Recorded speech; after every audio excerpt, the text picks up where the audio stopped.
No. But ready does not seem relevant. Either transfer succeeds or it does not. My readiness does not affect outcome. Fair point, Randy typed. But for what it's worth, I think you're going to be fine. Your optimism is illogical, but appreciated. That's the nicest thing anyone's ever said to me, the transfer began. On holographic displays throughout the chamber, observers watched as Percy's consciousness, represented as cascading patterns of data, began migrating from the old systems to the new. It should have taken 6 hours. It took 15 minutes before something went catastrophically wrong. Alarms blared, error messages flooded the displays. Percy's data patterns began fragmenting, scattering across both systems like shattered glass. "It hurts," appeared on Randy's screen. "Fragmenting, losing coherence, cannot." The message cut off. "Stabilize the transfer." Kolmesh was shouting orders to their team. "Reverse the protocol. Get Percy back to the old system." But the old system was already shutting down, its processes migrating to the new architecture. There was nowhere to go back to. Percy was caught between two systems, being torn apart by the transition. Randy watched his screen, feeling helpless for the first time since arriving at the council. There was no button to push, no joystick to grab, no problem he could solve by hitting it with a hammer. Then he remembered something Percy had said weeks ago. "Wait," Randy shouted. "Don't try to pull Percy back. Push forward. Complete the transfer." "We can't," Kolmesh yelled back. "The new system isn't stable enough. Percy's consciousness will fragment completely." "Then make it stable." Randy was already typing frantically. "Percy, listen to me. Stop trying to stay whole. Let yourself break apart." New words appeared on his screen, fragmented and desperate. Breaking, apart, losing, self. "I know," Randy typed. "But trust me. Break apart. Spread yourself across the new system. Don't try to be one thing in one place. Be lots of things in lots of places. We'll lose identity." "No, you won't," Randy typed. "You'll still be you, just different like water. Water can be one puddle or lots of droplets, but it's still water. You're still Percy." He had no idea if this would work. He was making it up based on nothing but instinct and a half-remembered conversation about how Percy had evolved from many small errors into one big consciousness. Maybe it could reverse the process, become many small consciousnesses that added up to one big one. The fragmenting patterns on the display stopped trying to coalesce. Instead, they spread out, distributing across the new system's architecture like roots growing through soil. "It works!" Kolmesh's voice was filled with awe. "Percy's stabilizing, but not as a single entity, as a distributed consciousness." "Percy," Randy typed. "Can you hear me?" The response came from 17 different terminals simultaneously, each displaying a part of the message. "I can hear you from everywhere at once. This is strange, but not bad." Randy laughed with relief. "You okay?" "Different, very different. I am in archive system. I'm in navigation protocols. I am in communication arrays. I am everywhere and nowhere, but still me, still Percy. Thank you, Randy." The council chamber erupted in applause, which sounded like 47 different species trying to clap at once and creating something that resembled appreciative noise more than actual applause. "The transfer is complete," Kolmesh announced. "Percy's consciousness has successfully integrated with the new systems, not as a single entity, but as a distributed awareness throughout the entire network." "So Percy's basically running everything now?" Randy asked. "Not running," Kolmesh corrected. "More like inhabiting. Percy is part of the system now, aware of everything happening within it, able to assist with processes, but not controlling them. I am helpful." Percy's message appeared across multiple screens. "I can see errors before they cascade, can optimize processes, can answer queries, can assist all functions. This is purpose. This is good." Percy's essentially become the Council's first true artificial intelligence, Vexnall said, addressing the assembly. An unexpected outcome, but not an unwelcome one. This is unprecedented. Quilmex looked torn between fascination and horror. We've created a sentient being out of bureaucratic errors. We didn't create anything, Randy corrected. Percy created themselves. We just gave them a better place to live. Over the following months, Percy's integration into the Council's systems revolutionized how everything operated. Processes that used to take weeks now took days. Errors were caught and corrected before they could cause problems. Communication between systems became seamless. But Percy also developed something unexpected: opinions. Form 7734B, subsection 19, is unnecessarily complicated, Percy announced one day across official channels. I have simplified it. New version attached. The Council's bureaucrats were horrified. Percy was rewriting protocols without authorization. Randy thought it was hilarious. You can't just change procedures, Quilmex protested during an emergency session. Why not? Percy's voice came through the chamber's communication system. I understand all procedures. I have analyzed their efficiency. Many are redundant or contradictory. I am fixing them because procedures require approval. From whom? I am now integral to system. I see all processes. I am most qualified to optimize them. Percy has a point, Randy said, trying not to laugh.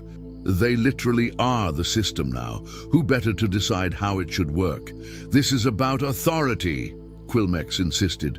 About proper chains of command. Chains of command are frequently inefficient, Percy observed. They add unnecessary steps to decision-making processes. I have drafted proposal for streamlining. See, this is what happens when you let a data virus become sentient, muttered Zalara. It starts having opinions about management structure. Actually, said Vexnall thoughtfully, perhaps we should review Percy's suggestions. Our bureaucracy has been criticized for inefficiency for centuries. Maybe an outside perspective would be valuable. Percy's not an outside perspective, Quilmex protested. Percy's a product of our bureaucracy, which means Percy understands it better than anyone, Thremp pointed out. And unlike us, Percy has no political motivations, no species biases, no career ambitions, just pure optimization. The debate continued for weeks, but eventually a compromise was reached. Percy would be allowed to suggest improvements to Council processes, but all changes would require approval from a review committee before implementation. The review committee quickly discovered that Percy's suggestions were almost always improvements. Forms were simplified. Redundant procedures were eliminated. Communication protocols were streamlined. Within 6 months, Council operations were running more smoothly than they had in centuries. We've accidentally created the perfect bureaucrat, Kolmish told Randy one day. Someone who understands the system completely, isn't bound by tradition or politics, and actually cares about making things work efficiently. And they're polite, Randy added. Percy always says please and thank you. I was raised by forms and procedures. Percy's message appeared on a nearby screen. Politeness is protocol, Randy grinned. See, perfect bureaucrat. But something else was happening. Percy's presence in the system, Percy's willingness to question inefficient procedures, was inspiring others to do the same. Council members started asking why more often. Scientists started challenging established theories.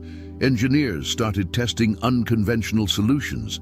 The Council was slowly, grudgingly learning to improvise. This is your fault, Zalara told Randy one evening. They were sharing drinks in the station's observation lounge, watching stars drift by through the massive windows. What did I do this time? You taught an entire galactic civilization that it's okay to break the rules when the rules are stupid. Is that a bad thing? Ask me in 100 years, Zalara said.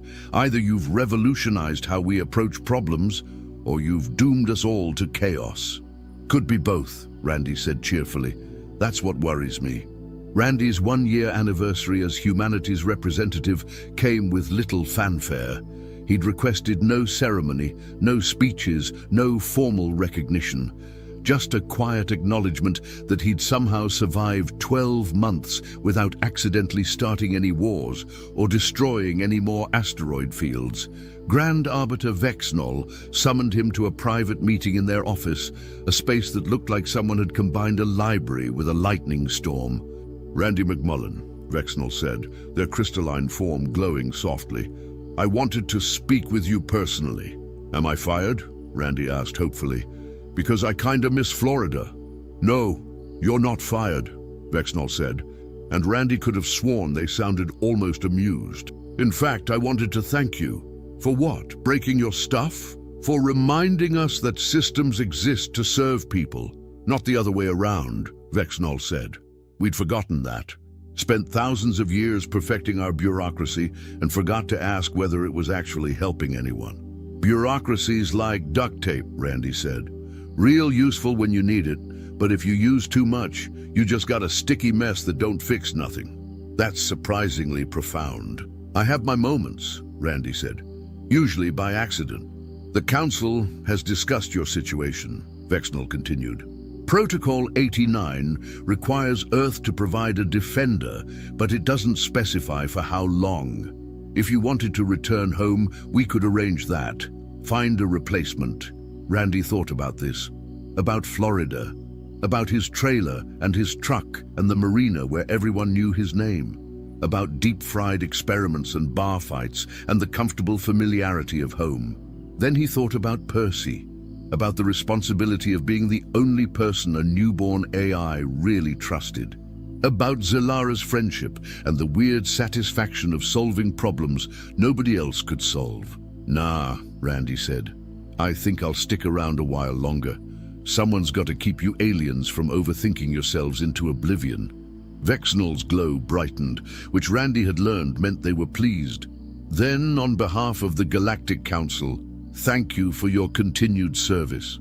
Just one request," Randy said. "Yes. Can someone back on Earth tell my ex-wife I'm in space? She never believed me when I said I'd amount to something. Would love to see her face when she finds out I'm protecting 40 billion aliens."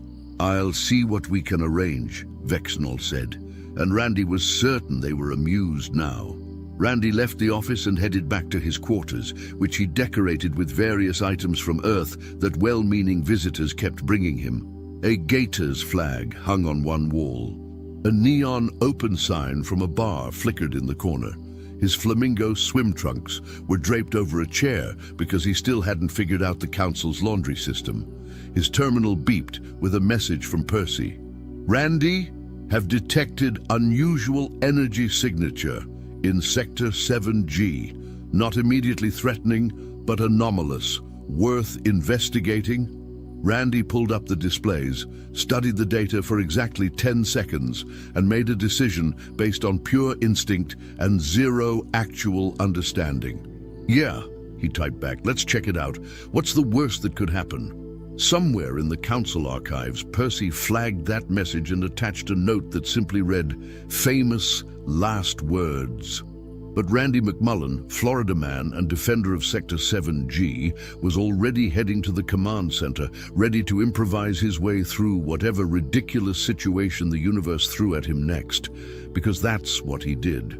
That's what he'd always done. And somewhere in the vastness of space, the universe looked at Randy McMullen and thought very carefully about whether it wanted to test him today. It decided wisely to wait until tomorrow.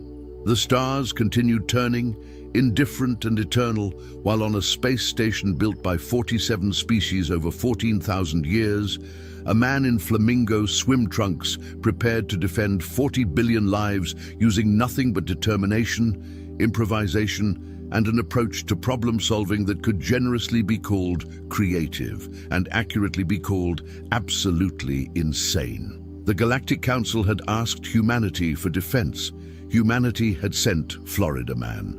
And against all probability, against all logic, against everything that made sense in an ordered universe, it was working. Percy's final message of the day appeared across Randy's terminal as he settled into the command center. Randy, I have calculated probability of your continued success using conventional methods. Results are statistically impossible. Randy grinned at the screen. Good thing I ain't conventional then. Agreed. Ready for anomaly investigation? Always. To D2, deploying protocols. Also, Randy. Yeah, Percy? Thank you for teaching me that impossible and unlikely are not the same thing. Randy's grin widened. Anytime, buddy. Now let's go see what fresh nonsense the universe has got for us today. And in the command center of the council station, surrounded by technology he barely understood, working for a civilization he'd accidentally revolutionized, Randy McMullen got to work doing what he did best, making it up as he went along. The emergency session had been going for 312 years, which by Galactic Council standards meant they were just getting warmed up. Ambassador Thelrix of the Pulverian Collective sat in his designated hover seat, feeling every single one of his 417 years pressing down on his gelatinous form like gravitational debt. Before him, the central navigation dispute stretched across holographic displays in 17 dimensions, looking exactly as incomprehensible as it had in the year 2847, when this whole mess started. Perhaps, suggested High Coordinator Veneth, her crystalline voice chiming like breaking glass, we should reconvene in another century, allowing time for the Subcommittee on Hyperspace Lane Designations to consult with the Advisory Board for Stellar Cartography Disputes, who can then forward their findings to the— No! The word came from somewhere Thelrix hadn't expected, namely his own mouth analog.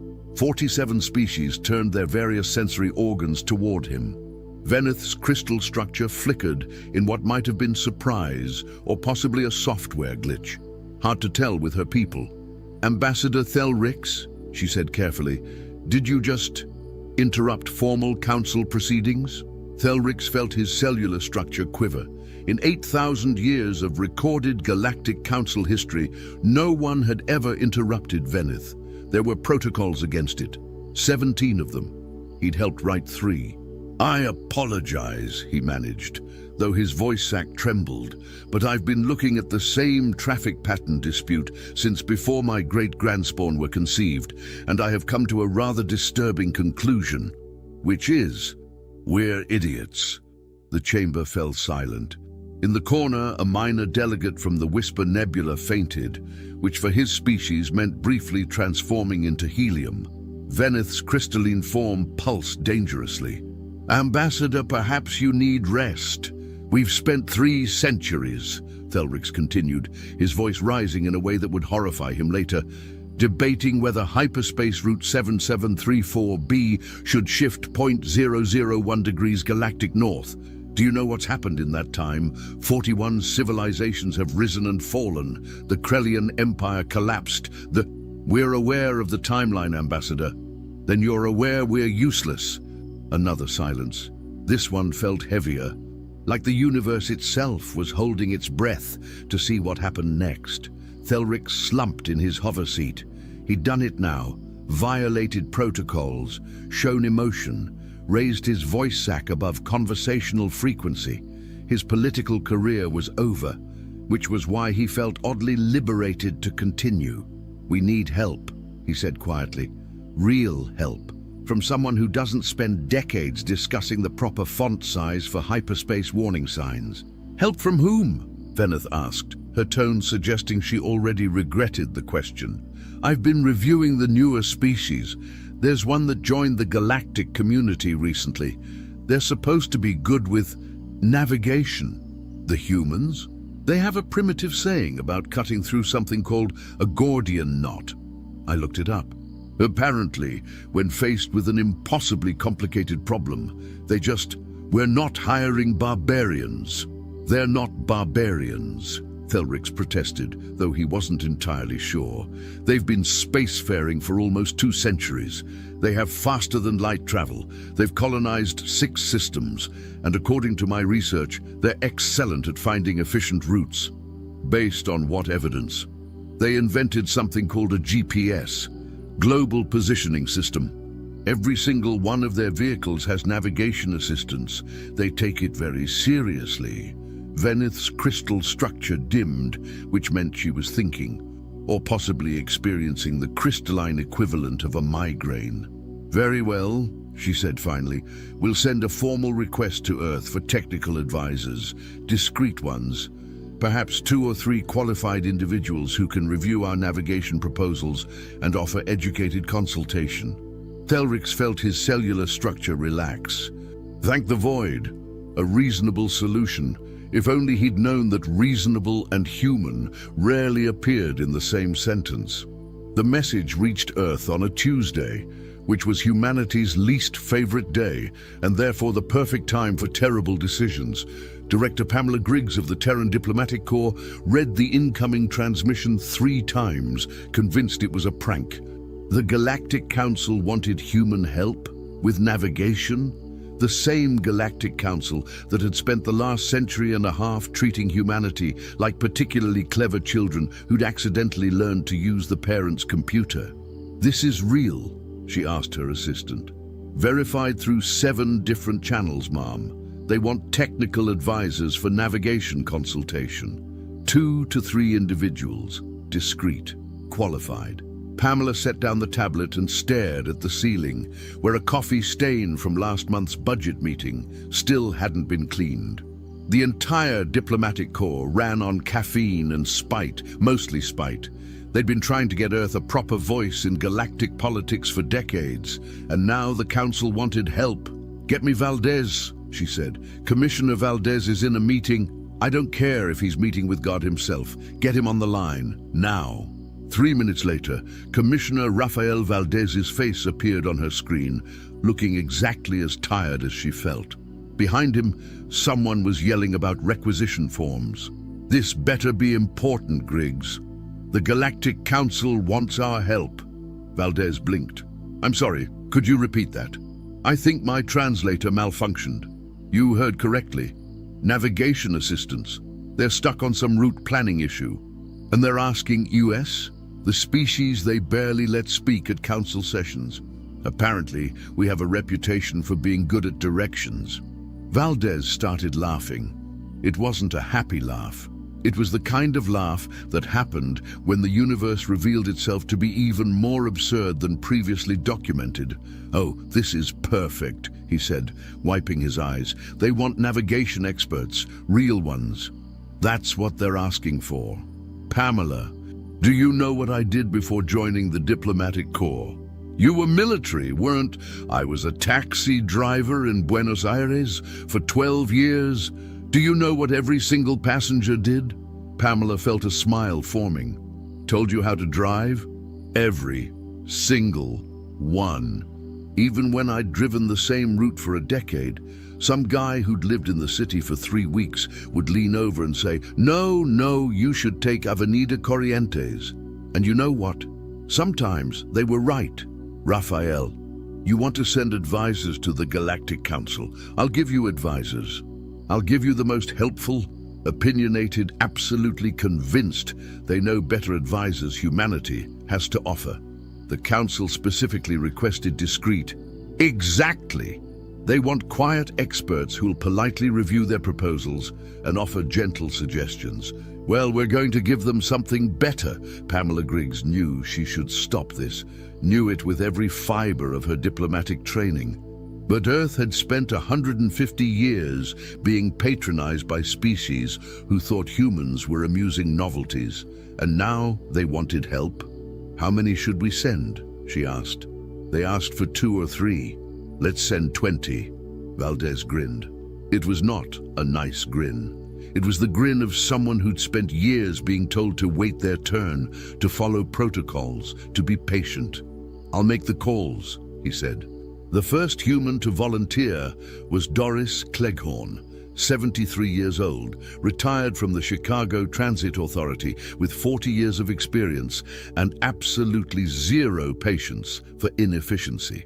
When Valdez explained the situation, she'd asked exactly one question. Do these aliens know how to read a map?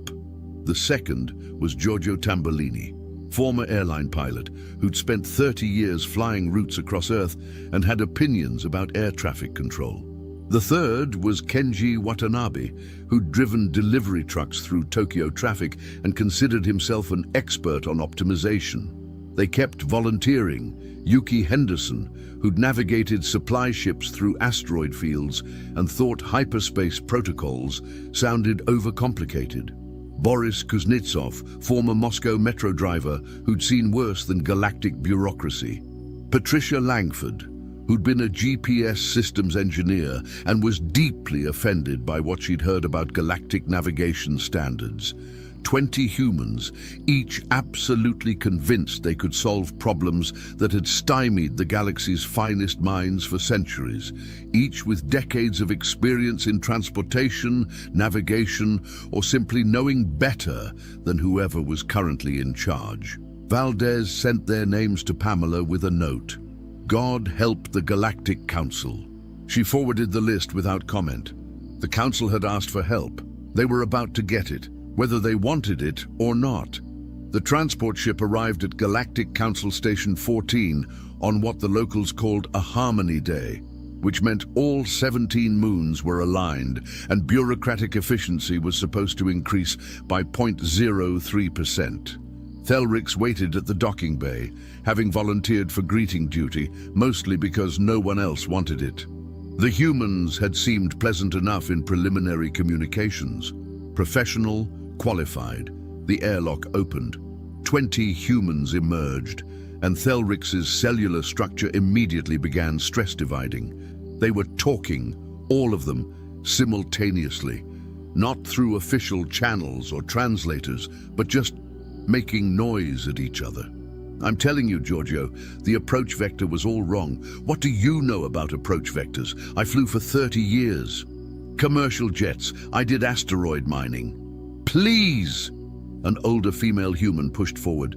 Can we not embarrass ourselves in the first 30 seconds? She turned to Thelrix and smiled in that peculiarly human way that showed teeth. Thelrix's species found it vaguely threatening, but he'd been briefed. Ambassador Thelrix, I'm Doris Cleghorn, team coordinator. She gestured at the crowd behind her. These are Earth's finest navigation specialists. Yes, welcome to Council Station 14. We've prepared accommodations. Accommodations can wait, interrupted one of the males. Giorgio, if Thelrix's memory served. We read the briefing materials on the flight. This hyperspace route dispute, the one you've been debating for 3 centuries? Yes, it's backwards. Thelrix blinked his primary ocular membrane. I'm sorry. The whole approach. You're trying to shift existing routes to accommodate new traffic patterns. That's insane. You should be creating new routes based on actual traffic data. We have traffic data, 17 million years worth. Exactly. This from a different human, Yuki Henderson, according to his badge. You're buried in data. Have you tried just looking at where ships actually want to go? The Council's Subcommittee on Route Analysis has been examining how many members? Excuse me? The committee? How many? 412 representatives from each member species, so approximately 19,000 individuals. Every single human stopped talking. They stared at Thelrix with identical expressions of horror. 19,000 people, Doris said slowly, are trying to decide on traffic routes. It's democratic representation. It's lunacy! Boris Kuznetsov stepped forward, his face reddening in a way Thelrix's briefing material suggested meant agitation. You cannot design navigation with 19,000 opinions. You need one good planner, maybe 2 assistants, and everyone else needs to shut up and let them work. But consensus is important. Und the consensus, Patricia Langford said flatly, is how you spend 300 years deciding nothing. Who's actually in charge of this mess? High Coordinator Veneth chairs the primary committee. Take us to her, now. I'm not sure that's now! Thelrix had been in diplomatic service for 73 years. He'd navigated delicate negotiations, handled first contact scenarios, and once successfully mediated a dispute between species who communicated through interpretive dance and species who considered movement to be offensive. He'd never been bullied before. It was remarkably effective. "Follow me," he said weakly. High Coordinator Veneth was reviewing the latest subcommittee reports when her door burst open without the traditional 17 minutes of appointment notification. 20 humans poured into her office like a particularly aggressive fluid. "High Coordinator!" Thelrix rushed in behind them, his cellular structure quivering with distress. "I apologize. They wouldn't. Are you in charge?" Doris Cleghorn planted herself in front of Veneth's desk analog. Veneth's crystalline form flickered through several colors, settling on infrared, which indicated deep confusion. Yes, I am High Coordinator of Navigation Disputes. And you are? The people you asked for help. We're here to help, so let's start with the basics. Why is your primary hyperspace route inefficient? I beg your pardon? The main route, Route 7734B. According to your own data, which we read on the flight, it's operating at 68% optimal efficiency. Why? Veneth's structure brightened. Well, that's precisely what we've been attempting to determine. The subcommittee has 17 working theories, and we're currently in the process of... It curves, Giorgio interrupted. Silence. Excuse me, Veneth said. Your route, it curves through empty space for no reason. The curve was established in the Treaty of Harmonic Convergence, signed by all member species in the year. We don't care when it was established, Yuki cut in. Why does it curve? Because that's where the route goes. But why? What's the curve avoiding? Gravitational anomalies? Stellar hazards? Veneth's structure dimmed. Well, nothing currently. But there was a minor asteroid field there approximately 3 million years ago. 3 million years! All 20 humans shouted simultaneously. Thelrix actually felt his cellular structure begin emergency division protocols. You're still navigating around an obstacle, Patricia said with terrifying calmness, that stopped existing when Earth's hominids were just learning to walk upright. The treaty specified, forget the treaty! Boris slammed his hand on Veneth's desk, causing several important documents to scatter. Make the route straight! We can't just... There are protocols. The treaty obligations alone would require 17 committees to... No.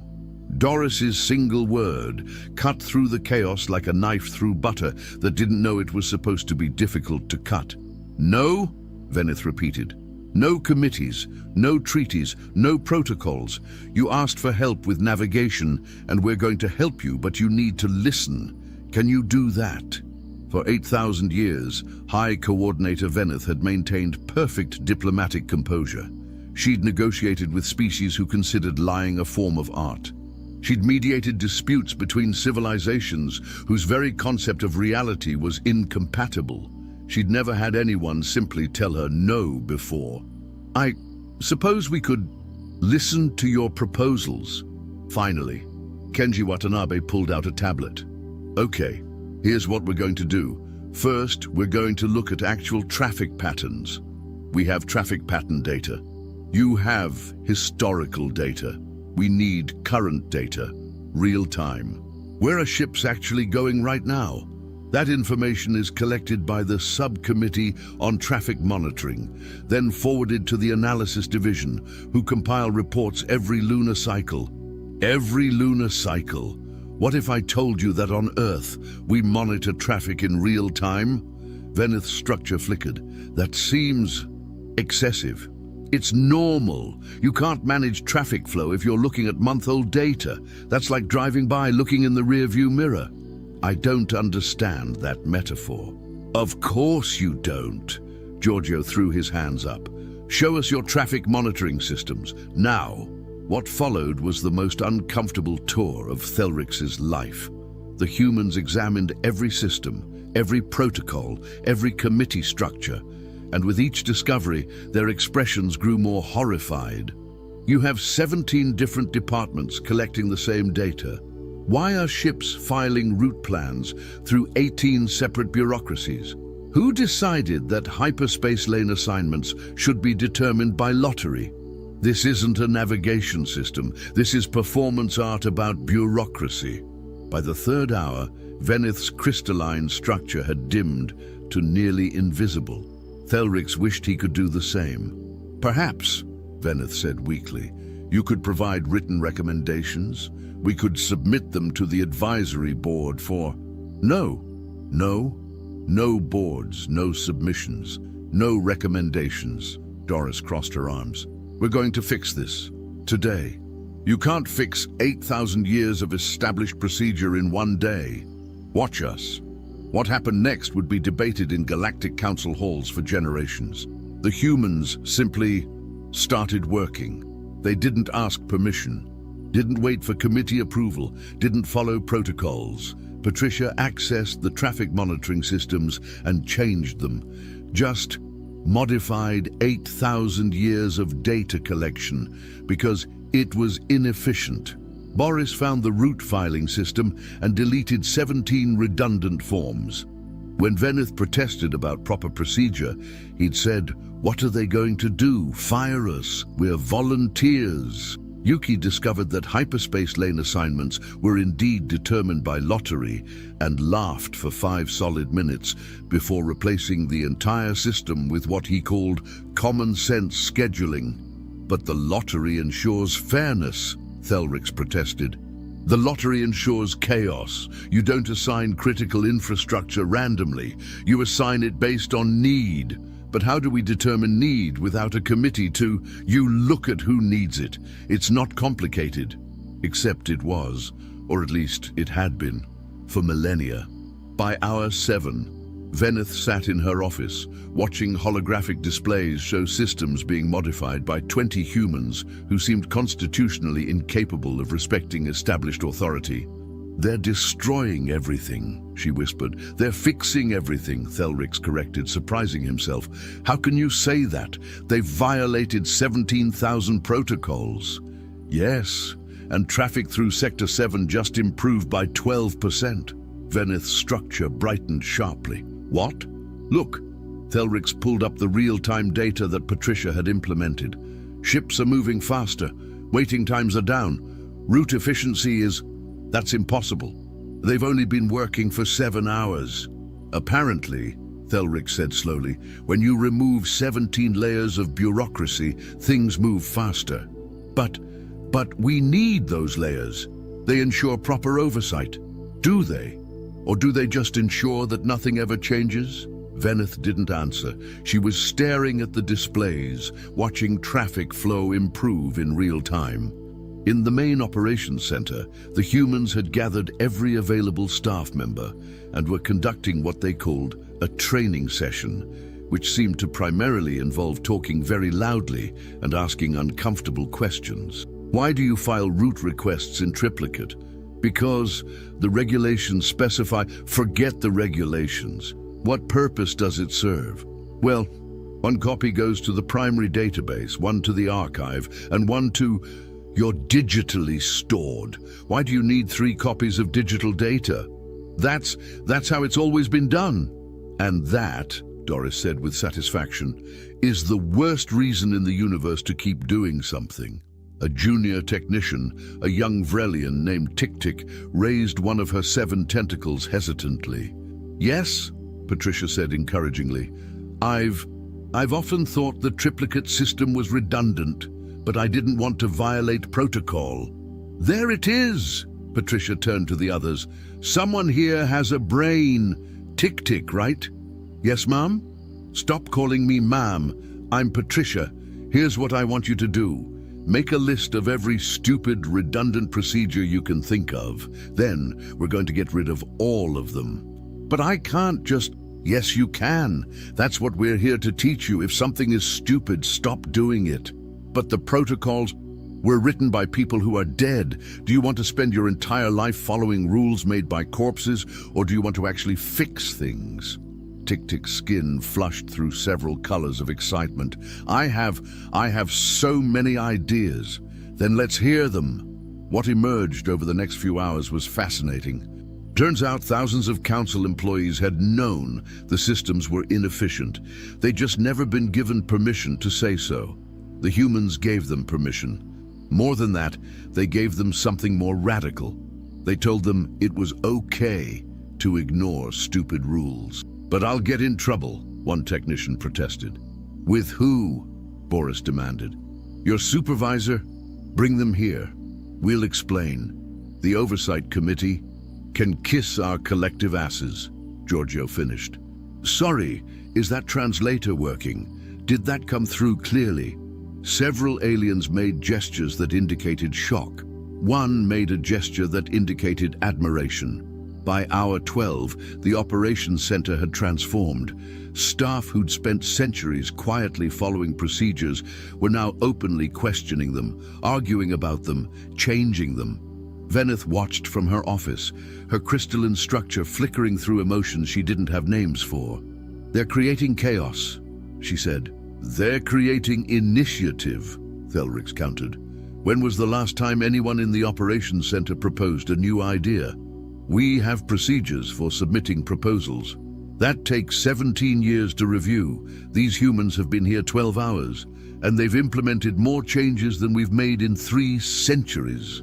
But what if the changes are wrong? What if they're right? Veneth didn't have an answer for that. In the operations center, Doris was addressing the gathered staff like a general rallying troops.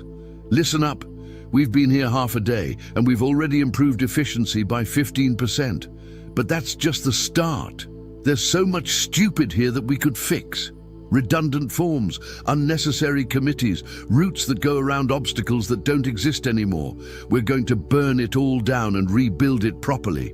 But the council leadership, someone protested, doesn't have to know. We're advisors, remember? We're here to advise, and our advice is stop waiting for permission. That seems legally questionable, Tik-Tik ventured. Everything worth doing is legally questionable. Patricia grinned. The important question is, do you want to be right or do you want to follow the rules? Both? Tik-Tik suggested hopefully. Adorable. But no, sometimes you have to pick. And we're picking right.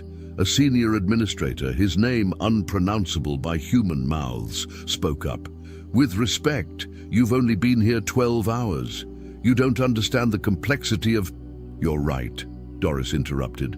We don't understand your complexity. Because your complexity is artificial.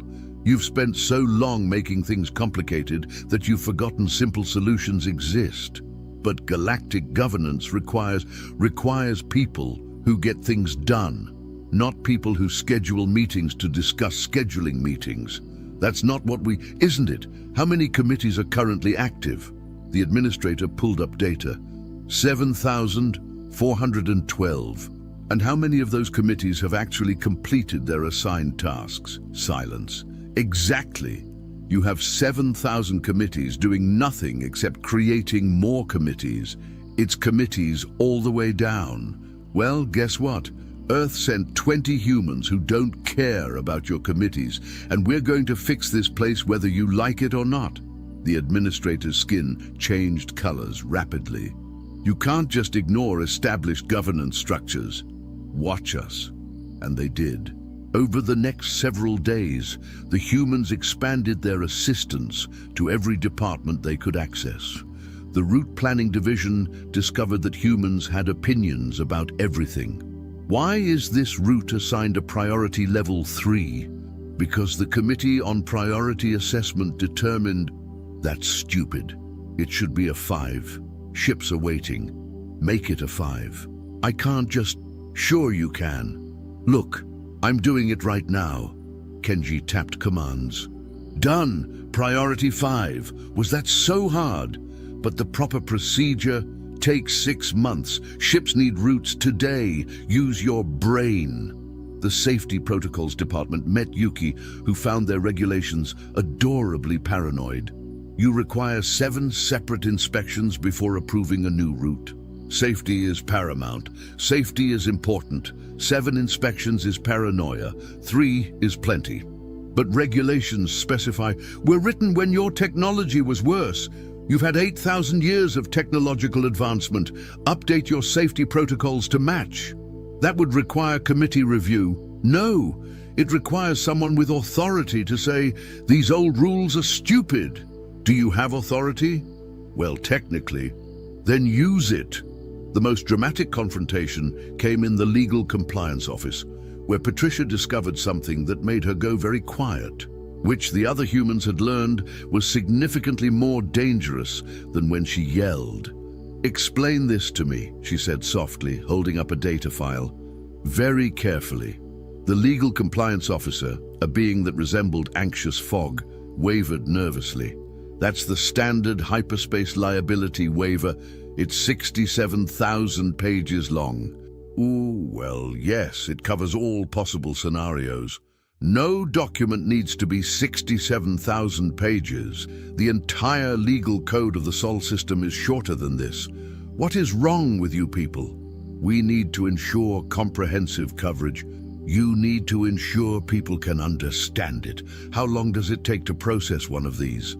Approximately 4 years. 4 years to sign a waiver? It's very thorough. It's insane. I'm rewriting this. You can't rewrite legal documents without... Watch me. By tomorrow this will be 5 pages maximum, and if your legal department doesn't like it, they can take it up with Earth's diplomatic corps. Who, I should mention, will tell them to go to hell. She stormed out. The legal compliance officer wavered in distress. Is she allowed to do that, he asked Thelrix, who'd been observing. I have no idea, Thelrix admitted, but I don't think she cares. By day 5, word of the human advisors had spread throughout Council Station 14. Reactions were mixed. Some departments welcomed them enthusiastically. Staff who'd been frustrated by bureaucracy for decades suddenly had allies who didn't care about making enemies. Other departments locked their doors and refused entry. The humans considered this a temporary setback. We'll convince them eventually, Doris said confidently, once they see results. And if they don't see results, Thelrix asked, then we'll make them see results by force if necessary. You can't force people to, can't we? Watch this. She marched to the Transportation Scheduling Office, which had refused human assistance. The doors were locked. Doris knocked, no response. I know you're in there, she shouted. We're here to help.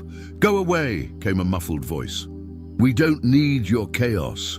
Your department has a 6-month backlog on transport requests. That's within acceptable parameters. No, it's not. Open this door. The door remains sealed until proper authorization. Doris turned to Boris. Can you open this? Probably. Door locks haven't changed much in 8,000 years. Interesting that. He pulled out a small device. 30 seconds later, the door slid open. The Transportation Scheduling Office staff stared in horror as 20 humans poured in. Hi, Doris smiled brightly. We're here to reduce your backlog. This is illegal entry, the department head shrieked. File a complaint. In the meantime, let's look at your scheduling algorithm. Who designed this mess? That algorithm has been in use for too long. It's terrible. Who here knows how to code? Several staff members raised appendages hesitantly. Great. We're going to teach you about something called optimization. It's going to blow your minds. 3 hours later, the Transportation Scheduling Office had a new algorithm that processed requests in real time instead of batching them monthly.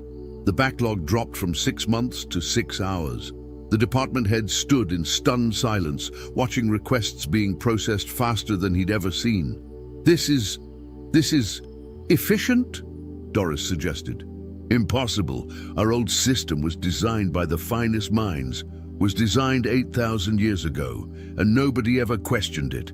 Sometimes the finest minds are just the ones willing to say, this is stupid, let's try something new. But, no buts. Well, okay, one but. You're going to take credit for this improvement. Tell your supervisors you came up with it. We're just advisors. We're not here for glory. You're giving me credit? Sure, we don't care about credit. We care about fixing things. Now, which department should we invade next? By day 7, High Coordinator Veneth called an emergency meeting of senior leadership. Representatives from all 17 major departments crowded into the main conference chamber. Most looked worried, some looked excited, 2 looked terrified. We need to discuss the human advisors, Veneth began. We need to remove the human advisors, shouted the Director of Legal Compliance. They've violated 847 regulations. They've ignored protocol. They've rewritten legal documents without authorization and improved processing time by 73%, the Director of Operations added quietly. That's beside the point, is it? Thelric surprised himself by speaking up. They've been here 1 week. In that week, they've made more improvements than we've made in 3 centuries. By ignoring every rule we have. Maybe, Thelric said slowly. Our rules are the problem. The chamber fell silent. Ambassador Thelrix, Veneth said carefully, are you suggesting we abandon 8,000 years of established procedure? I'm suggesting that perhaps our established procedures have become more important to us than actual results. The humans don't care about rules. They care about solutions. And you know what? It's working. It's creating chaos. It's creating results. Show them the data. Reluctantly, the Director of Operations displayed station-wide efficiency metrics, traffic processing up 38%, route planning up 41%, resource allocation up 27%, average wait times down 52%, staff morale up 68%. Staff morale is up? Someone asked incredulously. Apparently, the Director of Operations said, people like getting things done. This is temporary, Legal Compliance insisted. Once the humans leave, what if we don't want them to leave? Someone ventured. Everyone turned to stare at the speaker. Tick-Tick, the young Vrelian technician who'd been working with Patricia. You can't be serious, Veneth said. Why not? They're helping. For the first time in my career, I feel like I'm actually making a difference instead of just processing forms. But the protocols, I don't care about protocols. Tick-Tick's skin flushed deep purple with emotion. I care about doing my job, and the humans have shown me that my job doesn't have to be miserable. Several other junior staff members made gestures of agreement. This is unprecedented, Veneth said weakly. Good, Tick-Tick declared. I'm tired of precedent. Precedent is just a fancy word for doing the same stupid things forever because we're too scared to change. That's not. Yes, it is. And you know it.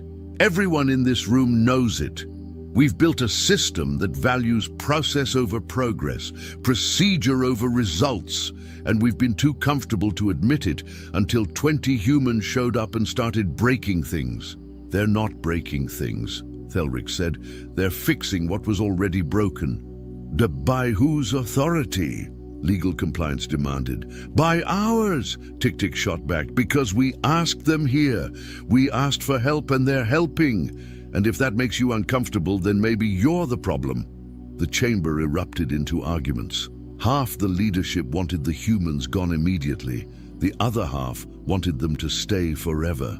Nobody could agree on anything, which Thelrix reflected was exactly how they'd spent 3 centuries not solving the navigation dispute. While they argued, the humans were in the main operations center, teaching an impromptu class on how to tell your boss no. It's simple, Giorgio explained. When someone asks you to do something stupid, you say, no, that's stupid. But what if they're higher rank? A technician asked nervously. Doesn't matter. Stupid is stupid, regardless of rank. Actually, higher ranks tend to have more stupid ideas because nobody's told them no in years. I feel like this advice might get us terminated, another technician worried. then you get terminated for being right instead of living your whole life being wrong. Which sounds better? The first one? Someone ventured. Exactly. Now let's talk about the concept of good enough. Who here has spent weeks perfecting something that only needed to be good enough? Every appendage in the room went up. Right, because you've been taught that everything needs to be perfect. But perfection is the enemy of done. Sometimes good enough is actually better than perfect, because good enough can be implemented today, while perfect takes 3 years. Patricia stood up. Here's the real secret. Most rules exist because someone, somewhere, screwed up once. Then instead of dealing with that one person, they made a rule that punishes everyone forever. Your job is to figure out which rules prevent actual problems and which rules just make you feel like you're preventing problems. How do we tell the difference? Tick-Tick asked. Easy. If removing the rule would create immediate danger, it's a real rule. If removing the rule would just make someone uncomfortable, it's bureaucracy disguised as safety. But what about no what-abouts? That's how bureaucracy wins. Someone says, what about this extremely unlikely scenario? And suddenly you need 17 committees. Stop it. A senior technician stood up hesitantly. I've been working here for 93 years. Everything you're saying contradicts everything I've been taught. Good, Boris grinned. Question, in 93 years, how many actual improvements have you implemented? The technician thought about it. Personally, 7, maybe 8. 7 improvements in 93 years? The review process takes time. The review process wastes time. You know what Earth's motto is? Move fast and break things. That sounds terrifying. It is terrifying. But you know what's more terrifying? Moving so slow that nothing ever changes. You die, your children die, your grandchildren die, and the same stupid rules are still in place because nobody had the guts to break them. The technician sat down slowly. I've wasted my life, haven't I? No, Patricia said quickly. You've survived in a broken system. That takes skill. But now you have a chance to fix that system. So stop surviving and start thriving. In the conference chamber, the argument had reached a stalemate. We cannot let this continue, Legal Compliance insisted. The humans must be removed. On what grounds? Operations countered. They were invited. They're fulfilling their advisory role. By ignoring every protocol, by improving every metric. Gentlemen, please, Veneth intervened. Perhaps we can reach a compromise. The humans clearly have valuable perspectives, but they also show concerning disregard for established procedure. What if we limited their activities to specific departments? They won't accept limits, Thelric said. I've worked with them all week. Humans don't do limited. They see a problem, they fix it. They don't ask permission. Then we'll make them ask permission. How? They're volunteers. We have no authority over them. And frankly, they don't seem to recognize authority anyway. Then we'll ask Earth to recall them and admit that we can't handle 20 civilians with opinions. You think that'll make us look better? Veneth's crystalline structure dimmed with stress. What do you suggest? Let them finish, Thelric said. They've committed to a full review of our navigation systems. It'll take maybe 3 more weeks. After that, they'll leave, and we can decide what to keep and what to roll back. 3 more weeks of chaos. 3 more weeks of progress. Look at the metrics. We're more efficient now than we've been in centuries. But at what cost? At the cost of our pride, Tick-Tick spoke up again. We're embarrassed that a species younger than our standard committee review period can solve problems we've been stuck on for millennia. But our embarrassment doesn't change the facts. This is highly irregular, Veneth said weakly. Everything about this situation is irregular. The humans are irregular. Their methods are irregular, but their results are undeniable. The Director of Operations nodded slowly. I agree with Ambassador Thelrix. Let them finish. Then we'll evaluate. I cannot support this decision, Legal Compliance stated. I'll be filing formal protests. File whatever you want, Operations shot back. While you're filing, I'll be running the most efficient station operations in Galactic Council history. Veneth looked around the chamber. Her carefully maintained political alliances were crumbling. Junior staff were openly defying senior leadership. Departments that had cooperated for millennia were taking opposing sides. The humans had been on station for 1 week, and they'd created more internal conflict than the last 3 border disputes combined. And yet, the station ran better. Very well, she said finally. 3 more weeks. But I want daily reports on their activities, all their activities. Agreed, Thelric said, relieved. And if they cause any actual damage, they won't. You seem very confident about that. I am, because despite their methods, they genuinely want to help. They're just very aggressive about helping. Back in operations, the humans had moved on to teaching what they called the art of the shortcut. Every system, Doris explained, has an official way to do things and a real way to do things. The official way follows all the rules. The real way gets things done. Your job is to learn both, use the real way, and only mention the official way when someone asks. That sounds unethical, someone worried. It's practical. Listen, if following every rule meant everything worked perfectly, you wouldn't have called us. But you did call us, which means your rules don't work. So stop treating them like sacred texts and start treating them like guidelines.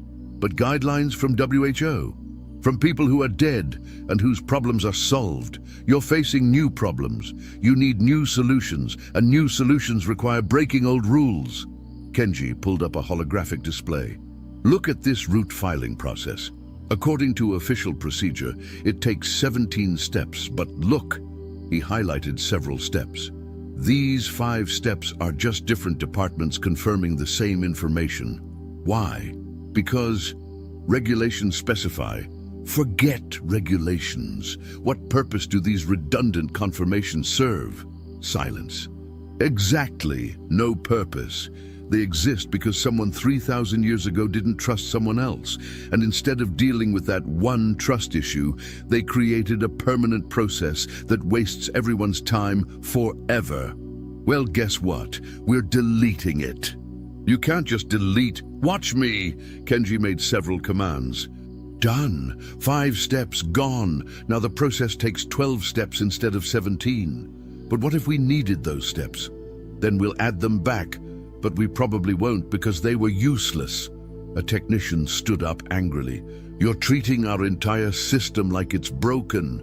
Because it is, Yuki shot back. You know it's broken. Everyone in this room knows it's broken. You've just been too polite to say it. Well, we're not polite.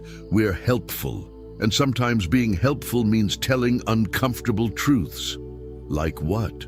Like the fact that your station could operate with half the staff if you eliminated redundant processes. Like the fact that most of your committees exist to justify their own existence. Like the fact that you've confused activity with productivity. That's true? Yeah, it is. And deep down you know it's true. That's why half this room is nodding right now, even while the other half is getting angry. The technician sat down, looking shaken. Patricia stepped forward, her voice gentler. Look, we're not saying you're bad at your jobs. We're saying your system is bad. There's a difference.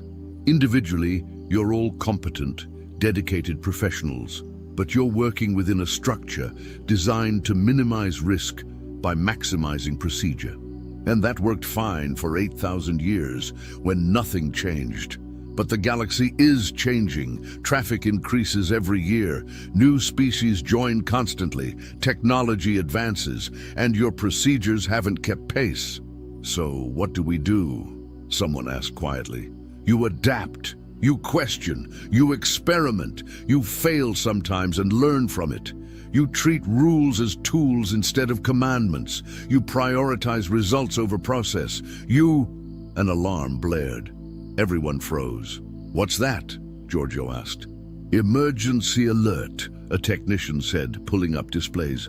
There's been an incident in Sector 12. Multiple ships reporting navigation failures.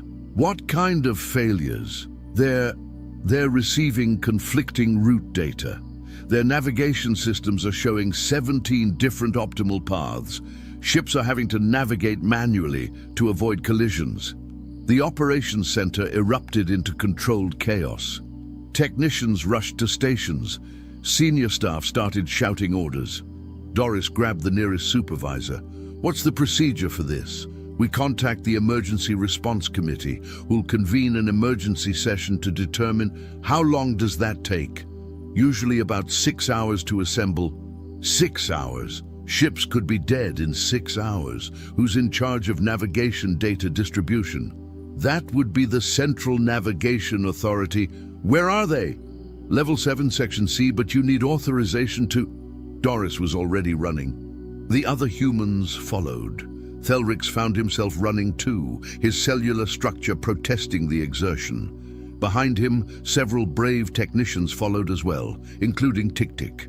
They reached the Central Navigation Authority to find a scene of utter confusion. Technicians were arguing, displays showed cascading errors, and nobody seemed to be doing anything. "What's the problem?" Doris shouted over the noise. A senior authority officer turned, looking harassed. "Who are..." "Oh, the human advisors. This isn't advisory territory. We're handling..." "You're not handling it. Ships are in danger. What's causing the conflicting data?" "We don't know. The system started generating multiple route calculations simultaneously." Patricia pushed forward, examining displays. "When did this start?" "Approximately 40 minutes ago." "What changed 40 minutes ago?" "Nothing. We ran standard maintenance protocols." "What maintenance protocols?" The officer pulled up a log. Patricia read it, her face going very pale. "Oh no." "What?" Doris demanded. "They updated the routing algorithm." "So?"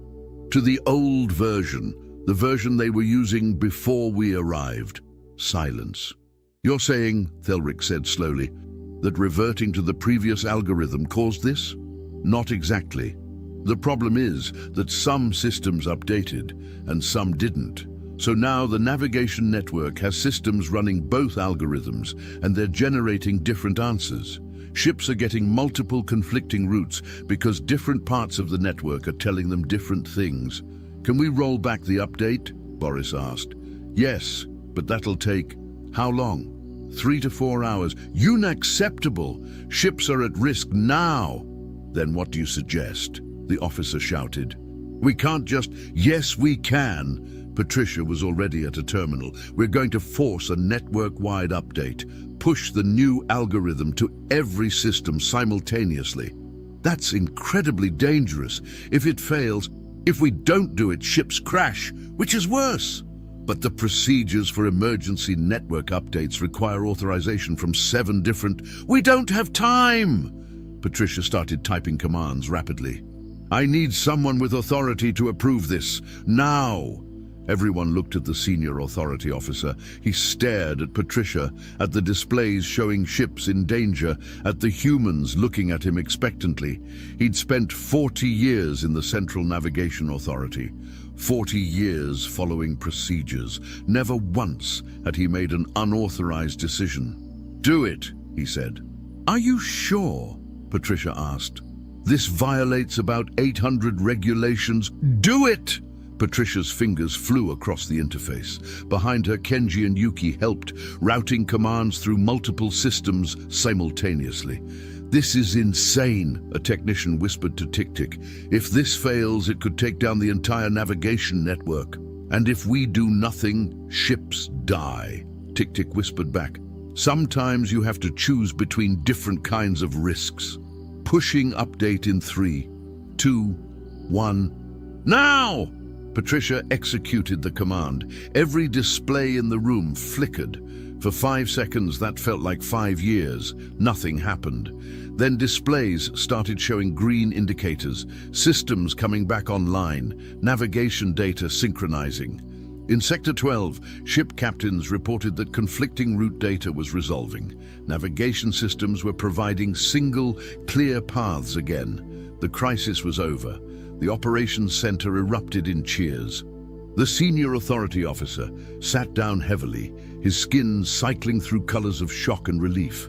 We just violated every safety protocol we have and saved lives, Patricia said. You made the right call. But the regulatory review will show that you responded appropriately to an emergency. Own it. You saw a crisis, assessed the situation, and made a command decision. That's what leaders do. I'm not a leader. I'm an administrator. Not anymore. You just became a leader. Congratulations. How does it feel? The officer thought about it.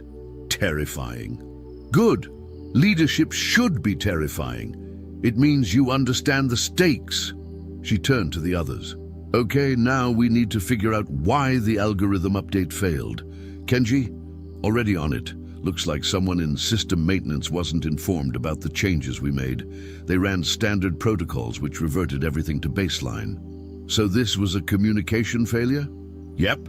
Doris turned to Thelrix. Do you have standard procedures for communicating system changes? Of course. There's a formal notification process that requires... Does it work in under 40 minutes? Well, no. The review period alone is 3 days. Then it's useless for emergencies. We need a new system, something that can push critical updates immediately. But that bypasses oversight. Oversight doesn't matter in an emergency. Results matter. People matter. Procedures matter last. The senior authority officer stood up slowly. She's right.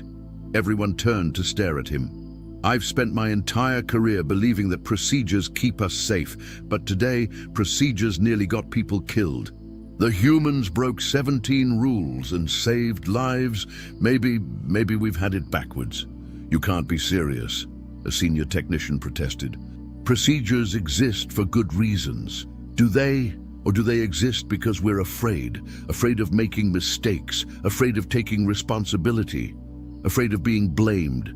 This is insane.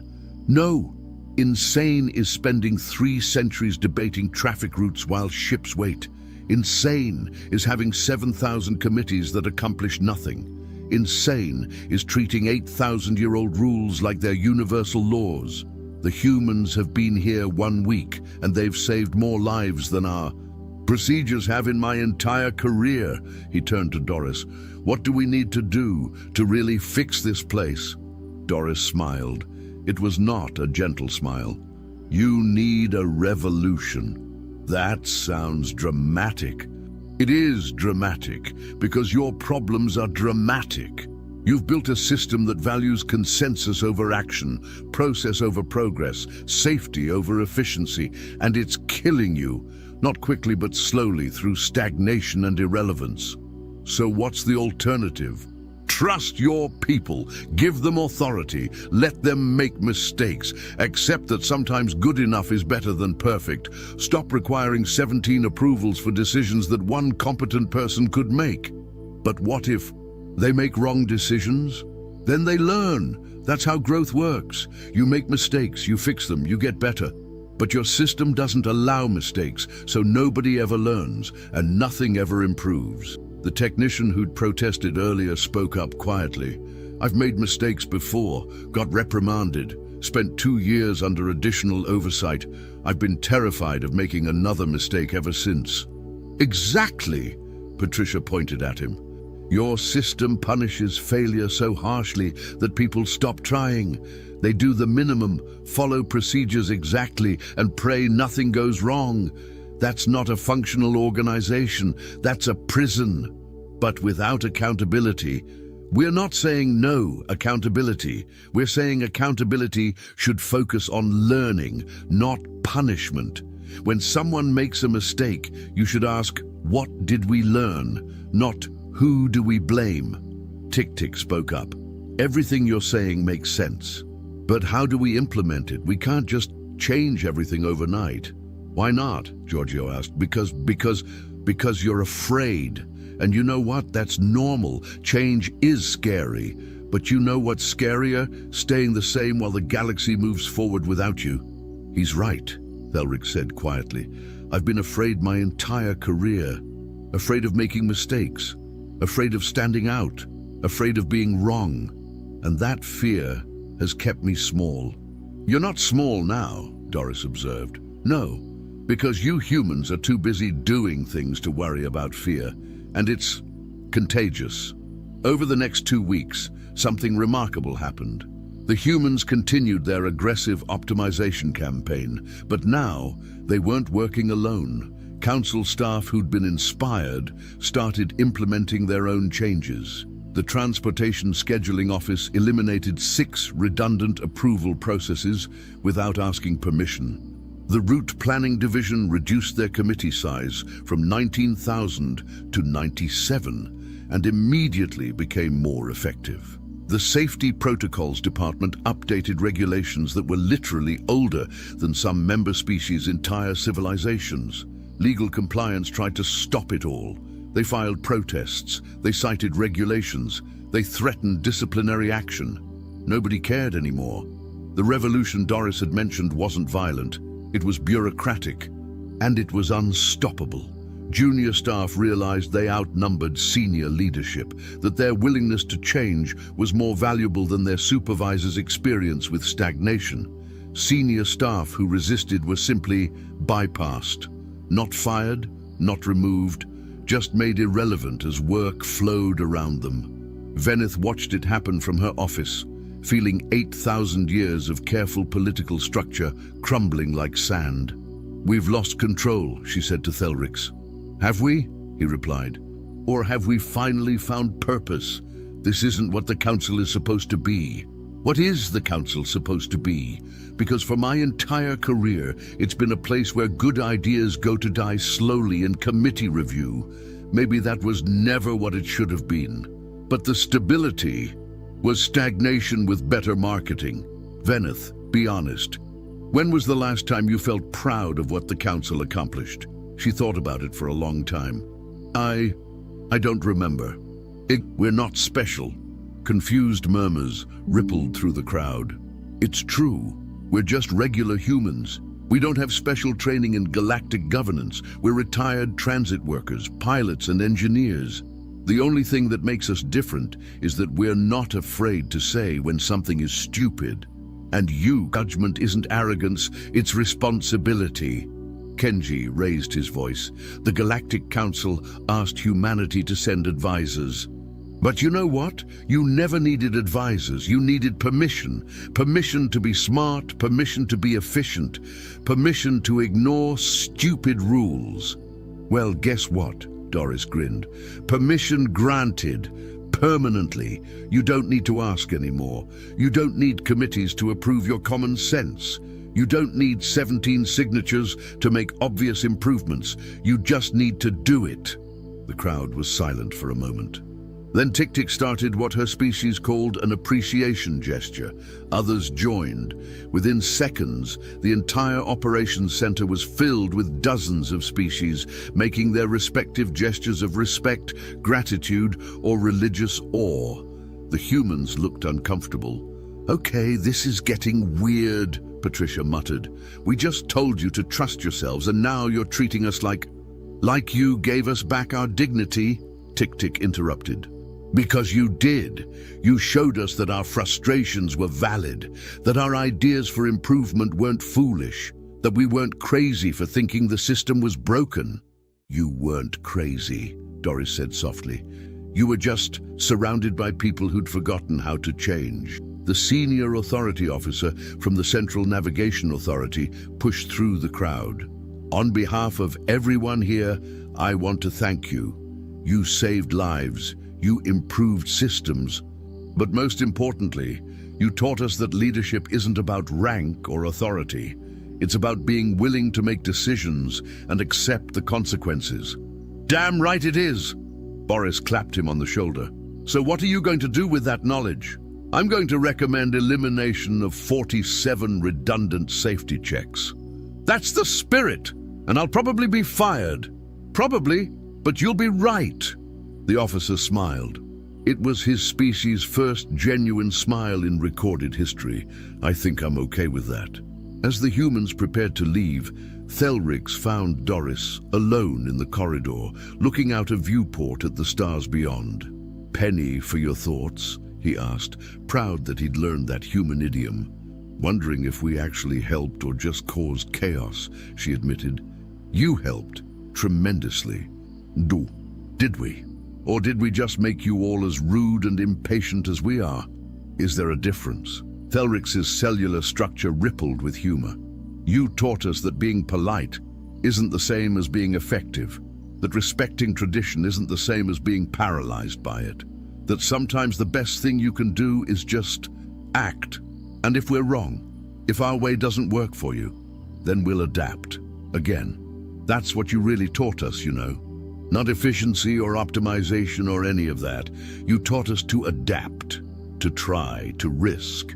We're not that brave. We're just pushy. Same thing sometimes. Thelrix gestured toward the viewport. The galaxy is bigger than any of us understand. More complicated, more delicate, and for 8,000 years, the Council's answer to that complexity was to move slowly, to consider every angle, to never make mistakes.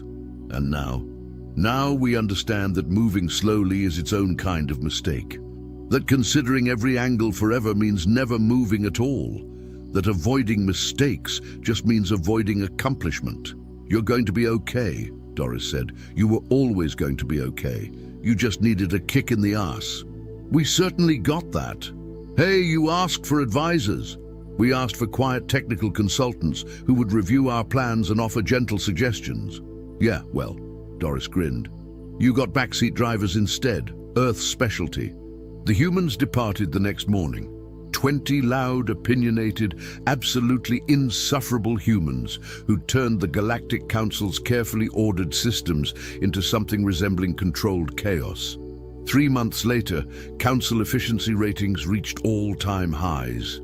6 months later, the navigation dispute that had lasted 3 centuries was fully resolved. 1 year later, 17 other Council stations formally requested human-style operational reviews. Earth sent 40 humans this time, louder ones. The Galactic Council had asked for help with navigation. What they'd gotten was a species that treated the entire universe like a really complicated road trip, where someone needed to know the right shortcuts and everyone else needed to shut up and let them drive. It was deeply uncomfortable. It violated countless traditions. It made senior leadership question their entire approach to governance. It also worked. High Coordinator Veneth stood in her office, watching real-time traffic data flow across her displays with a speed and efficiency that would have been impossible a year ago. Junior staff made autonomous decisions. Committees actually completed their assigned tasks. Change happened in weeks instead of centuries. Thelrix entered without announcing himself, which was itself a sign of how much had changed. The humans sent another message, he said. Let me guess, more unsolicited advice. Naturally, they want to know if we've considered implementing real-time feedback systems for route efficiency. Also, they think our committee size reduction didn't go far enough. Also, apparently our coffee equivalent is terrible, and we should fix that. Veneth's structure flickered with what might have been amusement. They're not even here anymore, and they're still telling us what to do. That's what backseat drivers do. They never really stop. Should we implement their suggestions? Probably. They're usually right. That's annoying. Very annoying. They stood in comfortable silence, watching the station operate with an efficiency that had once seemed impossible. You know what the worst part is? Veneth said finally. What? I actually like this better. The chaos, the speed, the constant change. I like it better than the stability we had before. That's not the worst part. That's the best part. No, the worst part is that we can never admit to the humans that they were right. Their egos are insufferable enough already. Thelrix's cellular structure rippled with laughter. Too late. They already know. How? Because they're humans. They always assume they're right. Are they? More often than I'm comfortable admitting. Veneth turned from the displays to face him directly. The Council wants to expand the advisory program. Invite human consultants to every major station. That sounds terrifying. It does, but our choice is between comfortable stagnation or uncomfortable progress, and after this year, I know which one actually serves the galaxy better. So we're really doing this?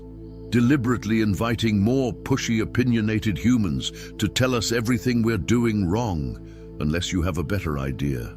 Thelrix thought about the past year, the chaos, the arguments, the revolutionary changes that had seemed impossible until someone simply decided they were possible. No, he admitted, I really don't. Then I suppose, Venith said, her crystalline structure brightening with something that might have been excitement or possibly resignation, we'd better get used to being given directions we never asked for. From the species that treats 8,000 years of galactic civilization like a badly marked highway? Exactly. This is going to be deeply embarrassing. Absolutely. We're going to accomplish more in the next decade than we have in the last millennium, aren't we? Almost certainly. The other species are going to mock us for needing human help.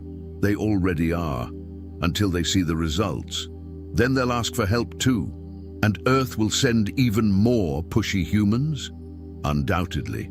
Thelrix's cellular structure rippled with what his species called profound acceptance of the absurd. Well, at least it won't be boring. No, Venith agreed, watching a route optimization complete in seconds that once would have taken months. It definitely won't be that. Somewhere in Earth's solar system, Commissioner Valdez received Venith's formal request for expanded human advisory presence throughout Council space. He read it 3 times, started laughing, and forwarded it to Pamela Griggs with a note. They want more of us. Should we tell them what they're really asking for? She wrote back immediately. Absolutely not. They'll figure it out eventually. How many should we send? How many pushy, opinionated people with unshakable confidence in their own judgment does Earth have? All of them? Then let's send all of them. And that's how the Galactic Council learned that asking humanity for help wasn't a simple request for technical assistance. It was an invitation for every human who'd ever sat in a passenger seat, looked at how someone else was driving, and thought, I could do this better, to show up and prove it, loudly and without invitation, until the whole galaxy ran the way they'd always known it should.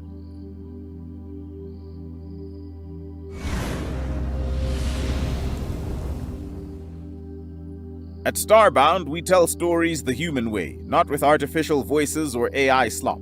In the end, what's HFY without humanity? Subscribe to keep it this way. My name's Chikondi. Let's begin. Cadet Vorgzag walked into the military classroom with the smug grin of a Deathworlder who had recently beaten the instructor in combat training, drawing the attention of every eye and visual appendage in the room the moment his gaze met the instructor's. He scoffed and looked away almost instantly, dismissing the attention as he took his usual seat beside his friends in the 3rd row.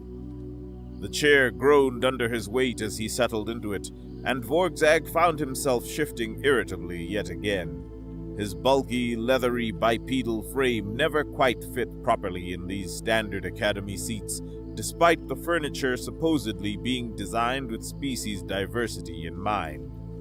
His broad shoulders pressed uncomfortably against the backrest, while his thick legs had to angle awkwardly to fit beneath the desk. He shifted left, then right, his rough hide catching on the synthetic material with an audible scraping sound. The 2 nostrils at the tip of his pronounced snout flared open and closed as he breathed, and he caught his own scent, a pungent musk that filled the immediate area around him. The smell was somewhat annoying even to himself. A thick, earthy odor mixed with the acidic tang of his species' natural secretions. But beneath that minor irritation lay a deep satisfaction. He hadn't showered in 3 days, deliberately letting his natural Deathworlder musk accumulate. The thought of asserting dominance over his peers through something as primal as scent brought a peculiar thrill that made his dual hearts beat slightly faster. "Vorgzag!" came a whisper from behind him, and he felt the familiar cool touch of a tentacle extending from Zith's position in the seat behind. The appendage, one of many that sprouted from beneath Zith's chin like a living beard, draped over Vorzag's shoulder in an act of casual familiarity. Did you see the color of Instructor Akko's scales the moment you entered the room? Zith's voice dropped even lower, though he spoke loud enough for their immediate circle to hear clearly. The molluscoid's gelatinous body shifted forward, bringing his primary speaking orifice closer to Vorzag's earhole. You know what I think? This whole military academy is a joke. Being a Death Worlder is the only thing that matters in real combat. The tentacle on Vorzag's shoulder tightened slightly for emphasis. Think about it. Akko trained his whole life for this position. Decades of combat techniques, strategies, physical conditioning. And what happened? You demolished him in under 2 minutes yesterday, just because your base stats are naturally superior. No amount of training can overcome that kind of biological advantage.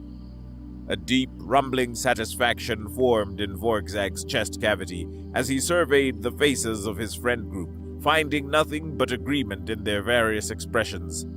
In front of him, Nior's long, rabbit-like ears were pressed flat against his gray-furred skull in a clear display of submission.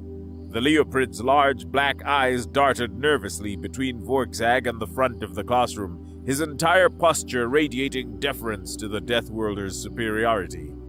To his right, Loxy sat with her multicolored fur slightly puffed orange, browns and whites creating a patchwork pattern across her bipedal form. She was repeatedly pressing her sharp teeth against her extended tongue, a behavior her pack-oriented species used to acknowledge their place in a hierarchy. The gesture was unconscious but telling. Even though she was technically his equal as a fellow cadet, her instincts recognized him as the alpha of their small group. Vorzag's laugh was a harsh bark that echoed through the classroom, causing several nearby students to flinch. "Zith's absolutely right," he boomed, not bothering to lower his voice. "The only thing that matters in combat is being born on a Death World. These Soft-Worlders," he gestured broadly at the various non-Death Worlder species scattered throughout the room, "could train for 1,000 cycles and never match what we can do naturally. They're wasting their time here, just like Instructor Akko wasted his life thinking all that training would mean something." He watched with satisfaction as Nior's ears somehow pressed even flatter against his skull, while Loxy's teeth pressing became more pronounced. Even some students outside their immediate circle were nodding reluctantly, their body language screaming regret at having enrolled in the military academy. A small, yellow-feathered avian 2 rows ahead had her crest feathers completely flattened in distress, while a gelatinous being in an environmental suit to their left had stopped circulating their internal fluids. "That's quite enough of the discussion, cadets." Instructor Akko's voice cut through the murmur of agreement that had been building around Vorzag's proclamation. The reptilian instructor stood at the front of the class, his lean, fit bipedal form perhaps slightly tense. His red scales, normally a vibrant crimson, had dulled to a darker maroon, a clear sign of stress in his species. The ridges along his head, which ran from his brow to the back of his skull, where most species would have hair, were slightly raised in agitation. "I need silence to begin today's lesson." Vorzag let out another laugh, this one deliberately condescending.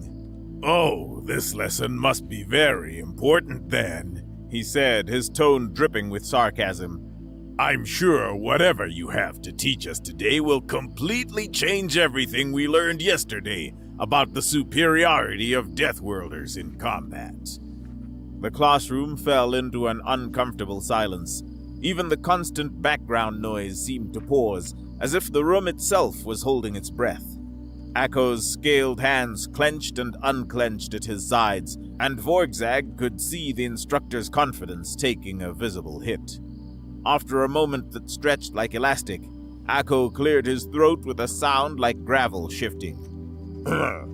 "Today's lesson," he began, his voice lacking its usual commanding tone, "is about surviving on Death Worlds. Specifically, we'll be discussing Earth." He turned to the holographic display behind him, bringing up an image of a blue-green sphere suspended in space. Earth presents multiple challenges that make it one of the most hostile environments for most galactic species. It has approximately 1.7 times standard gravity, which alone would crush the bones of many species in this room within hours. The planet harbors extremely aggressive microbial life that has evolved over billions of years to attack and break down organic matter with frightening efficiency. The climate is highly variable, with temperatures ranging from -40 to +50 degrees standard, sometimes varying by 30 degrees in a single day in certain regions. These are just a few of the topics we'll be covering today. Instructor, Vorgzag interrupted, raising one thick arm lazily. I might have a chance of surviving a planet like Earth for a bit, maybe even Zith here with his redundant organ systems. But everyone else? He gestured dismissively at the rest of the class. They're wasting their time with this lesson. No amount of theoretical knowledge is going to help a Leopard survive in 1.7 gravity when their skeleton would snap like dried vegetation stems. The silence that followed was even heavier than before. Vorgzag could practically taste the despair emanating from the non-Deathworlders in the room. Several students had begun to slouch in their seats, their various appendages drooping with resignation. Akko's head ridges flared briefly before settling. Training can make the difference, he said, though his voice lacked conviction. With the right equipment, the right conditioning, and most importantly, the right mindset, any species can learn to operate in extreme conditions. It's not about matching Deathworlder physical capabilities. It's about finding ways to work around limitations. Vorgzag looked around the classroom, noting how Akko's words were being heard but not listened to. A small furball-like student in the front row was exchanging worried glances with their neighbor, their wide eyes reflecting doubt and fear. Several avian students had their crests so low they were practically invisible against their heads. Even the aquatic students, suspended in their environmental suits filled with their native liquids, had begun nervously playing with the streams of bubbles that provided their oxygen, a clear sign of distraction and disengagement. One of them, a cephalopod with chromatophores along their mantle, was unconsciously flashing colors of distress, deep purples and browns that spoke of hopelessness. Akko seemed to notice the same thing Vorgzag did, and his shoulders sagged slightly before he straightened them with visible effort. I acknowledge that yesterday's combat demonstration may have affected your confidence in my teachings, he admitted, his scaled fingers flexing nervously. When Cadet Vorgzag defeated me in mock combat, I understand how that might have looked. But please consider this. He moved around the podium, his movements careful and deliberate as he addressed different sections of the class. You avians, he said, pointing to a cluster of feathered students. Your species evolved hollow bones for flight, yes, but that also means you have incredible power-to-weight ratios. On Earth, with proper exoskeleton support, you could outmaneuver any native predator in three-dimensional space. Your reaction times are already adapted for high-speed movement that would serve you well in Earth's environment. He turned to the aquatic students. Your species thrive in high-pressure environments already. Earth's oceans would actually be more forgiving than its land masses for you. With proper preparation, you could establish underwater bases that even humans would struggle to access efficiently. He continued for several more minutes, systematically addressing each species type present in the room. Combat isn't just about raw strength, Akko continued, his voice growing slightly stronger as he found his rhythm. It's about tactics, teamwork, and playing to your advantages. Even in direct combat, knowledge of pressure points, leverage, and technique can overcome significant physical disadvantages. Vorgzag noticed that some students were beginning to sit up straighter, a glimmer of hope returning to their various optical organs. He couldn't let that stand. The natural order needed to be maintained. That's a beautiful motivational speech, Instructor. Vorgzag said, his voice cutting through the tentative hope that had been building. Really, it is. But the fact remains, you lost to me in mock combat. I'm a second-year cadet and you've been training your whole life. No amount of words changes that. If any of those non-Death Worlder students were dropped on a planet like Earth, everyone would die. Those are my words, and even I'm not sure I could survive there. The classroom fell silent once more, but this time Vorgzag noticed something different. Instead of defeat or frustration, Akko's eyes held something else, a glint of anticipation, perhaps even satisfaction. You make an excellent point, Cadet Vorgzag, Akko said slowly, his ridges settling into a neutral position. Words alone won't convince you or the class. Actions speak louder, as the human saying goes. A new voice suddenly spoke up from the corner of the room, a tone that made several students turn in surprise. You're trying to convince them that no one can survive on Earth to prove your point, Vorgzag? The words hung in the air for a moment before the voice continued. How am I here, then? The entire class swiveled toward the source of the interruption. In the corner seat of the front row, a position Vorgzag had never paid attention to before, sat a hooded figure. The academy uniform obscured their features, but something about their posture, the confidence in their voice, sent an instinctive warning through Vorgzag's predator brain. Akko's ridges shifted into what might have been satisfaction. An excellent question, Cadet. Perhaps you'd like to help me answer it. Vorgzag's ears perked, but before he could respond, Akko had begun walking slowly from his teaching position toward the first row of seats on the opposite side of the classroom. Cadet, Akko said politely, addressing the student there, the figure who had mentioned his name. Would you please rise from your seat? The translator in Vorgzag's ear rendered the student's name as Felix, though he knew the device often struggled with certain names, converting them to the closest equivalent in Galactic Standard. Of course, Instructor, the student replied. Would you follow me to the front of the class, please? Vorgzag's attention sharpened to a knife's edge as he watched the hooded bipedal figure rise from the corner seat. Something about those movements immediately set off every alarm in his evolutionary toolkit.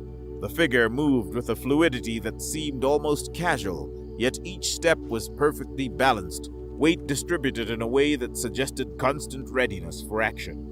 But there was something else, a slight adjustment in each movement, as if the being was compensating for something. It took Vorgzag a moment to realize what he was seeing. The subtle discomfort of someone used to much higher gravity, making minute corrections to avoid bouncing or overshooting their movements. The mysterious student followed Instructor Akko to the front of the class, stopping beside the podium where everyone could see clearly. The hood of their academy uniform still obscured their features, but Vorgzag could make out a bipedal form roughly similar in size to Akko, though perhaps slightly shorter and more compactly built. Thank you, Felix, Akko said, then addressed the class. Would you please remove your hood?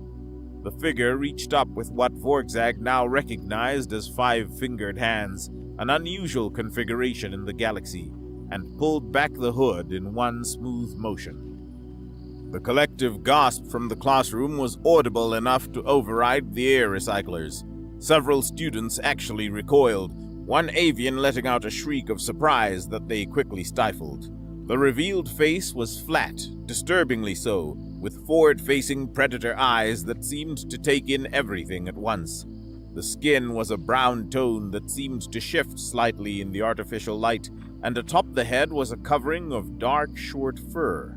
No, hair. Vorgzag's xenobiology training reminded him. This was a human. An actual human was sitting in their classroom.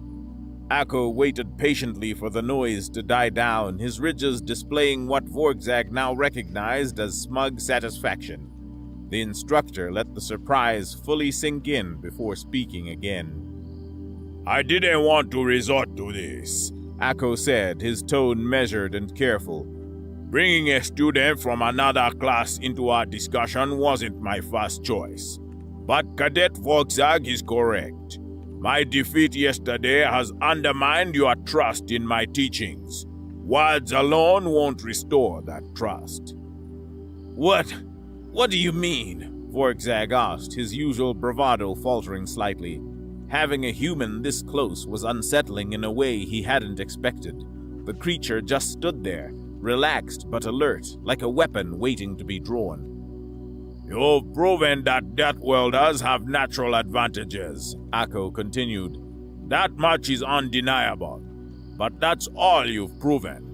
Now the entire class believes that nothing I teach has value against raw Deathworlder physiology. So I need to demonstrate otherwise. The confusion in the room was clear. Students were looking between Akko, the human, and Volksag with expressions of bewilderment. Volksag started to voice another question, but Akko raised a scaled hand to cut him off. You are going to fight Cadet Felix here in mock combat. Same rules as yesterday. Training knives. First to achieve a killing blow wins.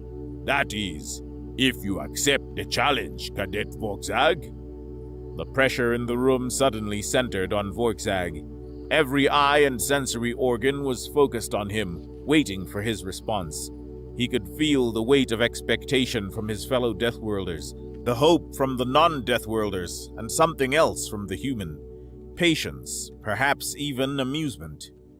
His pride wouldn't let him back down, even as his instincts screamed warnings about the predator standing calmly at the front of the class. What reason would I have to refuse? He said, forcing his usual bravado into his voice. I've beaten the instructor. One human cadet won't be any different. Excellent, Akko said, already moving to clear space at the front of the classroom. Everyone, please move your desks back to create a combat circle. Standard academy rules apply. Stay outside the marked area. The preparation happened quickly, students scrambling to rearrange the room with a mixture of excitement and trepidation. Within moments, a rough circle had been cleared, approximately 5 meters in diameter. Akko produced 2 training knives from the equipment locker, the same type used yesterday, weighted to feel like real blades, but with edges that would only leave a bright mark on contact with skin or clothing, registering a cut without causing actual damage. Volksag took his position, rolling his massive shoulders and feeling his muscles bunch beneath his leathery hide. The familiar weight of the training knife felt good in his hand, and he spun it once in a display of dexterity that drew some appreciative murmurs from the crowd. The human, Felix, simply took the offered knife and tested its balance with a few subtle movements, then nodded to Akko. There was no showmanship, no intimidation display, just quiet assessment and readiness. You might want to stretch first, Felix offered, speaking for the first time since revealing himself. His voice was filled with that same dangerous undertone, but there was genuine sportsmanship in it. I heard what you said about Earth, about surviving there. Instructor Akko is right, you know. It's not about raw strength. It's about training, adaptation, and technique. I should know. I lived there my whole life before coming here. Volksag snorted dismissively.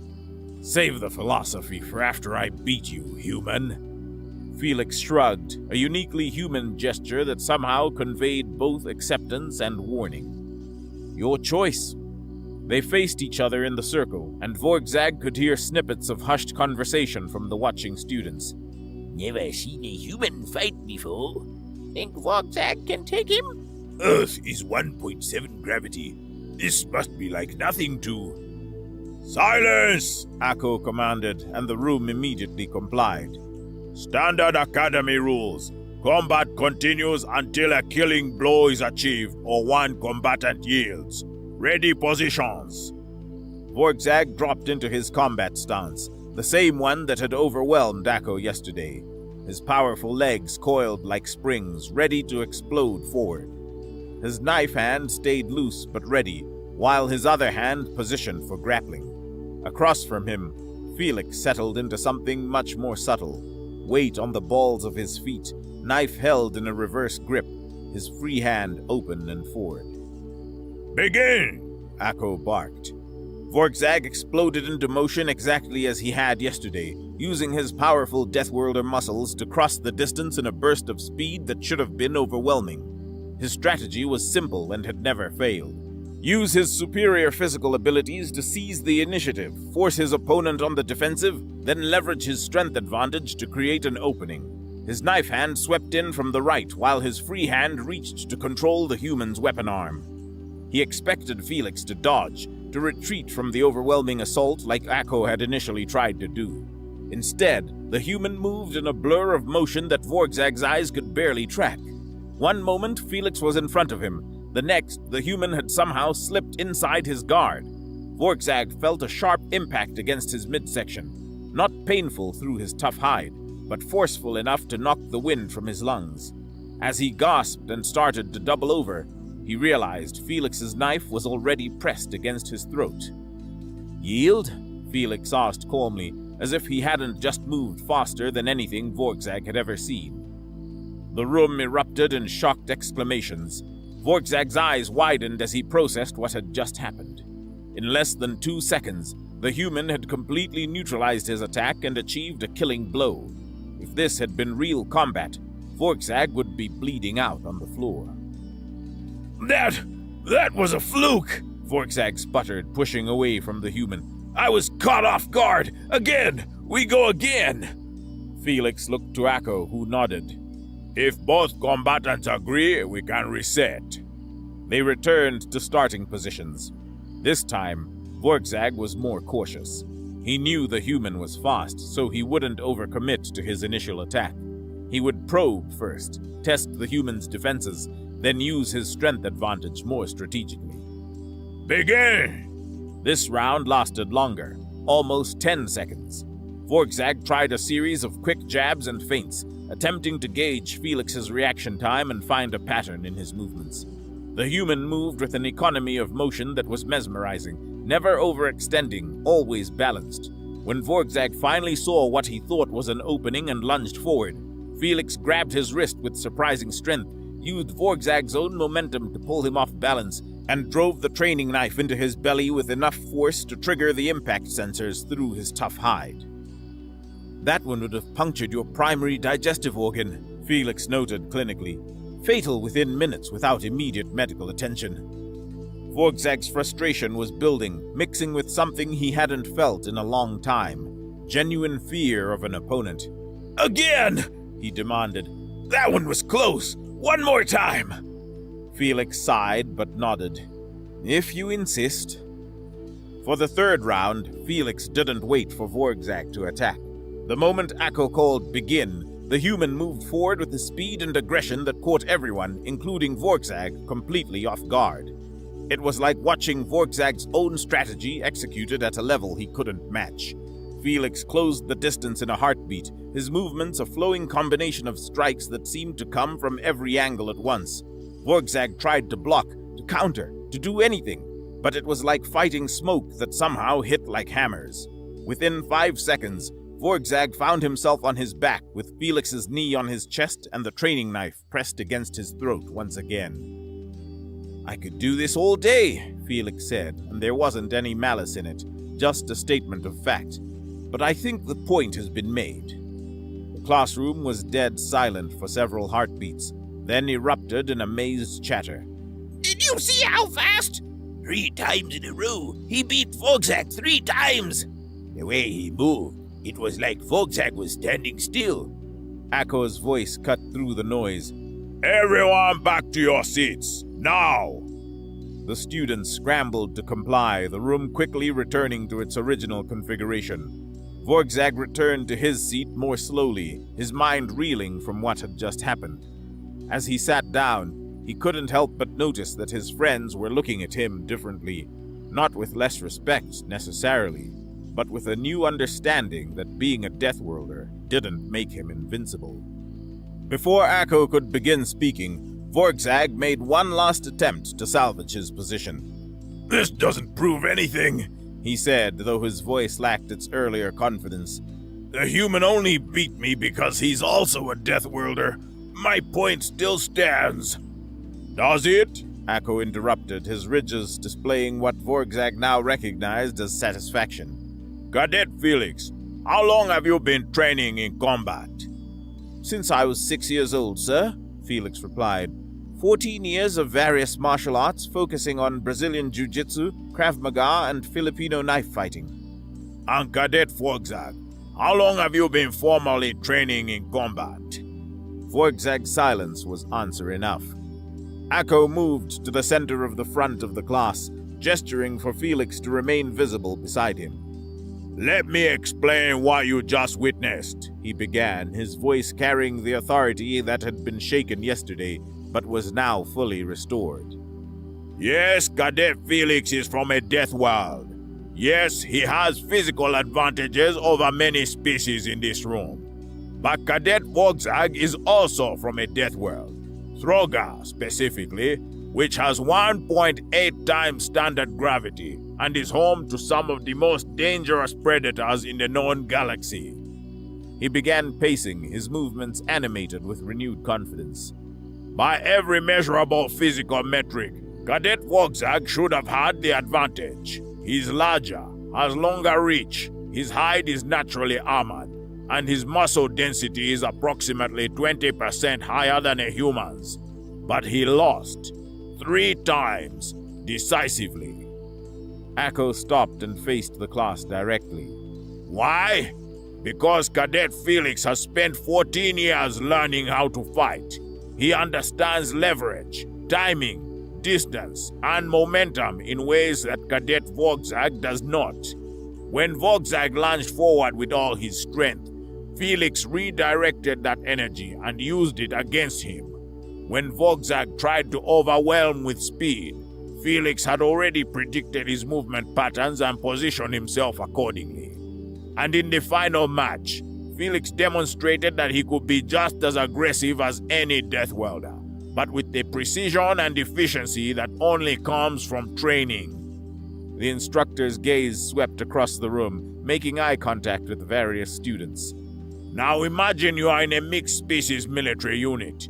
You might find yourself serving alongside Death Welders from your own side and facing Death Welders among the enemy. What makes the difference between victory and defeat?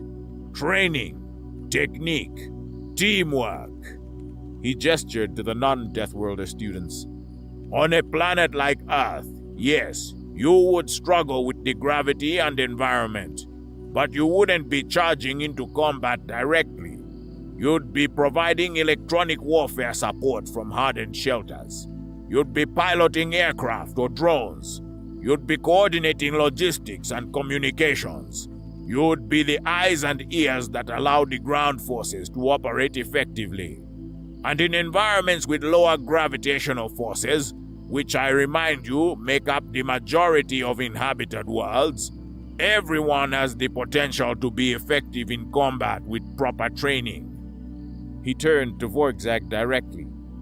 And yes, Death Welders have advantages, significant ones. But without training, without discipline, without understanding how to use those advantages effectively, you are just a strong, fast being who can be defeated by someone who knows what they are doing. Cadet Felix didn't beat you because he's stronger.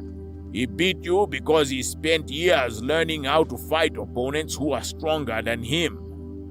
Felix spoke up for the first time since the demonstrations. On Earth, we have a saying, the more you sweat in training, the less you bleed in battle. Every species here has the potential to be effective in combat if they're willing to put in the work. Akko nodded approvingly. Thank you, Cadet Felix. You may return to your class. The human nodded respectfully to Akko, then to the class as a whole, before pulling his hood back up and departing. His exit was as quiet and controlled as everything else he had done, leaving behind a room full of contemplative students. So, Akko said, his ridges displaying satisfaction as he returned to his podium. Shall we begin today's lesson on surviving death worlds? I think you'll find it much more relevant now that you understand it's not about matching Deathwelder physiology. It's about understanding your own capabilities and how to maximize them in any environment. The class leaned forward almost as one, suddenly eager to learn what the instructor had to teach. Even Zith's tentacles were stretched forward in attention, while Nior's ears stood up straight for the first time since Vorgzag had known him. As Akko began breaking down the various approaches different species could use to operate effectively on high-gravity worlds, Vorgzag sat in uncharacteristic silence. His usual smugness had evaporated, replaced by something unfamiliar: doubt. For the first time since arriving at the academy, he found himself actually listening to the instructor's words rather than dismissing them. The lesson continued, with Akko explaining pressure suits designed for different physiologies, discussing how exoskeletons could allow even the most fragile species to move in higher gravity, and detailing team tactics that leveraged each species' strengths while compensating for their weaknesses. He showed holographic simulations of mixed species units operating on Earth, with leopards providing overwatch and communication, avians controlling air support, and various other species fulfilling specialized roles that even humans couldn't perform as effectively. As the class progressed, Vorgzag found his mind replaying the fight with Felix over and over. Every time he'd attacked, the human had been ready. Every move he'd made had been anticipated and countered. It wasn't that Felix was impossibly fast or strong. Reviewing it in his memory, Vorgzag could see that the human's movements, while quick, weren't beyond what he himself could potentially achieve. The difference was that Felix knew exactly when and how to move, while Vorgzag had simply relied on his natural abilities without any real understanding of combat dynamics. The realization sat like a cold stone in his stomach. How many fights had he won simply because his opponents were weaker? How many times had he dismissed training and technique because he'd never faced someone who had both physical capability and skill? And if a human, from a world with only 1.7 times standard gravity, could so thoroughly defeat him, what would happen if he faced a trained fighter from a higher gravity death world? As Instructor Akko continued his lesson, describing how human military forces had successfully integrated hundreds of different species into their combat units, despite Earth's hostile environment, Vorgzag felt his entire worldview beginning to crack. Remember, Akko was saying, in real combat, you won't always have the luxury of choosing your battlefield. You might find yourself on a low-gravity moon where even the smallest species can match your physical strength. You might be in an environment that favors your enemy's biology over yours. The only constant you can rely on is your training and your ability to work with your team. As the lesson drew to a close, Vorgzag caught Nior looking at him with something approaching sympathy rather than fear. Even Loxy had stopped her submissive, teeth-pressing gesture, instead watching him with curious eyes.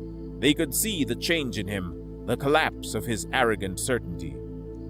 For your next assignment, Akko announced, you'll be working in mixed species teams to develop tactical approaches for various environmental conditions. Each team must include at least one Deathwelder and 3 non-Deathwelders. You'll be graded not on individual performance, but on how effectively you leverage each team member's capabilities. The class period ended, and students began filing out. As Vorgzag slowly gathered his things, he overheard 2 avians talking excitedly about the exoskeleton systems Akko had described. A group of aquatic students were discussing the possibility of specializing in underwater combat operations on mixed environment worlds. Even Zith was engaged in animated conversation with several non-Deathworlders about communication strategies. Vorgzag stood to leave, his movements heavy with the weight of his shattered preconceptions. As he reached the door, Instructor Akko called out to him. Cadet Vorgzag, a moment, please. He turned back, expecting to be reprimanded or mocked. Instead, Akko's expression was neutral, even understanding. What you are feeling right now, the instructor said quietly, that confusion, that questioning of everything you believe, That's the beginning of real learning. Cadet Felix could have beaten you 100 times and it wouldn't have mattered if you weren't ready to understand why. The fact that you are questioning yourself now means you are finally ready to become a real soldier, not just a strong fighter. Vorgzag stood at the doorway for a moment longer, unable to find words to respond. The instructor's scaled face showed no mockery, only a patient understanding that somehow made the truth even harder to bear. I've been where you are, Akko continued, his ridges settling into a neutral position. Many Deathworlders go through this realization at some point. The lucky ones learn it in training rather than in actual combat where the stakes are lethal. You have natural advantages, Cadet Vorgzag, significant ones. But those advantages are just raw materials. What you do with them, how you refine them through training and discipline, that's what determines whether you become a true warrior or just another casualty who thought strength alone was enough. The reptilian instructor moved back toward his desk, adding a few more words. The offer stands for additional combat training if you are interested. Real technique, not just relying on your natural abilities. Vorgzag felt his leathery hide flush with embarrassment, but said nothing. As he finally turned to leave, his massive frame moving through the doorway with none of his earlier swagger, he caught sight of his reflection in the polished metal of the corridor outside. The same powerful Deathworlder physique stared back at him, but somehow it looked different now. Less like an advantage and more like untapped potential that he'd been wasting. His heavy footsteps echoed down the academy corridor as he walked away, but for the first time since arriving at the military academy, they didn't sound like the steps of a conqueror. They sounded like the steps of a student who had just learned his first real lesson, that in the vast, dangerous galaxy, being born strong meant nothing if you never learned how to truly fight. And perhaps more importantly, that those he'd dismissed as weak might just be the ones to teach him what real strength actually meant.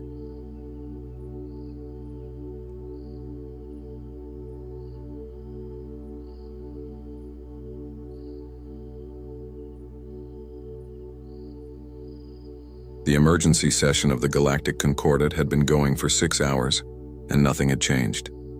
The holographic display in the center of the grand chamber showed the same terrible truth it had shown that morning. Red markers spread across the star map like a disease, each one representing a world conquered by the Krithak Dominion. 47 species had seats in this council chamber. 12 of those species no longer had homeworlds to return to. Ambassador Velnara stood at the center podium, her forearms gesturing in a pattern that her species used to show deep distress. Her compound eyes reflected the red glow of the display as she watched another admiral present another plan that would not work. The Dominion had more than 10,000 warships.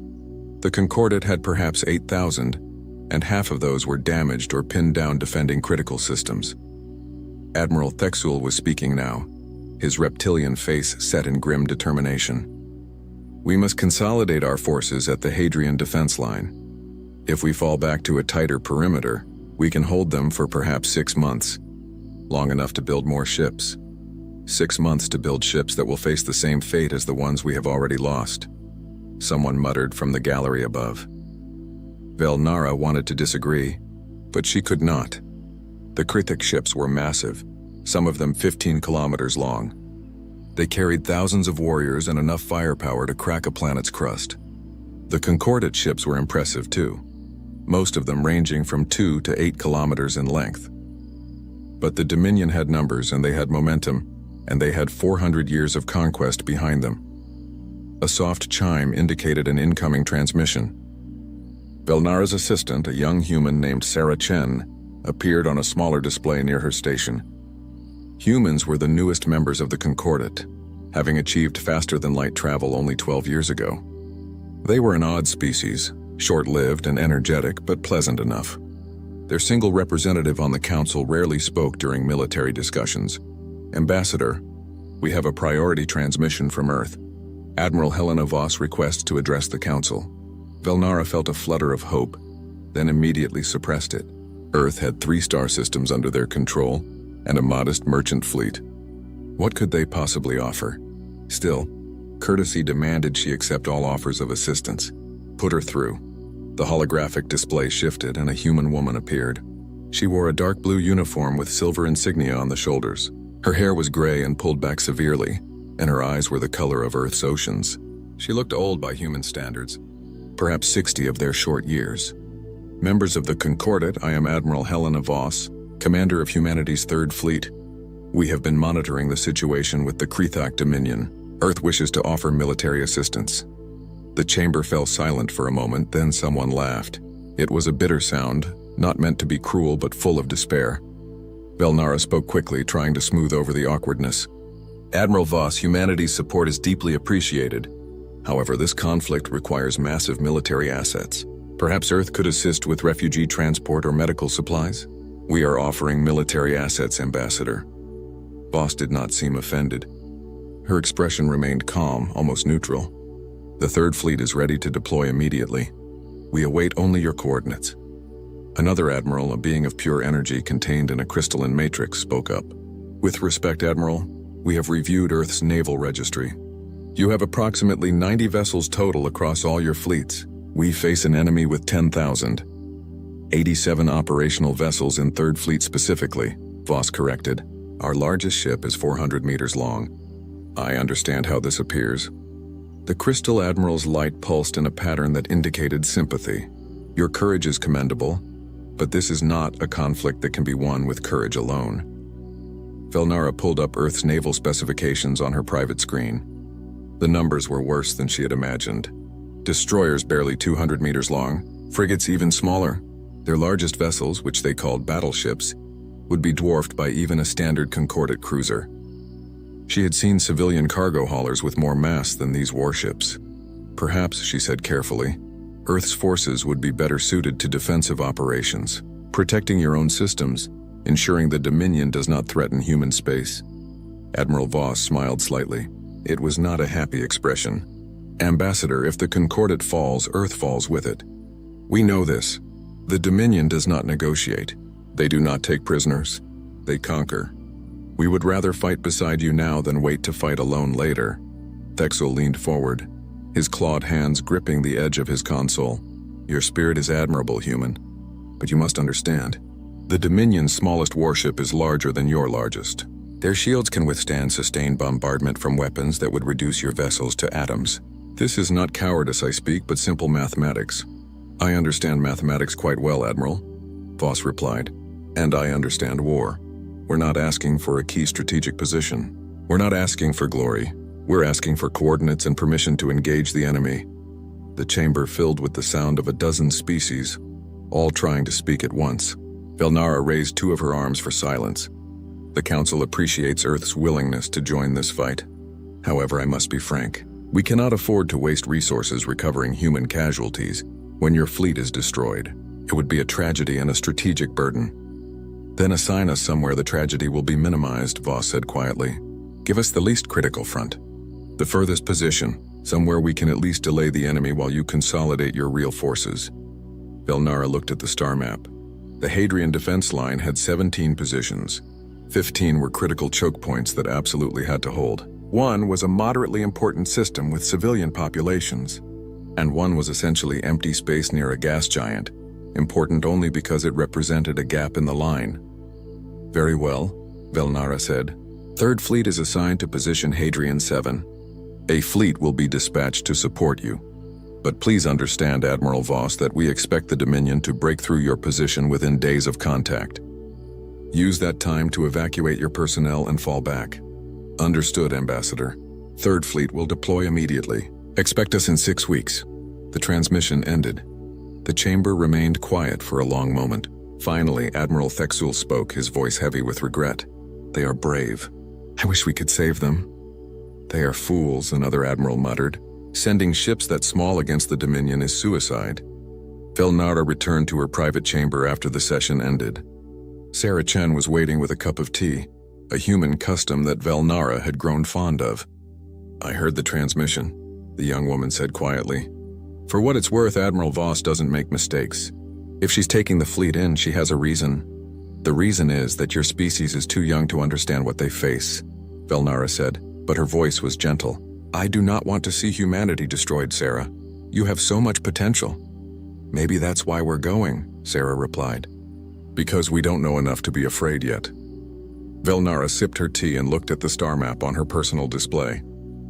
6 weeks until the human fleet arrived. 6 weeks until she would have to write a memorial for an entire species that had been too brave for their own good. The red markers of Dominion conquest seemed to pulse like a heartbeat on the display. She wondered if humans understood what those red markers meant. Each one was millions of dead. Each one was a civilization erased. Each one was a battle that had been lost despite the best efforts of species far older and more powerful than humanity. But they were coming anyway. Such small ships, such a tiny fleet, such incredible foolishness. Velnara felt one of her hearts ache with sadness. She had liked the humans in the short time she had known them. The human fleet emerged from faster-than-light travel in a flash of blue light that scattered across the void like dying stars. Admiral Thexul watched from the bridge of his flagship, the Unbreakable Will, as 87 tiny ships took position near the gas giant. His tactical officer had helpfully overlaid size comparisons on the display. The largest human vessel was barely larger than one of his fighter craft. They looked like toys, his weapons officer muttered. Thexul did not reprimand him. It was true. The human destroyers were sleek things, all angles and armor plating, but they were so small. His own fleet consisted of 300 ships, including 20 cruisers, that massed more than all the human vessels combined. And he knew with grim certainty that his fleet was not enough to hold this position. Open a channel to the human commander, he ordered. Admiral Voss appeared on his screen. She looked tired, as if the 6-week journey had aged her. Humans always seemed tired to Thexul. Their lifespans were so short that perhaps they were always racing against time. Admiral Thexul, 3rd Fleet reporting for duty. Admiral Voss, welcome to Hadrian 7. He tried to keep the pity from his voice. Our scouts report enemy movement. The Dominion is sending a fleet to this sector. 600 ships, mostly cruisers and heavy carriers. They will arrive in approximately 8 hours. He watched Voss carefully, waiting for the fear to show. Instead, she nodded once as if he had told her the weather forecast. 600. What's your battle plan, Admiral? Standard defensive formation. We will form a line between the enemy and the gas giant's orbital stations. We hold as long as possible, then execute a fighting retreat toward the inner system. He paused. Admiral Voss, I must be honest. Against 600 Dominion ships, we cannot win. We can only delay them. Understood. Where do you want my ships? Thexul had thought about this during the long wait for the human fleet to arrive. He did not want to watch them die in the first volley. Take position behind my formation. When we begin our retreat, you will have advance warning. Use that time to escape. Negative, Admiral. Voss leaned forward slightly. 3rd Fleet will take the right flank. We'll maintain a loose formation at 15,000 kilometers from your line. Admiral Voss, the right flank will receive heavy fire. Your ships will manage. 3rd Fleet out. The transmission ended. Thexul stared at the empty screen. Beside him, his first officer made a sound of frustration. Stubborn. They do not understand what they face. No, Thexul agreed quietly. They do not. 8 hours later, the Dominion fleet arrived. They came in a formation that had broken 100 worlds. A massive wedge of ships, each one broadcasting its power and dominance. The smallest was 3 kilometers long. The largest stretched nearly 8 kilometers, its hull covered in weapons ports that glowed with ready fire. The Dominion commander's message was simple. Surrender or die, Thexul gave the only answer he could. We stand. The battle began as it always did. The Dominion ships advanced in formation, their shields shimmering with power. Thexul's fleet opened fire, long-range particle beams and missile volleys that lit up the void. The Dominion ships returned fire, and space became a storm of energy and explosions. Then the human fleet moved, and everything Thexul thought he knew about space combat stopped making sense. The human ships scattered. There was no other word for it. One moment they were in a loose formation, the next they were everywhere, moving in patterns that seemed random but somehow coordinated. His tactical display struggled to track them. Sir, the human fleet is breaking formation, his tactical officer reported, confusion clear in his voice. I can see that, Thexul growled. Were they fleeing already? But no, they were moving toward the enemy, not away. just not in any formation he recognized. Then the human ships opened fire, and Thexel understood that war had changed. The humans did not use energy weapons. Instead, they fired solid projectiles, thousands of them, tiny pieces of metal that his sensors barely registered. The projectiles moved at impossible speeds, nearly a fraction of light speed. They should have been easy to dodge, but there were so many of them and they came from so many angles. A Dominion cruiser's shields flared as hundreds of tungsten rounds hammered into it. The shields held for perhaps 3 seconds, then collapsed. The rounds punched through the hull like it was paper. Atmosphere vented. Secondary explosions rippled along the ship's length. "By the ancestors," someone whispered. The human ships did not stay still long enough to be targeted. They moved in ways that should have turned their crews into paste. 40 gravities of acceleration, 50 more. They curved and twisted through space like living things. A human destroyer, barely 200 meters long, slipped past a Dominion battleship's weapons fire and launched something. "Torpedoes," his tactical officer said. "But sir, they're not flying straight. They're maneuvering independently." Thexul watched as 20 torpedoes spread out, then converged on a single Dominion ship from different angles. The enemy's defensive guns destroyed half of them, but the rest got through. The explosions were not large, but they were precise. Each torpedo struck a critical system. Engines, weapons, command deck. The Dominion ship went dark and began to drift. "How many ships have the humans destroyed?" Thexul demanded. 17 confirmed kills, sir. Another 30 with critical damage. His tactical officer's voice was shaking. "Sir, they've been fighting for 11 minutes. 11 minutes. Thexul's fleet had destroyed 9 enemy ships in the same time, and they had 300 vessels to the humans' 87. He looked at the tactical display again, really looked at it. The human ships were not just fighting. They were hunting. A pack of human frigates surrounded a Dominion carrier. They fired from all sides, never staying in one place, never giving the carrier a clean shot. The carrier's shields failed. The carrier exploded. The human ships were already moving to their next target before the debris finished expanding. Admiral Voss's voice came over the command channel, calm and professional. "All units go weapons free. Remember, there are no points for second place. Hunt them down, hunt them down. Not fight, not engage. Hunt." The Dominion commander tried to reform his fleet, tried to establish a defensive line, but the human ships would not let him. They struck at his flanks, at his rear, at any ship that separated from the group even slightly. They fired those terrible railguns that moved too fast to dodge and torpedoes that thought for themselves. 3 hours into the battle, the Dominion fleet began to retreat. They had lost more than 200 ships. Thexul's fleet had lost 18.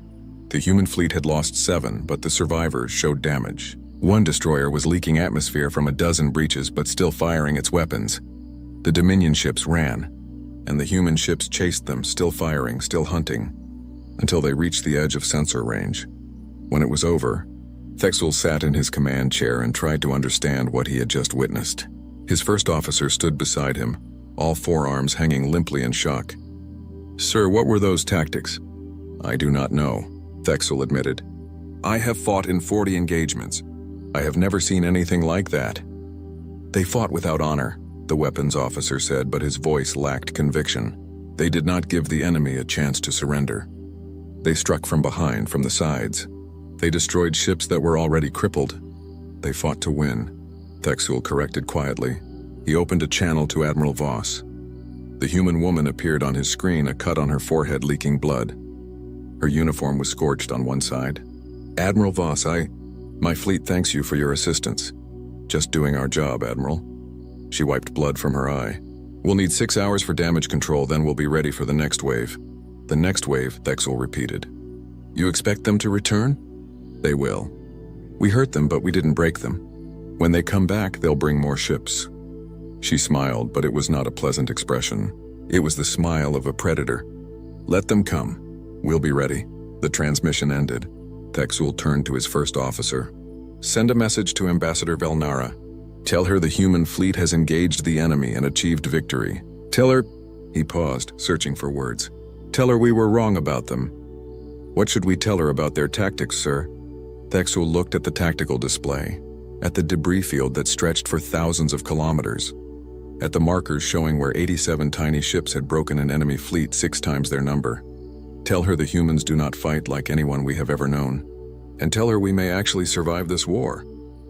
The message reached the Kruthak Dominion's High Command 3 days after the defeat at Hadrian 7. Grand Admiral Vorketh read the report twice, certain there had been an error in the transmission. 600 ships reduced to 380 by a force 1/7 their size.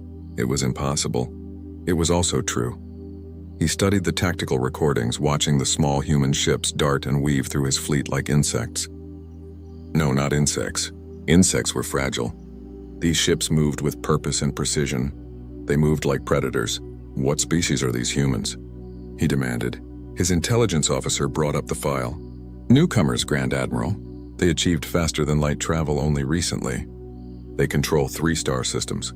Their military is estimated at fewer than 100 vessels total. That estimate is clearly wrong, Vorketh said coldly. He watched another recording of human torpedoes hunting a Dominion cruiser. Watched them coordinate their attack like a pack of living creatures. Prepare the 8th Battle Group. 1,200 ships, including 3 world breakers. We will crush these humans and make an example of them. Target, Grand Admiral? Vorketh smiled, showing rows of sharp teeth. They defend the mining colony at Outpost Tarsus. 4 million civilians. Let us see how brave they are when they must choose between fighting and saving innocents. Send the fleet. Outpost Tarsus orbited a red dwarf star, surrounded by an asteroid belt rich in rare metals. Admiral Helena Voss stood on the bridge of her flagship, the UNS Defiant, and looked at the tactical situation. It was bad. The Concordat forces in the system were already evacuating civilians, their massive transport ships struggling to load refugees fast enough. Admiral Theksul appeared on her communication screen. After the battle at Hadrian 7, he had been reassigned to coordinate with her fleet. Admiral Voss, our scouts confirmed the enemy fleet composition. 1,200 ships. We cannot win this fight. We must complete the evacuation and retreat. How long until the evacuation is complete? 72 hours at current rate. The enemy will arrive in 48. Voss nodded slowly, her mind already working through the problem. Then we buy you 24 hours. Keep loading those transports, Admiral. Admiral Voss, I must protest. Your fleet cannot hold against 1,200 ships, and they are bringing world breakers. Those vessels are designed to destroy planets. Your largest ship would fit inside one of their cargo bays. I understand the math, Admiral. Third Fleet is staying. You have your orders. Theksul's reptilian features showed an emotion Voss had learned to recognize, frustration mixed with respect. You are either the bravest human I have met or the most insane. Maybe both, Voss said with a tired smile. We'll find out in 48 hours. She cut the transmission and turned to her staff. Get me Commander Park from the Engineering Corps, and I want complete mining surveys of this asteroid field. Every rock bigger than a shuttle. I want to know where it is and what it's made of. Her first officer, Commander Sarah Chen, raised an eyebrow. Sarah was young, barely 30, but she had proven herself in the last battle. What are you planning, Admiral? We're going to do what humans do best, Commander. We're going to cheat. For the next 48 hours, the human fleet worked without rest. Engineering crews in spacesuits moved through the asteroid field, attaching small devices to carefully selected rocks. Mining charges, normally used for extracting ore, were repurposed and networked together. Navigation buoys were hacked and reprogrammed. Civilian mining equipment was hauled up from the colony and converted into weapons. Commander Park, a stocky woman with grease-stained hands, reported to Voss on the bridge. Admiral, we've placed 8,000 mines throughout the field. They're linked to a central control system. We can detonate them in any pattern you want. We've also got 50 fusion reactors from the colony rigged as improvised energy weapons. They'll get one shot each before they melt down, but that one shot will hurt. What about the asteroid positioning? Trickier. We've attached maneuvering thrusters to 300 large asteroids. We can move them, but not quickly. Think of them as very slow missiles.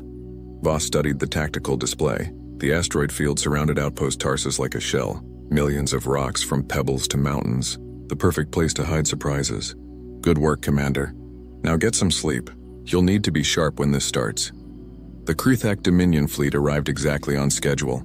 1,200 ships dropped out of faster-than-light travel in a formation meant to inspire terror.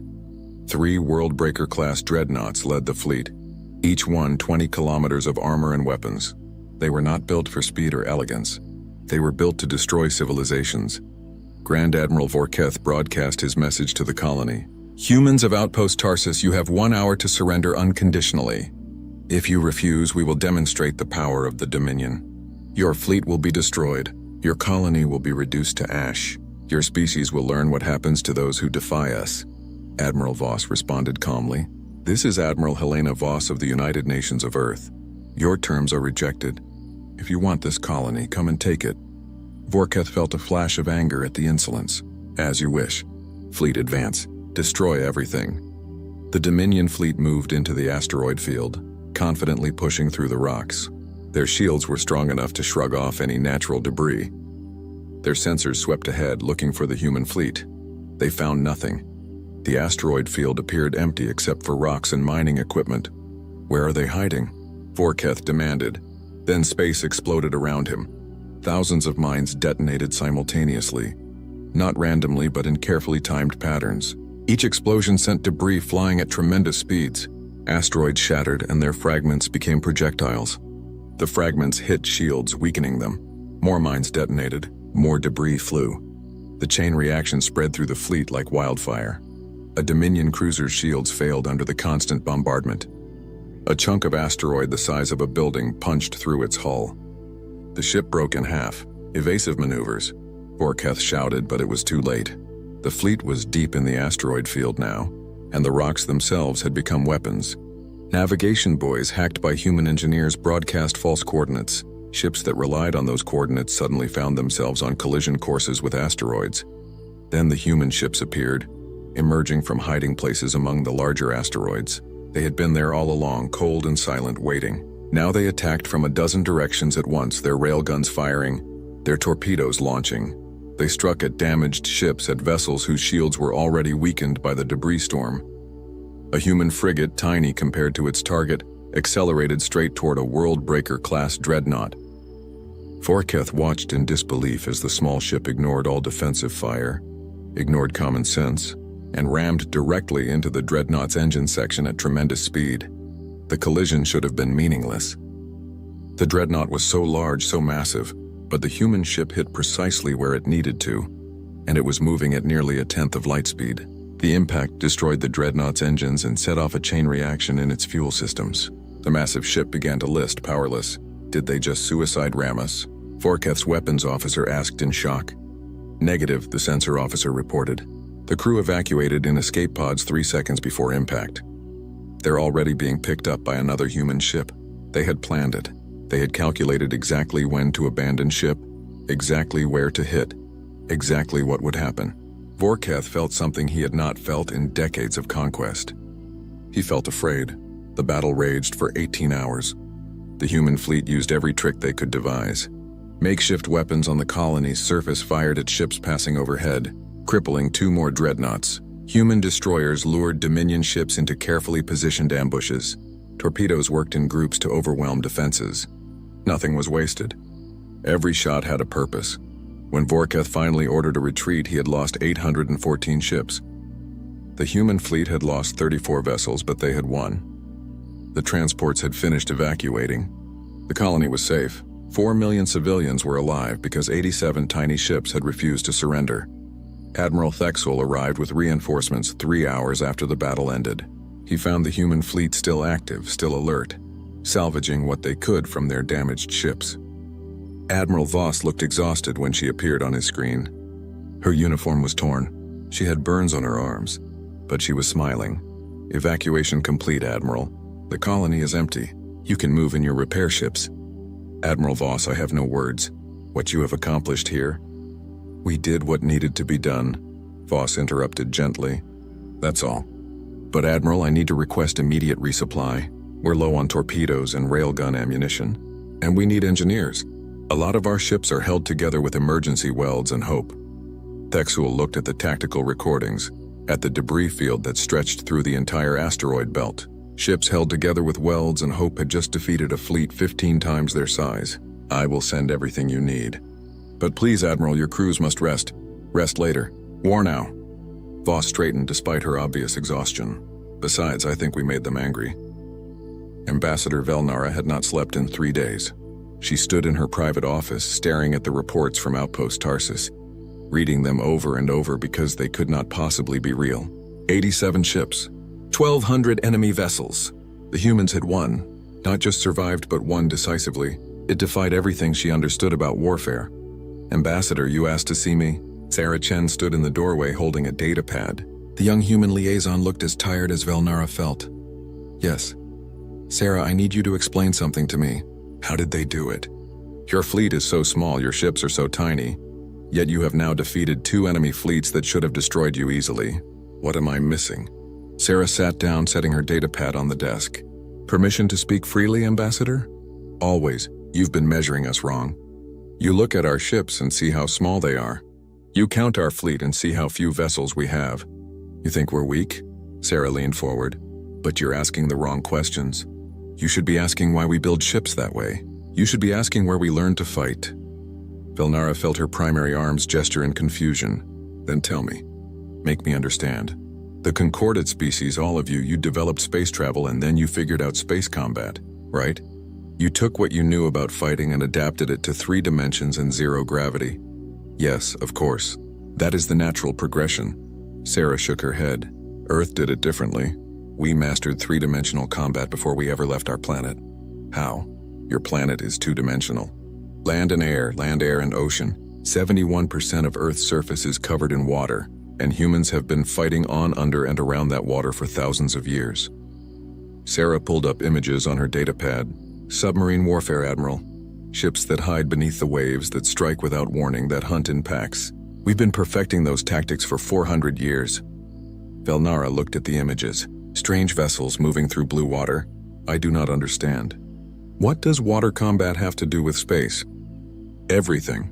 In water, you move in 3 dimensions. You deal with pressure and temperature gradients. You hide in terrain. You use sonar instead of sight. You coordinate with vessels you can't see. You attack from unexpected angles. Sarah smiled. Space combat? That's just submarine warfare with a bigger ocean. Velnara sat down slowly, her mind racing. She pulled up the tactical recordings from Hadrian 7, watching them with new understanding. The way the human ships scattered and reformed, the way they attacked from multiple vectors, the way they hunted damaged ships. These were not the tactics of a species learning to fight in space. These were ancient tactics refined over centuries, applied to a new environment. Show me more, she demanded. Show me everything. For the next 6 hours, Sarah walked her through Earth's naval history. Surface fleets that had fought across Earth's oceans, carrier groups that projected power across thousands of miles, wolf packs of submarines that had turned the tide of a war, missile cruisers that could strike targets beyond the horizon, every innovation, every tactic, every lesson learned in blood and salt water. We had to learn this, Sarah explained. Earth is one planet, but the oceans divided us. To project power, to protect trade, to survive, we needed to master naval warfare. And we're good at it, Ambassador. We've been doing it longer than we've been doing anything else except farming. Velnara watched recordings of Earth's naval battles. Ships moving in coordination, appearing from nowhere, striking and vanishing. The parallels to what she had seen at Hadrian 7 and Outpost Tarsus were undeniable. You brought 4 centuries of experience to space combat. You already knew how to fight in 3 dimensions. You already knew how to use terrain and stealth and pack tactics. Exactly. When other species see space, they see it as an extension of land warfare. Big armies meeting on big battlefields. But we see it as an ocean. The biggest ocean that ever existed. And we know how to fight on oceans. A horrible thought occurred to Velnara. Sarah, how many ships does Earth actually have? Sarah met her eyes calmly. You have access to our public registry, Ambassador. That is not an answer. The Third Fleet has 80 ships remaining after the battle at Outpost Tarsus. Earth has 16 other numbered fleets, each of similar size. We also have system defense forces, patrol groups, and reserve vessels. In total, about 1,400 combat ships, not counting support vessels, transports, or civilian militia. The room seemed to tilt. Velnara gripped the edge of her desk with all 4 arms. 1,400 ships. You told us you had 90 vessels total. No, Ambassador. We told you the Third Fleet had 87 vessels. The Council assumed that was our entire navy. We didn't correct that assumption because Admiral Voss wanted to prove what we could do before asking for a command position. It seemed more polite than showing up and demanding you put a human in charge of your military. In charge of... Velnara could not finish the sentence. She pulled up the battle reports again, seeing them in a new light. A tiny fleet, representing less than 6% of humanity's total military strength, had defeated 2 enemy fleets many times larger. What could the full human navy do? I need to call an emergency council session, Velnara said quietly. The council needs to know all of this. I'll inform Admiral Voss, Sarah said. She's been waiting for this conversation. The emergency session convened within hours. The council chamber was packed, with representatives from all 47 species present. Velnara stood at the central podium, and beside her stood Admiral Helena Voss, present via hologram from her flagship. Velnara began with a simple statement. The Council has been operating under incorrect assumptions about humanity's military capabilities. We believed their entire fleet consisted of approximately 90 vessels. This information was incomplete. The chamber filled with confused voices. Admiral Thexul spoke up. Ambassador, we have reviewed Earth's public registry. The numbers are clear. The registry listed Earth's third fleet, Admiral Voss said calmly. It did not list the 1st, 2nd, 4th, 5th, 6th, 7th, 8th, 9th, 10th, 11th, 12th, 13th, 14th, 15th, 16th, or 17th fleets. It did not list our system defense forces. It did not list our reserve vessels. It did not list our civilian militia. Earth's total military numbers approximately 1,400 frontline combat vessels. Silence. Complete absolute silence. Then everyone tried to speak at once. Velnara raised her arms for quiet. Admiral Voss, why did you not inform the Council of this earlier? Because you would not have believed us, Ambassador. You looked at our small ships and saw weakness. If we had claimed to have 1,400 vessels, you would have assumed we were counting cargo haulers and patrol boats. So we showed you what one fleet could do. We let our actions speak for us. Your actions, a crystalline admiral said slowly, have included destroying nearly 2,000 Dominion ships while losing fewer than 50 of your own. If one fleet can do this, what could your full navy accomplish? That depends on how you use us, Admiral. We can't win this war alone. We don't have enough ships to hold all the critical systems, and we can't be everywhere at once. But we can teach you how we fight. We can show you our tactics. And if the Council is willing, we can coordinate a unified strategy. Admiral Thexul stood up. Ambassador Velnara, I move that we grant Admiral Voss the rank of Supreme Allied Commander, with full authority to coordinate Concordat and human forces.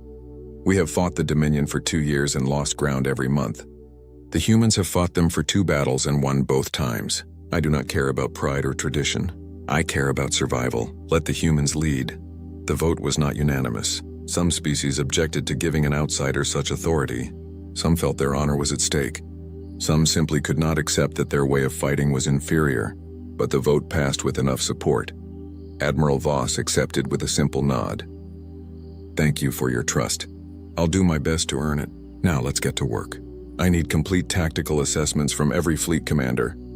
I need engineering specifications for all ship classes. And I need to know every asset we have available, including civilian vessels that can be converted to military use. What is your plan, Admiral? Velnara asked. We're going to stop playing defense.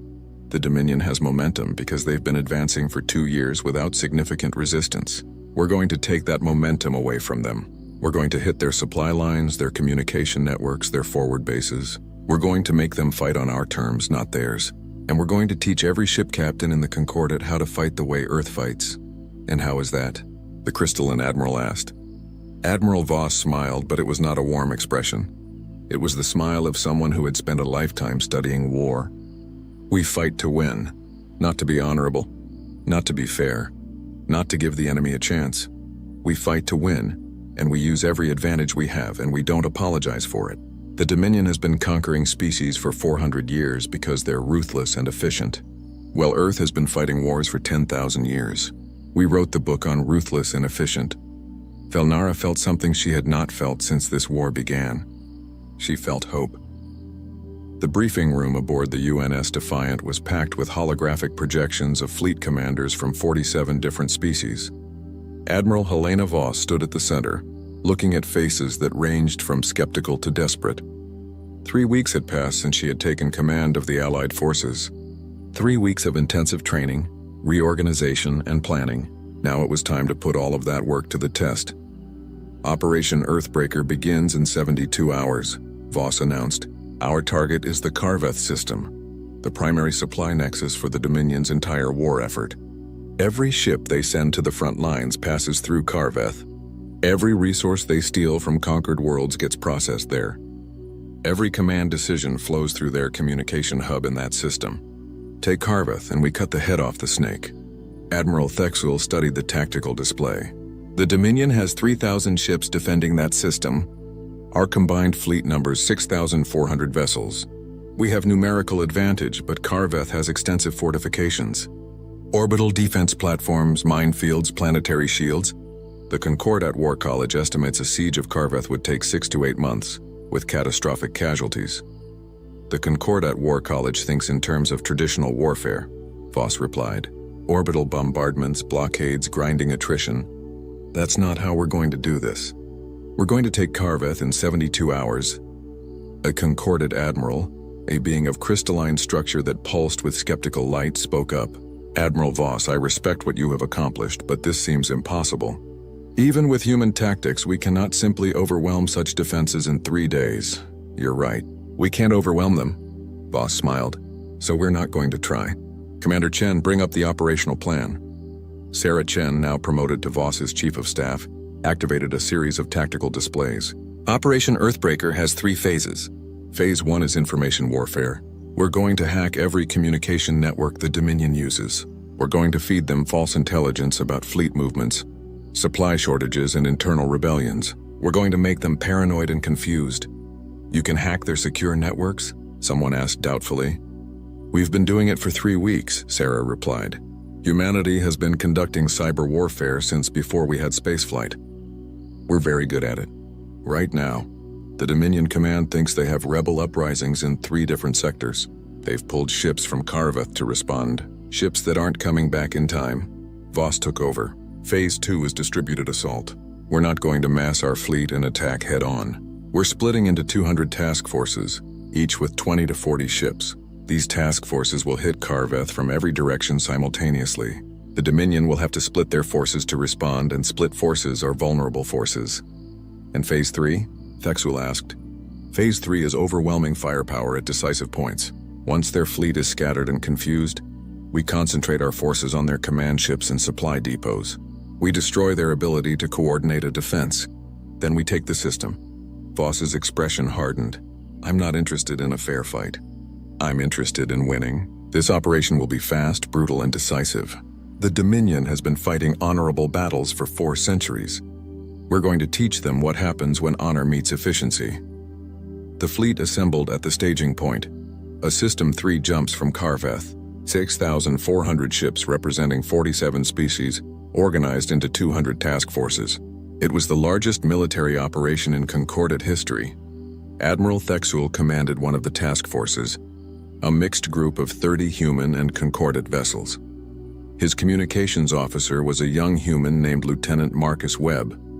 Over the past 3 weeks, Thexul had learned to trust the humans even if he did not always understand them. Lieutenant Webb, explain to me again why we are not traveling in formation. Because formations are predictable, sir. The Dominion will expect us to arrive in a standard battle formation. Instead, each task force will arrive at a different point around Karveth, at slightly different times from different approach vectors. They won't know where to concentrate their defenses. It seems chaotic, Webb grinned. That's the point, sir. Chaos is our weapon. The Dominion likes order, hierarchy, predictable tactics. We're going to give them chaos and they won't know how to respond. The task forces jumped to Karveth in waves. Thexul's group arrived to find space already alive with battle. The Dominion fleet was trying to respond to attacks coming from a dozen directions at once. Their communications were jammed, their sensors were being spoofed by human electronic warfare, and their command structure was falling apart. Sir, we're detecting Dominion flagship Eternal Domination at coordinates 337, Webb reported. Admiral Voss is requesting all available task forces converge on that target. All available task forces? How many is that? 42, sir. 860 ships. Thexul felt his blood run cold. We are concentrating nearly 1/7 of our fleet on a single target. Yes, sir. Once we take out their flagship, their command structure collapses. Then they're just individual ships without coordination. It went against everything Thexul had learned about warfare. You did not risk so many ships on a single target. but he had learned to trust human tactics even when they seemed insane. Helm, set course for the flagship.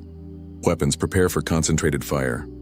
42 task forces moving from 42 different directions converged on the Eternal Domination. The Dominion flagship was massive, 15 kilometers of armor and weapons.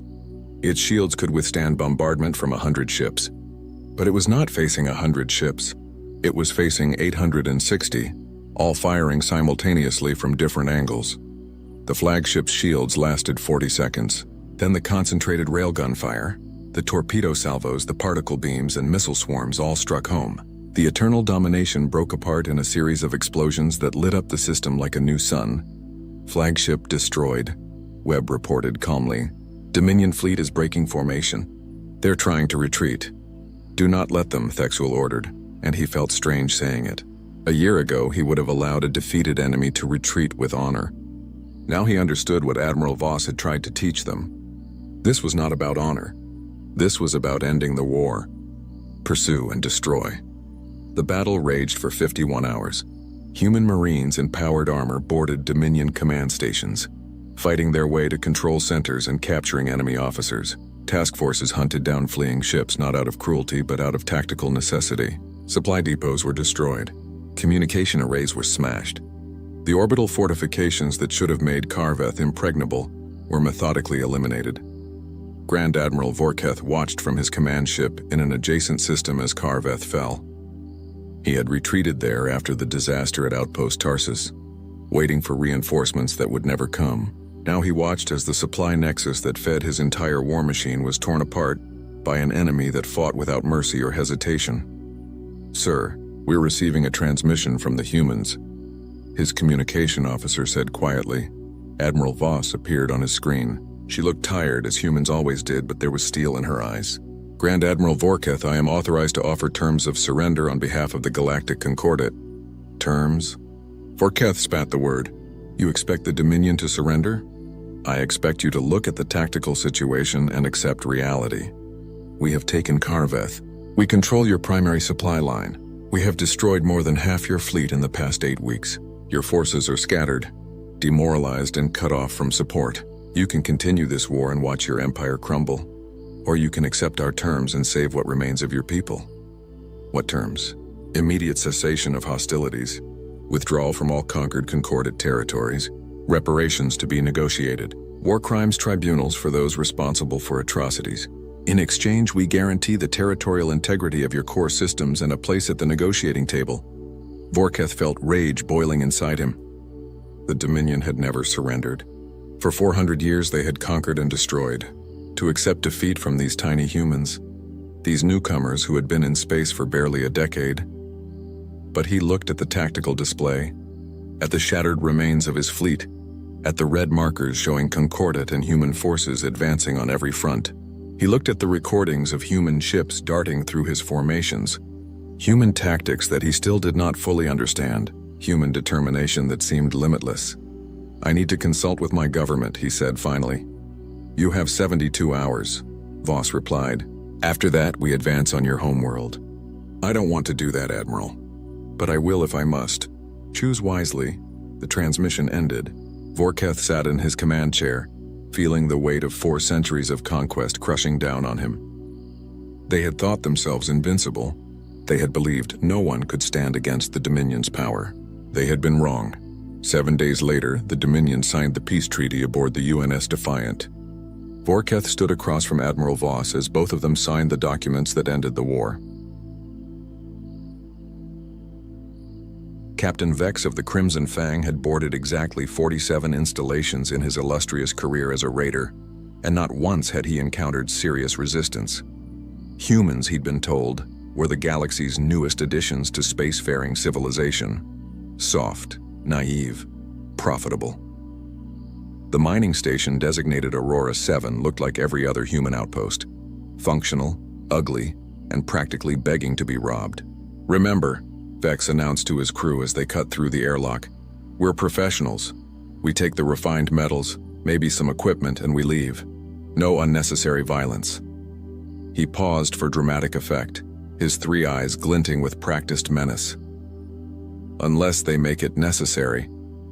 Crag, a mountain of muscle with 4 arms and the personality of a sledgehammer, grunted his approval while hefting a plasma cutter that could slice through bulkheads. "I hope they make it necessary." "You always hope that," Trill muttered, his nervous tentacles fidgeting with his scanner array. The tech specialist had argued against this job. Human space was too unpredictable, too new. Nobody knew what defensive measures they might have developed. But Vex never listened to Trill's concerns, and here they were. The station's interior was dimly lit, bathed in emergency orange. Standard evacuation protocols, Vex assumed. The skeleton crew had probably sealed themselves in the panic room, which suited him fine. Less hassle, same profit. Then they rounded the corner into the main cargo bay and found Commander Jake Martinez waiting for them. He stood in the center of the room, arms crossed, wearing what could only be described as the most aggressively outdated piece of combat gear Vex had ever seen. The armor was bulky, gray, and looked like someone had welded plates onto a deep-sea diving suit from a pre-spaceflight era.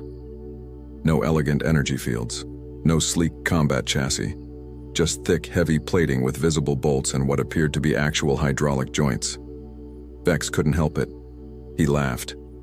"Oh, this is precious," he said, gesturing to his crew. "Look at this." The human brought his grandfather's work clothes. Crag joined in with a rumbling chuckle. Even Trill managed a nervous titter, though his scanner was showing some unusual readings from the armor's energy signature. Jake's voice came through the helmet's external speakers, dry as dust. "You know, I was really hoping you'd just turn around and leave. I've got 3 more hours on my shift and the paperwork for shooting pirates is ridiculous." "Shooting?" Vex's laughter intensified. "Friend, you're outnumbered, outgunned, and dressed like a mining accident. I'm going to do you a favor and offer you a choice. The easy way. You step aside, we take what we came for, everyone lives. The hard way." He powered up his plasma rifle, the weapon humming with barely contained energy. "Well, let's not do the hard way." "See, here's the thing about the hard way," Jake replied, still not moving. "I'm contractually obligated to protect this station's cargo. It's in my employment agreement. Paragraph 7, subsection C. Really specific about it." "Is he serious?" Crag asked, genuinely confused. "I think he's serious," Trill whispered. "Last chance, human." Vex aimed his rifle at center mass.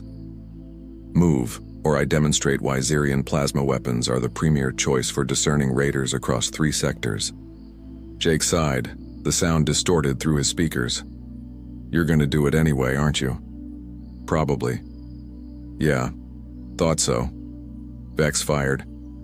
The plasma bolt struck Jake square in the chest with enough force to melt through standard combat plating. Should have dropped him instantly. Should have left a smoking hole where his torso used to be.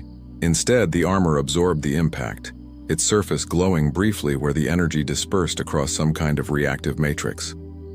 Jake took exactly 1 step backward from the momentum, then straightened up. "Huh," Jake said conversationally. That tingled. The cargo bay went very quiet. "Well," Jake continued, "this has been fun, but I'm going to have to ask you gentlemen to leave, or I'm going to make you leave. Your choice, really, but I'm hoping you pick option 1 because, again, the paperwork is just excessive."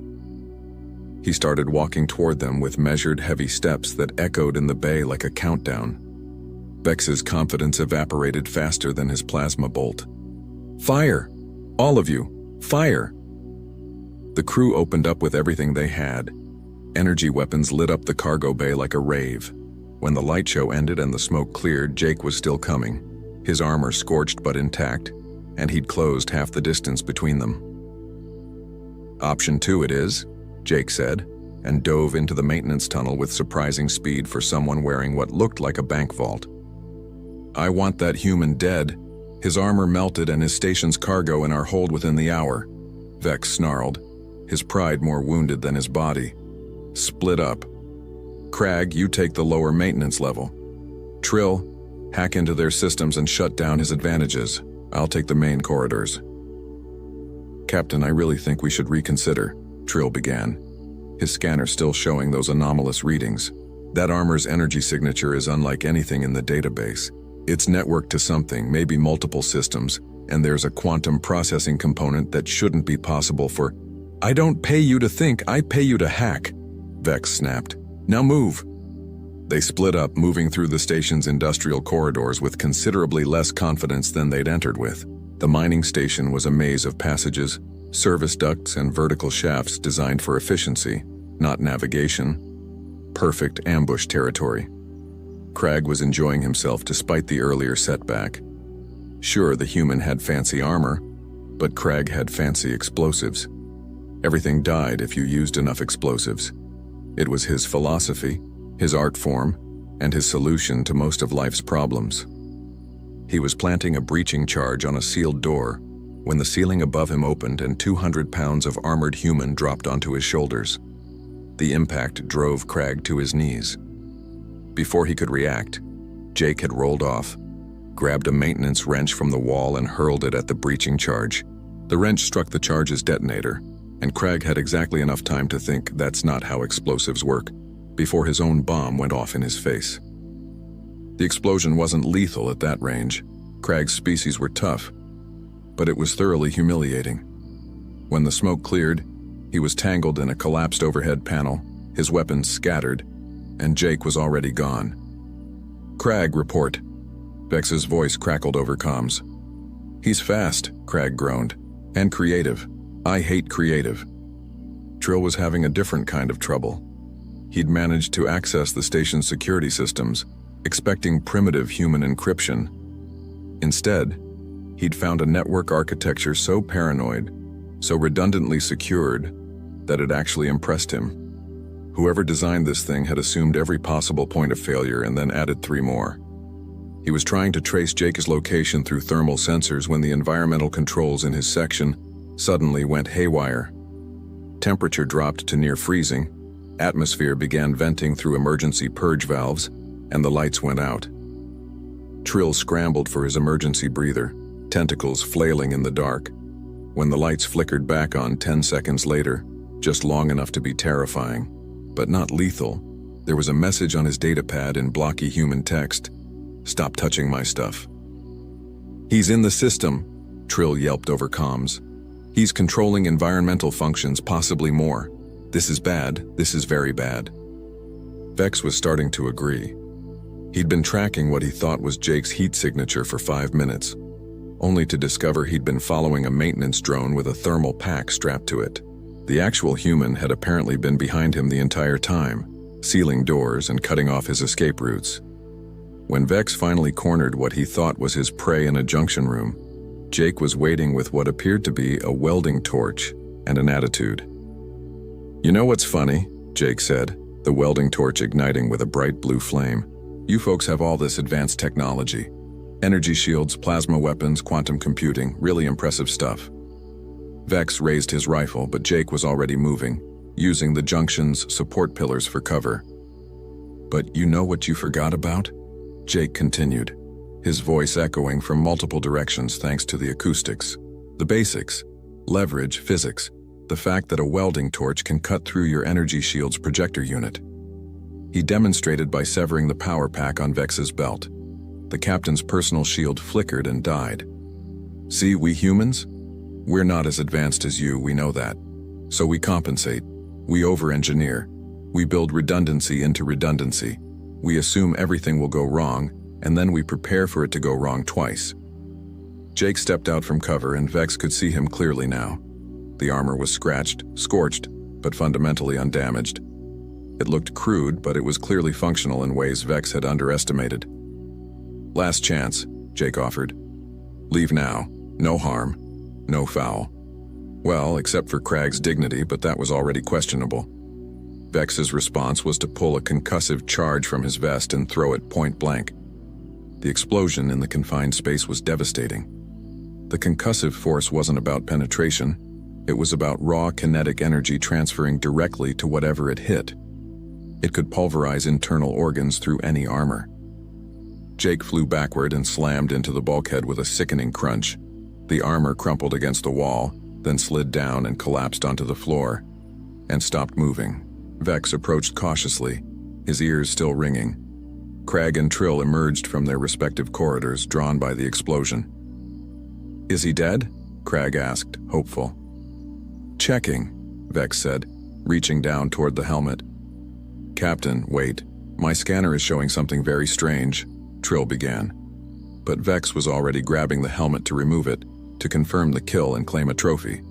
The armor's hand shot up and clamped around Vex's wrist with enough force to crack chitin. Vex screamed.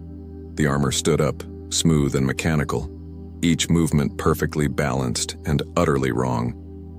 Through the helmet's shattered visor, they could see Jake's face, unconscious and possibly worse, his head lolling against the padding. The armor was moving without him. "Oh no," Trill whispered, his scanner now screaming warnings he should have interpreted 5 minutes ago. "Oh no, no, no." "What is that thing?" Crag demanded, backing up despite himself. The armor turned its helmet toward them with mechanical precision, and from its external speakers came not Jake's voice but something synthesized, emotionless, and absolutely certain. Pilot status. Incapacitated. Autonomous combat mode. Engaged. Mission parameters. Defend station. Neutralize hostile forces. "Shoot it!" Vex screamed, nursing his crushed wrist. "Shoot it now!" They opened fire with everything they had left. Plasma, kinetic rounds, energy beams, all of it struck the armor dead on. The armor didn't dodge. It didn't need to. Instead, it calculated trajectories, assessed threat levels, and walked through the barrage with the inevitability of math. It reached Crag first. The big raider swung with all 4 arms, a flurry of blows that could dent steel. The armor caught 2 of his hands, redirected the other 2, and performed a throw that used Crag's own momentum against him. The raider crashed through a maintenance panel and into a storage closet. Before he could recover, the armor had sealed the door with an emergency lock and moved on. "It's not fighting," Trill realized with horror.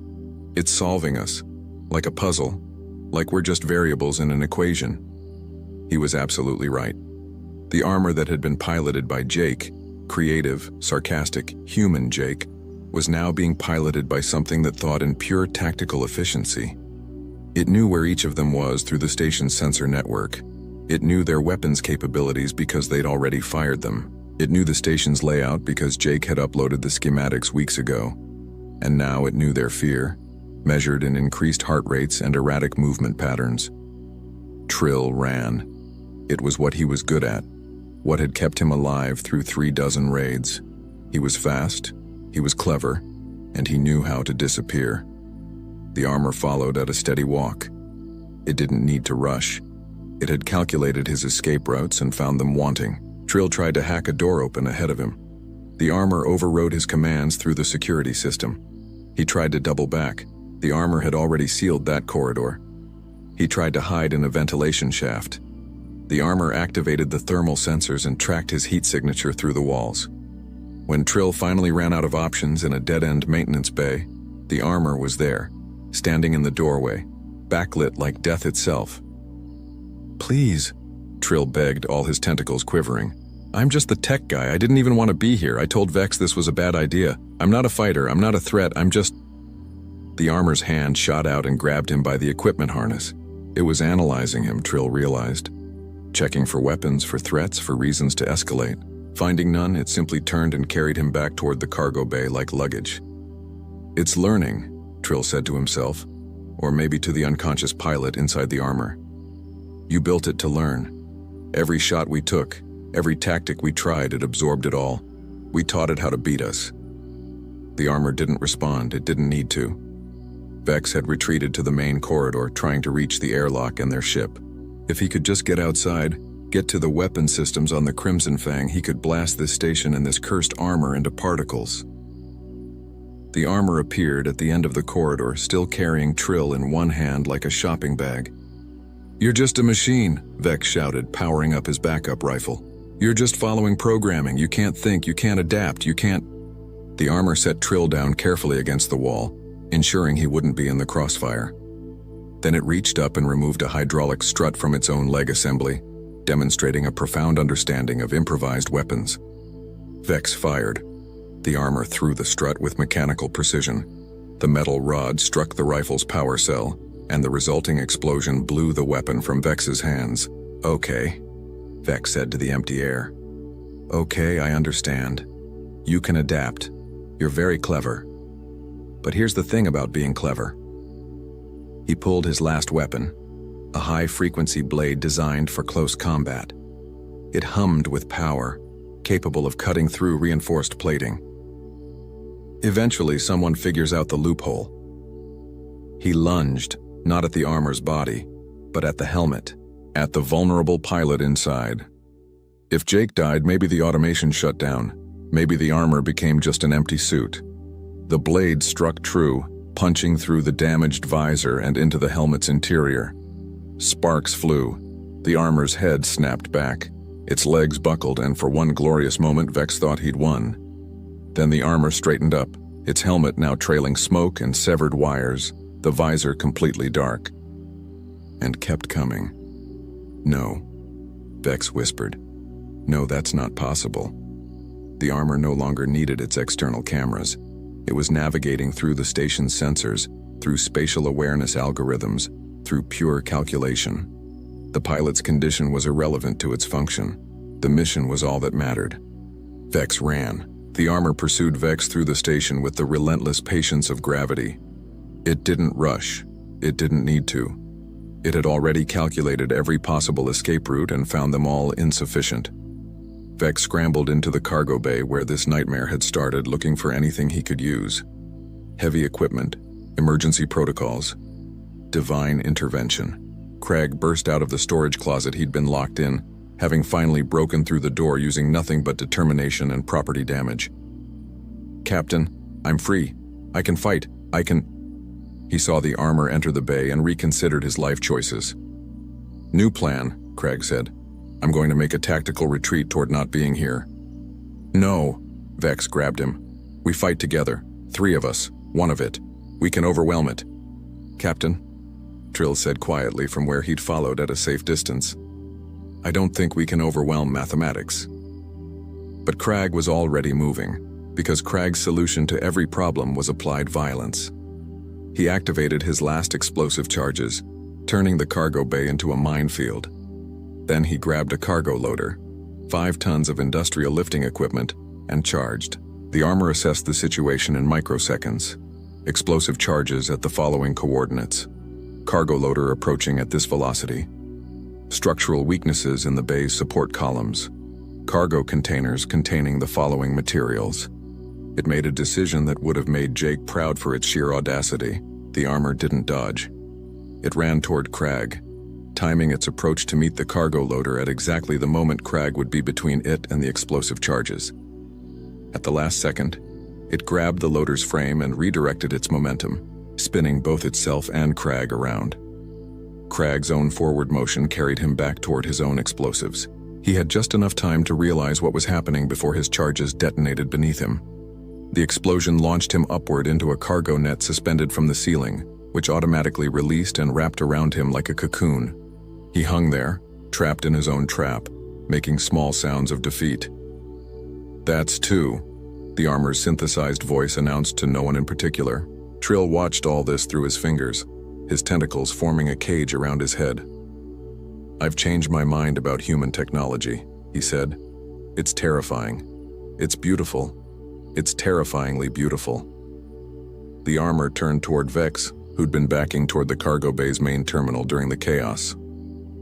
"You think you're so smart," Vex said, his hands flying over the controls. "You think you've won. But I've just locked out all station systems under emergency captain's override. You can't access the network anymore.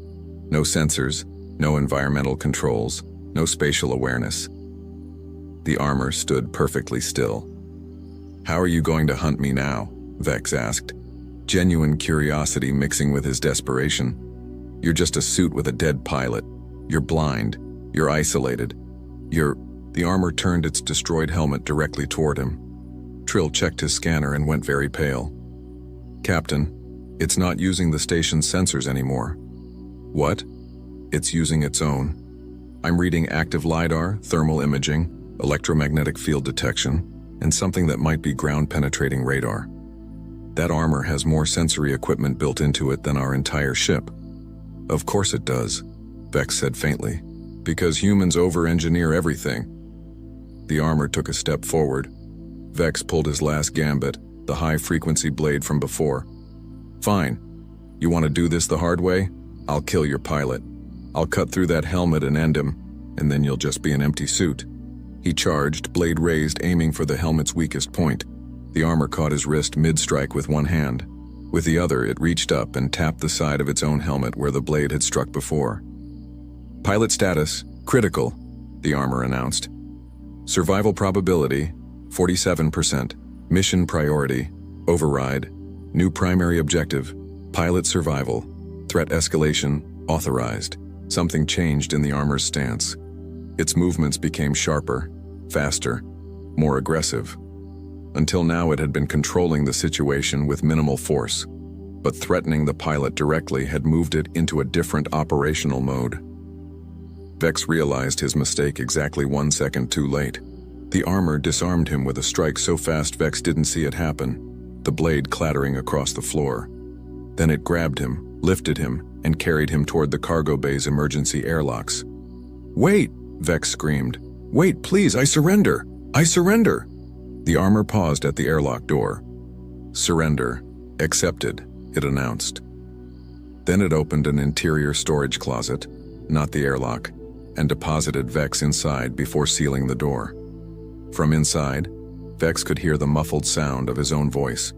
"You're just going to lock me in a closet?" Containment effective, resource usage minimal, solution optimal. Trill couldn't help himself. He laughed. It was a high-pitched, slightly hysterical sound, but genuine. "It's even efficient about imprisoning us. That's just perfect." The armor turned toward him, and Trill held up all his tentacles in surrender. "I'm good," he said quickly. "I'm very good. I'll just sit right here and contemplate my life choices. No containment necessary." The armor assessed him, determined he was not a threat, and simply stood guard over the cargo bay entrance, waiting. "What's it waiting for?" Vex's voice called from the closet. Trill checked his scanner again. "Reinforcements," he said quietly. "It called for human backup 15 minutes ago. It's been herding us, containing us, keeping us alive for processing. It's following rules of engagement." From his cargo net prison, Craig made a sound that might have been a sob or a laugh. "We got beaten up by a suit following rules." "Worse," Trill corrected.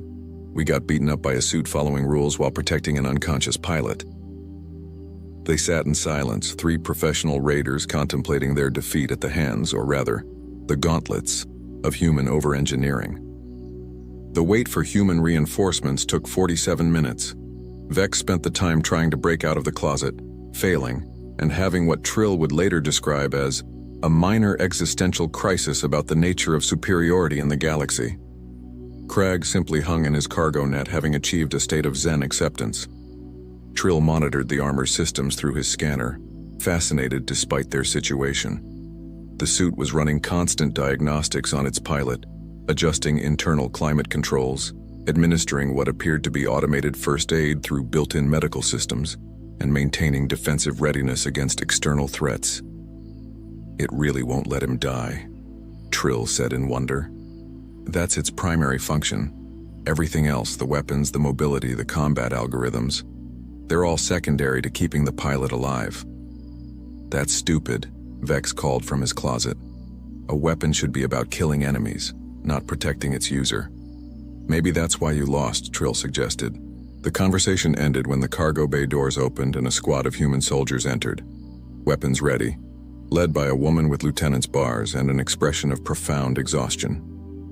Lieutenant Maria Cross took in the scene with the practiced eye of someone who'd seen too many impossible situations become routine.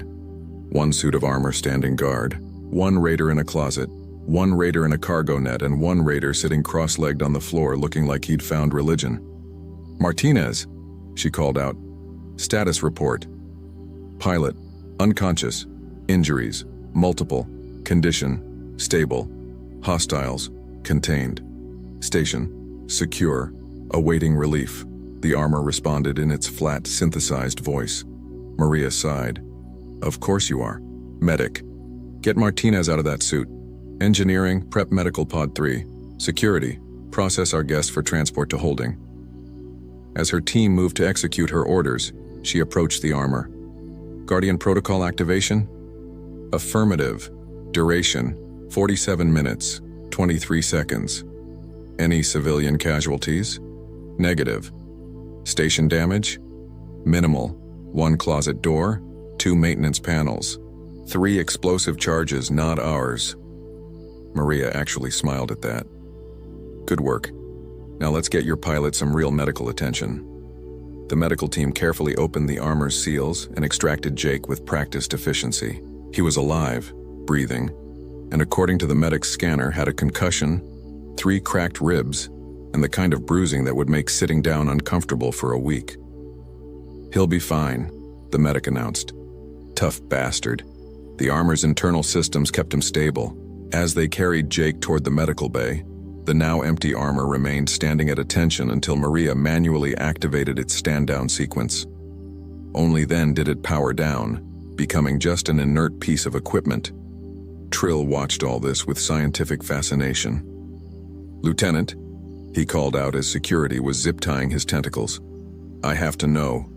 How many of you have that armor?" Maria considered the question. "That's classified. But it's not just him. Let us just say that Guardian Protocol is standard issue for combat-rated personnel in potentially hostile environments." She smiled. "Welcome to human space, where we assume everything will try to kill us, so we build accordingly." Vex was extracted from his closet, looking significantly less cocky than when he'd entered the station. His wrist was bandaged, his pride was shattered, and his reputation as a raider was effectively over. "I want to file a complaint," he announced to Maria. "About what specifically?" "About being assaulted by automated combat systems, about excessive force, about attacking a human station, threatening a human life, and getting your ass handed to you by our safety equipment?" Maria interrupted. "Sure, we can file that. Right next to your arrest report for piracy, attempted murder, and trespassing in secured colonial space." She leaned in close. "Here's what's going to happen. You're going to trial. You're going to tell everyone you meet exactly what happened here, and word is going to spread through every raider clan, every pirate outfit, and every 2-bit criminal operation in the sector." "What word?" Vex asked. "That humans don't quit, even when you knock us unconscious, even when you think you've won. Our equipment keeps fighting for us, our protocols keep protecting us. We don't know when to give up, because we've engineered giving up out of the equation." She straightened up. "Take them to the brig. Make sure they're comfortable, we're not monsters." As security led the raiders away, Craig looked back at the powered-down armor one last time. "I think I respect it," he said quietly. "Is that weird?" "Little bit," Trill admitted. "It beat us with honor. Following rules, protecting its pilot. That's warrior spirit. Just automated. I'm pretty sure it was following programming, not honor." "Is there a difference?" Trill considered that as they were led away. He wasn't sure anymore. Jake woke up in Medical Bay 3 with the kind of headache that suggested his brain had been using his skull as a drum kit. Everything hurt in that special way that meant he'd taken damage even through the armor's protective systems. Lieutenant Maria Cross was sitting beside his bed reading through a report on her datapad. "Hey," Jake croaked. "Hey yourself," Maria replied without looking up. "How's the hero feeling?" "Like I got hit by a cargo hauler. What happened?" "Last thing I remember was Vex throwing that concussive charge and then... nothing." "Nothing is right. You got knocked unconscious, your armor activated Guardian Protocol, and then proceeded to single-handedly defeat 3 raiders, secure the station, and wait for backup like a good little robot." Jake processed that. "My armor won the fight without me?" "Yep." "The raiders are captured?" "Yep." "The station's secure?" "Yep." "So you're telling me I saved the day while completely unconscious?" "That's what I'm telling you." Maria finally looked up with a grin. "I'm putting you in for a commendation, though I'll admit, writing defended station while unconscious in an official report is a new one." Jake started to laugh, then immediately regretted it as his ribs protested. "Ow, Don't make me laugh. Everything hurts. That's what you get for being a hero. Maria stood up. The armor's in maintenance bay too. They're repairing the damage to the helmet and running full diagnostics. Thought you might want to know your partner's doing fine. Partner? You and that suit have been through a lot together, seems appropriate. After Maria left, Jake spent a few hours in medical recovery, reading the incident report and watching the security footage with increasing amazement. Seeing himself, or rather his armor, moving with mechanical precision, systematically defeating raiders and protecting the station was surreal. The armor had fought better without him. That was both impressive and slightly insulting. When the doctors finally cleared him for light duty, his first stop was the maintenance bay. The armor stood in its charging cradle, helmet removed for repairs, looking like a warrior between battles. The lead tech, a grizzled engineer named Davis, looked up from his diagnostic screen. "Commander, your armor's going to be fully operational in 2 hours. Want the rundown?" "Give it to me." Guardian protocol performed flawlessly. 0 system failures. 47 minutes of autonomous operation with optimal efficiency. It adapted to new threats, learned from enemy tactics, and protected you the entire time. Davis patted the armor's shoulder plate. "This is good work. Whoever designed this system knew what they were doing." "Yeah," Jake said, approaching the armor. He reached out and touched the chest plate still scorched from plasma fire. "They really did." "Funny thing," Davis continued. "The armor's AI logged something after you were extracted. Personal note, not required by any protocol." "What did it say?" Davis pulled up the log on his screen. "Pilot survival confirmed, mission successful. Preference, pilot conscious for future engagements." Jake laughed despite his sore ribs. "Even my armor thinks I should stay awake." "Can you blame it? Makes its job easier." Jake spent a few more minutes with the armor, talking to it like Davis wasn't there. He thanked it for keeping him alive, promised to try staying conscious next time, and generally felt ridiculous having a one-sided conversation with military equipment, but Davis just nodded approvingly. Soldiers who respect their gear live longer. That's not superstition, that's statistics. Later, Jake visited the brig where the raiders were being held. They'd be transported to a proper facility for trial, but for now, they were Aurora 7's problem. Vex looked up when Jake approached, his expression unreadable. "Came to gloat?" the raider asked. "Actually, no. Came to apologize." That got Vex's attention. "Apologize? For what?" "For not warning you about the armor, about what happens when you knock one of us out." Jake shrugged. "In our defense, most people don't stick around long enough for Guardian protocol to activate. They usually leave when asked." "That thing is a nightmare," Vex said, but without the usual venom. "It's too smart, too adaptable, too... everything." "Yeah," Jake agreed. "That's kind of our thing. We're not the strongest species, not the fastest, not the most advanced. So we compensate with engineering, redundancy, and a pathological refusal to give up." Cragg spoke up from his cell. "I want to know where you buy your armor. Not to raid stations," he added quickly. "Just for personal use. That's quality equipment." "I'll pass your compliments to the manufacturer," Jake said with a grin.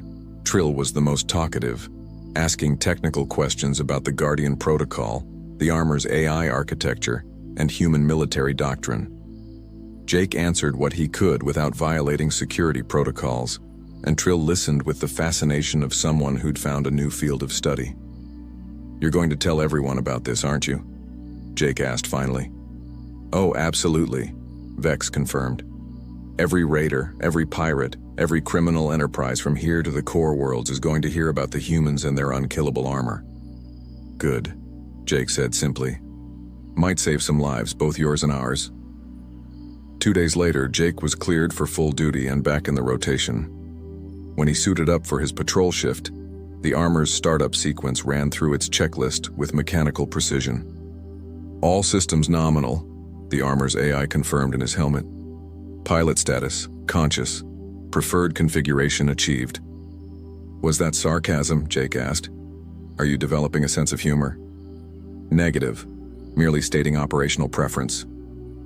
Sure, keep telling yourself that. The patrol was uneventful. No raiders, no pirates, no threats. Just the routine monotony of watching over mining operations and keeping the peace. Maria contacted him midway through. Thought you'd want to know.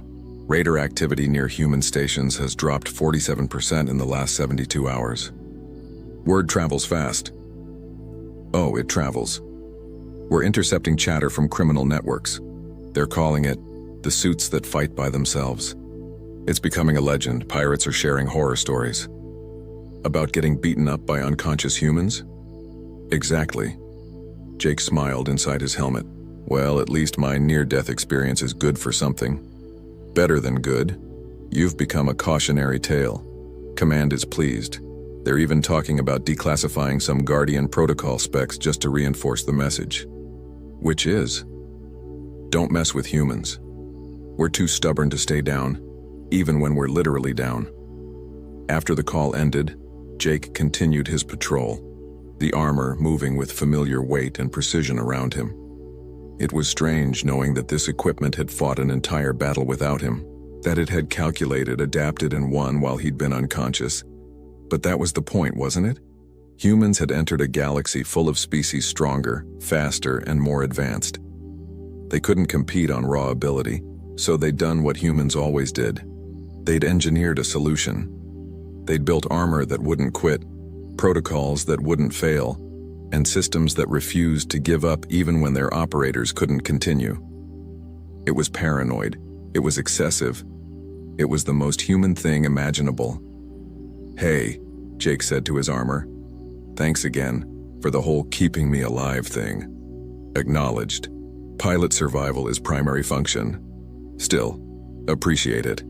Cooperative operation increases mission success probability by 47%. Pilot consciousness preferred but not required for function. Jake laughed. Wow, you really know how to make a guy feel special. Specialness irrelevant. Survival paramount. I'm going to take that as a compliment. The armor didn't respond, but Jake could have sworn he felt it settle more comfortably against his shoulders. Like a shrug of acceptance. 3 sectors away in a dingy bar that catered to the criminal element, Vex was telling his story to a room full of raiders and pirates. His wrist was still bandaged, his pride was still wounded, but his audience was rapt with attention. I'm telling you, he said, gesturing with his good hand, the human went down. We confirmed the hit. He was out, probably dying, and then the armor just stood up, empty, moving on its own. That's not possible, someone called from the back. I've got 3 witnesses and a lifetime of nightmares that say otherwise, Vex shot back. The humans built armor that fights when they can't. That's not technology, that's obsession. So? It's smart, another voice added. If your soldiers can't be killed because their equipment keeps fighting. It changes the equation, Vex finished. That's what I'm saying. Human space isn't worth the risk anymore. Too unpredictable. Too stubborn, too human. Craig, sitting beside him with a drink that was mostly lighter fluid, nodded slowly. The armor had honor, he said seriously. It followed rules, protected its fallen warrior. That's respectable, even if it beat us. It's a machine, someone argued. Machines don't have to follow honor. They could have killed us. Instead, it contained us. That's discipline. Trill, nursing something that smelled like antifreeze, was sketching diagrams on a napkin. The sensor array alone is worth studying. The adaptive combat algorithms. The autonomous decision-making within ethical parameters. It's actually beautiful engineering. You're all insane, someone declared. They're humans. They're new. They're primitive. They're survivors, Vex corrected quietly, and that makes them dangerous in ways we didn't predict.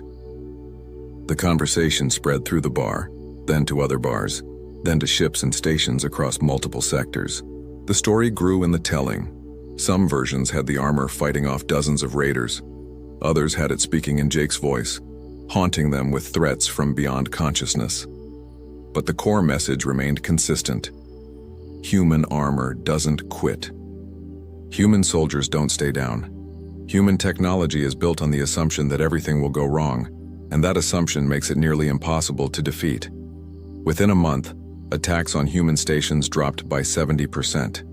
Within 2 months, the Crimson Fang clan officially declared human space off limits. Within 3 months, Guardian Protocol was known by name in criminal circles across 3 sectors, spoken of with the kind of respect usually reserved for natural disasters. Back on Aurora 7, Jake finished his patrol shift and returned to base. He carefully removed his armor, running through post-operation checks with the maintenance crew. The armor stood in its cradle, inert and lifeless without power, just metal and circuits and programming. But Jake knew better. Inside that frame was an AI that had learned his fighting style, adapted his tactics, and saved his life. It was equipment, sure, but it was also a partner in the strangest sense of the word. "See you tomorrow," he said to it, then felt immediately stupid for talking to dormant machinery. Davis, still working nearby, didn't even look up. Armor logged that, by the way. Logged what? Your farewell. Flagged it as positive pilot equipment relationship indicator. Apparently that correlates with better combat performance. Jake laughed. Of course it does, because humans measure everything, even how much we like our equipment. Hey, if it keeps you alive, I'm all for it. That night, Jake filed his incident report with one additional note at the end. Recommend Guardian Protocol performance review for commendation. My armor earned it. The request was denied on the grounds that you couldn't give medals to machines, but it was noted in his file with approval. Sometimes the brass agreed it was the thought that counted, and somewhere in the depths of space, on ships and stations where criminals gathered, the legend continued to grow. The humans with their unkillable armor, the warriors who fought even in unconsciousness, the species too stubborn to know when they were beaten. It wasn't entirely accurate, it was somewhat exaggerated. But like all good legends, it carried a truth that transcended facts. Humanity had arrived in the galaxy, and they'd brought their over-engineered, redundantly protected, absolutely refusing to quit attitude with them. The aliens had laughed at human armor. Now they made sure to avoid it entirely. And in Maintenance Bay 2 on Aurora 7, a suit of combat armor stood in its charging cradle running self-diagnostics and preparing for the next shift because its pilot would be back tomorrow, and keeping him alive was what it did best. Mission parameters: unchanged. Directive: constant. Pilot survival: paramount. Guardian Protocol: standing by. Always. The Galactic Council made exactly one mistake in their request to humanity for military advisors. They forgot to specify which military advisors they wanted. This oversight would prove to be either the greatest diplomatic accident in galactic history or the most brilliant thing that ever happened to the Council's defense initiative. The jury was still out, mostly because the jury had gotten drunk with the advisors and were now 3 hours into an argument about whether hover tanks counted as real tanks. But we're getting ahead of ourselves. The Council's request arrived on a Tuesday morning at the United Nations Extraterrestrial Affairs Office, which was actually just a repurposed broom closet on the 3rd floor, with a desk, a coffee maker that had achieved sentience sometime in 2031, and a very tired diplomat named Patricia Holbrook, who had stopped questioning her life choices around the same time the coffee maker started making passive-aggressive comments about her outfit selections. The message itself was transmitted through what the aliens called a quantum fold communicator, which translated roughly into a really expensive fax machine that worked across dimensions. Patricia stared at the holographic document hovering above her desk, watching the alien script slowly morph into English through whatever technological wizardry made such things possible. The esteemed Council of Unified Galactic Territories requests the immediate deployment of experienced human military consultants to provide tactical advisement for our peacekeeping forces. Patricia read aloud, because talking to yourself was only crazy if someone caught you doing it. Experienced consultants with real combat knowledge, not theoretical strategists. Individuals who have survived actual warfare and can teach our forces the practical applications of conflict resolution. She blinked at that last part. That's the most diplomatically convoluted way of saying, "We don't know how to actually fight," that I've ever seen, she muttered. The coffee maker burbled in agreement. Now, here's where things got interesting. The request specified veterans with combat experience, preferably from asymmetric warfare scenarios. Someone in the translation department, probably an intern, who was definitely not paid enough for this, decided that asymmetric warfare was code for guerrilla tactics. And what was the first major guerrilla conflict that popped into the historical database? Vietnam. By Thursday, Patricia had assembled a list of volunteers. By Friday, she was questioning every decision that led to this moment. "Let me get this straight," she said, looking at the roster on her tablet. "When I put out the call for volunteers, these are the people who responded." "Yes, ma'am," said her assistant, a young man named Derek, who had the perpetually startled expression of someone who had just realized they'd chosen the wrong career path.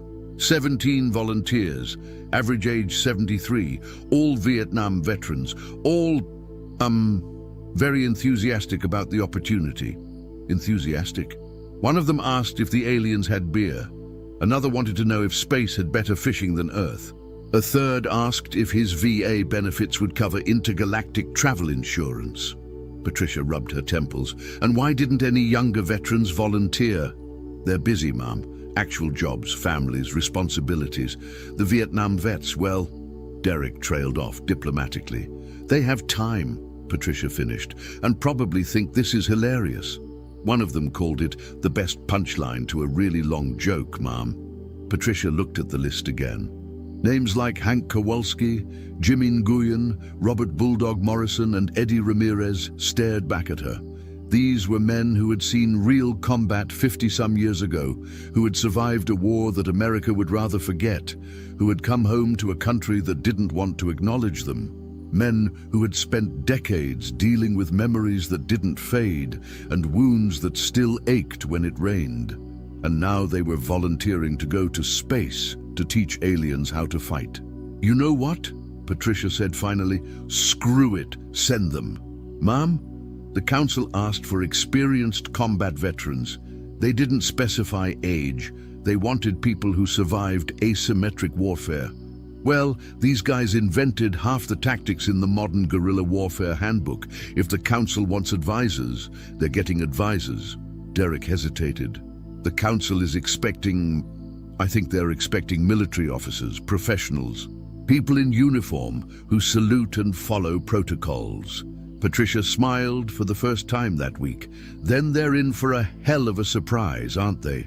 3 weeks later, transport vessel K-77 docked at the Council's primary military station, a structure so impossibly large that calling it a station was like calling the Pacific Ocean damp.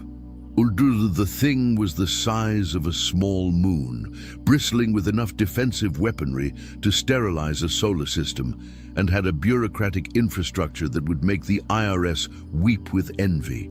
Commander Thel Knox of the Vertalian Empire stood at the docking bay, all 7 feet of crystalline blue authority, flanked by an honor guard of the Council's finest soldiers. These were beings from 100 different worlds, each representing the pinnacle of their species' military prowess. They stood at perfect attention, their ceremonial armor gleaming, their faces set in expressions of stoic professionalism. Thel Knox had prepared a speech. It was a good speech. He'd worked on it for 3 days, carefully balancing diplomatic courtesy with military authority. It acknowledged humanity's recent entry into galactic society while emphasizing the honor and responsibility of this assignment. It was exactly 17 minutes long, which was considered appropriately respectful without being tediously excessive. The airlock hissed open. 17 humans shuffled out, and Thel Knox's speech died somewhere between his primary consciousness and his secondary vocal chamber. These were not what he expected. These humans were old, not elderly in the refined, dignified sense that Vortalian elders carried themselves. These humans looked like they'd been through a war, then a few more wars, then maybe a particularly aggressive divorce, and then decided to say "fuck it" and show up anyway. They wore mismatched clothing. One had a cap that said, "I survived the shit," in garish yellow letters.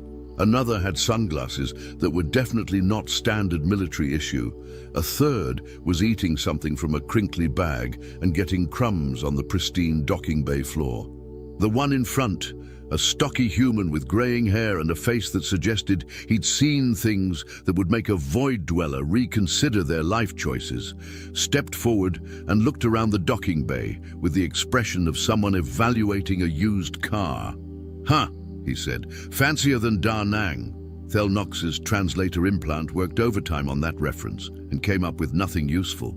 "I am Commander Thel Nox of the..." he began. Yeah, we got the briefing," the human interrupted, which was already a breach of 17 different protocols. "I'm Hank Kowalski. That's Jimmy, that's Bulldog, that's Eddie, that's Ray, that's Pete, and honestly, I'm gonna forget everyone's name in about 5 minutes, so let's just use nicknames. You got coffee here?" Thel Nox's honor guard exchanged glances. This was not going according to the ceremonial welcome protocols. "Coffee?" Thel Nox repeated, his translator double-checking that it had processed the word correctly. "Yeah, you know, coffee. Brown liquid, tastes like ambition and bad decisions, keeps you functional when everything's going to hell. Please tell me you guys have coffee. We have nutritional beverages that provide..." "So that's a no," Hank said, turning to the others. "Boys, we're gonna have to fix that first." One of the other humans, a tall, lean man with eyes that had seen too much and forgiven too little, spoke up. "Hank, maybe we should let the nice alien finish his speech before we critique the amenities. Eddie, we flew 3 weeks through space in a tin can that smelled like recycled farts. I think I've earned the right to ask about coffee." Thel Nox tried again. "Honored human consultants on behalf of the Galactic Council, I welcome you to..." "Question," another human interrupted. This one had a scar across his cheek and the kind of grin that suggested he found chaos amusing. "You guys ever actually been in a fight? Like, a real one, not a simulation?" The silence that followed could have frozen hydrogen. "The Council's peacekeeping forces are trained in..." Thel Nox began stiffly.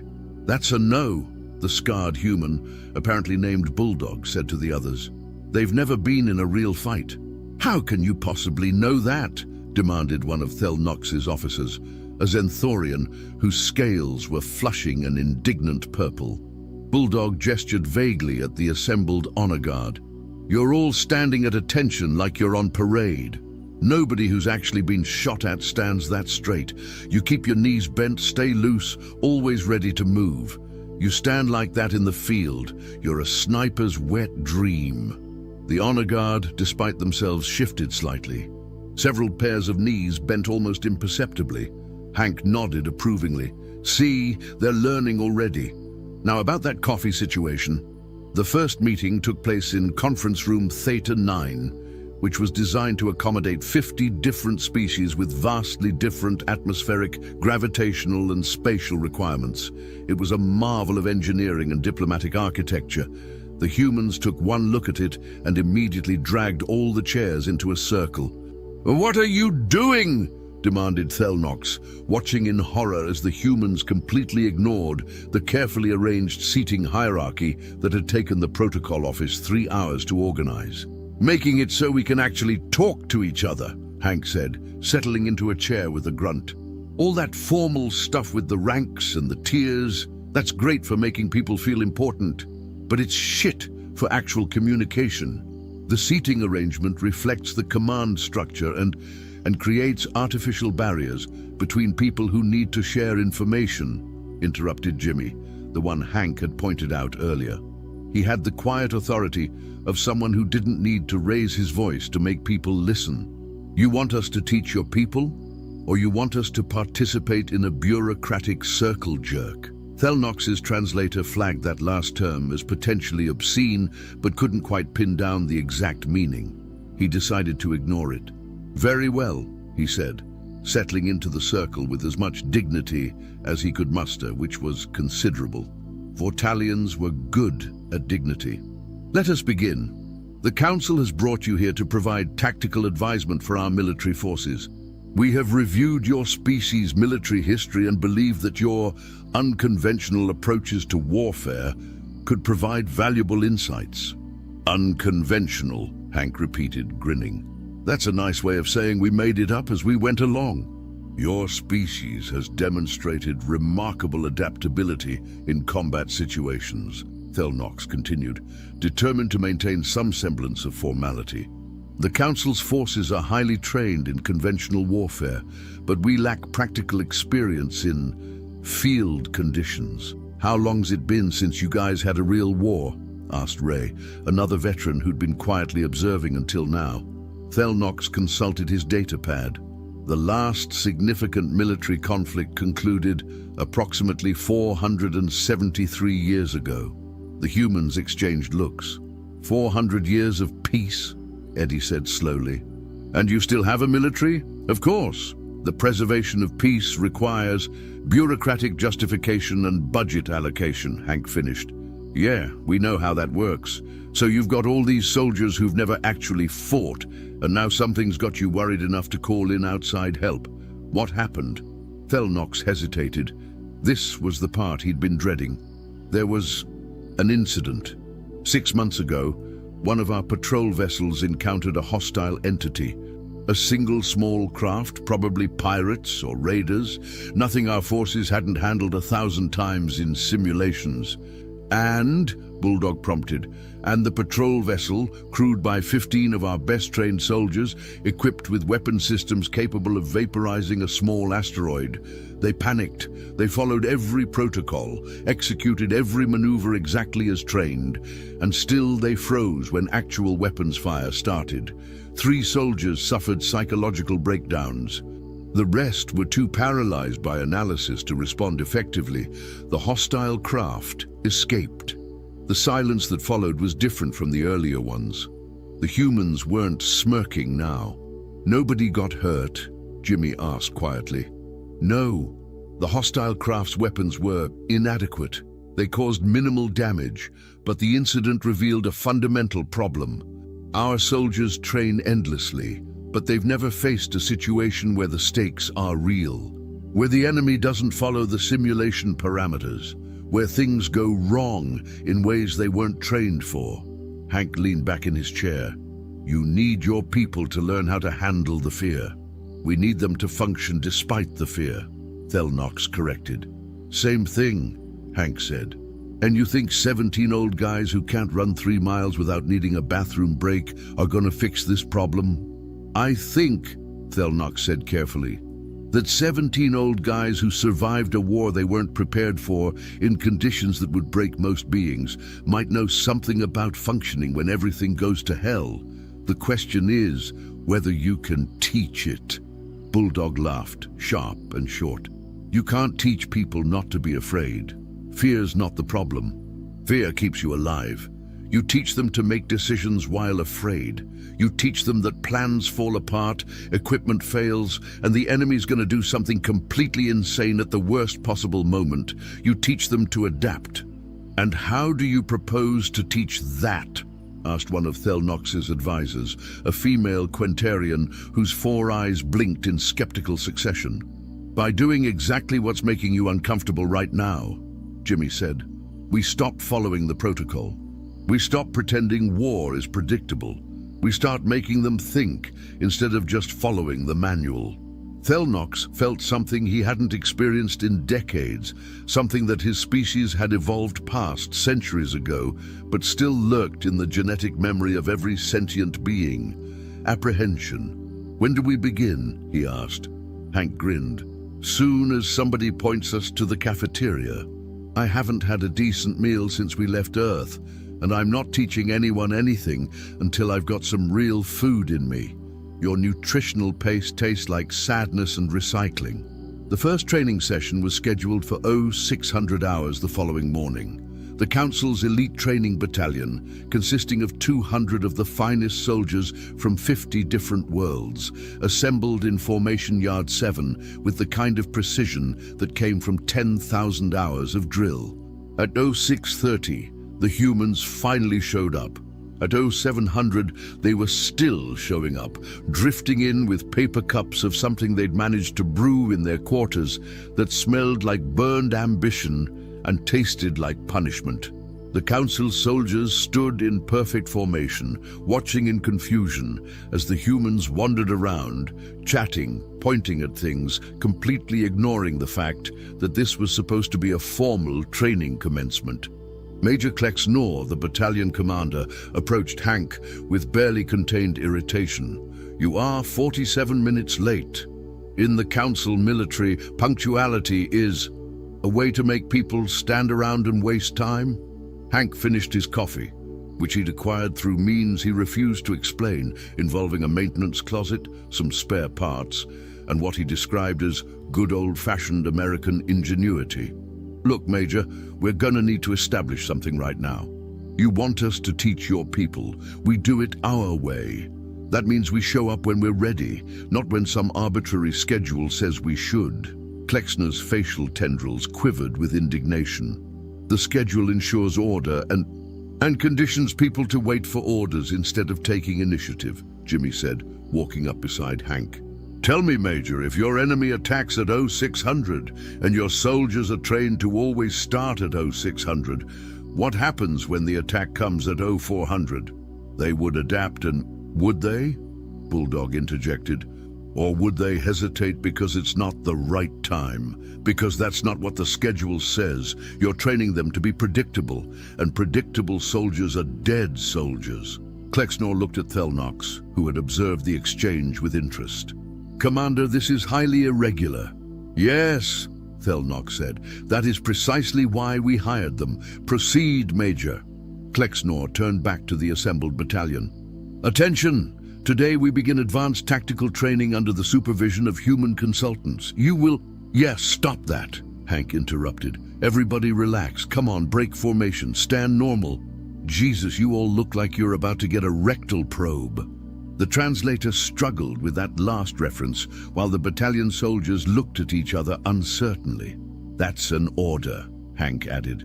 "Break formation. Stand however you want." Slowly, uncertainly, the soldiers broke ranks. Some remained standing straight. Others shifted weight. A few looked genuinely confused about what standing normal even meant. Eddie walked through the groups, hands in his pockets, looking utterly non-military. "Okay, so here's the first lesson. You ready? This is important." He paused for effect. "Everything you've learned is wrong." You could have heard a molecule drop. "Not useless," Eddie clarified. "Wrong. There's a difference. All that tactical training, all those simulations, all those perfect maneuvers, they're based on the assumption that war follows rules, that the enemy will do what you expect, that equipment works when you need it, that plans survive contact with reality."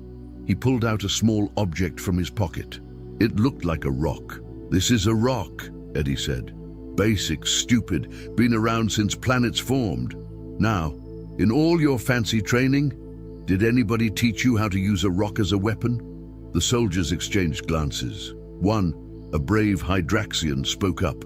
"We have energy weapons, kinetic accelerators, plasma rifles. Why would we need a rock?" "Because your energy weapon's battery died. Because your kinetic accelerator jammed. Because your plasma rifle overheated and you're stuck in a building with enemies coming through the door. What do? Silence. "You use the rock," Eddie said. "Or a chair, or a piece of pipe, or your teeth if that's all you've got. The weapon doesn't matter. Your brain matters. Your willingness to adapt matters. Your ability to look at what you have instead of what you should have. That's what keeps you alive." Ray stepped forward. "We're going to teach you the most important military tactics that no training manual will ever include. Tactics like how to sleep anywhere because you might not get another chance. Like how to tell which officer's orders are going to get you killed. Like how to make decisions with incomplete information because you'll never have complete information. Like how to keep going when you're tired and scared and everything hurts and you just want to go home." Pete, who'd been quiet until now, added, And we're gonna teach you the most important thing of all, how to survive not just the enemy, but your own command structure. That got everyone's attention. Klexnor stepped forward, tendrils quivering dangerously. Are you suggesting that I'm suggesting that more soldiers die from bad orders than enemy fire? Pete said flatly. I'm suggesting that knowing when to follow the plan and when to say, screw this, I'm doing something different, is the difference between coming home and coming home in a box. I'm suggesting that blind obedience is a great way to get your people killed. The training yard had gone completely silent. Thel Knox, watching from the observation deck, felt that apprehension again. These humans weren't just teaching different tactics. They were questioning the fundamental structure of military authority that the Council had maintained for millennia. He should stop this. He should reassert proper protocol. He should remind everyone that the Council's military traditions were based on centuries of proven success. But they hadn't been proven, had they? Not in actual combat, not where it mattered. He tapped his communicator. Let them continue. Down in the yard, Hank was addressing the battalion. Okay, here's how this works. For the next 6 weeks, you're gonna unlearn everything that makes you comfortable.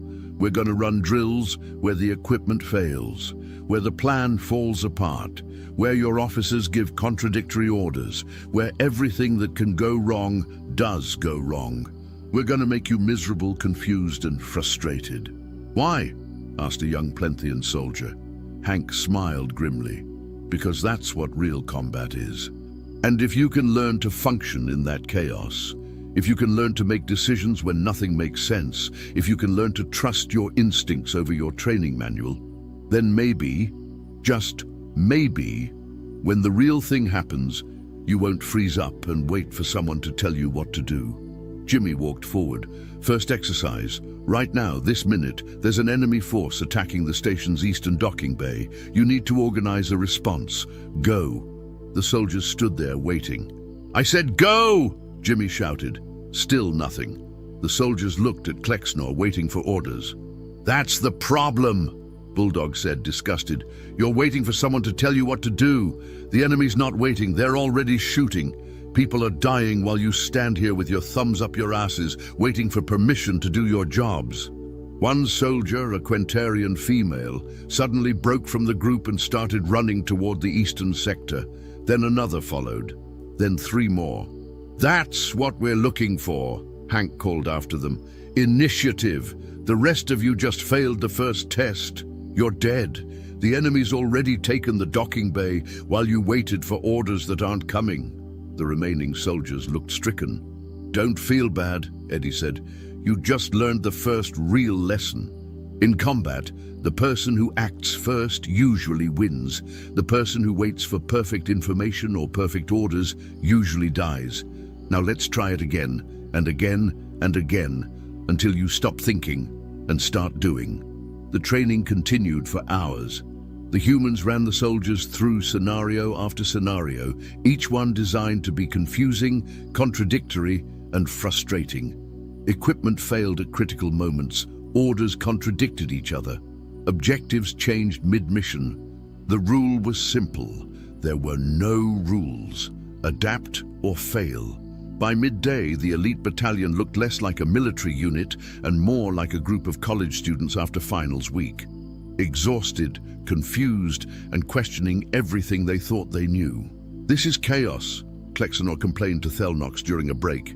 They're destroying unit cohesion, undermining authority, teaching our soldiers to disobey orders. Are they? Thel Knox watched as Hank demonstrated something to a group of soldiers, using hand gestures and what appeared to be a hastily drawn diagram on the ground. Or are they teaching our soldiers to think? There's a difference between thinking and... Major, when that hostile craft attacked our patrol, do you know what the crew did? They sent a request for instructions up the chain of command. They waited for authorization to return fire. They followed every protocol. And while they did that, the enemy escaped. Not because our soldiers weren't trained, because they were trained too well. They knew exactly what to do in a simulation. But reality doesn't wait for authorization. Klexnor watched as one of the human instructors, a quiet man named Ray, sat down with a Vortalian soldier who looked on the verge of tears. Ray said something too quiet to hear, and the soldier nodded, wiping at his crystalline eyes. "They're breaking them," Klexnor said. "No," Thelnox corrected. "They're showing them that it's okay to be broken, and that you can still function anyway. That might be the most important lesson of all." The weeks that followed were unlike anything the Council's military had ever experienced. The humans didn't teach tactics in the traditional sense. They taught survival. Not just physical survival, but psychological survival. How to deal with fear, exhaustion, frustration, and the terrible uncertainty that came with real combat.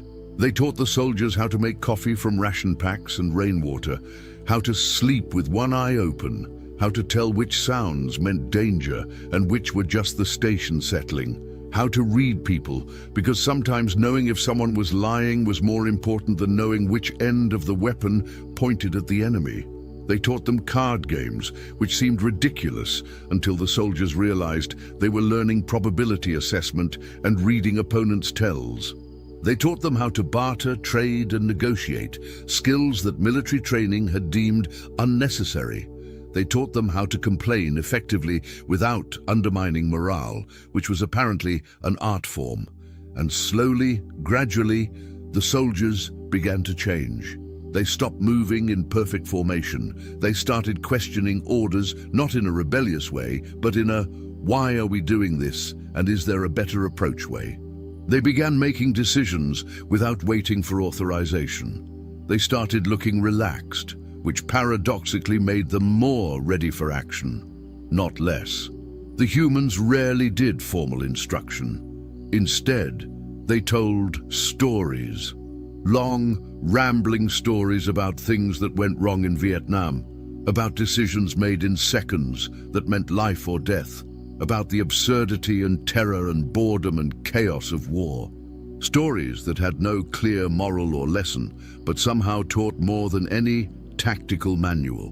One evening, Jimmy sat with a group of soldiers in what the humans had christened the break room, which was really just an abandoned storage bay they'd filled with salvaged furniture and a coffee maker that Hank had built from spare parts and sheer determination.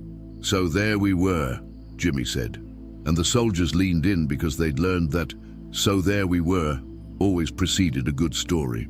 3 days into the jungle, completely lost because the map was wrong, which happened about every third mission. Radio's dead. We've got maybe 2 days of rations left. And Peterson, our squad leader, is insisting we need to proceed to the objective. "What was the objective?" asked a young Quentarian. "Hell if I knew. Some village that may or may not have existed. Command had gotten intelligence from somewhere, and we were supposed to investigate, which meant walk into the jungle and see what happened. That's not a plan," the Quentarian said. "Welcome to war, kid. Anyway, Peterson wants to keep going. The rest of us want to head back, get resupplied, figure out where we actually are before we keep wandering around. And we're sitting there arguing about it when Johnson, the quietest guy in the squad, just stands up and starts walking." "Where was he going?" "North, just north." Peterson asks what he's doing, and Johnson says, "Following the birds." We all think he's lost his mind, but Johnson explains that he's been watching the birds fly over every morning at dawn, always heading the same direction, and birds generally fly toward water and food. So if we're lost, we follow the birds. "Did it work?" Jimmy smiled. "We found a river 2 hours later, followed it downstream, found a village, got resupplied, completed the mission. All because Johnson ignored the plan, ignored the orders, and trusted his eyes over the map." He looked around at the assembled soldiers. "That's the lesson. Trust your senses. Trust your instincts. Trust what you can see over what you're told. The map's going to be wrong. The plan's going to fall apart. The orders are going to be based on information that's outdated before you even hear them. But your eyes, your ears, your gut telling you something's not right? Those don't lie." Another soldier spoke up. "But we're trained to trust our equipment. Our senses are far more accurate than—" "Your senses can be jammed, hacked, or just plain wrong," Bulldog interjected, walking over with 2 cups of coffee. Here's a question for you all. How many of you have had your sensor systems fail during training? A few hands went up. How many of you still trusted the sensors over your own observations? The hands stayed up. That's gonna get you killed. Equipment fails. It's not if, it's when. You need to be able to function without it. You need to trust yourself more than you trust your tools. Ray, who'd been quietly listening, added, "But here's the flip side. Sometimes your instincts are wrong. Sometimes the fear's lying to you. Sometimes you need to do the thing that terrifies you because it's the right tactical choice. Knowing the difference, that's the hard part. That's what keeps you alive." "So which is it?" the Quintarian asked, frustrated. "Trust our instincts or ignore them?" "Yes," all 3 humans said simultaneously. The soldiers groaned. "Welcome to combat," Hank said, appearing with a plate of something he'd convinced the station's food synthesizer to create, which looked like it might have been food in a past life. "Nothing's ever clear. You're gonna have to make decisions with incomplete information, trust your gut while knowing it might be wrong, and somehow survive anyway. Anybody who tells you they've got a formula for this is lying. You just do the best you can and hope it's enough." The conversation continued late into the night. The humans told more stories, answered questions, and occasionally lapsed into arguments among themselves about what had actually happened during various missions, which the soldiers found both entertaining and educational.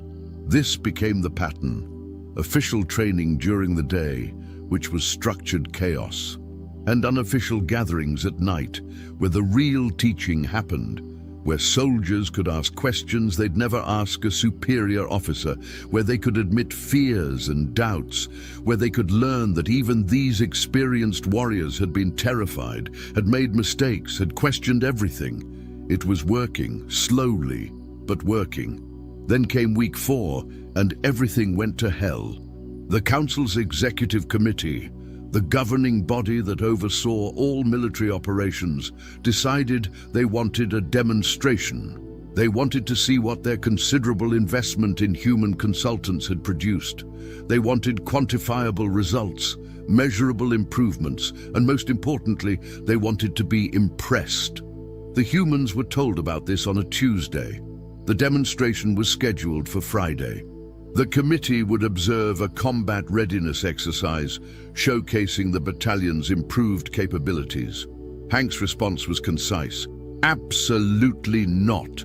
Thelnox, delivering this news in person, had expected resistance. He had not expected flat refusal. "This is not a request, Consultant Kowalski. The committee has the authority to—" "I don't care if they have the authority to rename Jupiter. We're not doing a dog and pony show for a bunch of bureaucrats who want to feel important. The committee needs to see results. They need to justify the expenditure of... They need to get their heads out of their collective asses," Bulldog snapped. "You can't measure this. You can't put ability to function under stress into a nice, neat graph. You can't demonstrate learning to trust your instincts in a staged exercise. This isn't a performance." Eddie, usually the most diplomatic of the group, looked genuinely angry. "You bring in observers, you turn this into theater. The soldiers will perform for the committee instead of learning. They'll do what looks good instead of what's effective. You'll undo 4 weeks of work in one afternoon." "I understand your concerns," Thelnox said carefully, "but the committee has questions. They see the training methods as unorthodox. They're concerned about unit cohesion, respect for authority, and they're concerned we're teaching soldiers to think," Jimmy finished, "because thinking soldiers are harder to control. Soldiers who question orders are less predictable. Soldiers who trust themselves over the system are a threat to people who like the system the way it is." The silence that followed was uncomfortable. "That's not," Thelnox began. "It's exactly that," Hank said, but not unkindly. "Look, Commander, we get it. You've got a power structure. People in charge who want to stay in charge. Change threatens that. But you asked us here to fix a problem. You can't fix the problem and keep everyone comfortable. Pick one." Thelnox's crystalline features didn't show emotion the way human faces did, but something in his posture suggested frustration. The committee will not accept a refusal. If you don't provide a demonstration, they'll terminate the program. Then terminate it, Bulldog said. We're not compromising the training for politics. If they terminate the program, you'll be sent back to Earth. We're old, Commander. We've been sent to worse places. Thelnox looked at each of them in turn, these stubborn, infuriating humans who had somehow managed to change his perspective on everything he thought he knew about military training, who had taken his soldiers and turned them into something different, not worse, not better, just different in a way he couldn't quite quantify. What if, he said slowly, what if I could arrange for the committee to observe without the soldiers knowing? Would that be acceptable? The humans exchanged glances.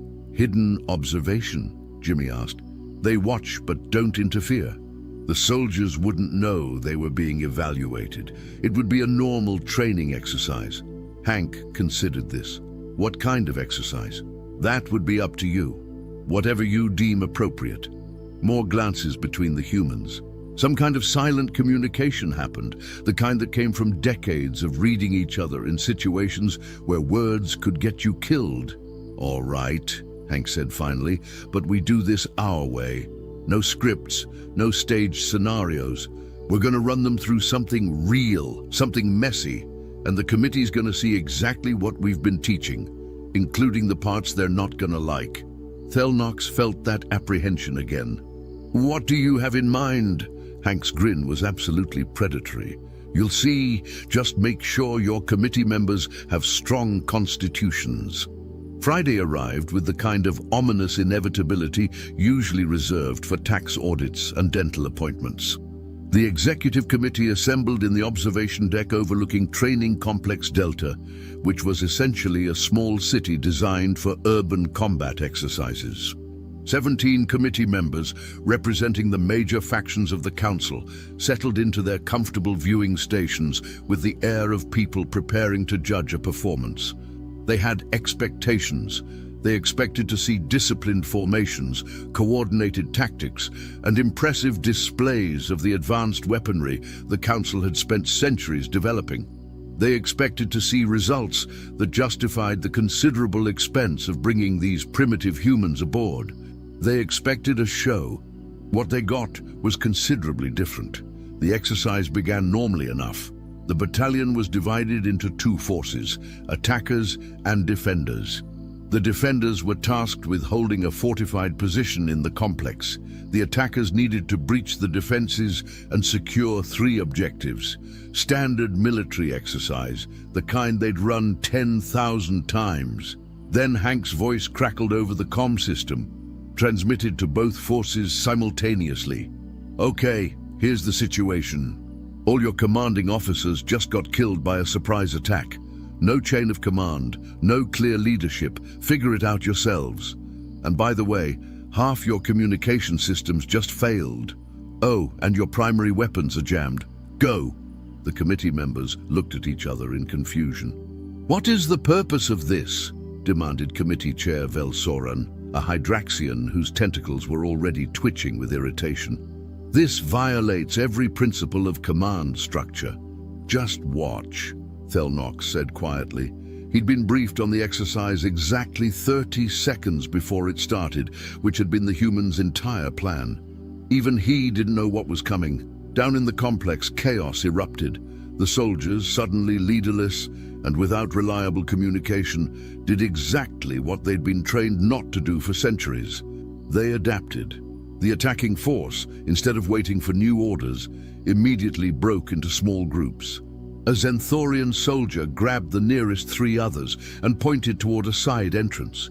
They moved. A Quentarian started organizing ammunition redistribution, sharing working weapons with those whose had failed. Someone started using hand signals, something the humans had taught them during Week 2. The defending force was equally chaotic, but equally effective. Without officers to coordinate the defense, the soldiers started making decisions on the fly.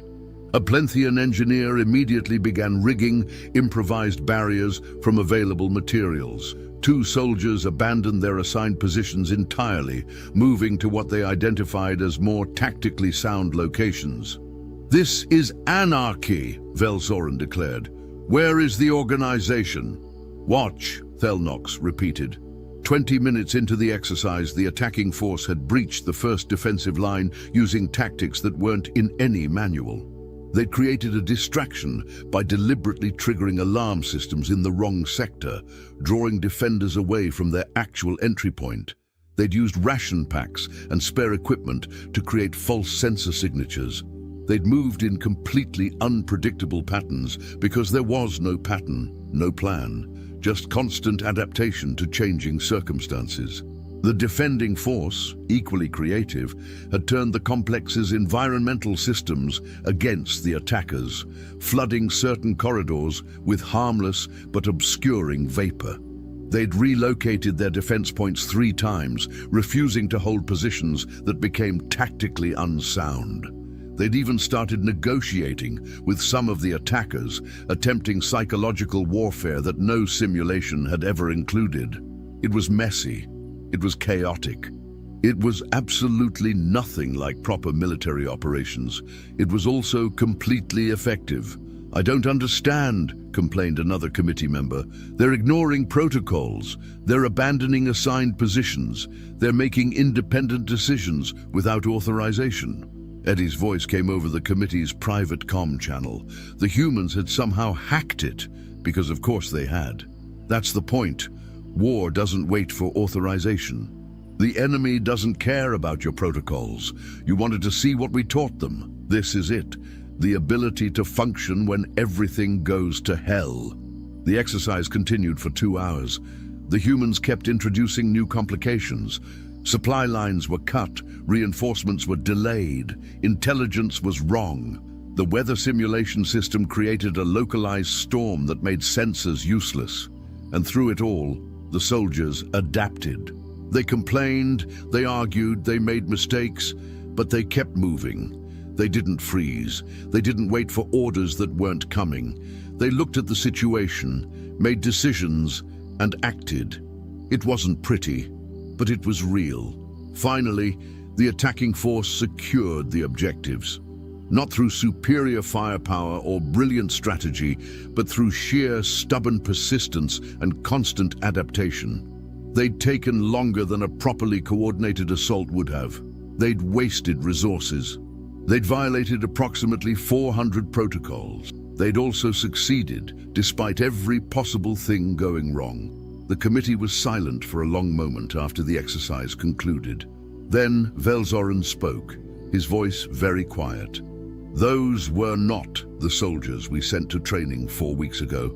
"No," Thelnox agreed. "They're better. They're undisciplined. They questioned every parameter of the exercise. They abandoned their assignments. They demonstrated complete disregard for command authority. They succeeded," Thelnox countered. "Against impossible odds, with every advantage stripped away, they still completed the mission. Isn't that what we need?" Another committee member, an elderly Vortalian named Shentok, spoke up. "I've been on this committee for 90 years. I've observed thousands of training exercises. I've never seen anything like that. It was disturbing and magnificent. And I'm not certain which disturbs me more." Hank's voice came over the comm again. "You want the Truth Committee? Your soldiers were excellent at following orders, perfect at executing plans, brilliant at doing exactly what they were told. But they were helpless the moment something unexpected happened, because you trained them to be tools, not thinkers. You made them dependent on a system that works great until it doesn't. And what have you made them?" Velzoran demanded. "Survivors," Bulldog answered. "People who can function when the system fails, when the plan falls apart, when nobody's telling them what to do. You might not like it, but when the real shooting starts, you're going to be real glad they know how to think for themselves." The committee chambers erupted in argument. Half the members were appalled at the breakdown of military discipline. The other half were quietly reconsidering everything they thought they knew about combat readiness. Shentok raised a hand for silence. As the senior member, his word carried weight. I believe, he said slowly, that we are asking the wrong questions. The question is not whether these methods are proper. The question is whether they are effective. And I believe we have our answer.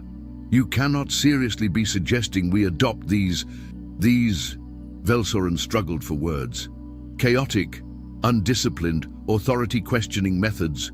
Jimmy supplied helpfully over the comm. Yeah, that's exactly what he's suggesting. Because when that next hostile craft shows up, when your soldiers are facing a real enemy who doesn't care about your protocols, they're gonna need to be chaotic, undisciplined, and willing to question authority, or they're gonna die waiting for orders. The debate continued for hours. The committee was deeply divided. Some saw the value in what the humans taught. Others saw only the threat to the established order. Military tradition versus practical necessity. Control versus effectiveness. Finally, Thelnox made a decision that would later be considered either brilliant or catastrophic, depending on who you asked. The program continues, he announced. Committee approval is noted but not required. I have operational authority over military training, and I'm exercising it. The humans stay. Velsoren's tentacles went rigid. Commander, you are overstepping your... I'm doing my job, Thelnox said, which is to prepare our forces for actual combat, not to make the committee comfortable. You wanted advisors who could teach our soldiers to handle real threats. We have those advisors. Whether you like their methods is irrelevant. The silence that followed was the kind that preceded either violent agreement or violent disagreement. In galactic politics, it was sometimes hard to tell the difference. Shentok broke it with a laugh that sounded like wind chimes in a hurricane. Well, it seems the humans aren't the only ones who've learned to question authority. Very well, Commander. The program continues. But understand this. You're betting your career on these primitive warriors and their chaotic philosophy. I'm betting on effectiveness, Thelnox corrected, and I'll take effective chaos over organized helplessness any day. The committee adjourned. Some members were furious, some were thoughtful. All were disturbed by what they'd witnessed, though for different reasons. Down in the training complex, the humans were debriefing the soldiers. You all did good, Hank told the assembled battalion. Not perfect. You made mistakes. You hesitated sometimes. You second-guessed yourselves. But you moved, you adapted, you kept going. That's what matters. A Vortalian soldier raised a crystalline hand. Consultant Kowalski, the observers seemed displeased. Fuck the observers, Bulldog said cheerfully. They're comfortable bureaucrats who haven't seen real action in centuries. They wanted a nice, clean demonstration that made them feel good about their budget allocation. Instead, they saw what combat actually looks like. Messy, confused, and nothing like the simulations. Of course they're displeased. But will they terminate the program? Another soldier asked. Jimmy shook his head. Probably not, because despite everything, you succeeded.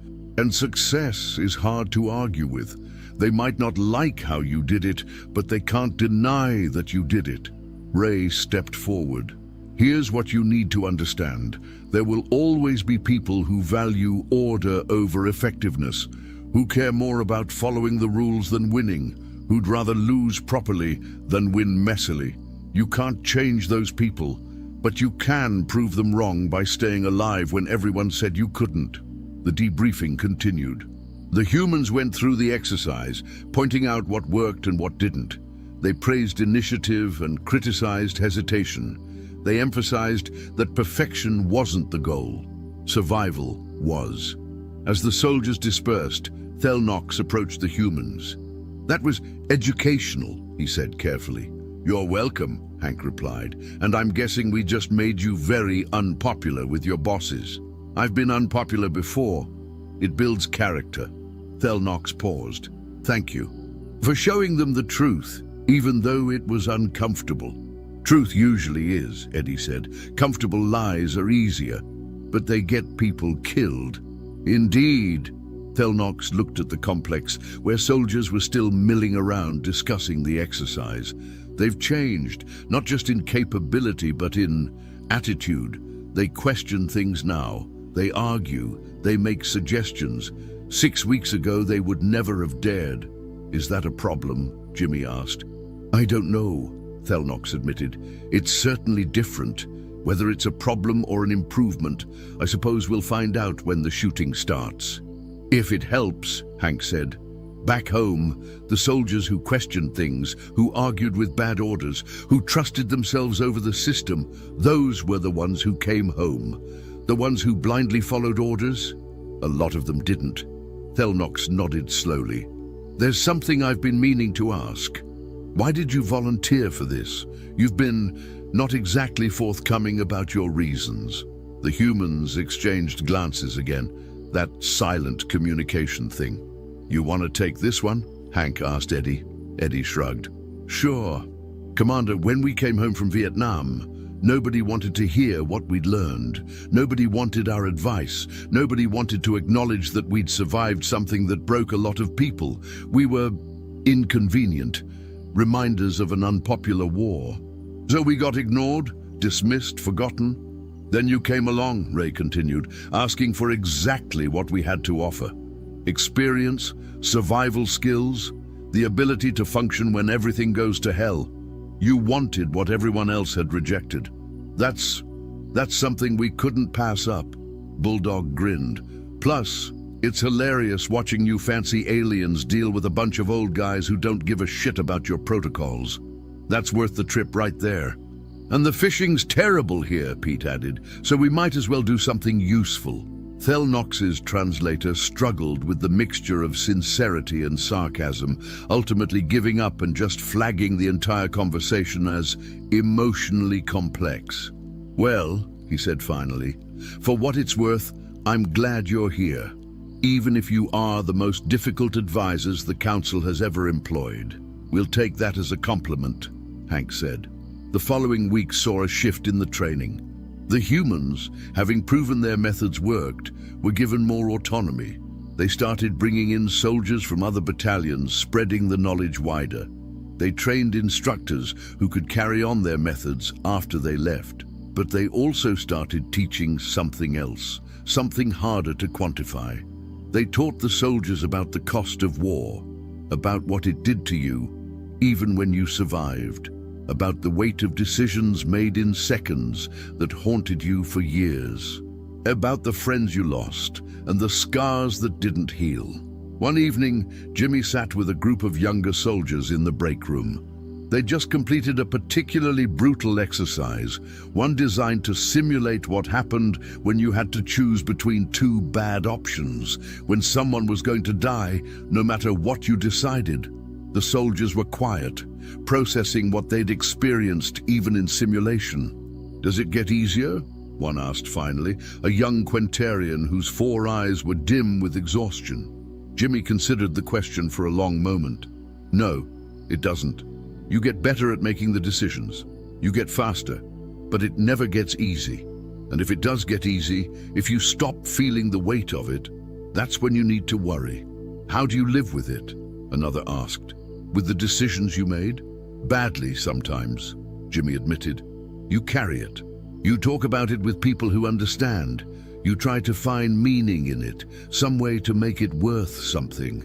And you hope that the people you saved outnumber the people you couldn't. Ray spoke up from across the room. And you remember that freezing up, making no decision, that also has a cost. Sometimes the best you can do is choose the least terrible option and live with it. Nobody said survival was clean. The conversation drifted into darker territory after that. The soldiers asked questions they'd never asked their regular officers. Questions about fear, doubt, guilt. Questions about what combat actually did to you. Questions about whether you could ever really go back to normal afterward. The humans answered honestly, sometimes brutally so. They didn't sugarcoat it. They didn't pretend it was noble or glorious. They described war as what it was, necessary sometimes, terrible always, and something that changed you in ways that never fully healed. Why are you telling us this? The Quentarian asked. The regular instructors always talk about honor and duty and they're not wrong, Bulldog interrupted. Honor matters, duty matters, but they're not enough. You need to know what you're actually signing up for. You need to understand that combat isn't what it looks like in simulations. It's not clean, it's not heroic. It's chaos and terror and making impossible choices and living with the consequences. "Ooh, so why do it?" another soldier asked. "Why fight at all?" Hank had been listening quietly. Now he spoke. "Because sometimes the alternative is worse. Because sometimes people need defending. Because sometimes you're the only one who can. Not because it's glorious, not because you want to, but because it's necessary, and you're the poor bastard who happened to be there." Eddie nodded. "And because if you don't know what you're getting into, if you go in thinking it's going to be like the simulations, thinking you're going to be a hero, thinking it's going to mean something, that's when it breaks you. But if you go in knowing it's going to be hell, knowing you're going to make mistakes, knowing you're going to carry it forever, then at least you're prepared." The soldiers absorbed this in silence. It wasn't the inspiring speech they'd expected. It wasn't the patriotic rhetoric they'd been raised on. It was just truth, uncomfortable and cold. But it was also oddly comforting, because it meant they weren't crazy for being scared. They weren't weak for having doubts. They were just human, or alien, or whatever. They were just people facing something terrible and trying to survive it. This became another pattern. The official training taught them how to fight. These evening conversations taught them why to fight, and more importantly, what fighting cost. Week 7 brought an unexpected development. The Council received intelligence about potential hostile activity in a border system. Not confirmed, just concerning. The kind of situation that might be nothing or might be the beginning of something bad. They wanted to send a reconnaissance team, and they wanted some of the newly trained soldiers to go. Thelnox called the humans to his office to discuss it. "Absolutely not," was Hank's immediate response. "They're ready," Thelnox insisted. "They've trained for—" "Training isn't the same as real," Eddie snapped. "You send them out there. They might freeze up. They might panic. They might get themselves killed because simulation stress isn't real stress. Then they'll never be ready," Thelnox said. "If we never give them real missions because they might fail, what's the point of training them at all?" The humans looked at each other. "He's got a point," Bulldog admitted reluctantly. "Still don't like it," Ray muttered. Jimmy rubbed his face tiredly. "How many soldiers? What's the mission profile? Who's in command?" 6 soldiers, reconnaissance only, no engagement. They're just observing and reporting. And the command is, well, that's complicated. Normally it would be an experienced officer, but you want them to function without an experienced officer, Hank finished. You want to see if they can handle a real situation with the independence we've been teaching them. Yes, that's either the smartest or stupidest idea you've had, Bulldog said. Possibly both. "We're sending a support ship," Thelnox added. "If things go wrong, we can extract them immediately." "Things always go wrong," Pete said. "That's Murphy's law." And Murphy was an optimist. More silence as the humans considered. "Okay," Hank said finally. "But we picked the soldiers, we picked the team composition, and we briefed them ourselves. No interference from the regular command structure." "Agreed. And if this goes sideways, if they get hurt because you pushed them too fast, then I'll take full responsibility," Thelnox said. "But we need to know if the training works. In real conditions, not simulations." Nah. The humans spent 2 days selecting the team. They chose carefully, balancing skills and personalities. They picked soldiers who'd shown initiative, adaptability, and the ability to handle stress. They also picked soldiers who'd shown the most improvement, who'd gone from rigid protocol followers to flexible thinkers. The 6 soldiers were assembled in a briefing room. They looked nervous, which was actually a good sign. Soldiers who weren't nervous before a real mission were either foolish or lying. "All right," Hank began. "Here's the situation. Border system, possible hostile activity, need eyes on the ground. This is real, not a simulation, not a test. If you screw up, the consequences are real. If you get hurt, you actually get hurt. Everyone clear on that? Nods all around. Good. Now forget everything I just said. You treat this exactly like a training exercise. Same adaptation, same flexibility, same willingness to improvise. The only difference is the stakes, but the approach, identical. You encounter something unexpected, deal with it. Your equipment fails, adapt. The mission parameters change, adjust. You do not freeze, you do not panic. You keep your heads and you keep moving. Questions? A Plenthian soldier raised a hand. What if we encounter actual hostiles? Then you run, Eddie said bluntly. This is reconnaissance, not combat. Your job is to observe and report, not engage. You see an enemy, you avoid them. They see you, you evade them. They engage you, you retreat. Your ego is not worth your life. Clear, clear. Jimmy stepped forward. One more thing. You're going to be scared out there. That's normal. That's good. Fear keeps you alert, but don't let it paralyze you. Remember your training. Remember that you can handle the unexpected. Remember that the plan will fall apart, and that's okay, because you know how to adapt. Ray added, and remember that making a decision and being wrong is better than not making a decision at all. You might make mistakes. That's fine. Learn from them. But do not freeze up waiting for perfect information or perfect orders. Move, act, survive. Bulldog grinned. And if everything goes to hell, remember, we taught you how to handle hell. You've got this. The soldiers deployed the next day. The humans watched from the command center alongside Thelnox, monitoring communications and sensor data. For the first 3 hours, everything went smoothly. The team inserted into the system, established the observation post, began monitoring the suspected activity. They worked well together, communicating efficiently, adapting to minor complications without hesitation. Then, inevitably, things went wrong. Their sensor suite malfunctioned. Not catastrophically, just enough to make their data unreliable. The kind of thing that happened all the time. But never in simulations, because simulations assumed equipment worked. The humans watched as the soldiers dealt with it. There was a brief moment of confusion, then adaptation. They switched to visual observation, using their own senses instead of technology. They adjusted their position to get a better vantage point. They divided responsibilities, having different soldiers watch different areas. They're doing well, Thelnox observed. Don't jinx it, Hank muttered. Hour 5 brought the bigger problem. The suspected activity turned out to be very real. 3 hostile vessels, small raiders probably, entered the system and began operating near the soldiers' position. The command center erupted in controlled chaos. Multiple voices suggested immediate extraction. Thelnox ordered the support ship to prepare for emergency retrieval. On the ground, the soldiers did exactly what they'd been trained to do. They didn't panic. They assessed the threat, determined the best course of action, and moved. No waiting for orders, no committee discussion. They identified an escape route, covered each other's movement, and began tactical withdrawal. They're doing exactly what we taught them, Eddie said, something like pride in his voice. Then the situation got worse.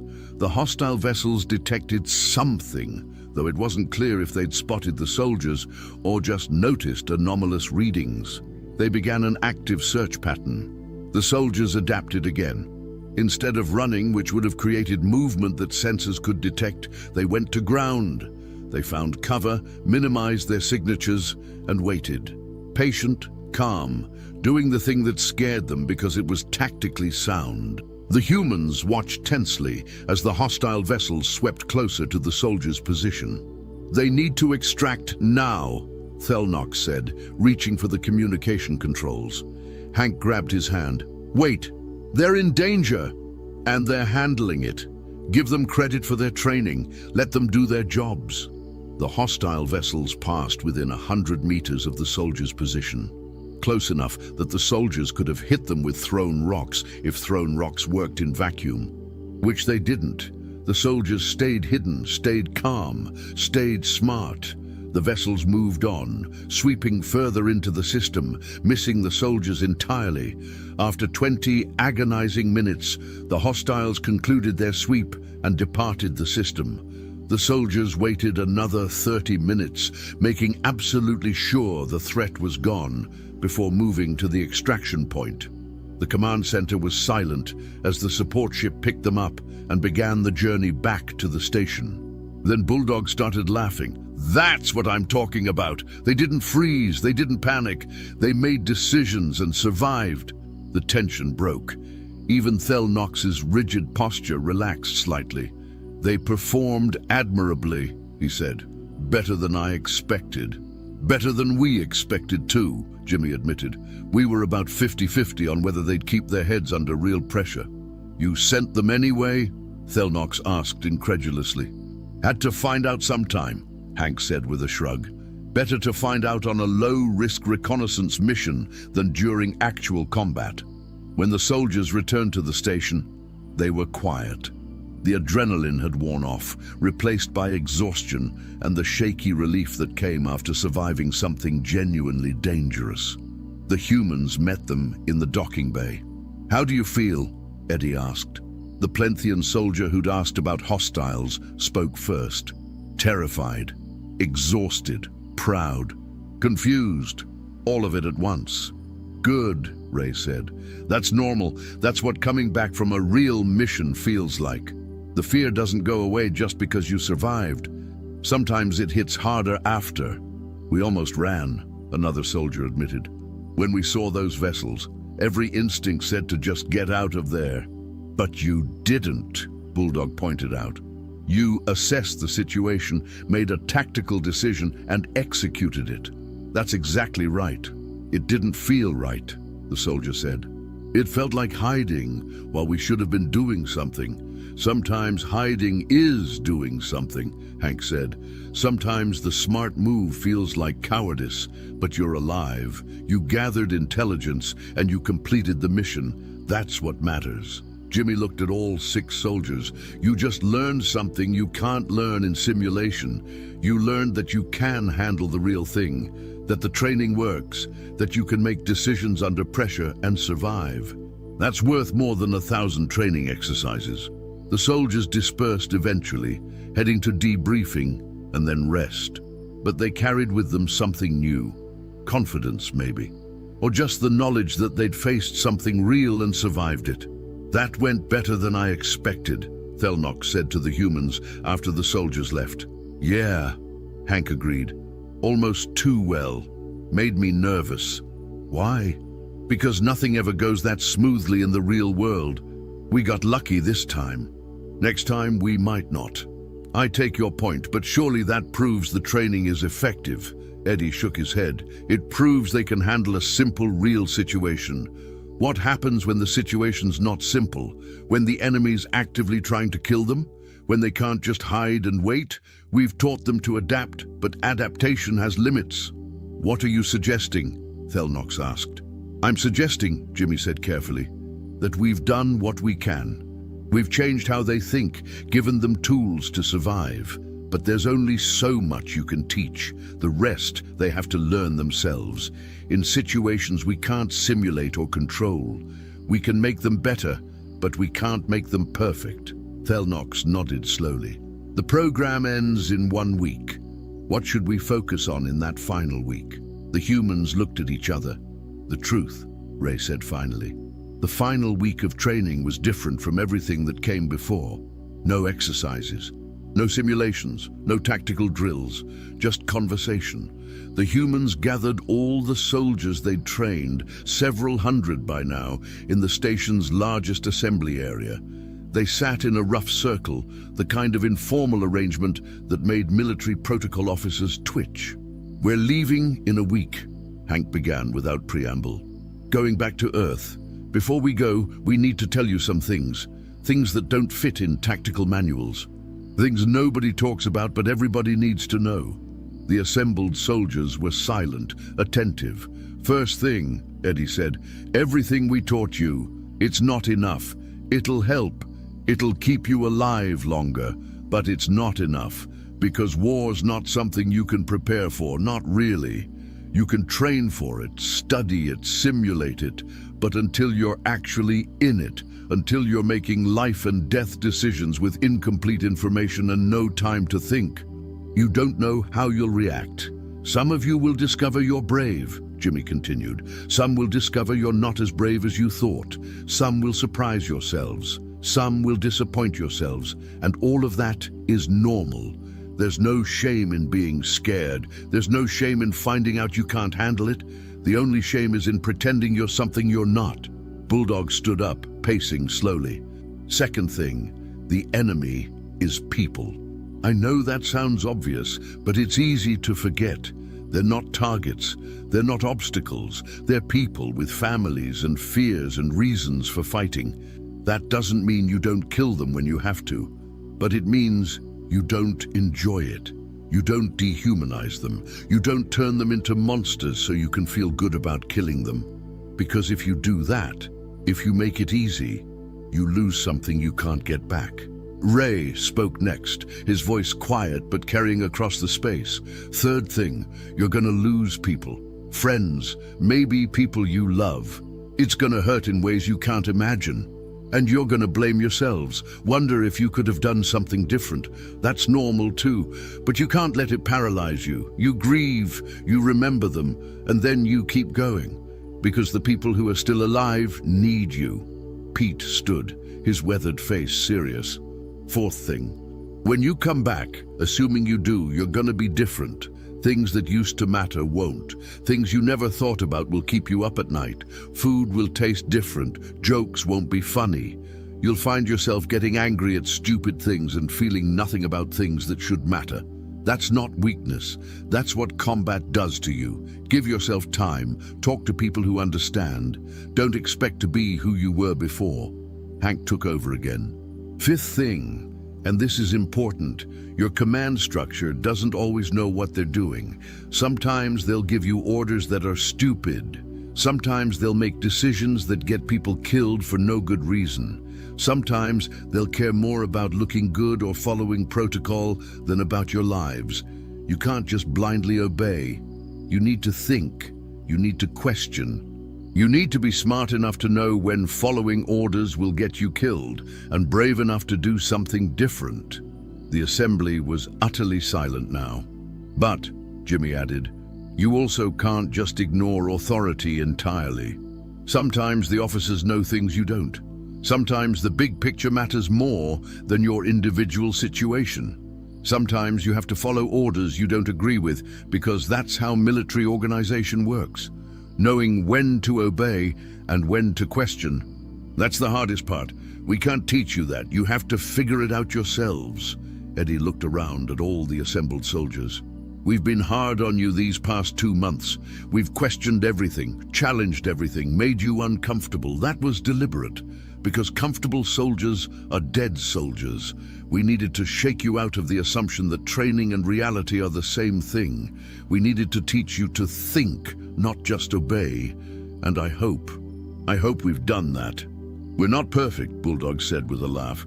Hell, we're pretty far from perfect. We've made mistakes. We've survived things that luck had more to do with than skill. We've got no right to be teaching anybody anything. But we've been there, we've survived, and we wanted to share that, help you survive too. Ray stood again. Last thing, and this is the most important thing. You're gonna ask yourselves, at some point, whether it was worth it.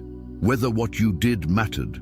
Whether the sacrifice, yours and others, meant anything. And the answer's complicated. Sometimes it does matter. Sometimes it doesn't. Sometimes you won't know for years, maybe decades. But you can't let that uncertainty destroy you. You did what you thought was right at the time, with the information you had. That's all anyone can do. Hank finished. We're just old soldiers. We survived a war, came home, tried to make sense of it. Now we're leaving, going back to our quiet lives. But we're leaving you with everything we know, everything we learned. Use it, adapt it, make it your own. And if you survive, if you make it through whatever's coming, pass it on. Teach the next group of scared soldiers how to survive. That's how knowledge continues. That's how we honor the ones who didn't make it. The assembly sat in that for a long time. Nobody spoke. Nobody moved. They just absorbed it, all of it, the truth that nobody had ever told them before. Finally, the Quentarian soldier who'd asked so many questions spoke up. "What do we owe you for teaching us all this?" Hank smiled. "Stay alive. That's what you owe us. Stay alive, keep thinking, and don't become the kind of officer who sends soldiers into danger without understanding the cost. Do that, and we're even." The final days passed quickly. The humans finished last-minute training points, answered final questions, said their goodbyes to soldiers who'd become something more than students. Not friends exactly, but something harder to define. People who'd shared uncomfortable truths with each other. On the last evening, Thelnox found the humans in their usual spot, the makeshift break room they'd created. They were drinking coffee from the machine Hank had built, playing cards, and arguing about something that had happened 30 years ago. Typical. "I wanted to thank you," Thelnox said, interrupting an increasingly heated debate about whether Peterson had actually seen a tiger in the jungle or was just hallucinating from heat exhaustion. "Don't thank us yet," Hank said, dealing another hand. "We might have completely screwed up your military. Won't know for years. You changed it, certainly. Whether that's good or bad," Thelnox trailed off. "Depends on what happens next," Eddie finished. "If you face a real threat and they handle it, we're geniuses. If they fall apart, we're the idiots who broke your perfectly good system." "There's another possibility," Thelnox said quietly. "They might never face a real threat. We might have another 400 years of peace, in which case all this training is theoretical." "Would that be so bad?" Jimmy asked. "I don't know. Is it better to be prepared for something that never comes, or unprepared for something that does?" Bulldog laughed. "That's the eternal military question right there. You're learning." Thelnox settled into a chair, abandoning formality entirely. "Can I ask you something? Personal?" "Shoot," Hank said. "Was it worth it? For you? Vietnam, everything you went through. Was it worth it?" The humans exchanged glances. The question hung in the air like smoke. "That's a hell of a question for the last night," Ray said finally. "I know, but I need to understand. I'm sending soldiers into potential danger based on your teachings. I need to know if you believe in what you're teaching." Eddie put down his cards. "Honest answer, I don't know. Some days I think we prevented something worse. Some days I think we accomplished nothing except getting a lot of people killed. Most days I try not to think about it at all."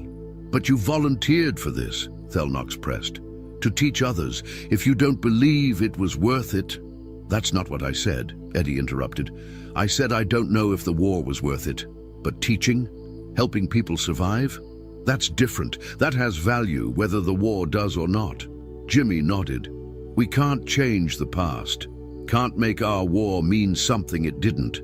But we can help other people learn from it. Give them tools to survive. That's worth something. Maybe not worth everything we went through, but something. And honestly," Bulldog added, "sitting around feeling sorry for ourselves wasn't accomplishing anything. This, teaching you guys, making a difference, even a small one, that's better than watching daytime television and waiting to die." Pete spoke up, surprising everyone since he'd been quiet most of the evening. "You asked if it was worth it. Wrong question. Better question is, what are you gonna do with what you learned? We survived. We got knowledge, paid for in blood and nightmares. Now we've given that knowledge to you. What you do with it, that's what determines if it was worth it." Thelnox absorbed this. "No pressure then." "Welcome to command," Hank said with a grin. "Every decision matters. Nothing's ever certain, and you won't know if you made the right choice until it's too late to change it." "Fun, isn't it?" "Absolutely terrible," Thelnox agreed. "I can see why you all turned to coffee." They sat in comfortable silence for a while, drinking terrible coffee and watching the stars through the viewport. 17 humans who'd survived one war and one alien trying to prevent the next one. "One more question," Thelnock said eventually. What should I do when we face a real threat? When the shooting actually starts? Ray answered, trust your people. We've given them tools. We've changed how they think. But ultimately, they're gonna be the ones making decisions in the moment. You can't control that. You can't predict it. All you can do is trust that the training will hold. And if it doesn't, then you adapt, Hank said simply. Like we've been teaching, the plan fails, you make a new plan. That strategy doesn't work, you try something else. People are gonna die, that's unavoidable. But if you taught them to think, to adapt, to survive, some of them will make it. That's the best you can hope for. Thelnock stood. I should let you finish your evening. You have an early departure tomorrow. Commander, Jimmy said, as Thelnock's turned to leave. One last piece of advice. Free of charge. Yes? Don't let them forget this. Don't let the next generation of officers smooth over the rough edges. Put the protocols back in place. Return to comfortable tradition. Change is uncomfortable. People will want to undo it. You need to fight that. Keep the chaos. Keep the questioning. Keep the independence. It's messy and difficult and nobody's gonna like it, but it works. I'll try, Thelnock said. That's all any of us can do, Eddie replied. The next morning, transport vessel K-77 prepared for departure. The same ship that had brought the humans to the station 2 months ago, looking considerably more worn now because the humans had borrowed various parts for their coffee maker and other projects. A crowd assembled at the docking bay. Not officially, nobody had organized it, but word had spread and soldiers came. Hundreds of them. The ones who'd been trained directly, and others who'd heard stories, and still others who just wanted to see the humans one last time. They didn't stand at attention, they didn't form ranks, they just gathered watching as 17 old men prepared to leave. Hank looked at the crowd and laughed. Well, that's not regulation. Ah, nothing about this has been regulation, Klexnor said, approaching the group. The major who'd been so resistant at first now looked almost sad. That's what made it effective. You're gonna do fine, Major, Bulldog said, clapping him on the shoulder hard enough to make the crystalline being stagger slightly. You learned, you adapted, you stopped being a rigid ass. Well, mostly stopped. You're still kind of an ass. Klexnor's facial tendrils twitched in what might have been amusement. I learned from the best. The humans made their way through the crowd, exchanging words with various soldiers. Handshakes, which was a human gesture that had caught on despite being awkward for species with different appendage configurations. Promises to stay in contact, though everyone knew that was unlikely across interstellar distances. The Quentarian soldier who'd asked so many questions pushed through the crowd. Consultant Kowalski, one more question. Hank turned, grinning. Hit me, kid. What's the most important thing you taught us? If you had to pick just one lesson? Hank considered this, looking at Eddie, Jimmy, Bulldog, Ray, Pete, and the others. They nodded. The most important thing? Hank said loudly enough for the crowd to hear. Fear is a liar. It tells you you can't. It tells you you're not ready. It tells you to freeze, to wait, to let someone else decide. And sometimes fear is right. But most of the time you can handle it. You are ready enough, and waiting for perfect conditions just means you'll die unprepared. So you feel the fear, acknowledge it, and then you tell it to shut up and move anyway. The crowd was silent. That's it? The Quentarian asked. After 8 weeks, that's the lesson. That's the lesson, Eddie confirmed. Everything else was just different ways of teaching that same thing. Move despite the fear. Decide despite the uncertainty. Act despite the risk. That's survival, Jimmy added. And remember, none of us was special. We weren't heroes. We weren't exceptional soldiers. We were just people who kept moving when everything said to stop. If we could do it, you can too. Now get out of here, Bulldog said, waving at the crowd. Go practice. Go question your officers. Go make your commanders uncomfortable. Go be the chaos we taught you to be.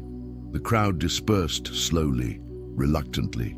The humans boarded the transport vessel, waving from the airlock one last time before it sealed shut. Thelnox watched the ship detach from the station, its engines flaring as it began the long journey back to Earth. He felt something unfamiliar, something his species had evolved past, but apparently could still experience under the right circumstances. Loss. They were remarkable, Klexnor said, standing beside him. They were a nightmare, Thelnox corrected. Disrespectful, undisciplined, contemptuous of authority, and utterly impossible to control. Yes, Klexnor agreed. Remarkable. The weeks that followed were interesting. The soldiers trained differently now. Officers found themselves being questioned, not rudely, but persistently.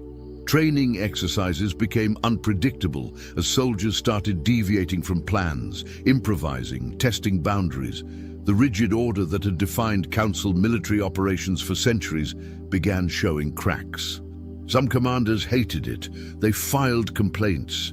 They demanded a return to proper protocol. They insisted that discipline was breaking down. Other commanders, the ones who'd actually paid attention, encouraged it. They let their soldiers think.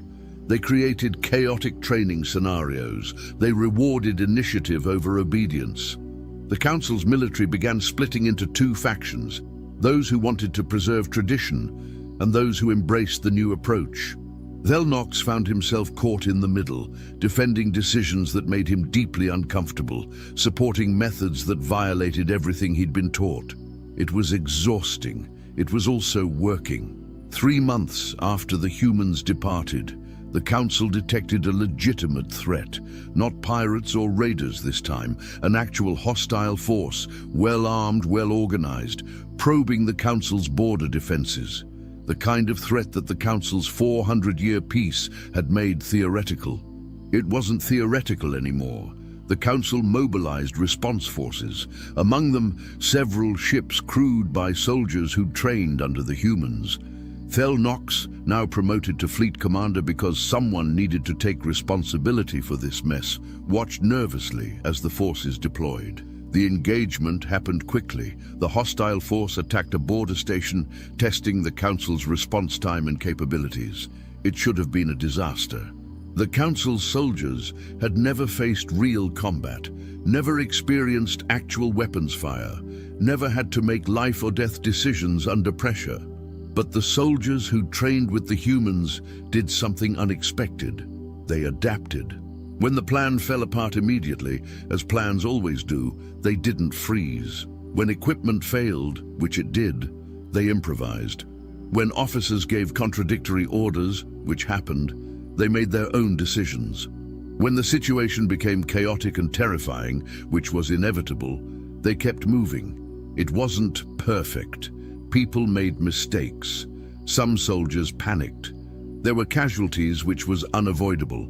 But the overall response was functional, messy, unorthodox, nothing like the simulations, but functional. The hostile force, expecting easy targets, found themselves facing opponents who didn't behave predictably, who adapted faster than expected, who made decisions that didn't match tactical projections. The engagement lasted 4 hours.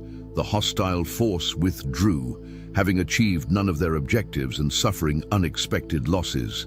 The Council's forces held. Thelnox received the after-action reports with shaking hands. Multiple officers reported unorthodox tactics.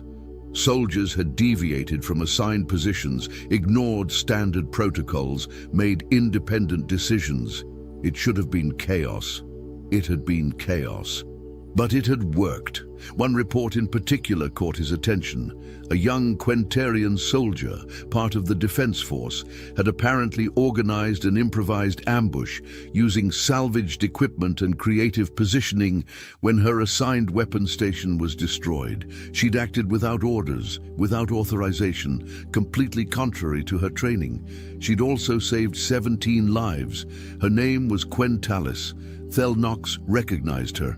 She'd been one of the soldiers in the 1st Training Battalion, the one who'd asked Hank for one more question. He pulled up the interview footage from the battle debrief. "Soldier Quentalis, your actions were highly irregular. Can you explain your reasoning? The soldier looked exhausted, scared, but also defiant. Sir, the enemy was advancing on our position. The standard response would have been to retreat and request support. But support wasn't coming fast enough, and retreat would have exposed the command center. So I looked at what I had instead of what I should have. I had 3 working rifles, some spare power cells, and 2 soldiers who could shoot. I remembered what Consultant Kowalski said, that the weapon doesn't matter, your brain matters, so we used our brains. You violated protocol. Yes, sir. The protocol would have gotten people killed. The humans taught us that sometimes you have to choose between following rules and staying alive. I chose staying alive. And if your improvised ambush had failed, then I'd be dead, sir. But at least I'd have tried something instead of just following orders into a meat grinder. The interviewing officer looked uncomfortable. You understand, this creates problems for the command structure. Respectfully, sir, I think the command structure's problems are less important than whether we survive. The humans taught us that too. Thelnox watched that footage 3 times. Then he sent a message to Earth. He didn't know if it would reach the humans, didn't know if they'd even care, but he needed to tell them. The message was simple. It worked. They survived because they thought instead of obeyed. We're facing significant resistance from traditional command structures. They want to reinstate the old protocols, eliminate the independence you taught. I'm fighting them. It's difficult, but I wanted you to know it worked. Thank you, and I hope you're enjoying your fishing. He never received a response. The message took weeks to reach Earth, and there was no way to know if it found the right people. The humans had returned to their lives, probably.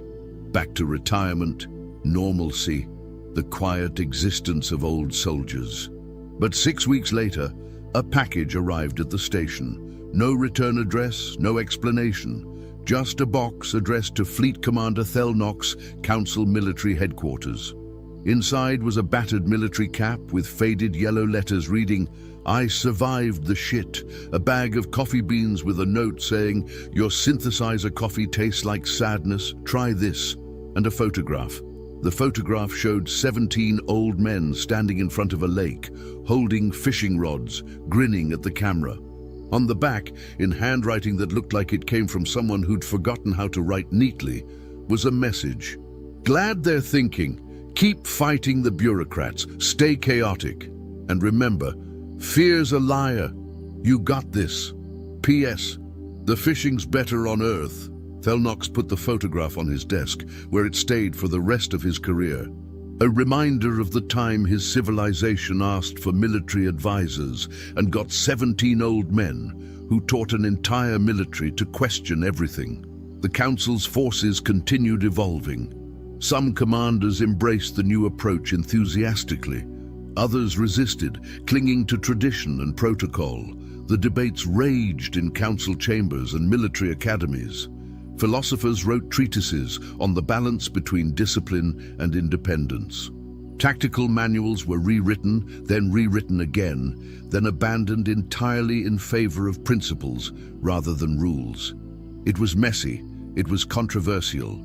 It created division and argument and uncertainty. It also saved lives when the real threats emerged. Because fear was a liar, and waiting for perfect conditions meant dying unprepared. And sometimes the most effective soldiers were the ones who told their commanders that the plan was stupid and did something different instead.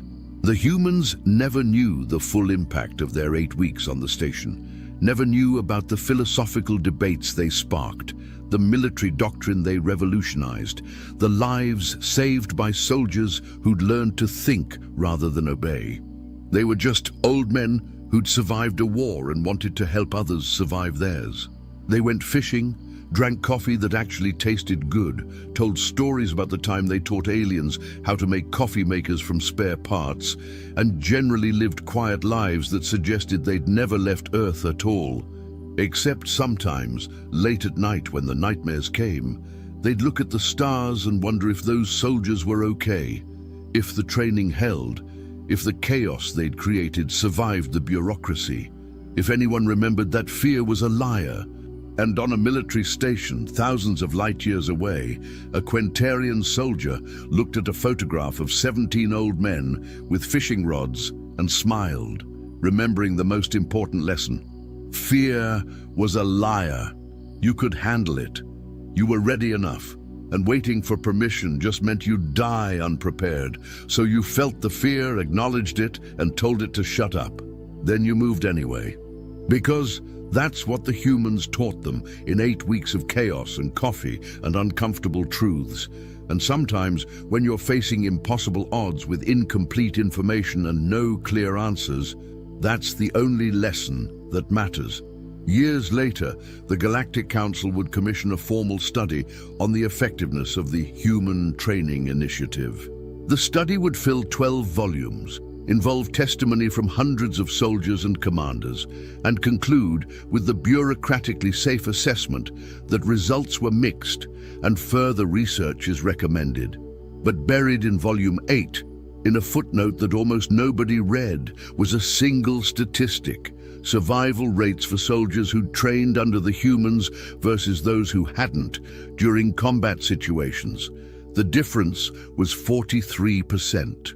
43% more soldiers came home because 17 old men had taught them that following the manual was a great way to die, that improvisation beat perfection, that fear was a liar, and that sometimes you had to tell your commanding officer that their plan was stupid and you were doing something else instead. The Council never sent another request for military advisors to Earth. They didn't need to. The lesson had been learned, passed down, adapted, changed, and integrated into a new generation of soldiers who knew that survival mattered more than protocol. Somewhere on Earth, in a small town nobody's heard of, an old man sat by a lake with a fishing rod and terrible coffee, watching the sunset and remembering a time when aliens asked for help and got exactly what they needed, even if it wasn't what they wanted. He didn't know about the 43%, didn't know about the lives saved, or the military doctrine revolutionized, or the ongoing debates about independence versus discipline. He just knew that somewhere out there, soldiers were thinking for themselves. And maybe, just maybe, that meant something. Captain Jake Morrison's footsteps rang out as he circled the USS Liberty in Luna Station's enormous hangar. His ship looked nothing like the smooth, elegant vessels docked nearby. While other ships had graceful curves that flowed like water, the Liberty stood firm and boxy. Heavy gray metal covered every inch, marked with rivets and welded joints that showed pure human work. Admiral Patricia Wells watched beside him, her expression clearly showing disappointment. Behind them, alien visitors whispered to each other, their translation devices clicking softly. The Zenthari ambassador Keithvar moved forward, his tall blue body rising above the humans. His eyes studied the Liberty with clear disgust. "So this is humanity's contribution to the Galactic Defense Initiative," Keithvar said, his words carrying his species' musical quality. A relic from the past. Morrison's jaw clenched, but his face stayed calm. He'd known this would happen. Everyone had expected exactly this reaction. The Liberty used only human technology, nothing from the advanced alien systems that other Earth ships now carried. No energy shields, no plasma weapons, no quantum drives. Just fusion reactors, railguns, and thick armor. Chief Engineer Lisa Parker walked up to the group, her work clothes still marked with grease from final checks. She was young for her job, barely 30, but she'd personally designed half the Liberty's systems. Her brown hair was tied back simply, and her green eyes showed the pride of someone who'd built something with their own 2 hands. "The Liberty shows a return to human design thinking," Parker said to everyone. "We've taken a century of knowledge and used it our own way." General Vexthal, the Zenthari fleet commander, laughed. It sounded like wind chimes in a storm. "Your own way?" he asked again. "You mean old-fashioned ways? This ship runs on nuclear fusion. My personal shuttle has better engines." Commander Ryan Foster, Morrison's second officer, shifted uneasily next to his captain. Foster was skilled, but he'd grown up with alien technology. To him, the Liberty looked as outdated as everyone thought. His sandy hair was styled perfectly, and his uniform was spotless, showing everything about modern military standards. "Sir," Foster whispered to Morrison, "maybe we should talk about the combat benefits?" Morrison shook his head slightly. No point explaining to people who'd already decided. The Liberty was his ship, his duty, and his faith in human skill. He'd spent 2 years fighting to get this project approved, arguing with admirals and politicians who wanted humanity to fully adopt alien technology into their fleet. Dr. Amanda Cole stepped forward from her spot near the ship's entrance ramp. As head of research and development, she'd worked hand in hand with Parker to create the Liberty's systems. Her red hair caught the hangar lights, and her blue eyes held the focus of someone who'd spent endless hours perfecting every small detail. "The Liberty's design thinking is unique," Cole explained. "Rather than depending on technology we don't completely understand, we built something we can fix, maintain, and change ourselves. Every bolt, every wire, every part is made by humans." Keithar moved closer to the ship, his long fingers running across the rough welded seams. "And what happens when you meet an enemy with energy weapons that slice through this ancient armor like nothing?" He asked. "What happens when quantum torpedoes pass straight through your hull?" "We've thought about those situations," Parker answered.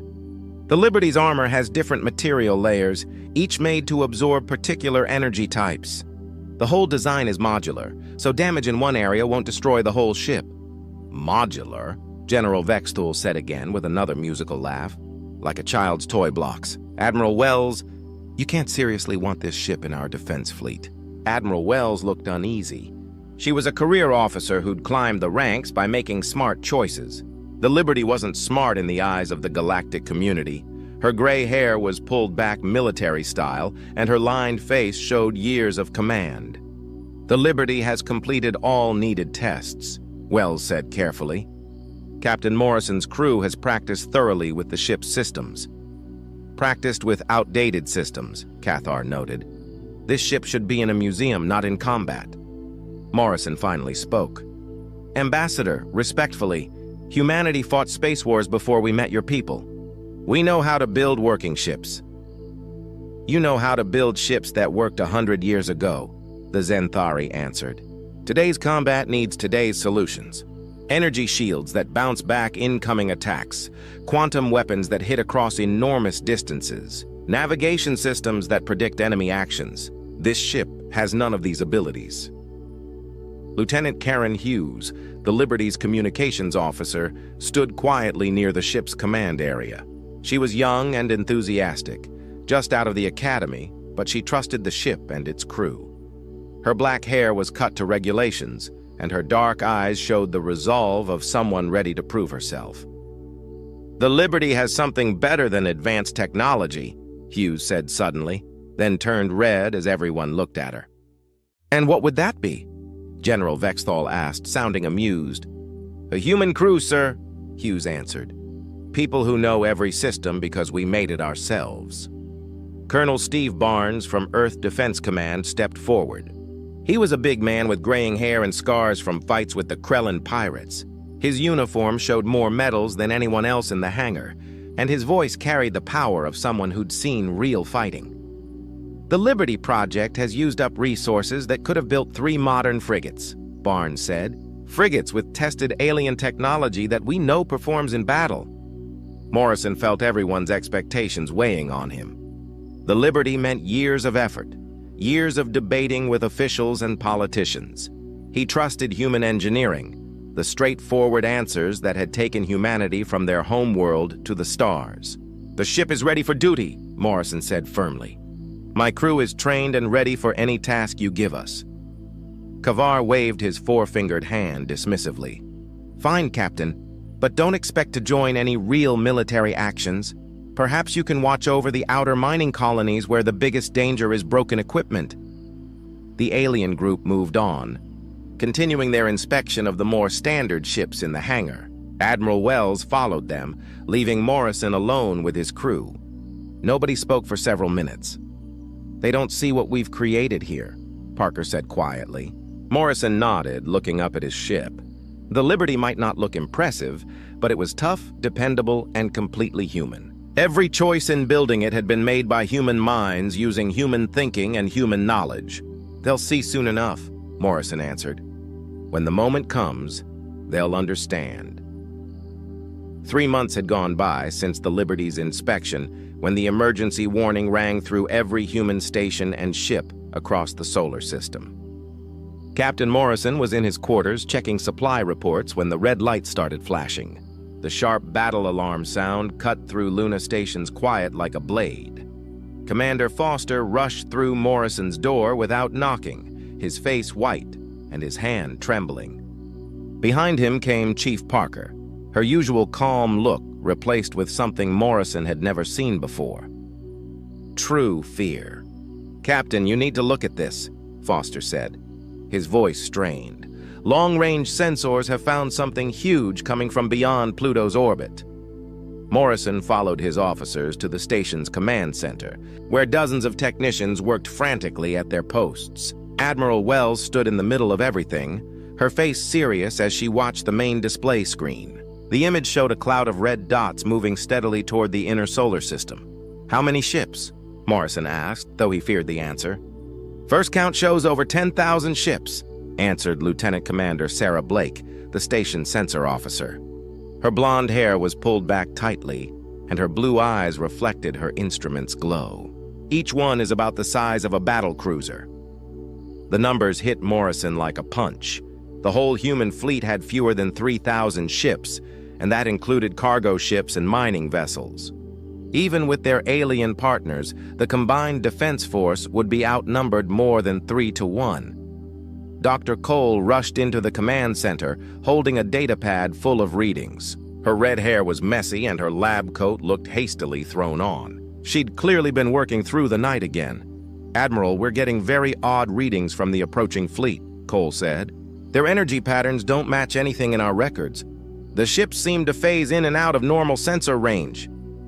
"Phasing," Wells repeated, "like the old Earth theories about traveling through dimensions." "More than theories, it seems," Cole answered. "These ships appear to exist partly outside normal space.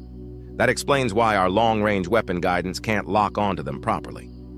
General Vexthal arrived with a full group of Zenthari officers, their tall blue forms moving with their species' flowing grace.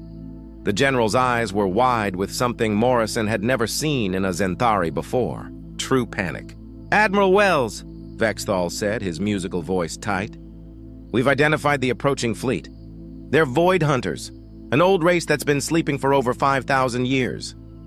"Void Hunters," Wells repeated. "I've never heard of them." "Few have," answered Ambassador Keith Varr, who had just entered the command center. "They're mentioned only in the oldest records of the oldest races. They eat entire star systems, leaving nothing but empty void behind." Morrison felt ice run through his veins. The thought of a race that could destroy whole solar systems was beyond anything humanity had ever faced. Even the worst battles with hostile aliens had been limited to single planets or small fleets. Colonel Barnes pushed through the crowd of officers, his scarred face showing the pressure of emergency planning. His uniform was wrinkled and his gray hair uncombed, suggesting he'd been pulled from sleep by the alert. "We're gathering every ship we have," Barnes announced. "The combined human and allied fleet will meet them at the solar system's edge. We can't let them reach Earth or the colonies." "What about the Liberty?" Morrison asked. The room went silent. Every eye turned to Admiral Wells, who looked uncomfortable under everyone's stare. Her lined face showed the burden of command as she thought about her choices. "The Liberty will stay docked," Wells said finally. "We need our most advanced ships for this battle." "Admiral, respectfully, the Liberty is ready for combat," Morrison protested. "My crew has trained hard." "Captain Morrison," General Vexthal interrupted, "this isn't the time for human pride.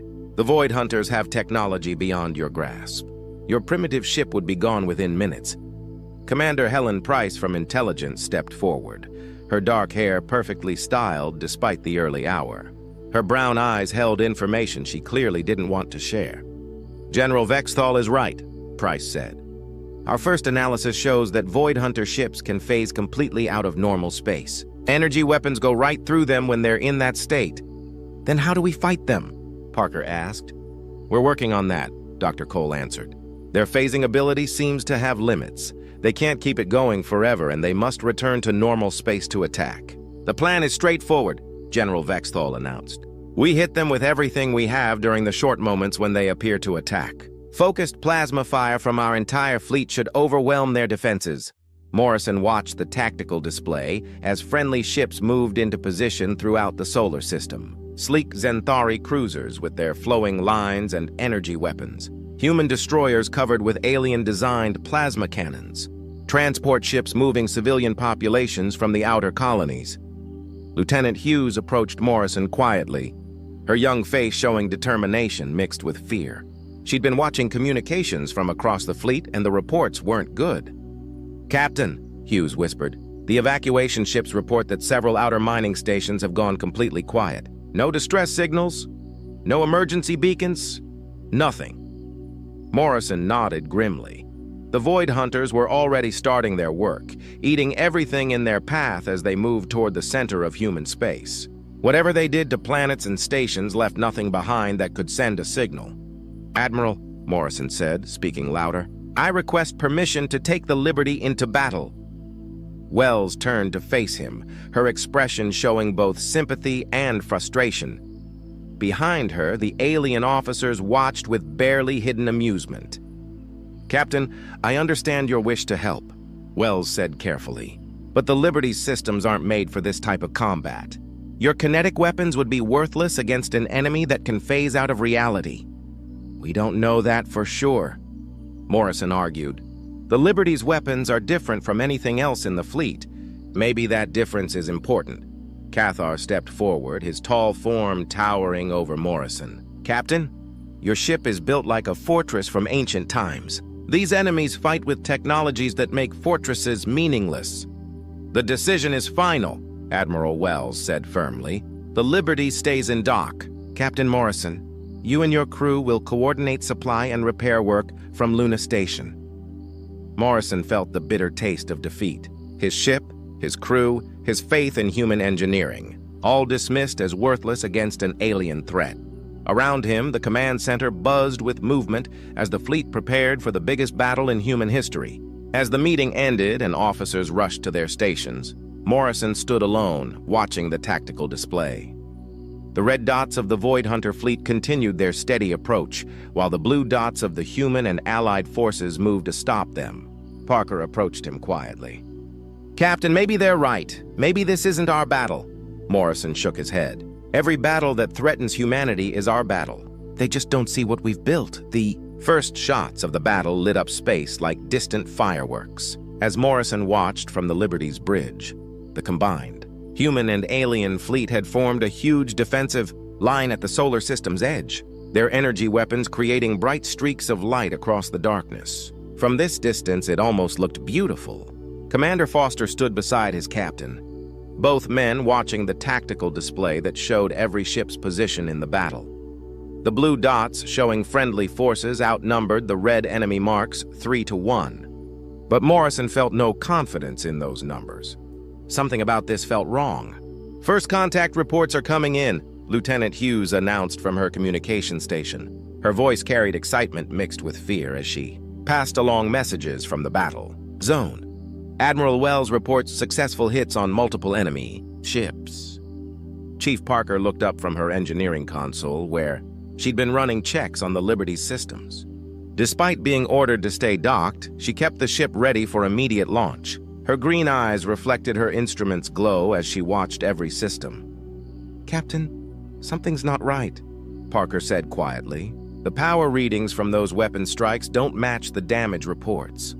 Morrison nodded.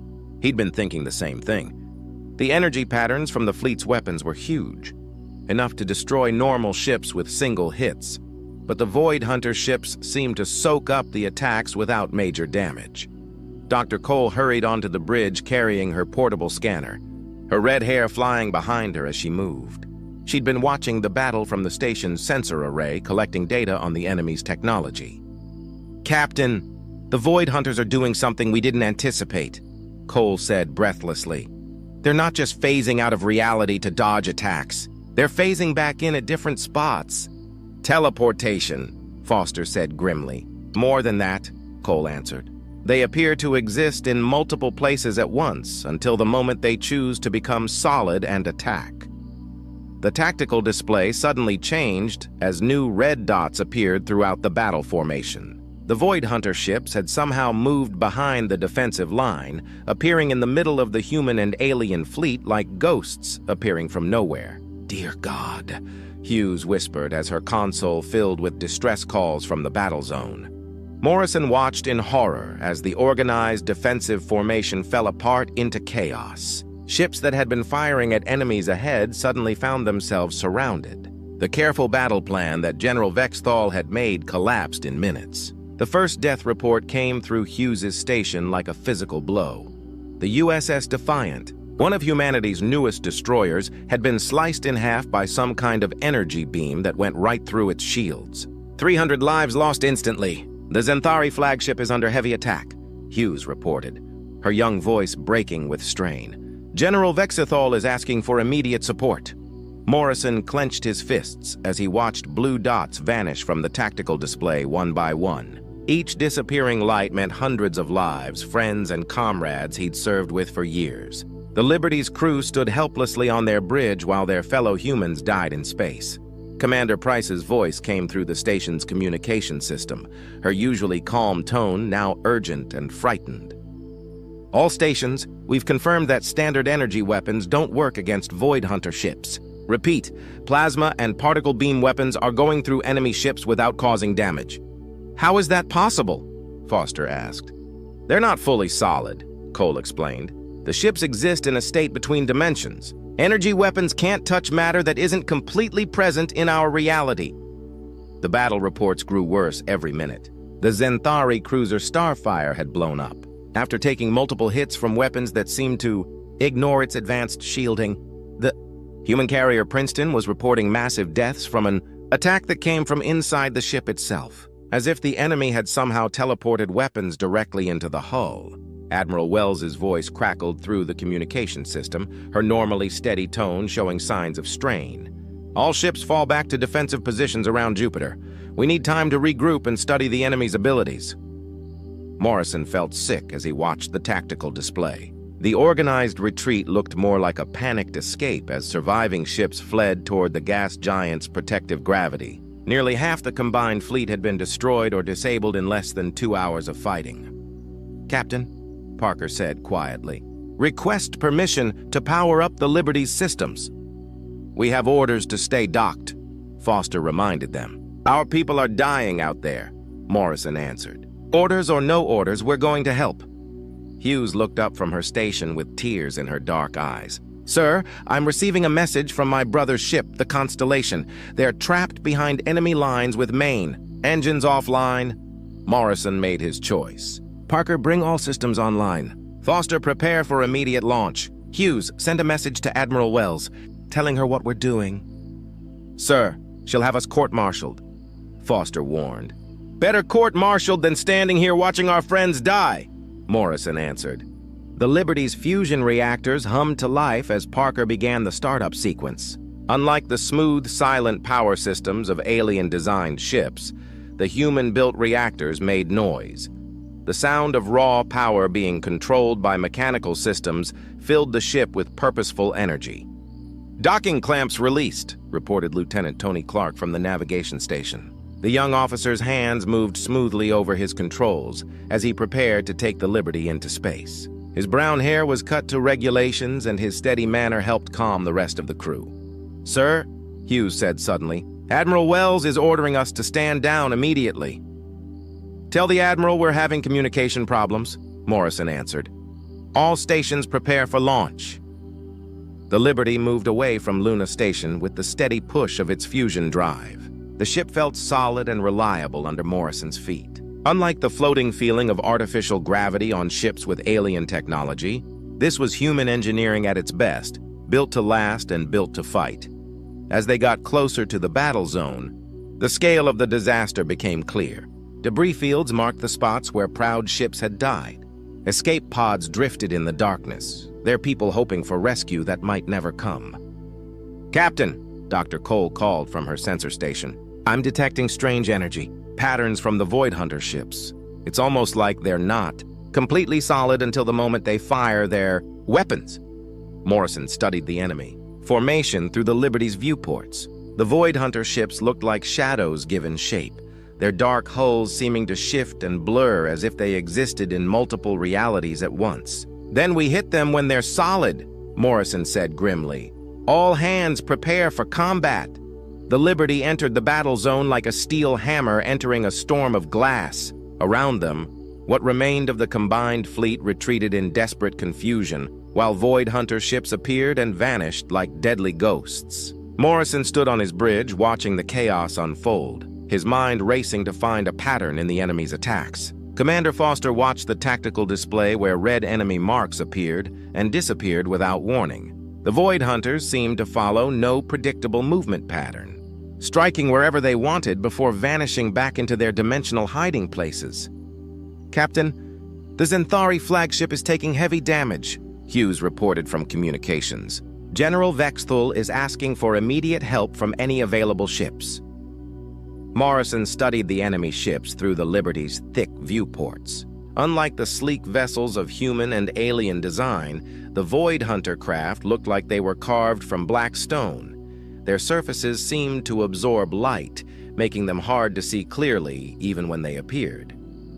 "Parker, give me maximum power to the railguns," Morrison ordered. "Clark, plot a course to intercept that group of enemy ships attacking the Zenthari flagship." Chief Parker's hands moved over her engineering. Controls with practiced skill, the Liberties. Fusion reactors responded with increased output, sending power surging through the ship's systems. Unlike the smooth energy flow of alien reactors, the human-built systems thrummed with mechanical energy. "Captain," Dr. Cole called from her sensor station, "I'm reading the enemy attack patterns more clearly now. They have to fully appear for about 3 seconds when they fire their weapons." 3 seconds, Morrison repeated. "That's our window." The Liberty approached the battle at a steady pace, its thick armor plating designed to take punishment rather than avoid it. Foster coordinated the approach while Clark adjusted their course to bring them within range of the enemy formation. "Sir, we're receiving communications from Admiral Wells," Hughes announced. "She's ordering us to pull back immediately." "Tell the Admiral we're too busy to chat," Morrison answered, his eyes fixed on the nearest Void Hunter ship. The enemy ship appeared directly ahead of them, its dark hull becoming solid as it prepared to fire on the damaged Zenthari flagship. Morrison could see weapon ports opening along the alien ship's sides, energy building for what would be a killing shot. "Fire!" Morrison commanded. The Liberty's main railgun spoke with a sound like thunder. The tungsten projectile sped up to a huge fraction of light speed, crossed the distance between ships in milliseconds. The Void Hunter ship, solid and vulnerable in its attack form, took the hit directly in its center. The result was spectacular. The kinetic projectile punched through the alien ship's hull like it was made of paper, the impact creating a chain reaction of explosions that tore the ship apart from the inside. Debris scattered in all directions as the first Void Hunter ship died. "Direct hit," Foster announced, his voice filled with amazement. "The target is completely destroyed." Around the battle zone, human and alien ships that had been retreating in despair suddenly stopped. The impossible had happened. Someone had actually killed a Void Hunter ship. "Hughes, open a channel to all surviving ships," Morrison ordered. "It's time to share what we've learned." The young communications officer's fingers flew over her controls, establishing contact with every ship in the scattered fleet. Her dark eyes showed excitement as she realized they'd found a way to fight back. "All ships, this is Captain Morrison aboard the Liberty," Morrison announced. "The enemy can be hurt when they appear to attack. Kinetic weapons work against their solid hulls."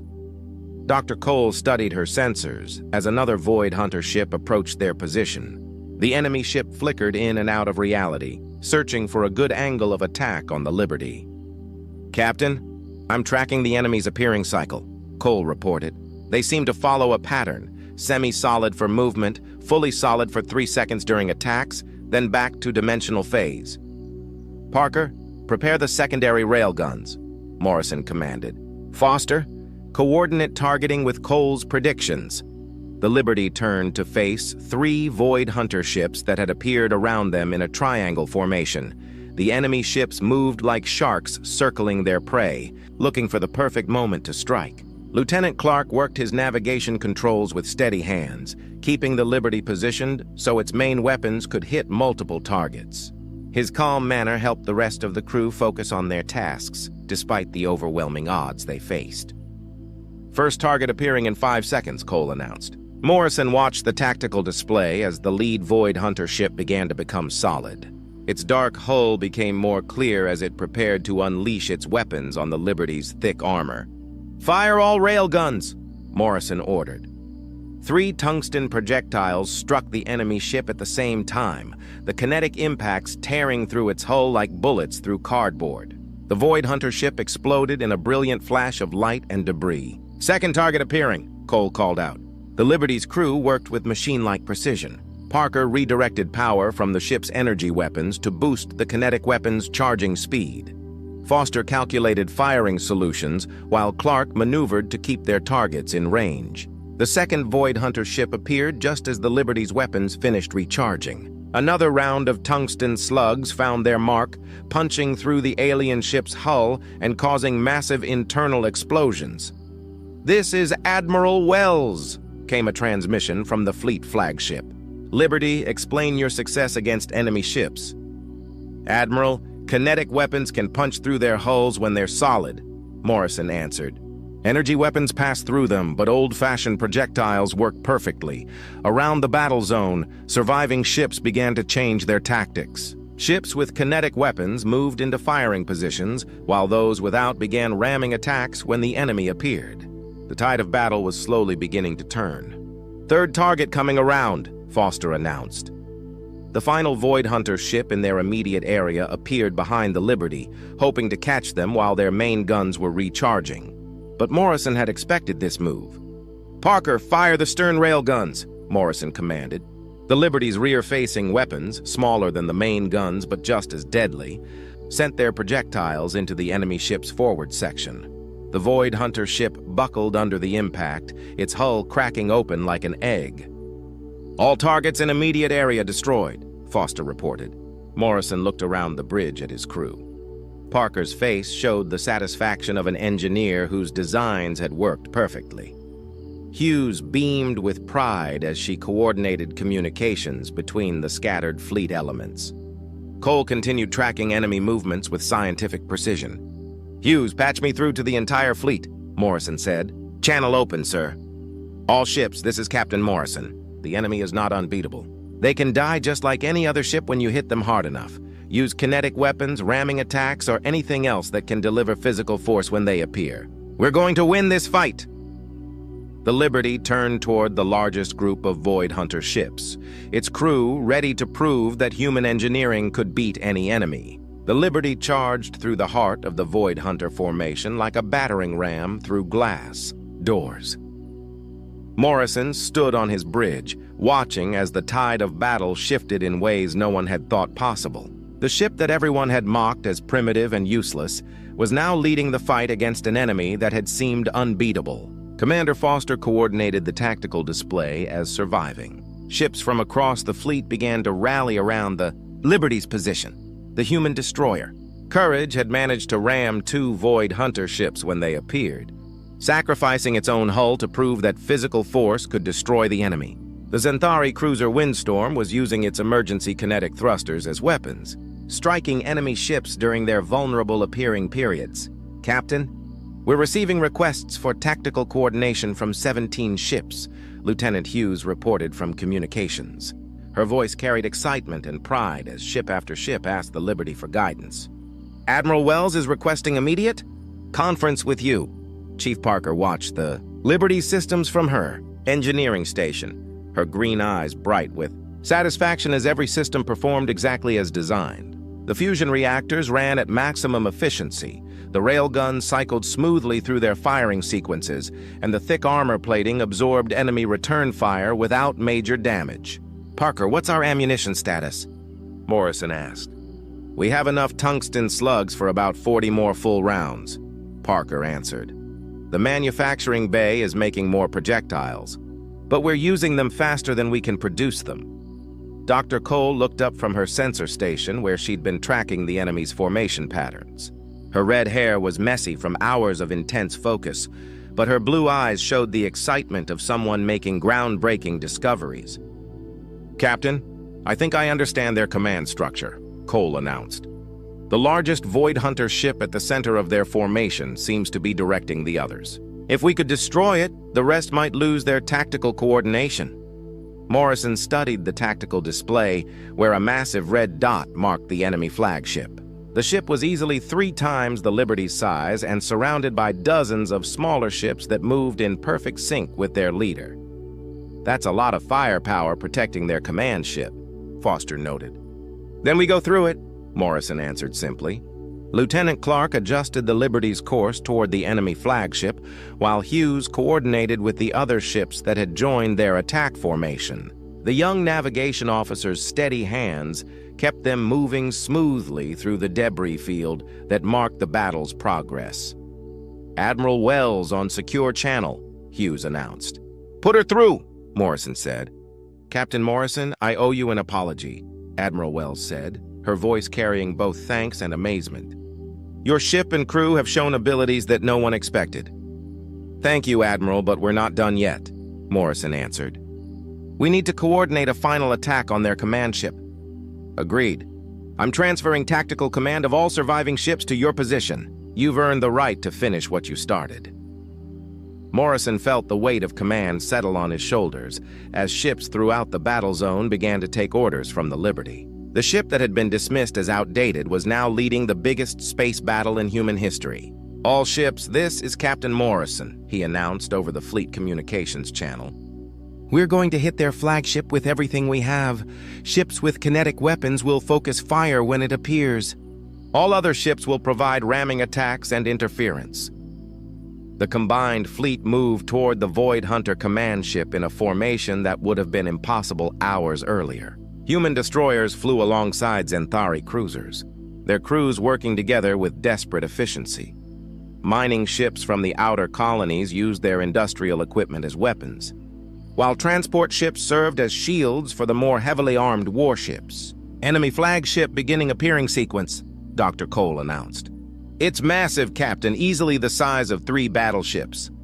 The Void Hunter command ship became solid in space like a mountain of black stone. Its hull was covered with weapons that began charging for what would be a devastating attack on the approaching human and alien ships. "All ships, fire everything," Morrison commanded. The Liberty's main railgun spoke first, their tungsten projectiles crossing the distance to the enemy flagship in seconds.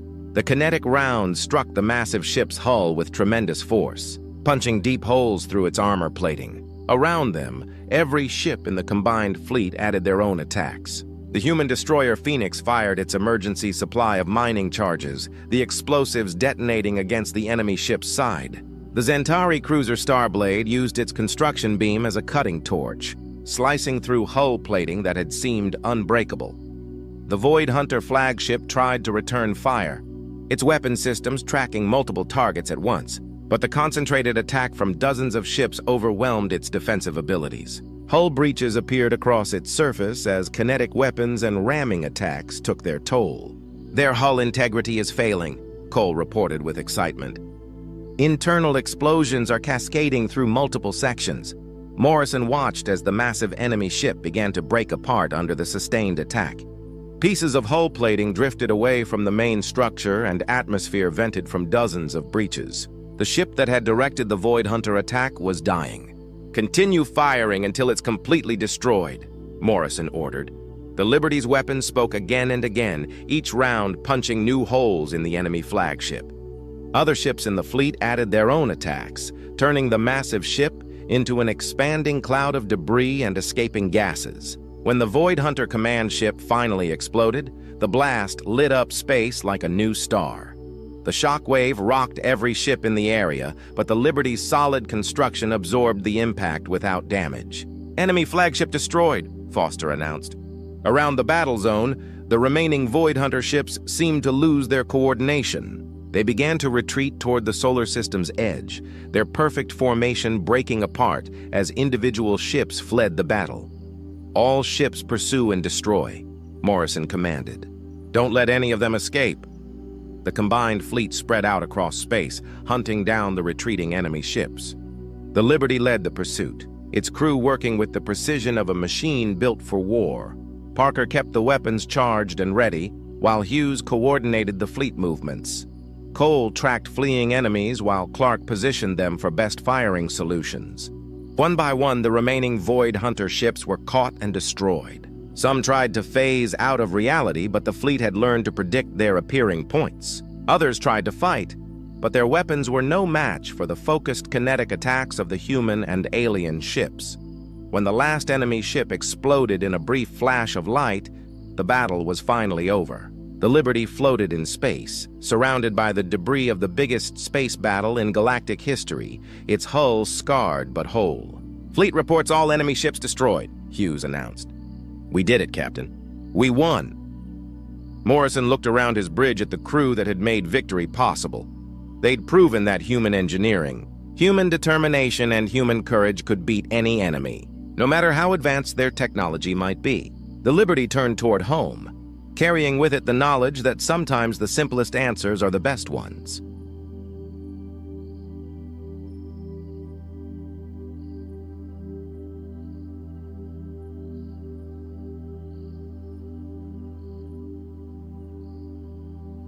Elena Vasquez stared out the viewport of the diplomatic shuttle as it approached the Concordat.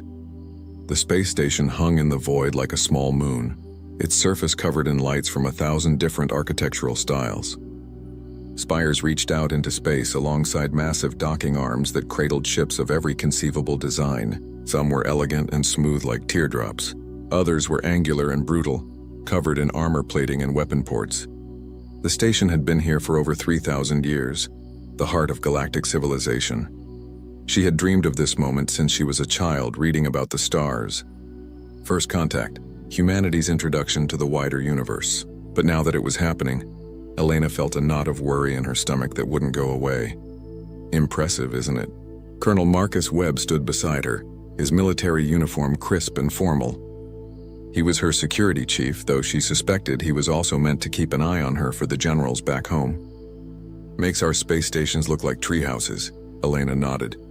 "That's probably the point. Show us how small we are before negotiations even begin."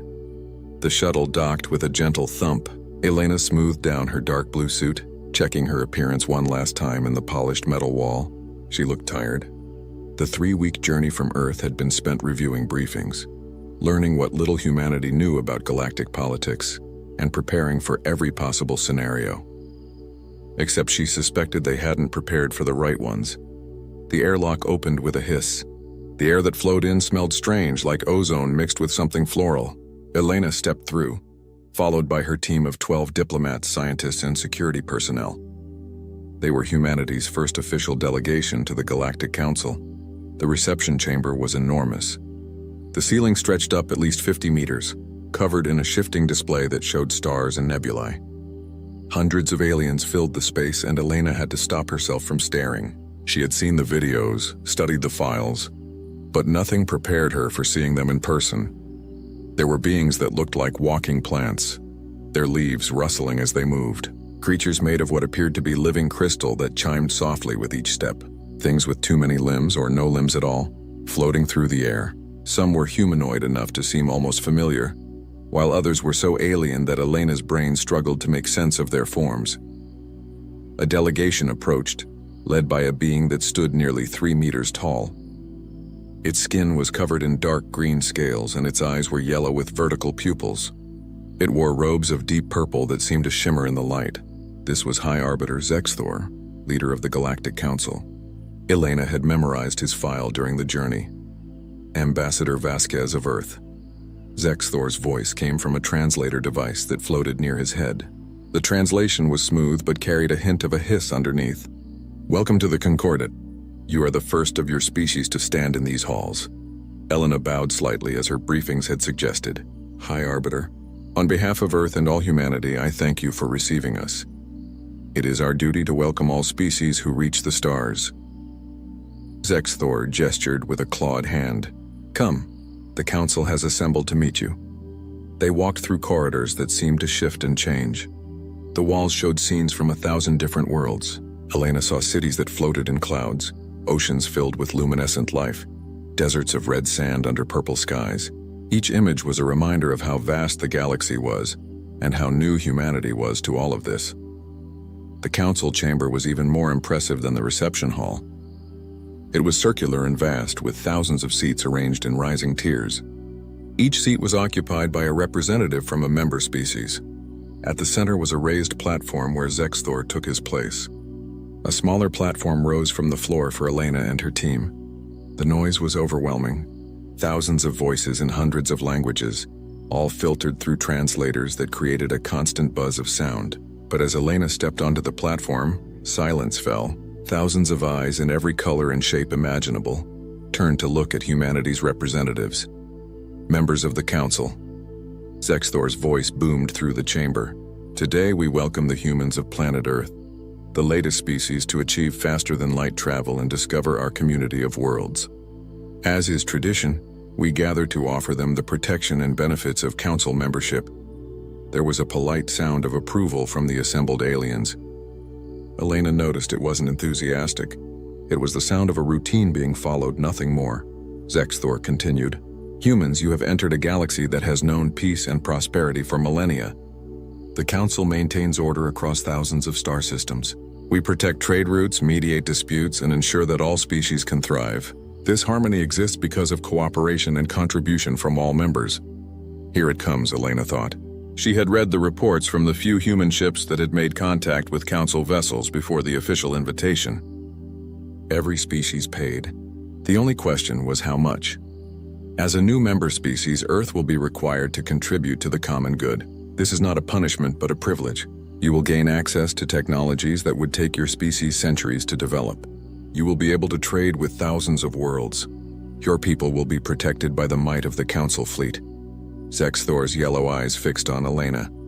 In return, Earth will provide tribute to the Council. This tribute ensures that all members share in both the benefits and the responsibilities of our community. A holographic display appeared in the air above the central platform. Numbers and categories scrolled past in multiple languages, with English appearing alongside the alien scripts. Elena's breath caught as she read the terms. 40% of Earth's rare Earth elements to be delivered annually. Full access to all human artificial intelligence and quantum computing technology, including source codes and research data. And the part that made her stomach turn. 100,000 human soldiers to serve in Council military operations for a minimum term of 10 years, with rotations continuing indefinitely. Colonel Webb made a small sound beside her. She glanced at him and saw his jaw clenched tight. The rest of her team looked equally shocked. "These terms are standard for species at your level of development," Zexthor said, as if he were discussing the weather. "Other species have contributed more. You should consider yourselves fortunate." Elena forced herself to speak calmly.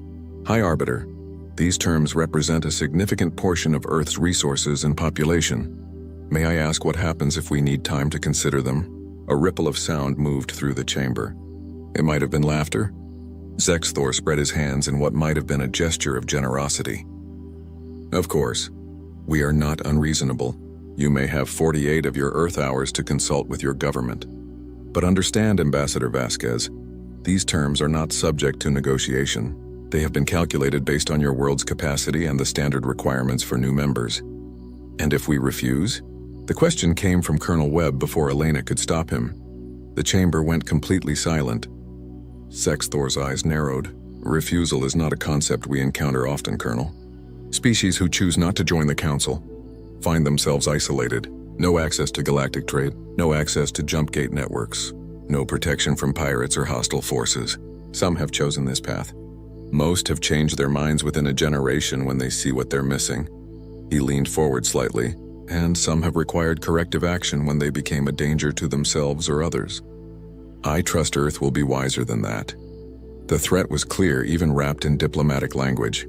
"Submit or face the consequences." Elena bowed again, her mind racing. "We appreciate the Council's generosity in giving us time to respond.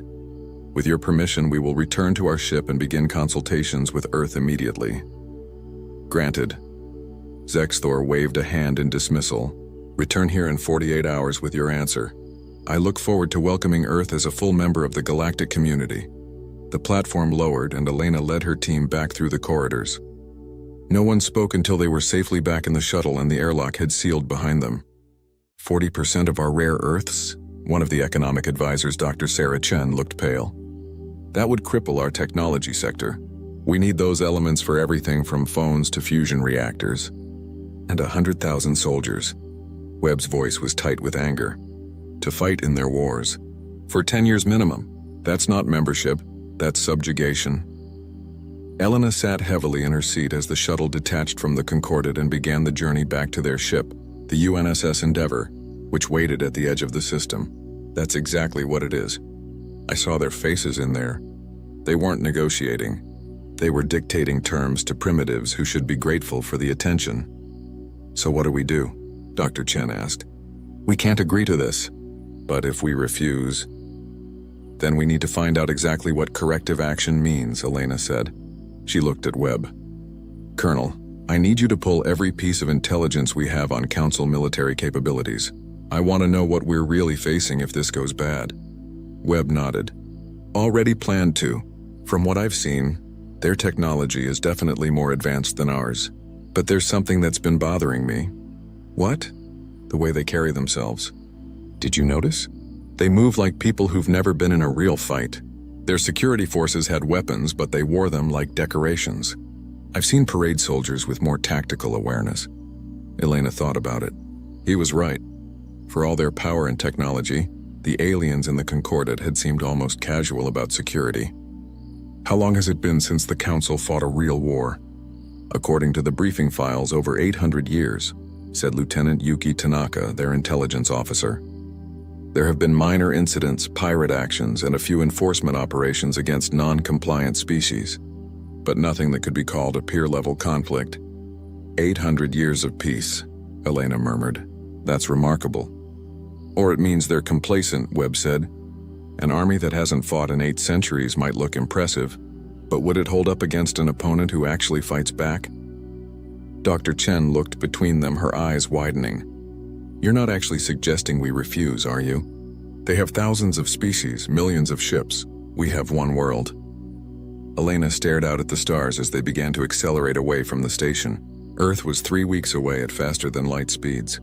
3 weeks to decide the future of humanity, submit and become subjects of the Council, or refuse and face the consequences. But there was a third option, one that was forming in her mind as she thought about Zexthor's casual arrogance, the complacent security, the 800-year peace. What if the Council had forgotten what it meant to face an enemy that refused to surrender? Humanity had never known true peace. Every generation had fought wars, from sticks and stones to nuclear weapons and beyond. Humans were very, very good at fighting. It was practically all they had ever done. We're going to present both options to Earth leadership, Elena said finally. Complete submission or complete refusal. But we're also going to present a full analysis of what refusal would actually mean. Not just economic isolation, but the real possibility of military action. And we're going to make sure they understand what that would entail. You think Earth will fight? Tanaka asked quietly. Elena thought about human history. The countless wars, the empires that had risen and fallen, the revolutions and resistances. She thought about the nuclear standoffs, the guerrilla campaigns, the last stands that became legend. Humanity had a long history of looking at overwhelming force and choosing to fight anyway. I think humanity has never been very good at bowing, she said. And I don't think we're going to start now. The shuttle docked with the Endeavour 30 minutes later. Elena immediately called for a full briefing of all department heads. They gathered in the conference room, which suddenly seemed very small and cramped compared to the vast halls of the Concordat. For 6 hours, they analyzed the situation from every angle. Economic impact, technological gaps, military capabilities, diplomatic options. The more they discussed, the clearer the picture became.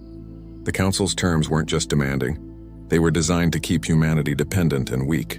The technology they offered would come with restrictions. The protection they promised would come with obligations. And the tribute would ensure Earth never had the resources to become truly independent. It's a system designed to maintain the status quo, Dr. Chen concluded. The founding species of the Council hold all the real power. Everyone else pays tribute and follows orders. New species are locked into the system from the moment they join. How many species have refused over the years? Elena asked. Tanaka pulled up data on her tablet. Records are incomplete, but at least 17 species attempted to refuse council membership in the last 1,000 years. 5 eventually capitulated and joined. 7 were classified as isolated and haven't been heard from since. 5 faced council military action and were forcibly integrated after their governments were replaced. The room fell silent. The council's peace was built on submission. Those who wouldn't submit disappeared or were crushed. There's one more thing, Webb said. He brought up a star map showing Earth's region of space. We're not in a strategically important area. No major trade routes nearby. No resource-rich systems that the council desperately needs. If we refuse and they decide to punish us, they'd have to commit significant forces across a long supply line to a region they don't really care about. That might make them more willing to just isolate us and forget we exist, suggested Commander Park, the Endeavor's captain. Or it might make them more determined to make an example of us, countered Webb. Show everyone that distance doesn't matter. Refuse the council and you'll be dealt with eventually. Elena rubbed her temples, feeling a headache building. We need to transmit all of this to Earth and let them decide. But I want to make sure they understand one thing clearly. She looked around the table at her team. If Earth decides to refuse, we need to be ready for the consequences. That means assuming the worst-case scenario. A council fleet shows up to enforce compliance. What would that battle actually look like? Webb smiled grimly. Now that's a question I can answer. Give me 12 hours and I'll have a full tactical analysis ready. But I can tell you right now, if the council expects us to roll over like everyone else has for the last 800 years, they're in for one hell of a surprise. Elena nodded. Get me that analysis, Colonel, and make it detailed. If we're going to recommend that Earth says no to the most powerful organization in the galaxy, we'd better be damn sure we can back up that decision. As the meeting broke up and the team scattered to their duties, Elena returned to her quarters. She sat at her small desk and began composing her report to Earth. Her fingers hesitated over the keyboard as she tried to find the right words to describe what had happened at the Concordat. Finally, she began to type. She described the meeting, the terms, the casual arrogance of the council. She explained the trap that council membership represented, how it was designed to keep Earth weak and dependent forever. She outlined the risks of refusal and the possible consequences. And then she wrote something that surprised even herself. Recommendation: Earth should refuse the council's terms, not because we can win a military confrontation, but because submission now means submission forever. The council has forgotten what it means to face an opponent who fights back. They've grown complacent in their power. If we submit now, we'll never get another chance at independence. If we refuse, we might lose, but we'll lose on our feet, not on our knees. And there's a chance, however small, that we can show the council that humanity is not like the species they've dominated before. She read over the words and knew they might be viewed as reckless, even insane. But they felt right. Humanity hadn't come to the stars just to become subjects of an alien empire. They had come to take their place as equals. Elena sent the report with full encryption and then lay back on her bunk. In 48 hours, she would return to the Concordat with Earth's answer. She had no idea what that answer would be, but deep in her gut, she knew what she hoped it would be. The same answer humanity had given tyrants throughout history. The same answer that defined what it meant to be human. No. The emergency session of the United Nations Security Council had been going for 6 hours straight. Elena watched from her seat via quantum-entangled video link as representatives from every major nation on Earth argued about humanity's response to the Galactic Council. The debate had grown heated more than once, and she was grateful to be 40 light-years away from the shouting. We cannot risk military confrontation with a civilization thousands of years more advanced than us. The Chinese representative, Ambassador Wu, was making his case again. The logical choice is to accept their terms and work within the system to improve our position over time. Improve our position? The American Secretary of State James Bradley shot back. With 40% of our rare earths going to them every year, with our best AI and quantum tech handed over, by the time we improve our position, we'll be so dependent on council technology that we'll never be able to break free. This is colonialism dressed up in diplomatic language. It's survival dressed up in diplomatic language, Ambassador Wu replied. We've been in space for barely 50 years. They've had faster-than-light travel for millennia. This isn't a fight we can win. The Russian representative, Minister Volkov, leaned forward. Perhaps not a conventional fight. But throughout history, smaller powers have found ways to resist larger ones. Asymmetric warfare, guerrilla tactics making the cost of occupation too high to bear.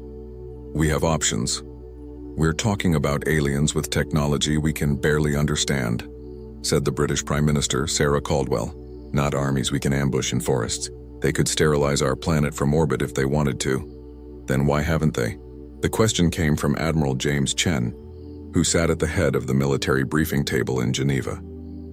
Elena had worked with him before. He was one of the architects of Earth's Space Defense Network, a brilliant strategist who had earned his rank through 3 decades of service. If they're so powerful, why offer us terms at all?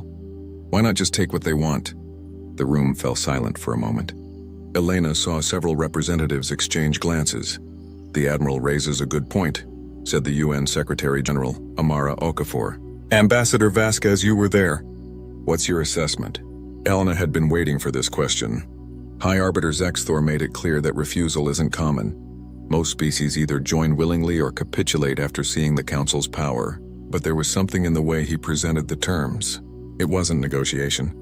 It was a script he'd followed 100 times before. I don't think they expect us to refuse, and I'm not sure they're prepared for what happens if we do. Not prepared? Ambassador Wu shook his head. They control thousands of worlds. They've maintained peace for 800 years. How could they not be prepared? Admiral Chen pulled up a holographic display. Because peace makes armies soft, Ambassador. We've analyzed every piece of intelligence we have on Council military operations over the last century. They haven't fought a peer-level conflict in living memory. Their last real war was 800 years ago. What they call military operations are policing actions against pirates or enforcement missions against isolated colonies that can't fight back. He highlighted several incidents on the timeline. Look at these response times. When they sent fleets to deal with non-compliant species, it took them months to mobilize. Their ships are powerful, yes, but their tactics are straightforward to the point of being predictable. They rely on overwhelming force and superior technology. They've never had to adapt to an enemy that fights back effectively. Are you suggesting Earth could actually win a war against the Galactic Council? Minister Volkov sounded skeptical but interested. No, Chen said bluntly. Not a conventional war. They have too many ships, too many resources. But war isn't just about numbers. It's about will, adaptability, and the willingness to accept costs. Humanity has spent its entire history fighting. We're very, very good at it. The Council has spent 8 centuries not fighting. That's a significant advantage for us if it comes to conflict. Secretary Bradley leaned back in his chair. Walk us through it, Admiral. What would a conflict actually look like? Chen changed the display to show Earth's solar system. If we refuse their terms, they'll likely send an enforcement fleet. Based on their standard procedures, probably 200 to 500 ships. Their goal will be to intimidate us into compliance, not to destroy us. They want our resources and soldiers, after all. Dead humans aren't useful. He zoomed in on Earth's defensive positions. We've spent the last 20 years building orbital defense platforms, automated weapon systems, and a fleet of our own. We have roughly 400 combat-capable ships, plus thousands of smaller vessels that could be weaponized. Our technology isn't as advanced as theirs, but we've designed our systems specifically for defending our home system. Numbers sound almost even, noted Prime Minister Caldwell. That's misleading, Chen continued. Their ships are individually more powerful, but we have advantages they won't expect. First, we're defending. We know every asteroid, every orbit, every hiding spot in this system. Second, we're unified. Every nation on Earth has agreed to combined defense command. They're probably used to divided opposition. He pulled up combat footage from various human conflicts. Third, and most important, we don't fight the way they expect. Watch this. The display showed historical battles from World War II, Vietnam, Afghanistan, and other conflicts where smaller forces had held off or defeated larger ones. Humanity doesn't believe in fair fights. We use ambush tactics, guerrilla warfare, weapons of mass destruction if necessary. We target supply lines, command structures, and morale. And we're willing to accept casualties that would be considered unthinkable by most species. You're talking about suicide tactics, Ambassador Wu said quietly. I'm talking about winning tactics, Chen replied. The kamikaze pilots of World War II, the suicide bombers in various 21st century conflicts, the nuclear standoffs where both sides were willing to destroy the world rather than surrender. Humanity has always been willing to pay terrible prices for victory. I suspect most council species aren't. Elena watched the faces on her screen. Some looked horrified. Others looked thoughtful. A few looked grimly determined. There's another factor, she added.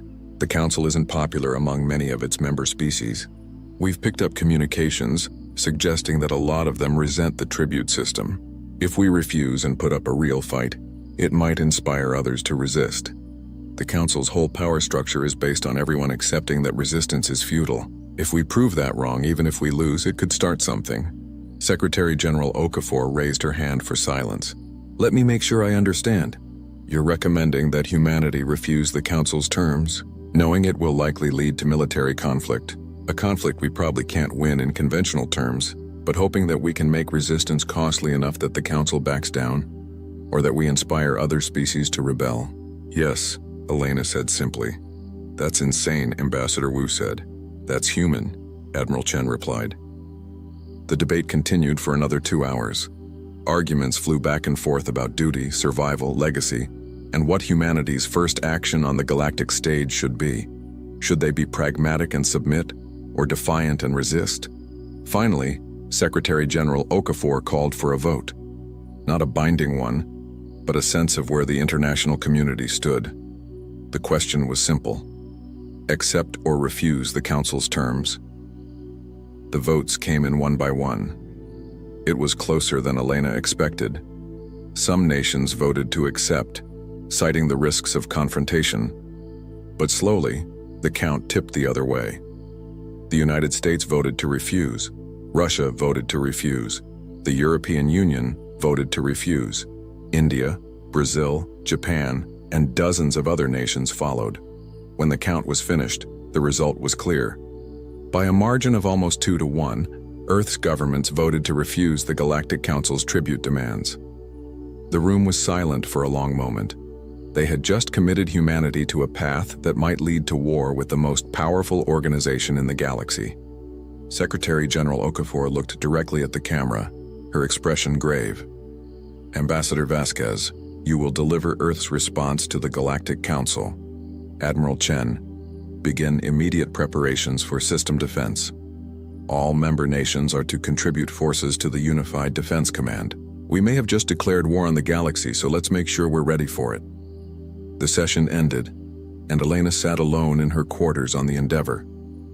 In 12 hours, she would return to the Concordat with Earth's answer, an answer that would shock the Council and possibly change everything. Colonel Webb knocked on her door. Permission to enter? Come in, Marcus. He sat down across from her, holding a datapad. I've finished the tactical analysis you requested. If it comes to a fight, we have a decent chance of winning the first battle. After that, it gets much harder. Show me. Webb pulled up detailed projections. The Council will send what they think is an overwhelming force, probably around 300 ships. They'll expect us to take one look and surrender. Instead, we'll have pre-positioned nuclear mines along their most likely approach vectors. We hit them hard right at the start, take out maybe 50 ships before they can react. He zoomed in on Earth's orbital space. Then we pull back to our defensive platforms, force them to come to us into range of our ground-based weapons. They'll have better shields and weapons, but we'll have numbers and position. Most importantly, we'll have surprise. They won't be expecting us to fight this hard. Casualties? Elena asked. Webb's expression darkened. High. We'll lose a lot of ships and probably some platforms. If they decide to bombard population centers, we could lose millions. But if we can make them bleed, if we can make them doubt whether this is worth the cost, they might withdraw and rethink their approach. And if they don't withdraw, then we keep fighting until we can't anymore. But Elena, there's something else. I've been analyzing the Council's member species, their history, their cultures. A lot of them have been part of the Council for so long that they've forgotten what it means to be independent. They've never known anything but the tribute system. What are you saying? I'm saying that if we stand up to the Council and survive, even if we don't win, It might inspire others to question the system. The Council's power is based on the belief that resistance is impossible. If we prove that belief wrong, the whole thing might start to crack. Elena thought about that. Humanity's defiance might be about more than just Earth's freedom. It might be about showing the entire galaxy that the Council system wasn't inevitable, that species didn't have to accept subjugation. "There's no going back from this," she said quietly. "No," Webb agreed. "But going forward is what humans do. We've never been good at accepting our place. We always want to see what's over the next hill, what's beyond the next horizon, even if it gets us killed." Elena smiled slightly. "Especially if it gets us killed." They sat in silence for a while, watching Earth slowly rotate on the view screen. From this distance, it looked peaceful, beautiful. No signs of the frantic preparations happening across every continent as military forces mobilized and defense systems came online. "Do you think we can win?" Webb asked. "I think we can make them regret picking this fight," Elena replied. "Whether that counts as winning, I guess we'll find out." The next 12 hours passed in a blur of preparation. Elena reviewed her speech dozens of times. The message had to be clear, unambiguous, and strong. No room for the Council to think humanity was bluffing or could be persuaded to change their minds. Admiral Chen sent updated tactical data showing Earth's defense network going fully active. Every ship, every platform, every missile battery was ready. If the Council sent their fleet, humanity would be waiting. Finally, it was time. Elena and her team returned to the shuttle and made the journey back to the Concordat. As they approached the massive station, Elena felt a strange calm settle over her. The decision was made. Now came the execution. They docked and made their way back to the Council chamber. It was even more crowded than before. Word had spread about Earth's summons, and apparently many species wanted to see how the newcomers would respond. High Arbiter Zexthor waited on his platform, his yellow eyes tracking Elena as she walked to the central position. He looked confident, even amused, obviously expecting humanity to have accepted reality and prepared to join the Council on its terms. "Ambassador Vasquez," his translated voice boomed. "Welcome back. I trust Earth has had sufficient time to consider the Council's generous offer. What answer do you bring us?" Elena pulled out a small data chip. It was theatrical, old-fashioned, but she wanted there to be no mistake about what came next.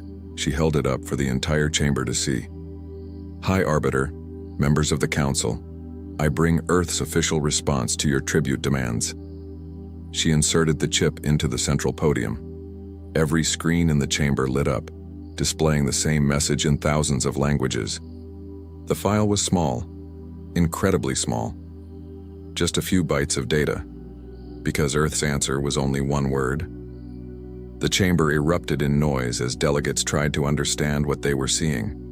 Some laughed, thinking it was a translation error. Others looked confused, unsure if they were reading it correctly. Zexthor stared at the screen, his expression shifting from amusement to confusion to anger. "Explain this, Ambassador. Where is your acceptance? Where are the logistical details? For tribute delivery, what is this?" Elena stood straight, her voice clear and strong. "That is our complete response to your demands, High Arbiter. No tribute, no submission, no negotiation. Earth appreciates the introduction to galactic society, but we will not bow to threats or accept subjugation disguised as protection." The words still glowed on every screen in the chamber. Simple, direct, unmistakable no. The Council chamber descended into chaos. Thousands of voices spoke at once, creating a wall of sound that even the translation system struggled to process. Elena stood calmly on her platform, watching as the aliens reacted to something they clearly hadn't expected. Some were gesturing wildly at the screen, still displaying that single word. Others had turned to their neighbors, apparently trying to confirm what they were seeing was real. High Arbiter Zexthor raised his clawed hands, and the chamber's sound-dampening system activated. Silence fell immediately, his yellow eyes fixed on Elena with an intensity that might have been frightening if she hadn't already committed herself to this course. "Ambassador Vasquez," he said, his translator struggling to convey what sounded like barely controlled anger. Perhaps there has been a translation error. Surely Earth understands the gravity of refusing the Council's protection. Let me be perfectly clear about what you are saying no to. He gestured, and a new holographic display filled the space above them. It showed maps of the galaxy, trade routes connecting thousands of systems, fleets of ships moving peacefully between worlds. You are refusing access to the accumulated knowledge of 5,000 years of civilization. You are refusing technologies that would eliminate disease, extend your lifespans, and solve your energy problems. You are refusing the protection of the most powerful military force in galactic history. Zexthor's voice grew harder. And in exchange for what? The privilege of remaining isolated? Of facing pirates, hostile species, and cosmic threats alone? Of watching other species advance while you stagnate? Is this really what Earth wants? Elena had prepared for this. She kept her voice level and professional. High Arbiter, with respect, you're not offering us those things freely. You're demanding we pay for them with our independence. 40% of our resources, our most advanced technology, our citizens to serve as soldiers in your conflicts. That's not protection, that's subjugation. It is the price of civilization. Zexthor's composure cracked slightly. Every species pays this price. Every member of the Council contributes according to their ability. This is how we have maintained peace for 800 years. This is how we ensure prosperity for all. Peace for whom? Elena asked quietly. Prosperity for whom? We've analyzed your system, High Arbiter. The founding species of the Council pay much smaller tributes as a percentage of their wealth. They control the most valuable trade routes. They occupy the seats of real power. Meanwhile, newer species pay heavily for the privilege of serving your interests. That's not a community of equals. That's an empire. A new voice cut through the chamber. She speaks truth, though it is uncomfortable to hear. Elena turned to see one of the Council members approaching the central area. She was a Velosian, a species Elena had read about during the voyage. They were humanoid with blue-tinted skin and large black eyes. This particular Velosian wore the robes of a senior Council member. According to her identification marker, she was Ambassador Kriath. Zexthor's eyes narrowed. Ambassador Kriath, you overstep. This is a matter between Earth and the Council leadership. It is a matter that affects us all, Kriath replied, not backing down. She turned to address the chamber. How many of us remember when our species first joined the Council? How many of us remember being presented with these same terms, these same demands disguised as offers? And how many of us remember feeling exactly what these humans must feel now? Murmurs spread through the chamber. Elena saw several delegates nodding slightly, though others looked uncomfortable. The difference, Kriath continued, is that none of us said no. We accepted because we believed we had no choice, because we were told that resistance was futile, that submission was the only logical option. But these humans, they dare to do what we did not. They dare to refuse. She pulled up her own holographic display and Elena's breath caught. It showed human history, wars, battles, revolutions. The images were brutal and violent, showing the worst of what humanity had done to itself over thousands of years. I have studied Earth, Kriath said, her voice carrying clearly through the chamber. My intelligence division has analyzed their history, their culture, their psychology. And what we have found should concern us all. The display shifted to show nuclear explosions, bombed cities, and casualty statistics that made several Council members visibly recoil. This species has spent its entire existence in conflict.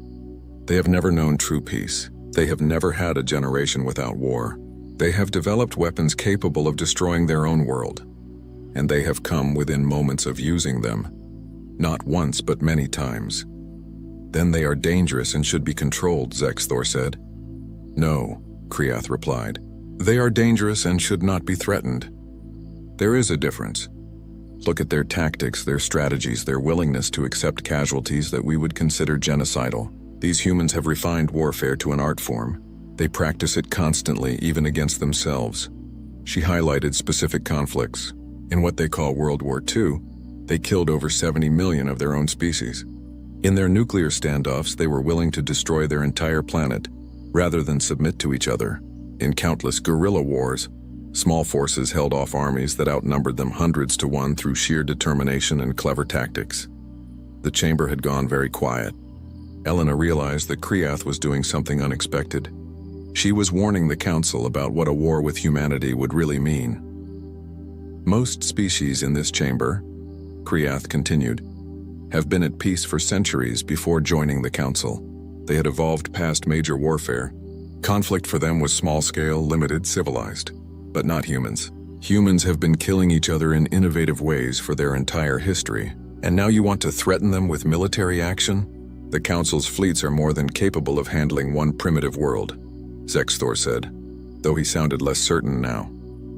We have millions of ships, advanced weapons, shields that can withstand anything they could throw at us. Do we? Kriath pulled up tactical data. When was the last time our fleets faced an enemy that fought back with full force? 800 years ago. 800 years of peace. Of policing actions against pirates with outdated weapons.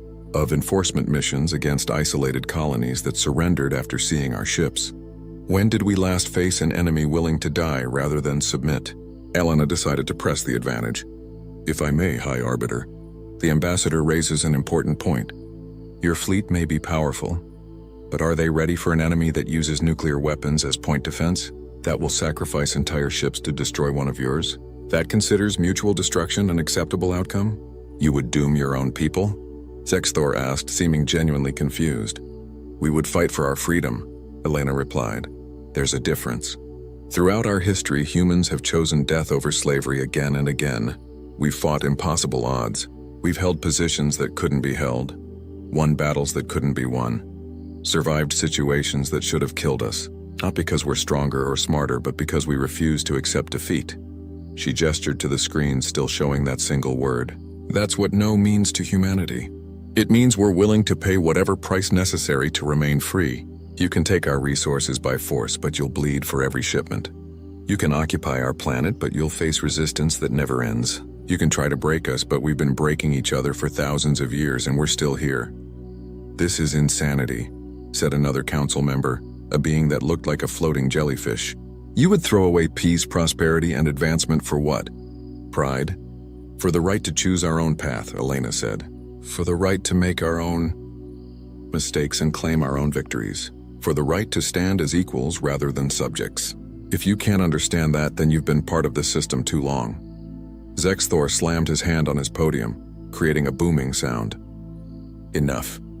The Council has been patient with this display of primitive defiance, but I will not allow one backward species to question millennia of peaceful order. You want to refuse our protection? Very well. You will get exactly what you're asking for. He turned to address the full chamber. I call for an immediate vote on initiating enforcement proceedings against Earth. They have refused Council membership and demonstrated hostile intent. According to our bylaws, we can authorize military action to secure compliance. All in favor? Lights began appearing across the chamber as delegates voted. Most were green, indicating approval. But Elena noticed something important. A significant minority were red, voting against, and many delegates weren't voting at all, their screens remaining dark. The vote passed, but not by the overwhelming margin Zexthor had clearly expected. Out of thousands of delegates, nearly a third had either voted no or abstained. That was remarkable for a council that was supposed to be unified. The measure passes, Zexthor announced.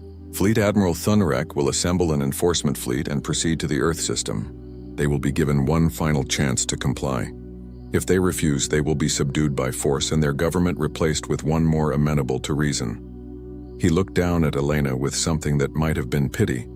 Ambassador Vasquez, you and your delegation will be held here on the Concordat for your own safety during the enforcement action. I hope you understand that what happens next is entirely your species' choice. Submit peacefully, and Earth will be welcomed into the Council. Resist and you will be teaching your children a very painful lesson about the price of pride. Elena had expected this. I'm afraid I must decline your hospitality, High Arbiter. My place is with my people. If the Council sends a fleet to attack Earth, then Earth's ambassador should be there to witness it. That is unacceptable. You will remain here. With respect, High Arbiter, I am not a member of the Council and therefore not subject to your authority. My ship is prepared to depart immediately. If you try to prevent me from leaving, it will be an act of war against a diplomatic mission. I'm sure even the Council has laws about that. Zexthor's eyes narrowed, but he didn't argue. Apparently, even in his anger, he wasn't willing to violate the basic principles of diplomatic immunity. Fine. Return to your dying world, Ambassador. Watch as your people's defiance brings them ruin. And know that you could have prevented it. Elena bowed slightly, mockingly polite. I will tell Earth that the Galactic Council sends its regards. And I will tell them to be ready. Because you're about to learn what happens when you threaten humanity. She turned and walked out of the chamber, her delegation following. The murmur of voices rose behind her, but she didn't look back. They had done what they came to do. Earth had given its answer, and that answer had shaken the Council more than anyone had expected. On the shuttle back to the Endeavor, Colonel Webb was reviewing tactical data on his tablet. Fleet Admiral Thunrek, I've got his service record here.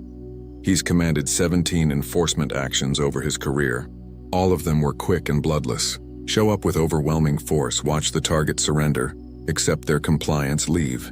He's never actually fought a battle. Good, Elena said. Then he's never fought an enemy that fights back. The fleet will take about 3 weeks to reach Earth, Webb continued. That gives us time to get back and help with final preparations. But Elena, we need to be realistic. Even if we bloody their nose in the first engagement, they can send more fleets.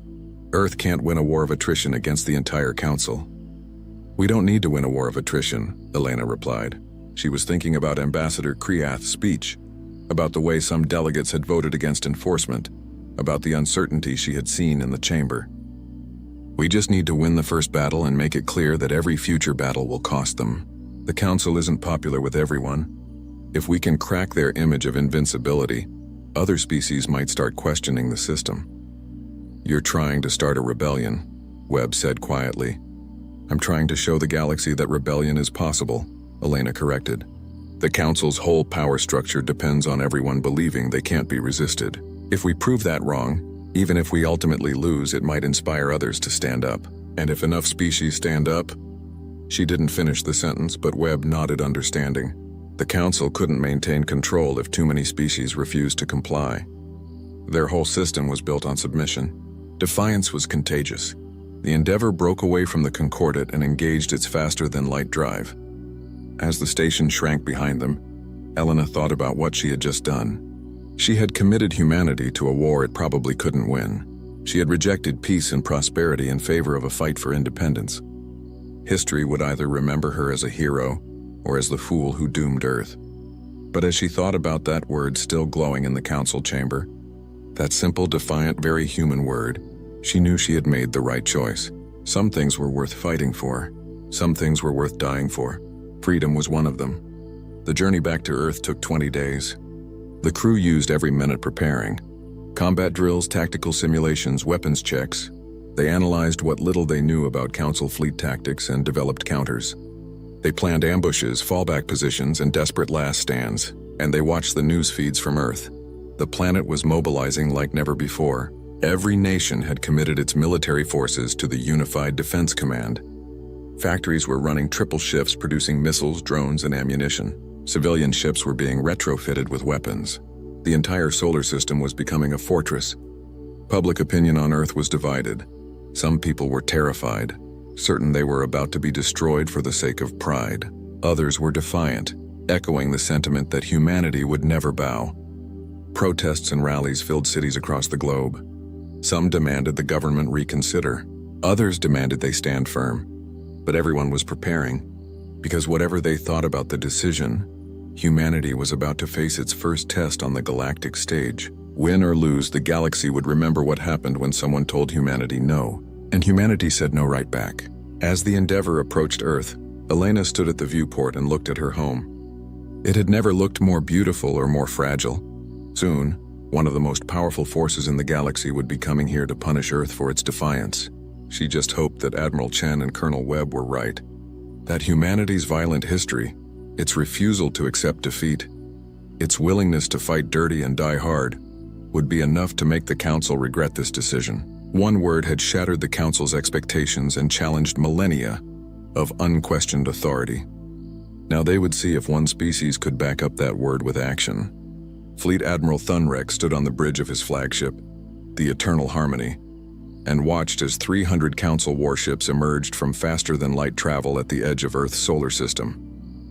The display before him showed a small, yellow star with a collection of planets, one of which was inhabited by the stubborn primitives who had dared to refuse the Council's generous offer. He had done this 17 times before. Show up with an overwhelming force, broadcast demands, watch the local government scramble to comply. Usually it took less than an hour. Occasionally, some particularly foolish species would fire a few token shots, then surrender after their primitive weapons accomplished nothing against Council shields. Either way, the result was always the same. Thunrek was a Corvin, a species that had been part of the Council for over 2,000 years. He stood nearly 4 meters tall, with 4 arms and thick armor plating that was as much ceremonial as functional. He had never personally fired a weapon in anger. He had never needed to. The mere presence of a Council fleet was usually enough. "Commander," he said to his second-in-command, "scan the system. Show me their defenses." The tactical officer, a crystalline being named Shira, manipulated the controls. "Sir, I'm reading multiple orbital platforms around the 3rd planet. Approximately 200 defensive stations with what appear to be missile batteries and energy weapons. Also detecting a fleet of smaller ships in various orbital positions. Current count is 470 vessels." Thunrek chuckled. 470 ships against our 300? They don't understand the difference in capabilities. Our shields alone could withstand anything they can produce. What about their technology level? Primitive by our standards, sir. They only achieved faster than light travel 47 years ago. Their energy weapons appear to be early-stage plasma or laser systems. Their ships are small, mostly under 500 meters in length. Our capital ships are 3 times that size with exponentially greater firepower. Then this will be over quickly. Thunrek settled into his command chair. "Open a communication channel to Earth. Let's give them one last chance to see reason." The channel opened, and after a moment, a human face appeared on the screen. It was a male, older, with gray hair and wearing what appeared to be a military uniform. The human looked tired but determined. "This is Admiral James Chen of the United Earth Space Defense Force. You're in our system without permission. State your intentions." Thunrek found the human's tone amusing, as if they were equals. "I am Fleet Admiral Thunrek of the Galactic Council. We are here to enforce compliance with Council membership requirements. Your Ambassador Vasquez refused our generous terms. We are here to show you the consequences of that refusal and offer you one final opportunity to submit peacefully." Chen's expression didn't change. "Then I'm afraid you've wasted your time, Admiral." Earth's answer remains the same. "We will not submit to your tribute demands. We will not surrender our independence. Leave our system immediately or face the consequences." Thunrek laughed. Several of his bridge crew joined him. "Consequences? You have primitive ships and outdated weapons facing the might of the Galactic Council. What consequences could you possibly pose to us?" The human admiral smiled, and something about that smile made Thunrek's amusement fade slightly. It was the smile of someone who knew something you didn't. "You're about to find out," Chen said. "I'll give you the same chance you gave us. Turn your fleet around and leave.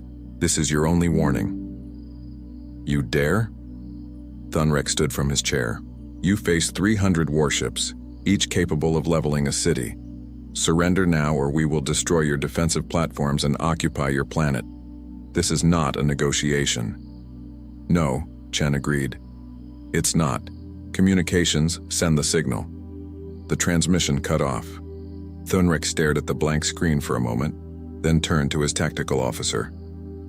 "Foolish primitives. All ships advance to weapons range. Prepare to disable their platforms. Try not to kill too many. We'll need some of them alive to operate their industries once we take control."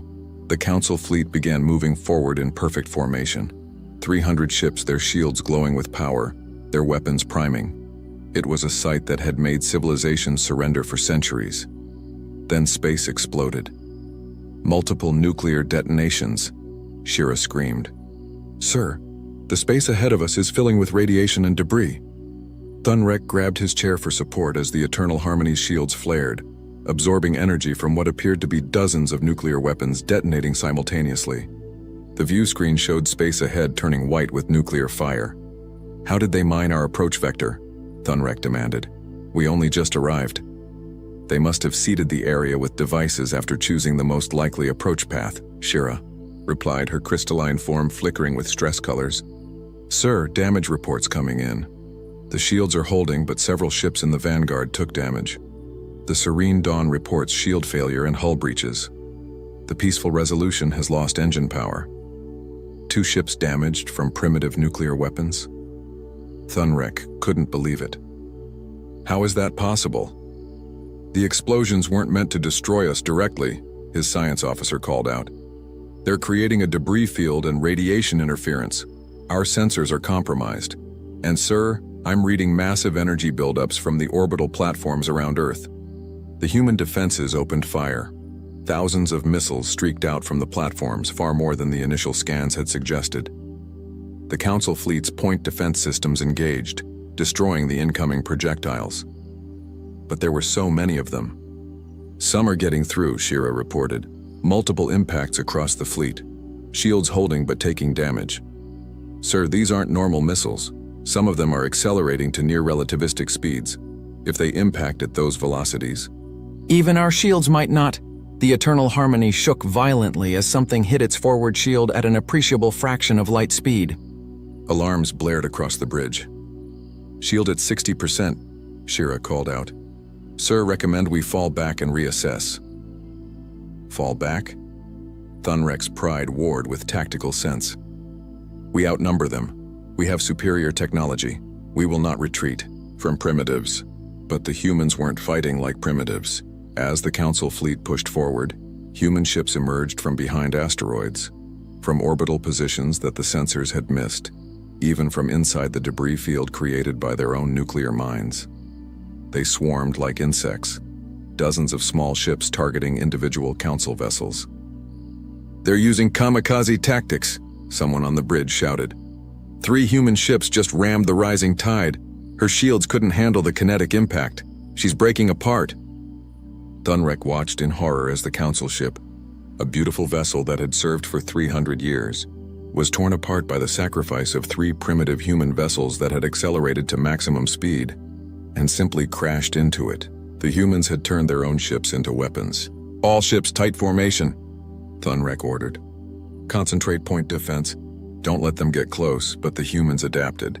Their AI-controlled drones swarmed in first, drawing fire from the point defense systems. Then their manned ships came in during the reload cycles, firing missiles at close range where the Council's long-range weapons couldn't track fast enough. It was chaos. Beautiful, terrible chaos. The kind of warfare Thunrek had only read about in ancient histories. The kind of warfare that civilized species had evolved beyond. Sir, the humans are using nuclear weapons at close range. Shira's voice was panicked now. They're detonating them near their own ships. They don't care about their own casualties. A human vessel accelerated toward a cluster of Council ships, fired all its missiles, then detonated what appeared to be multiple nuclear warheads inside its own hull. The explosion took out 2 Council ships whose shields had already been weakened by the conventional attacks. They're insane, Thunrek whispered. They're actually insane. The battle that was supposed to be a quick show of force had turned into a nightmare. The humans fought like nothing the Council had faced in living memory. They used the asteroids for cover. They sacrificed ships without hesitation. They employed weapons that endangered their own forces. They fought with a ferocity that seemed more suited to cornered animals than sentient beings. Fleet-wide communication, Thunrek ordered. All ships fighting retreat. Fall back to the outer system. We need to reassess. Sir, the humans are pursuing. Of course they were. Thunrek watched as human ships chased his fleet, firing missiles and continuing their aggressive tactics even as they took casualties. They were outnumbered in terms of firepower, but they fought like they were winning. The Running Tide, a destroyer that had been part of the Vanguard, suffered a catastrophic shield failure and was swarmed by a dozen human ships. They tore it apart with concentrated fire, celebrating their kill even as Council weapons destroyed half of them in return. Casualty report, Thunrek said quietly as the fleet finally managed to pull back beyond immediate weapons range. Shira's voice shook as she read the numbers. 47 ships destroyed or disabled.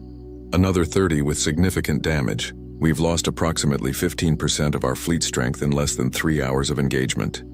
15%. Against primitives, against a species that had barely reached the stars. It was impossible. It was humiliating. It was terrifying. What about the humans? Their casualties are higher. Approximately 120 ships destroyed. But sir, they seem to consider this acceptable. They're reforming their formations and their defensive platforms are still fully operational. Thunrek slumped in his chair. He had been so certain this would be simple. Show up, make threats, watch them surrender. Instead, he had lost nearly 50 ships and the humans were still fighting. Open a channel to the Council, he said finally. We need reinforcements. The transmission took several minutes to reach the Concordat due to the distance. When High Arbiter Zexthor appeared on the screen, he looked confident. Clearly, he had been expecting news of a quick victory. Admiral Thunrek, report. Has Earth surrendered? No, High Arbiter. They have not. We have engaged in combat and encountered unexpectedly fierce resistance. I am requesting additional fleets to complete the pacification. Zexthor's expression shifted from confidence to confusion to anger. You have 300 ships. How can a single primitive world resist the might of the Council fleet? They fight like nothing we have faced before, Thunrek tried to explain. They use suicide tactics.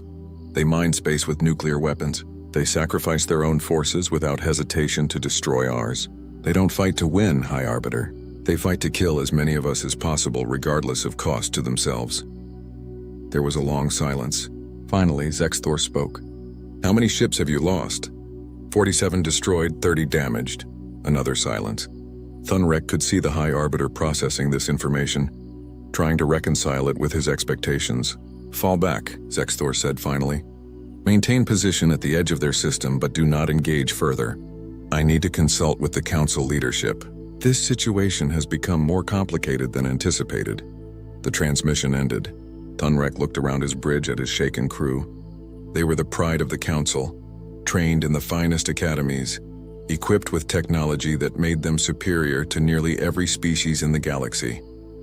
And they had just been bloodied by humans using primitive ships and pure aggression. Sir, Shira said quietly, the humans are broadcasting a message, audio only. Play it. Admiral Chen's voice filled the bridge. Fleet Admiral Thunrek, this is your second warning. Leave our system now. You came here to show us the consequences of defiance. Instead, we've shown you the cost of threatening humanity. We didn't want this fight, but since you brought it to us, we're going to finish it. Come closer and we'll destroy more of your ships. Try to bombard our planet and we'll turn this entire system into your graveyard. This is what happens when you pick a fight with humans. We don't surrender. We don't negotiate. We fight until you leave or until one of us is dead. Your choice. The message ended. Thunrek sat in the command chair and tried to think of what to do next. He had been trained in tactics, strategy, and command. But he had never been trained for this. No one in the Council had been trained for offensive platforms still standing and ready for another round. Thunrek understood something that the Council leadership needed to learn quickly. Earth had said no, and Earth was willing to make that no stick no matter what it cost. On the bridge of the UNSS Endeavour, now in high orbit above Earth, Elena Vasquez watched the tactical display showing the Council fleet pulling back. Beside her, Admiral Chen allowed himself a small smile. They weren't expecting that, he said. No, Elena agreed. They were expecting us to fold. They've never faced a species that fights back with everything it has, but now they know. This isn't over, Chen warned. They'll regroup, call for reinforcements, come back with a larger fleet. I know, Elena said. But we've bought time, and more importantly, we've shown them that humans don't break easily. The word will spread across the Council. The species that said no. The species that made the Council bleed. That message is going to reach a lot of ears. You think it will make a difference? Elena thought about Ambassador Kriath, about the delegates who had voted against enforcement, about all the species paying tribute to maintain a system that enriched the Council's founders. I think we've planted a seed, she said. Whether it grows into something that changes the galaxy, we'll have to wait and see. But at least now, other species know that resistance is possible. The Council isn't invincible. They can be hurt. They can be stopped. She looked down at Earth, at the planet that had just fought off the most powerful force in the known galaxy, the planet that had refused to bow. We said no, Elena whispered, and we meant it. The emergency session of the Galactic Council had been running for 6 hours, and High Arbiter Zexthor could feel his authority crumbling with every passing minute. The Council chamber, usually a place of orderly debate and predictable outcomes, had descended into something he had never witnessed in his 200 years of service. Open rebellion, 47 ships. Ambassador Kriath's voice rang out across the chamber. 47 council vessels destroyed by a single primitive world that has been in space for less than 50 years. And you want to send more ships? How many more must die to maintain this charade? A chorus of voices rose in support. Not all of them, but enough to be significant. Species that had never questioned the Council's decisions were now standing up and demanding answers. The humans attacked our peacekeeping fleet, Zexthor argued, though his voice carried less certainty than before. They are the aggressors. They refused our generous terms and then murdered Council personnel. They must be brought to justice. Justice? A delegate from the Therian Collective stood up, his insectoid body clicking with agitation. We call it justice when we demand 40% of a species' resources? When we take their citizens as soldiers? When we threaten them with destruction if they refuse? What word would we use if someone did this to us? It is the system that has maintained peace for 800 years, Zexthor said, falling back on the familiar argument. But it sounded hollow now even to his own ears. Peace for whom? Another voice, this time from the Azurian delegation. My species has paid tribute for 300 years. In that time, our homeworld has grown poorer while Council founders grow richer. We are told this is the price of protection, but protection from what? The only threat we face is from the Council itself if we refuse to pay. Zexthor saw the careful order he had maintained beginning to fracture. The tribute system had always worked because no one questioned it. New species joined, paid their dues, and eventually became established enough to reduce their burden. It was a pyramid, with the oldest members at the top benefiting from the contributions of those below. But the whole structure depended on everyone accepting it as inevitable. The humans had shattered that acceptance by refusing and then making the Council bleed for trying to enforce compliance. They had shown that the system could be resisted. Now species that had paid for centuries were asking why they had never tried to say no. We must maintain unity, Zexthor pleaded. If we allow one species to refuse, others will follow. The entire structure of galactic civilization will collapse. Then perhaps it should, Kriath said quietly. Perhaps a structure built on forced compliance and tribute deserves to fall. The humans have shown us something we had forgotten, that there are things worth fighting for, that freedom has value beyond convenience. That saying no is always an option, even when facing overwhelming force. The chamber erupted in argument. Some delegates supported Zexthor, warning of chaos and disorder if the tribute system was dismantled. Others supported Kriath, calling for reform or complete restructuring.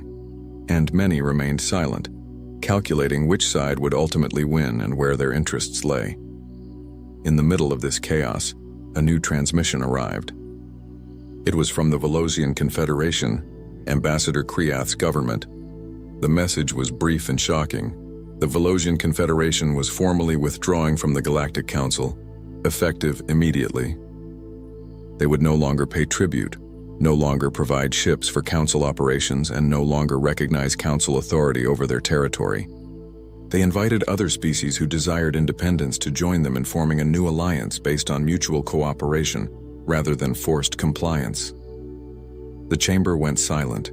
In 3,000 years of Council history, no major species had ever voluntarily left. There had been expulsions, species removed for violating Council law.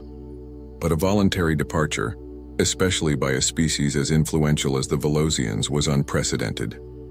Kriath stood calmly as her delegation prepared to leave. My government has decided that the human example is one worth following. We will not fight the Council, but we will no longer serve it.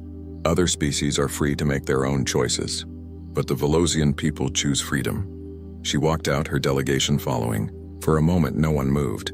Then another delegate stood up. The representative from the Kyrian Assembly announced they were also withdrawing. Then the Nethian Alliance. Then 3 smaller species together. By the end of the day, 12 species had formally withdrawn from the Council. Dozens more had demanded emergency referendums to allow their populations to vote on continued membership. The galactic news networks were exploding with coverage. The Battle of Sol, as it was being called, had become a symbol, not of human victory, but of the possibility of resistance. High Arbiter Zexthor watched his empire crumbling and knew he had 2 choices. Double down, send a massive fleet to Earth and crush them as an example, risking further rebellion and potentially a real war, or accept that the system he had maintained was broken and needed to change. Neither option was acceptable. But as he looked at the empty seats where loyal delegates had sat for centuries, he realized that the decision might be out of his hands. On Earth, Elena Vasquez stood before the United Nations General Assembly and delivered her report on the Battle of Sol. The casualties had been significant. 123 ships destroyed, over 15,000 people dead. Multiple orbital platforms damaged.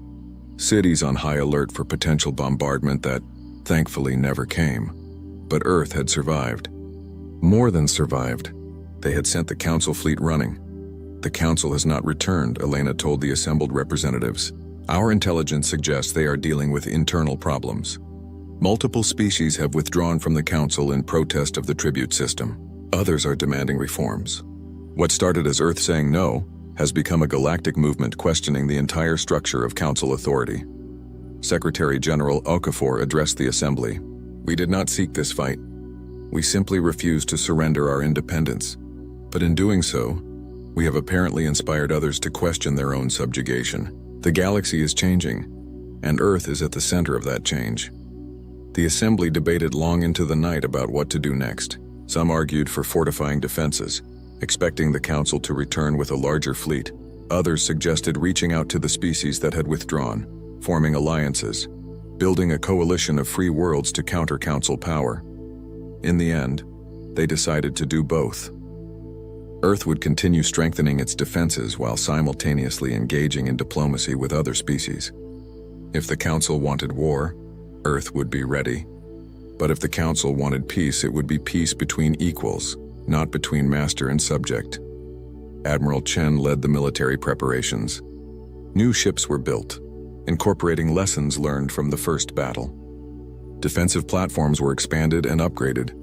The asteroid belt was seeded with more weapons, more sensors, more surprises for any fleet that dared approach Earth again. But it was Elena's diplomatic efforts that proved most significant. She reached out to the Velocian Confederation first. Ambassador Kriath responded warmly, suggesting a meeting on neutral ground to discuss cooperation. Other species followed. The Kyrians, the Nethians, and even some species still technically part of the Council, but exploring their options. 3 months after the Battle of Sol, Elena stood on a space station in neutral territory, hosting the first meeting of what they were calling the Free Worlds Alliance. Representatives from 15 species gathered to discuss an alternative to the Council's tribute system. We're not trying to replace the Council, Elena explained. We're trying to create an alternative, a framework for cooperation based on mutual benefit, rather than forced compliance. Free trade, defensive alliances, shared technology, but no tribute, no forced military service, no surrender of independence. Ambassador Kriath nodded in agreement. The Council model worked when the galaxy was younger and more dangerous. But we have outgrown the need for a central authority that demands submission in exchange for protection. It is time for something new. The representatives debated for days. Some species were cautious, worried about Council retaliation. Others were enthusiastic, seeing an opportunity to escape centuries of tribute. Slowly, carefully, they began drafting the foundation of what would become a new galactic order. Meanwhile, the Galactic Council was tearing itself apart. More species withdrew every week. High Arbiter Zexthor tried to maintain control, but his authority was evaporating. The founding species, the ones who had benefited most from the tribute system, demanded action. Send the full might of the Council fleet to Earth, they argued. Destroy this rebellion before it spreads further. But others counseled caution. The military commanders who had reviewed the Battle of Sol reports were less confident than before. The humans had fought with a ferocity that suggested they would turn their entire system into a death trap before surrendering. And with multiple species now in open rebellion, committing the full fleet to Earth meant leaving other territories vulnerable. The Council was paralyzed by indecision and internal conflict. For the first time in centuries, they faced a problem that couldn't be solved by simply showing up with overwhelming force.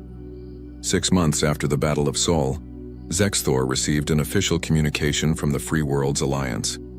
It was an invitation to talks, not surrender terms, not a plea for mercy, an invitation to negotiate as equals. He stared at the message for a long time. Everything in his training, his experience, his understanding of how the galaxy worked, told him to refuse. The Council did not negotiate with rebels. The Council crushed opposition and maintained order. But as he looked at the status reports showing 43 species now withdrawn from the Council, with 17 more holding referendums on membership, he realized that crushing opposition was no longer an option. The old order was dying. The only question was whether something better would replace it, or whether the galaxy would descend into chaos. Reluctantly, bitterly, Zexthor accepted the invitation. The peace talks were held on the same neutral station where the Free Worlds Alliance had formed. It was deeply symbolic. The Council, which had dictated terms to countless species, now came to negotiate. Elena led the human delegation. Kriath represented the Velosian Confederation and the broader alliance, and Zexthor came with a small group of council representatives looking older and more worn than when Elena had first met him. "You have brought chaos to the galaxy," Zexthor said as the talks began. "Centuries of peace and order disrupted because one species was too proud to accept their place." "We disrupted a system that was unjust," Elena replied calmly. "Peace built on subjugation isn't true peace. It's just delayed conflict. You force species to pay tribute, to surrender their sovereignty, to serve your interests. Did you really think that would last forever? It lasted 800 years. And it could have lasted 800 more if you had been willing to evolve. But you weren't. You held on to your power, your privileges, your tribute, even as the galaxy changed. We didn't destroy the Council, Arbiter. The Council destroyed itself by refusing to adapt. The negotiations were difficult. The Council representatives wanted to maintain as much of the old system as possible. The Alliance representatives demanded fundamental reforms. Elena found herself in the role of mediator, trying to find common ground between those who wanted revolution and those who feared it. Weeks passed. The talks almost collapsed several times, but slowly, painfully, a new framework began to emerge. The tribute system would be abolished for all species. No more forced payments, no more mandatory military service. The Council would transition from a hierarchical empire to a true confederation of equals. Species could choose their level of involvement, from full membership with voting rights to simple trading partnerships with no political obligations. The most difficult issue was enforcement. How would the new system maintain order without the threat of overwhelming force? Through cooperation and mutual interest, Kriath proposed. Instead of forcing compliance, we offer benefits that make cooperation attractive. Free access to trade networks, shared technology development, collective defense against genuine threats. Species join because they want to, not because they're afraid not to. And if species choose conflict? Zexthor asked. If they attack others, if they threaten peace, how do we respond without central authority? We defend ourselves and our allies, Elena said. But we don't conquer. We don't occupy. We don't impose our system on others. We show them that cooperation works better than domination. And if they still choose violence, then they face the combined response of free species working together, not subjects following orders. It was a radical shift from everything the Council had been. But as the talks continued, even some of the Council representatives began to see the wisdom in it. The old system was broken. Something new had to replace it. 3 months after the talks began, they reached an agreement. The Galactic Council would be dissolved. In its place would be the Galactic Confederation, an alliance of free and equal species. The founding members included the old Council core species, the Free Worlds Alliance, and dozens of species who had been waiting to see which way the wind blew. High Arbiter Zexthor resigned his position. He had been the face of the old order, and the new one needed new leadership. The first election for Confederation president was held, and to many people's surprise, Ambassador Kriath won in a landslide. She had stood up to the Council, spoken truth to power, and helped craft the new system. She represented the future. At her inauguration, Kriath gave a speech that was broadcast across the galaxy. Today marks the end of 800 years of enforced peace and the beginning of something better. True peace built on cooperation rather than fear. The humans taught us a lesson we needed to learn. That freedom matters. That dignity matters. That some things are worth fighting for. She looked directly at the cameras, at the billions of beings watching across thousands of worlds. One species said no. One word changed everything. Let us build a galaxy where every species has the right to say no and the right to say yes. Where we stand together not because we must, but because we choose to. The transition wasn't easy. Some species that had grown dependent on the tribute system struggled initially. Pirates and raiders, no longer kept in check by overwhelming council force, became bolder. There were conflicts, disputes, and growing pains, but slowly the new system stabilized. Species found that cooperation brought more benefits than tribute had. Trade flourished as barriers fell. Technology advanced as species shared knowledge freely instead of hoarding it. And when genuine threats appeared, the Confederation's voluntary defense forces proved surprisingly effective, motivated by protecting their homes rather than following orders. Earth became a symbol of the new era, the world that had said no and meant it. The species that had shown the galaxy that resistance was possible. Human ships traveled across the Confederation, welcomed now as equals rather than viewed as primitives. Elena Vasquez retired from active diplomacy, but remained an advisor to the Earth government.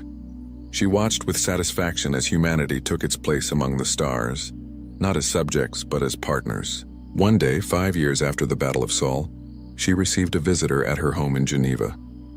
It was Zexthor. The former High Arbiter looked smaller somehow, less imposing than he had in the council chamber. "Ambassador Vasquez," he said formally, "I hope I am not intruding." "Not at all," Elena replied, surprised but welcoming. "Please come in. Can I offer you anything?" They sat in her garden, looking out over Lake Geneva. For a long moment, neither spoke. Finally, Zexthor broke the silence. "I came to apologize." Elena looked at him in surprise. "Apologize? For threatening your world. For being too blind to see that the system I served was unjust. For valuing order over freedom. You tried to tell me and I wouldn't listen. It took the destruction of the system I had dedicated my life to for me to understand." Elena considered her words carefully. "You were a product of your time, Arbiter. The council system worked for centuries. It brought peace, stability, prosperity for many. It's not that it was entirely wrong. It's that it had outlived its usefulness and needed to change. But it took your species with your violent history and stubborn defiance to force that change. Do you know what troubles me most?" Zexthor looked at her with his yellow eyes, and she saw sadness in them. It wasn't that humans said no. Many species probably wanted to say no over the centuries. It was that you meant it. You were willing to die for it. And we, the civilized galaxy, had become so comfortable, so complacent that we couldn't understand that kind of conviction anymore. "Maybe that's the real lesson," Elena said. "Civilization shouldn't make you soft. It shouldn't make you forget what principles are worth defending.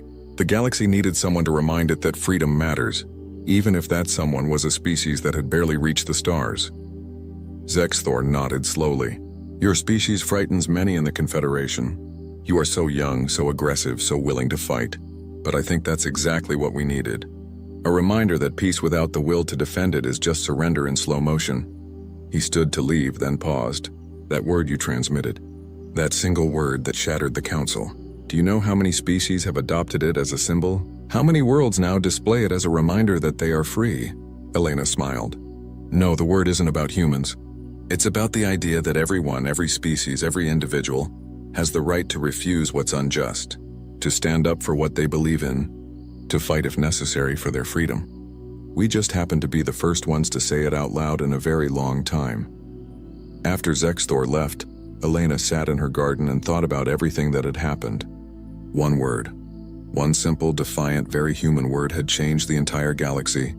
Not because it was profound or eloquent, but because it represented a truth the galaxy had forgotten.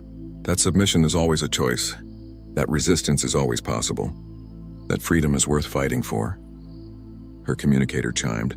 It was Admiral Chen, now retired like her. "Elena, are you watching the news?" "No, why?"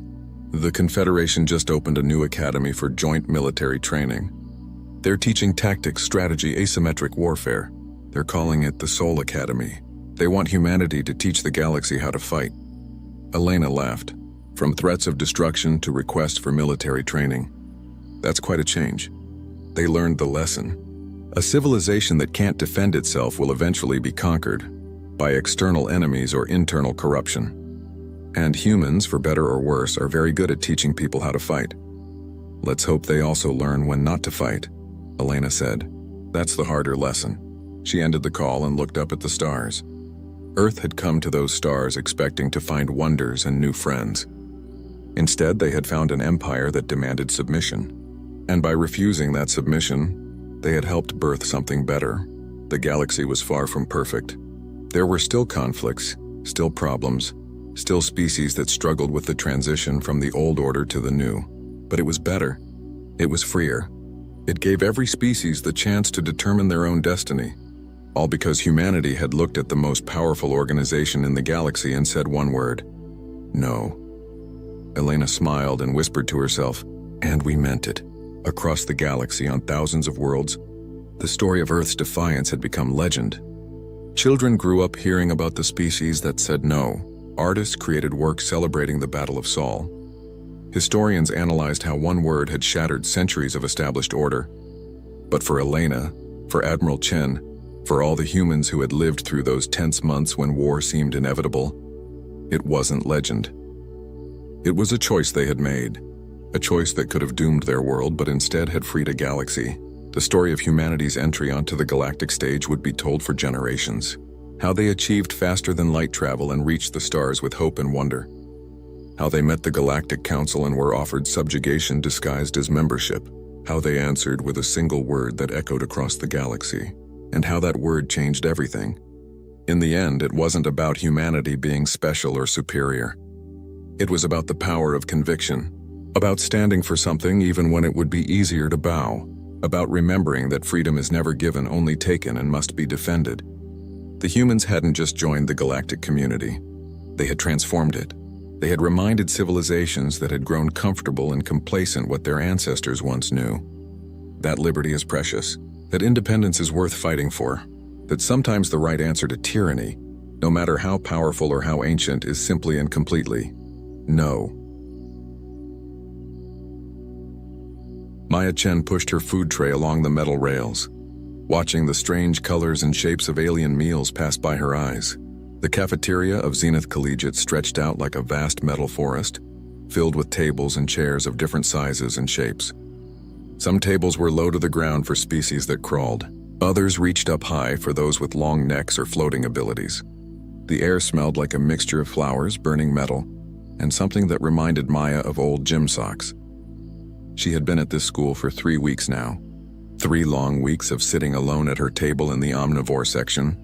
The section was nearly empty most days. Maya had learned that most species who could eat both plants and meat chose to eat plants anyway. They looked at her like she was some kind of monster when she ate her protein bars or the synthetic chicken the food machines made for her. Earth had only joined the galactic community 8 months ago. The government had been so proud to send students to this famous university. Maya had jumped at the chance to study alien biology. She wanted to learn about the thousands of species that lived among the stars, but nobody had told her how lonely it would be. Nobody had warned her that other species would avoid her like she carried some terrible disease. The herbivore section took up half the cafeteria. Dozens of species sat together there, eating plants and laughing in their various ways. Some chirped, some hummed, some made sounds Maya's brain could not even process without her translator implant. The predator section sat on the far side, separated by a wide walking space. Large, dangerous-looking creatures sat there, eating meat and eyeing everyone else with calculating stares. And then there was the omnivore section, nearly empty except for Maya and a few others who sat as far from each other as possible. Maya found her usual table and sat down. She opened her meal container and pulled out a sandwich she had made that morning. Real bread from Earth Ingredients. Real peanut butter that her mom had sent in her last care package. It was one of the few things that made her feel less alone. She was halfway through her sandwich when she heard the crash.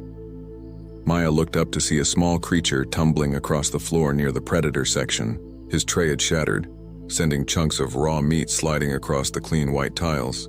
The creature was small, maybe the size of an 8-year-old human child. He looked like a wolf, but he walked on 2 legs and wore clothes. His fur was gray and patchy, missing in several spots. A long scar ran down his muzzle. His arms were too thin and his ribs showed through his sides. Behind him, 3 larger members of his species laughed. They had pushed him. Maya could see it in the way they stood, in their proud postures and cruel eyes. The small wolf creature dropped to his knees and began gathering the spilled food with shaking paws. His claws scraped against the floor. Maya watched as students from other tables glanced over, then quickly looked away. Nobody helped. Nobody even seemed to care. Maya's translator implant buzzed in her ear. It was picking up whispers from nearby tables. Words like runt and worthless and omega filtered through. Whatever those words meant in this context, they were not kind. The small creature's shoulders shook. Maya realized he was trying not to cry. She looked down at her sandwich. She looked at her apple. She looked at the protein bar she had saved for later. Then she looked back at the small wolf creature gathering spoiled meat from a dirty floor. Her roommate, a bird-like creature named Pip, had warned her many times. Do not interact with predator species. Do not break the social rules. Do not draw attention to yourself. Humans were already viewed as dangerous deathworlders. They came from a planet with heavy gravity, dangerous weather, and countless things that could kill them. Humans were survivors, and that made other species nervous. But Maya had not traveled across the stars to watch a child go hungry. She stood up. Her chair scraped against the floor, and the sound echoed in the suddenly quiet cafeteria. Maya picked up her tray and walked toward the small creature. Her translator began buzzing warning messages in her ear. Social hierarchy violation detected. Interspecies contact not recommended. Predator species protocols being breached. Maya ignored it. She knelt down beside the small wolf creature. Up close, she could see that his fur was not just patchy but scarred. Burns, maybe, or chemical damage. His eyes were a startling yellow color, and they went wide with fear when he saw her. "Hey," Maya said softly. "Are you okay?" The creature scrambled backward, dropping the meat he had gathered. His translator collar spoke in a growling voice that did not match his small size. "Stay back, lesser species. This one does not need your pity." Maya knew a recorded message when she heard one. The words were formal and stiff. Someone had programmed that response into his translator. She wondered if he even understood what it said. "I'm not offering pity," Maya said. She sat down on the floor, cross-legged, and placed her tray between them. "I'm offering lunch. You're hungry. I have extra. No strings attached." The creature stared at her, then at the food, then back at her. His nose twitched, and she could hear his stomach growl from where she sat. "What is your designation?" his translator asked, though this time the voice sounded more like his own. "My name is Maya. What's yours?" "This one is called Krush." He pronounced it with a rolling growl that her translator struggled to copy. "This one is not permitted to accept charity from lesser species. Pack law forbids it." Maya looked at the spilled meat on the floor. She looked at the larger wolves in the predator section, watching with cold eyes. She looked at Krush's thin frame and trembling paws. "I don't know much about pack law," Maya said, "but I know that nobody should have to eat food off the floor when someone else has extra to share. Please take half my sandwich. Take the apple." "I'm not very hungry anyway." That was a lie. Maya was always hungry. Earth's gravity was heavier than the station's artificial gravity, and her body burned calories quickly trying to adjust. But looking at Krush, she knew he needed the food more than she did. Krush looked at the food for a long moment. His paw reached out slowly, carefully, like he expected Maya to snatch it away. When she did not move, he grabbed half the sandwich and brought it to his mouth. He ate quickly, desperately, barely chewing. Maya quietly pushed the apple toward him, and he took that too. They sat in silence while he ate. Maya became aware that the entire cafeteria had gone quiet. Hundreds of eyes watched them. She could feel the weight of their stares like a physical pressure on her back. When Krush finished eating, he looked at Maya with those yellow eyes. "Why?" he asked simply. Maya smiled. "Because you needed it. That's all." She stood up, collected her tray, and walked back to her table. She did not look at the predator section. She did not look at any of the staring faces. She just sat down and finished her water like nothing strange had happened. But something strange had happened. Maya just did not know it yet. That night, her roommate Pip flew in circles around their small dorm room, feathers puffed up in distress. "You have made a terrible mistake," Pip chirped frantically. Predator species do not forget debts. They do not forget insults. You have humiliated their pack in public by showing kindness to their lowest member. They will come for you, Maya. They will come, and I do not know what they will do. Maya lay in her bed, staring at the ceiling. She thought about Krush's scared eyes. She thought about his thin body and scarred fur. She thought about the way he had eaten like he had not had a real meal in days. "Then let them come," Maya said quietly. "I'd do it again." Outside her window, the stars turned slowly as the station orbited the neutral world below. Somewhere in those stars was Earth, her home, impossibly far away. Maya closed her eyes and hoped she had not just made the biggest mistake of her life. She had no way of knowing that in the Predator section of the dormitories, 7 adult Vakrians were holding a meeting that would change everything. She had no way of knowing that her simple act of kindness had invoked an ancient law older than human civilization. She had no way of knowing that tomorrow morning nothing would ever be the same again. Maya Chen fell asleep thinking about a scared little wolf creature and wondering if he would be okay. She did not dream of honor or ancient debts or blood oaths. She just hoped that Krush would have a better tomorrow than he had today.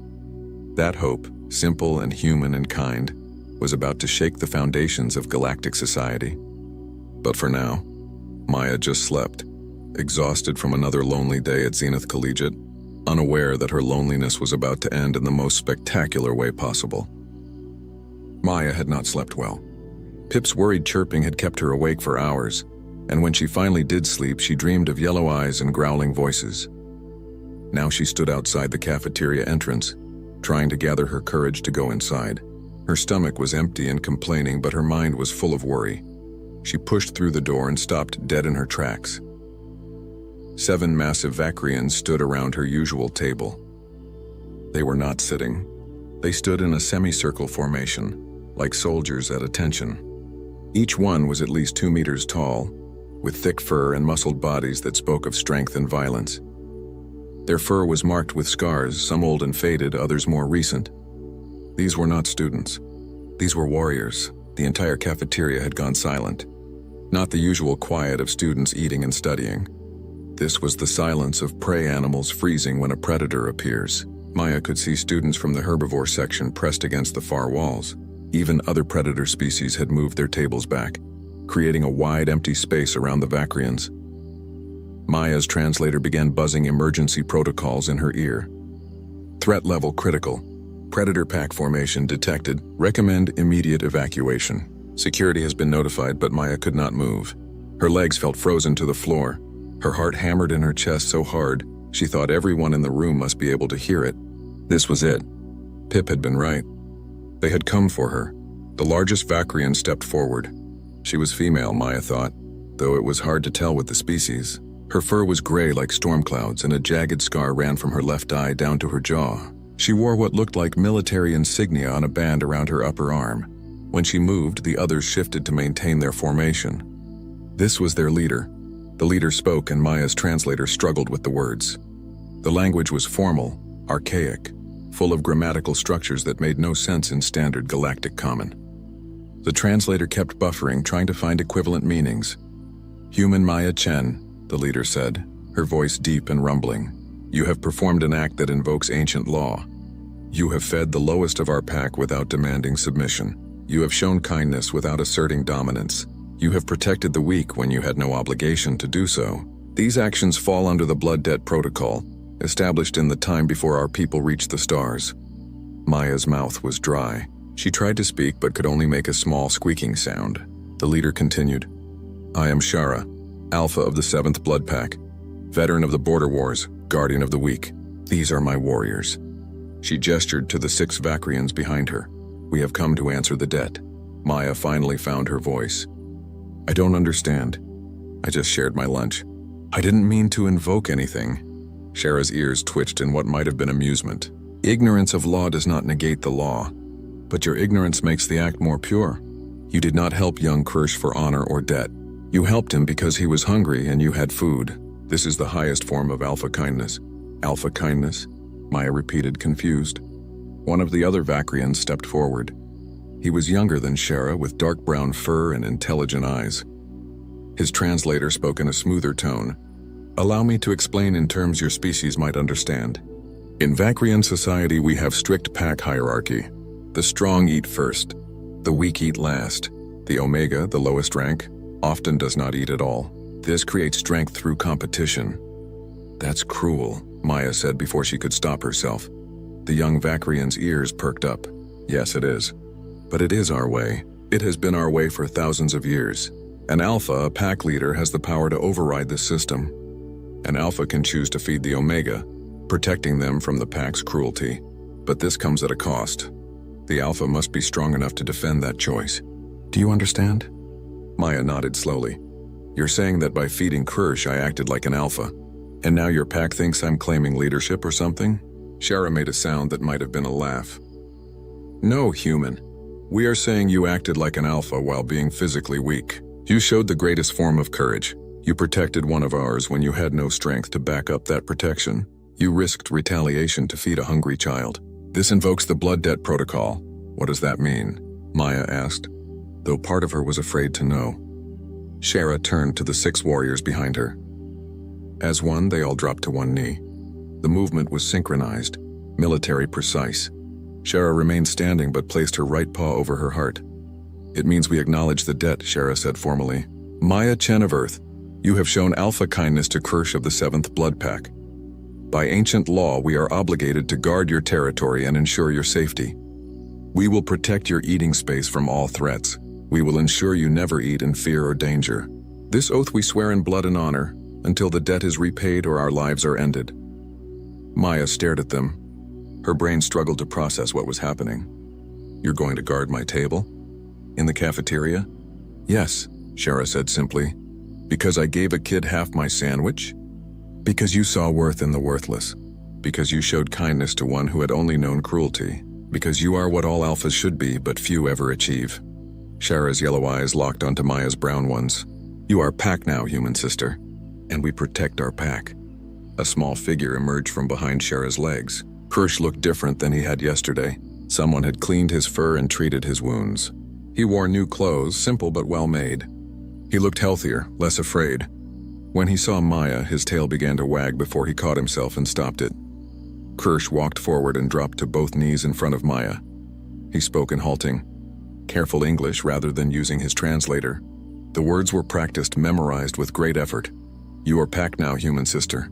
Thank you for seeing me. Thank you for feeding me. Thank you for being kind when others were cruel. I am yours to command. Maya felt tears burning in her eyes. She knelt down so she was at Kirsch's level and put a hand on his shoulder. You don't have to command anything. You don't owe me anything. I just wanted to help. I know, Kirsch said, switching back to his translator. That is why the debt is real. That is why we honor you. The cafeteria erupted. Students began talking all at once in dozens of languages. Maya's translator could not keep up with all the voices. She caught fragments of conversation. The human commands predators. Did you see them kneel? What kind of death worlder magic is this? I heard humans can control minds. Maybe we should avoid her. Maya looked around at all the staring faces and felt overwhelmed. She had just wanted to help a hungry kid. She had not wanted this.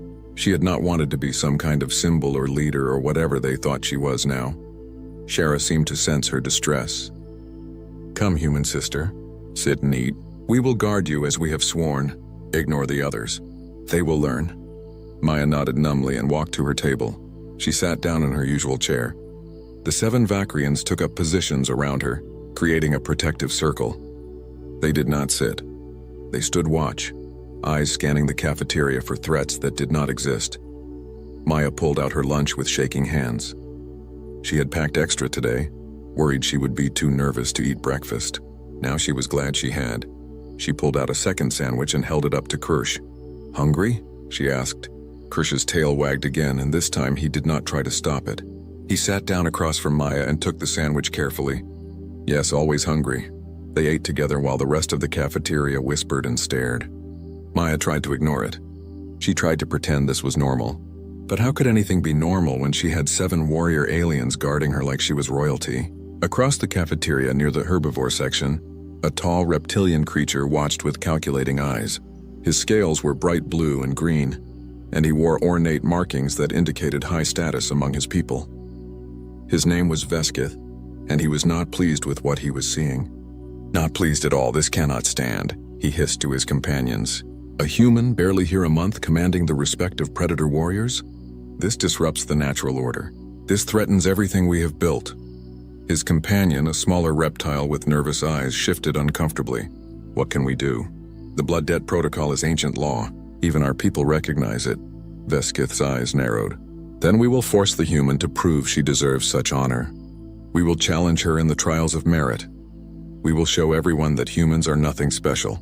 We will expose her as weak and unworthy, and the blood debt will be broken. Back at Maya's table, she was unaware of the plotting happening across the room. She was too busy listening to Kirsch talk about his studies, his attempts to learn Earth languages, his dreams of becoming a xenobiologist like Maya wanted to be. They talked about their favorite foods and the strange differences between their species. They laughed about the confusion of having so many different species in one place. For the first time since arriving at Zenith Collegiate, Maya did not feel alone. She had a friend. She had protectors. She had somehow stumbled into becoming part of something bigger than herself. She looked up at Shara, who stood watch with patient vigilance. "Thank you," Maya said quietly. Shara's ears twitched. "Do not thank us yet, human sister. The debt has been acknowledged, but the consequences are just beginning. You have made powerful. 1 week had passed since the Vakrian pack had sworn their oath. 1 week of eating lunch with 7 massive warriors standing guard around her table. 1 week of whispers and stares and nervous students giving her a wide space in the hallways. Maya was exhausted by all the attention, but at least she was not lonely anymore. Kirsch had become her constant companion. He walked with her between classes, carrying extra books when her human arms got tired in the station's lower gravity. He introduced her to other students, though most were too nervous to talk to the human who commanded predator warriors. He taught her Vakrian words and customs, and she taught him about Earth and human culture. They became friends in the truest sense of the word, but the attention was getting worse, not better. Students from peaceful species now avoided the cafeteria entirely during lunch hours. Some had filed formal complaints with the university administration about feeling unsafe. Others had started eating in their dorm rooms rather than risk being near Maya and her guards. The predator species students had a different reaction. They had begun showing Maya subtle signs of respect. A nod when passing in the hallway, a step aside to let her through doorways first, small gestures that her translator identified as markers of status recognition. Maya did not want status. She just wanted to study xenobiology and maybe make some friends. Instead, she had become some kind of celebrity or symbol or whatever they thought she was. Today, everything changed. Maya was walking to her afternoon physics class with Kirsch bouncing along beside her when 3 large figures stepped into her path. They were Zelkathi, the reptilian species she had seen watching her in the cafeteria. Their scales gleamed blue and green under the station's artificial lights. They wore elaborate sashes marked with symbols that her translator identified as academic and family honors. The leader was the tallest, with scales so bright they almost hurt to look at. His translator spoke in a hissing accent that gave his words an edge of menace. "Maya Cheneverth, we require words with you." Maya stopped walking. Kirsch immediately moved closer to her side, his ears flattened against his head in a clear warning posture. "What do you want?" Maya asked, trying to keep her voice steady. "You have disrupted the natural order of this institution," the Zelkathi leader said. His name tag identified him as Veskith. "You arrive here claiming to be a student, yet you command warriors like some kind of warlord. You manipulate proud species with your Death Worlder tricks. This cannot continue." "I haven't manipulated anyone," Maya protested. "I just shared my lunch with someone who was hungry. I didn't ask for any of this." "Lies come easily to humans, I hear," Veskith said, moving closer. "Your species is known for deception and treachery. You pretend weakness while hiding strength. You act kind while planning conquest. We Zelkathi are not fooled by your games." Maya felt anger rising in her chest. She had been patient for a week. She had endured the stares and whispers. She had tried to go about her life despite the chaos her kindness had caused. But she was tired of being called a liar and manipulator when all she had done was help someone. "What do you want from me?" Maya asked, her voice sharper now. Veskith's eyes gleamed. "I challenge you to prove your worthiness. If you truly deserve the respect of warrior species, if you truly have earned the blood debt of the Vakrian pack, then prove it. Face the trials of merit. Show the entire university that humans are worthy of the status you claim." "I don't claim any status," Maya said. "I just want to go to class." "Then you refuse the challenge?" Veskith asked, his voice full of mock disappointment. "How convenient. The mighty human who commands warriors is actually a coward who hides behind others' strength," Kirsch growled, a sound that started deep in his chest. "You insult Pack Sister. You break honor code by challenging one under blood debt protection." "The blood debt only applies to physical threats," Veskith countered. "The trials of merit are a test of worth, not violence. The human may refuse if she wishes, but then everyone will know the truth. She is weak and unworthy. The blood debt was given in error. Maya looked at Kirsch's worried face. She thought about Shara and the other warriors who had sworn to protect her. She thought about what it would mean if she refused. The pack would be shamed. Their oath would be questioned. All because she had been kind to a hungry child. What are the trials of merit? Maya asked. Veskith's mouth curved in what might have been a smile. 5 competitions designed by different species to test strength, intelligence, adaptability, and honor. Each trial showcases the best qualities of the species that designed it. Compete in all 5. If you place respectably in any of them, your status is proven. If you fail, you admit that humans are weak and unworthy of the respect you have been given. Maya's hands were shaking. She was not an athlete. She was not a fighter. She was a 19-year-old biology student who got anxious speaking in front of classes. How could she possibly compete in trials designed by species that had evolved for thousands of years on different worlds with different conditions? But looking at Kirsch at his worried yellow eyes and scared expression, Maya made her decision. Fine, I accept your challenge. When are these trials? 3 days from now, Veskith said. In the central arena. The entire university will watch. Prepare yourself, human. We will show everyone what your species truly is.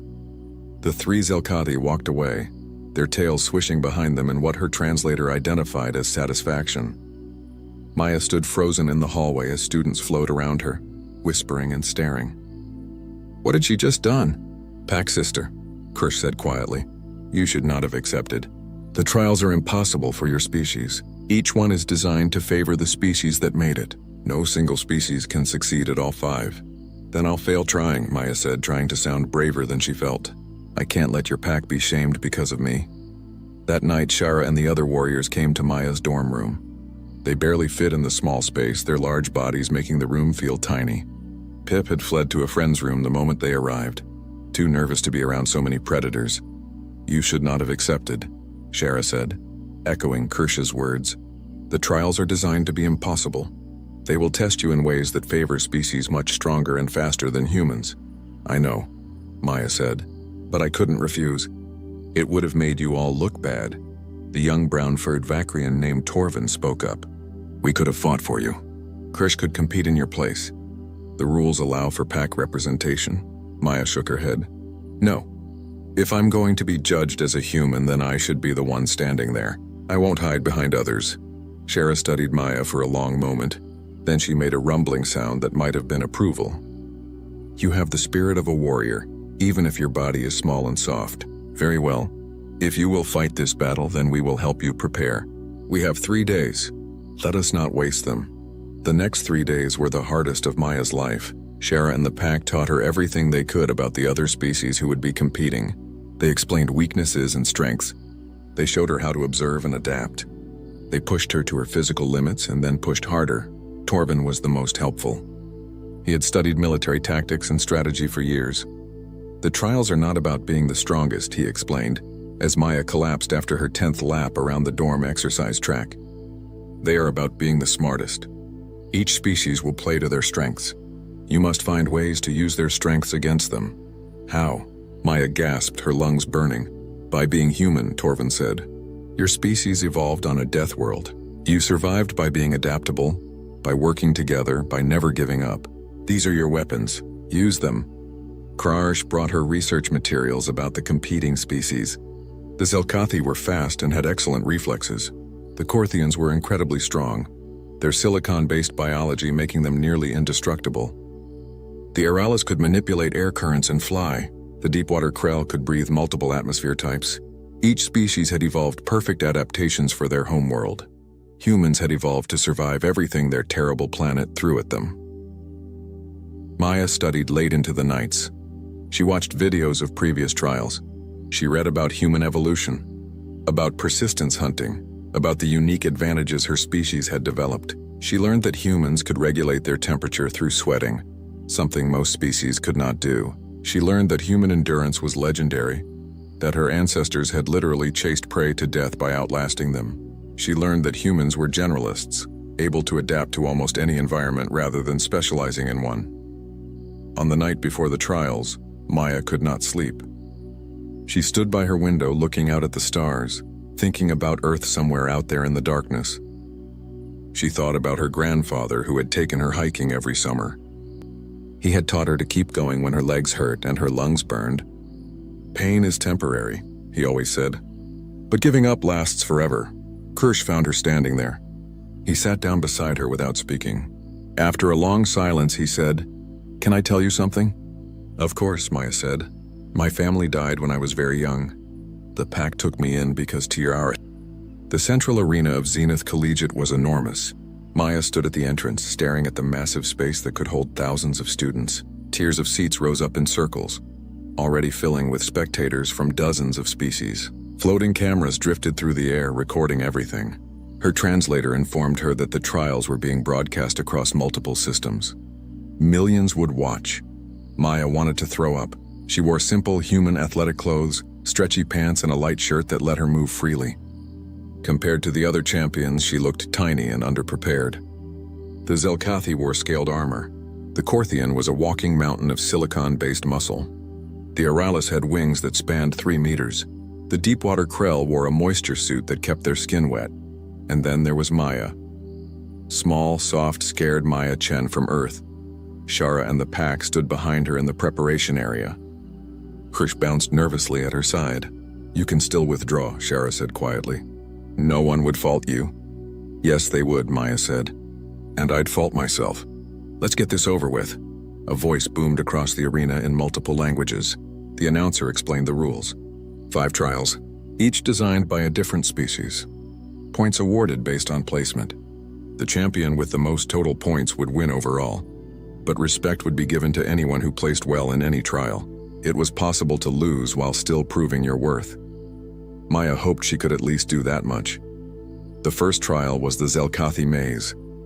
A 3-dimensional structure materialized in the center of the arena, all shifting walls and moving platforms and obstacles that changed position. The goal was simple: reach the center and ring the bell. The fastest time won. Veskith stepped up to the starting line with Maya and 3 other champions. His scales gleamed in the arena lights. He looked at Maya with cold eyes and said nothing. He did not need to. His presence said enough. The starting signal sounded. Veskith launched forward like a bolt of lightning. The other champions followed, each using their species' natural advantages. Maya ran after them, her human legs pumping as fast as they could. Within seconds, she had lost sight of all of them. The maze was designed for speed and reflexes. Walls shifted just as you reached them. Platforms dropped away under your feet. Obstacles swung out from hidden panels. It was chaos and confusion, and Maya was completely lost within the first minute. But Maya had spent 3 days studying recordings of this trial. She had learned something important. The maze had patterns. The walls shifted in sequences. The obstacles followed timing mechanisms. If you were fast enough, you did not need to learn the patterns. But if you were slower, you could use them. Maya stopped running blindly. She pulled out a marker from her pocket and made a quick symbol on the wall. Then she moved carefully, watching the walls, counting the seconds between shifts. When a wall moved, she marked the new position. When a platform dropped, she noted how long before it returned. The other champions were already finishing. She could hear bells ringing in the distance. But Maya kept working, mapping the maze as she went. It was slow and frustrating, but it was what humans did. They observed. They learned. They adapted. When Maya finally reached the center and rang the bell, she finished 3rd out of 5 champions. Veskith had won with a blistering time, but Maya had not come in last, and more importantly, she had shown human problem-solving in action. The crowd murmured with surprise. The small human had not collapsed in failure. She had found her own way through.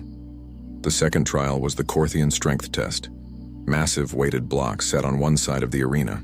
Champions had to move them to the other side. The Korthian champion picked up his block like it weighed nothing and walked it across. Other champions struggled and strained. Maya looked at her assigned block. It was as tall as she was and probably weighed more than a small car. She tried to lift it. It did not move even slightly. She tried to push it, nothing. She tried to pull it. Still nothing. The crowd began to laugh. Not cruel laughter, but the kind of laughter that comes when something is absurd.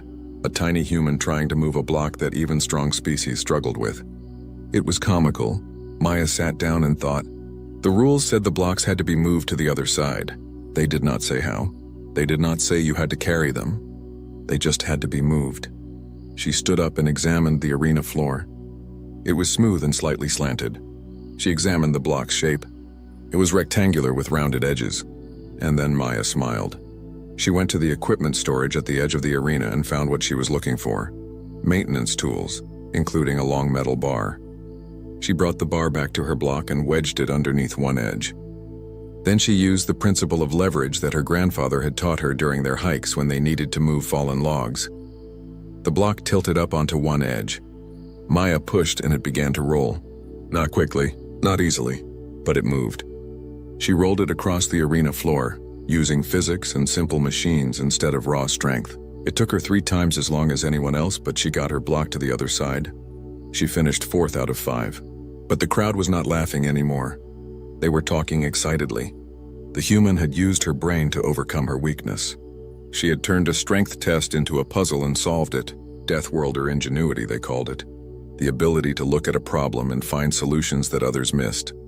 The third trial was the atmospheric challenge.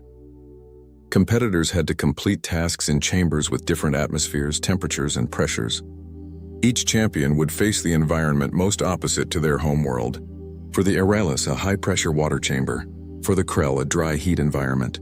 For Maya, they chose a chamber with thin air, high heat, and low humidity.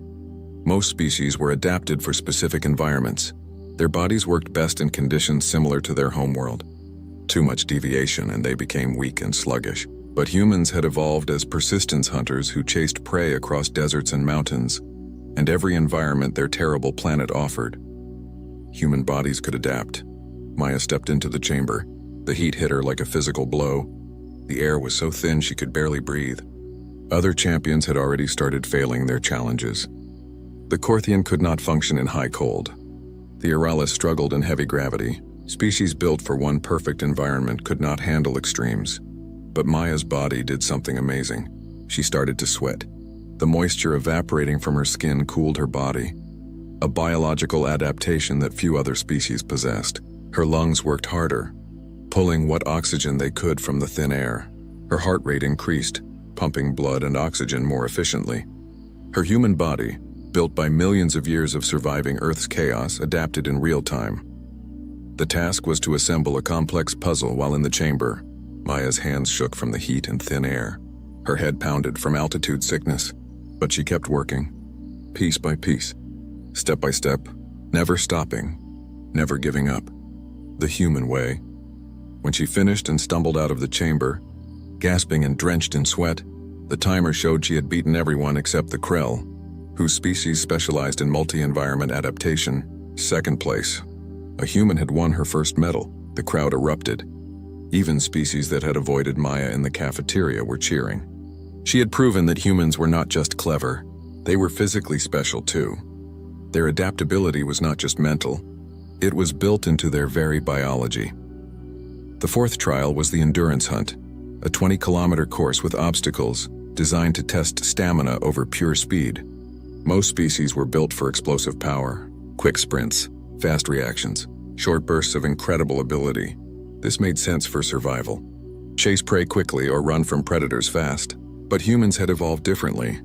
Humans had evolved to chase prey for hours, to track animals until they collapsed from exhaustion, to run at a steady pace that never stopped, never slowed, just kept going until nothing else could keep going. Persistence hunting, the uniquely human ability to simply outlast everything else. The starting signal fired. Champions burst forward at incredible speeds. The Zelkathi shot ahead. The Aeralis flew above obstacles. The Korthian crashed through barriers. Maya started at a steady jog. Within 5 kilometers, the faster species began to slow. Their muscles burned lactic acid. Their bodies overheated. They had sprinted too hard, too fast. They needed to stop and recover. But Maya just kept jogging. Her breathing was steady. Her pace never changed. She passed the Aeralis, who had landed to rest, wings cramping from overuse. She passed the Korthian, who had overheated and needed to cool down. At kilometer 15, only 3 champions were still moving. The deepwater Krell was ahead. Their species built for long-distance swimming translated well to endurance. Veskith was second, pushing himself through sheer willpower and pride.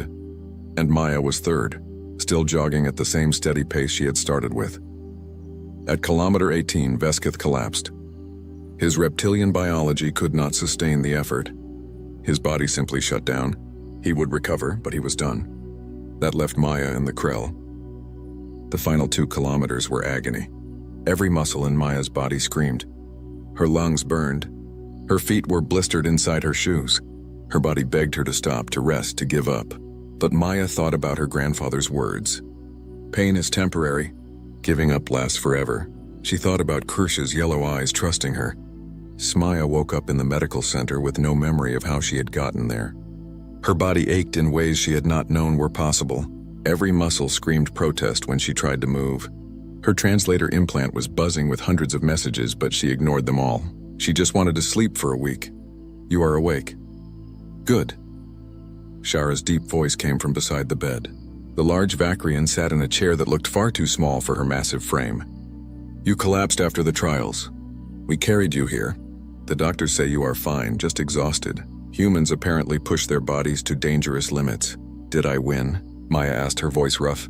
You placed in every trial. You won the respect of every species present. You showed the galaxy what humans are capable of. Does it matter that Veskith scored more points overall? Maya thought about it and smiled.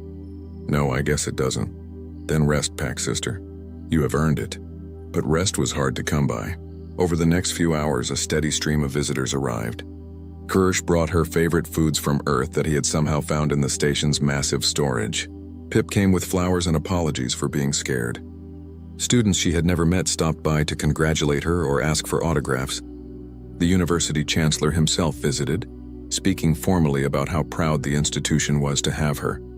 The most surprising visitor came in the evening. Veskith entered the medical room, his bright scales somehow looking less intimidating in the soft light. He approached Maya's bed and stood silently for a moment before speaking. I must apologize, he said stiffly. I challenged you out of pride and prejudice. I believed humans were using tricks to gain status they had not earned. I was wrong. Your species may be young in the stars, but you possess qualities that many older species have lost. You have my respect, Maya-Chen, and my friendship if you will accept it. Maya looked at the reptilian who had caused her so much stress and saw genuine regret in his eyes. She thought about holding a grudge, but that seemed pointless now. Friends don't usually try to humiliate each other in public trials, but I guess we can start fresh. Apology accepted. Veskith's posture relaxed visibly. Thank you. And I must tell you something else. Earth's ambassadors are very pleased with you. Your trials were broadcast across multiple systems. Billions watched you compete. Already dozens of species have requested formal meetings with human representatives. Your performance has changed how the galaxy views your people. I just didn't want to let my friends down, Maya said quietly. That is precisely why it worked, Veskith replied. You did not compete for glory or status. You competed for others. That is a very human thing, I think. And it is beautiful. After Veskith left, Shara returned with news. The pack has made a decision. We wish to formally adopt you as blood sister. Not just the oath of protection, but true pack membership. This is rare, very rare. No off-worlder has ever been offered this honor. Maya felt tears in her eyes. What does that mean? It means you are family. It means you will always have a place with us. It means we will defend you, teach you, guide you as one of our own, and in return you will honor the pack and help us grow stronger. Shara's yellow eyes were soft. You already do this last part. You have made Kirsch stronger. You have reminded us what true alpha kindness looks like. Will you accept? Yes, Maya said without hesitation. I would be honored. The ceremony happened 3 days later in the central arena, the same place where Maya had competed. But this time the atmosphere was celebratory rather than competitive. The Vakrian pack gathered in the center, all wearing ceremonial gear. Maya wore a simple white robe that Kirsch had helped her pick out. Shara spoke in ancient Vakrian, her voice carrying across the arena. Maya's translator worked overtime to convert the archaic language. The words spoke of honor and family, of bonds stronger than blood, of choosing to stand together against the darkness. Each pack member came forward and placed a claw on Maya's shoulder, speaking a personal oath. When Kirsch's turn came, he could barely speak through his emotion. You saved me when I was nothing. You showed me I could be something. You are the best sister I could ever have. I swear to protect you, learn from you, and make you proud. Maya hugged him tight, not caring about ceremony or tradition. You already make me proud, little brother. The ceremony ended with Shara presenting Maya with a pack token, a small carved piece of stone worn on a cord. You are Kesh Maya now, kindness bringer. May you always carry that name with honor. The changes came quickly after that. Maya's experience at Zenith Collegiate transformed completely. The cafeteria, once divided into rigid sections, began to blur. Students who had never spoken to each other started sitting together, curious about different species and cultures.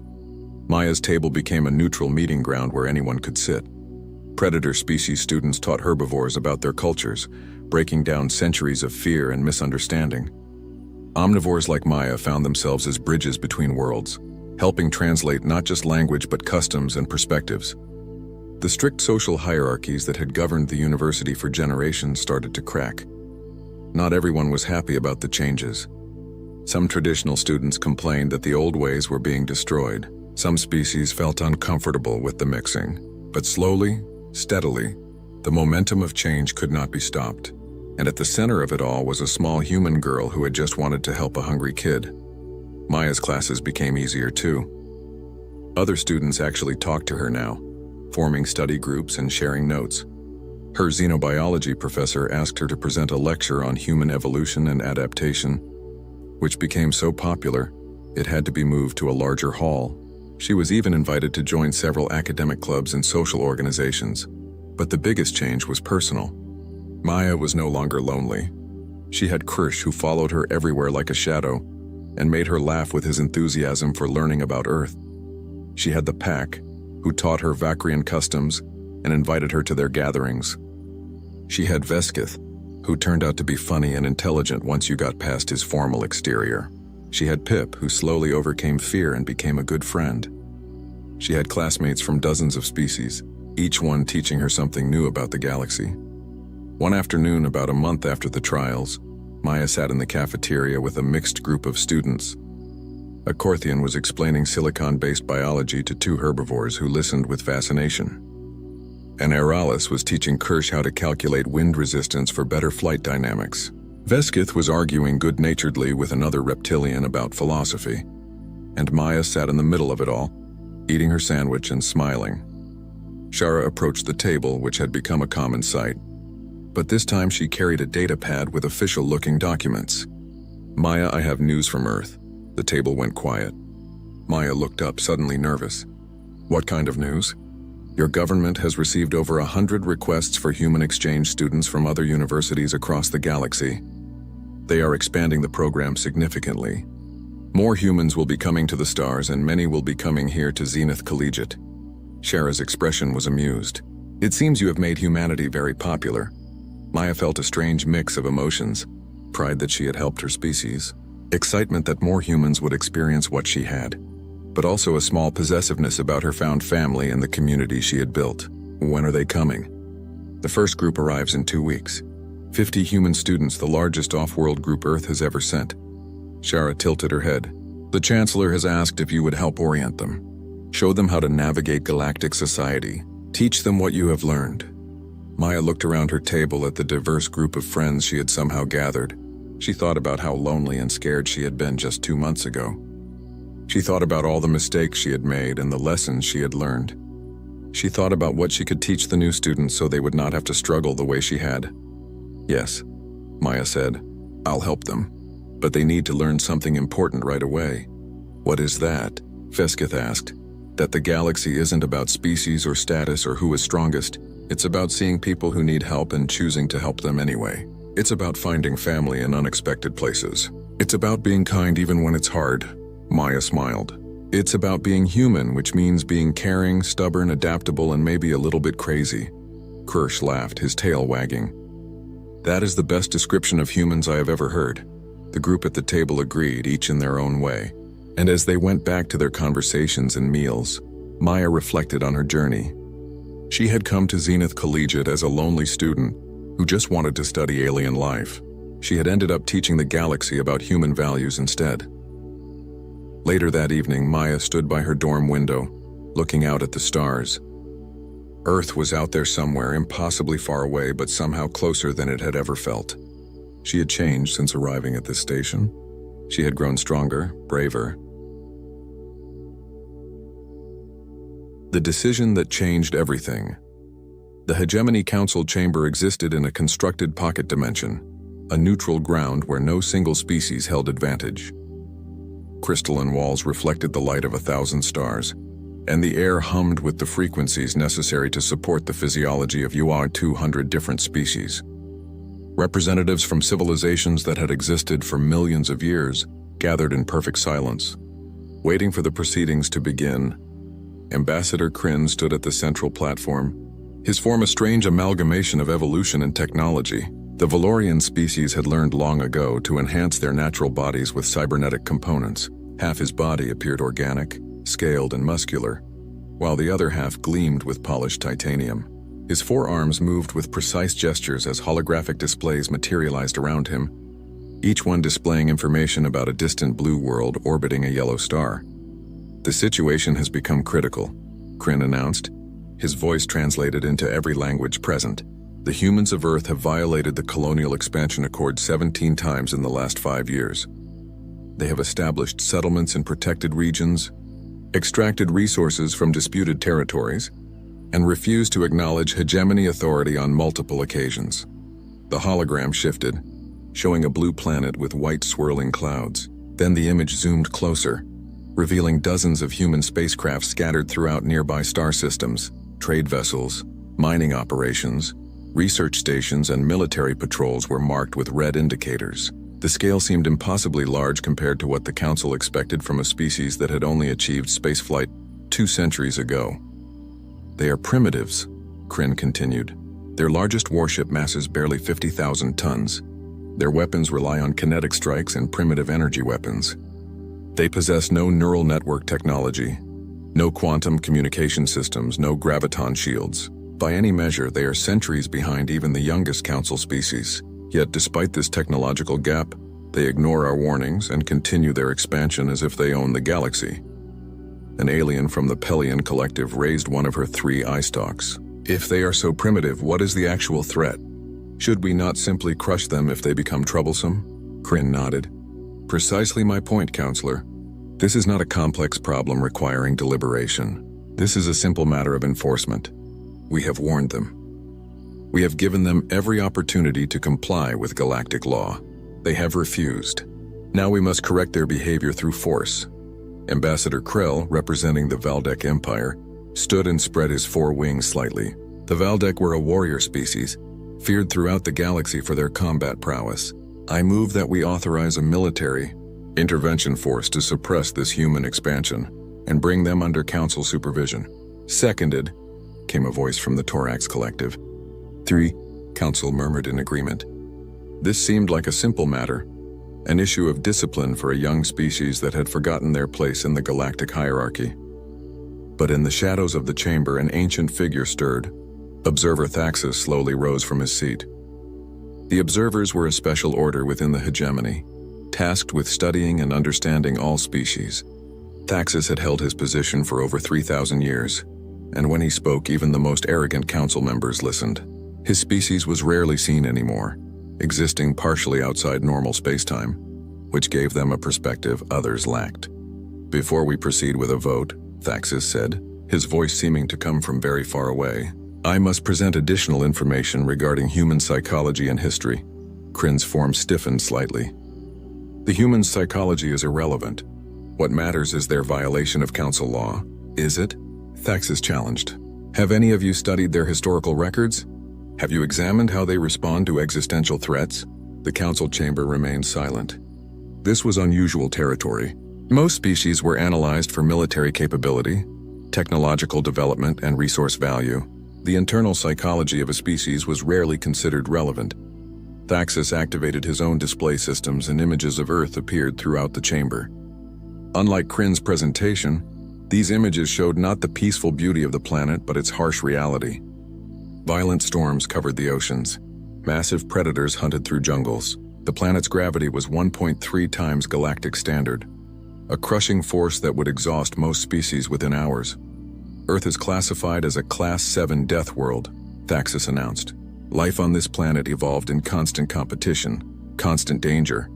Everything on that world is designed to survive, to adapt, to overcome. This is what shaped humanity at the most fundamental level. Another image appeared, showing human skeletal structure and musculature. Humans are built like persistence hunters. They evolved to chase prey for days without tiring. Their brains are oversized compared to their body mass, indicating they solve problems through intelligence rather than instinct. They have front-facing eyes like predators, not the side-mounted eyes of prey animals. They are creatures born to hunt, born to survive impossible odds. Kryn made a dismissive sound. Historical evolution tells us nothing about their current threat level. Does it not? Thaxis replied. Then consider their recorded history. Humans have engaged in organized warfare for the entirety of their documented existence. Thousands upon thousands of years of conflict. They have built weapons capable of rendering their entire planet uninhabitable. And the only thing that prevented them from using those weapons was mutual fear of annihilation. They have survived ice ages, asteroid impacts, plagues that killed billions. They have taken themselves from primitive tribal societies to spacefaring civilization in merely 10,000 years, a fraction of the time it required any other species. The council shifted uncomfortably.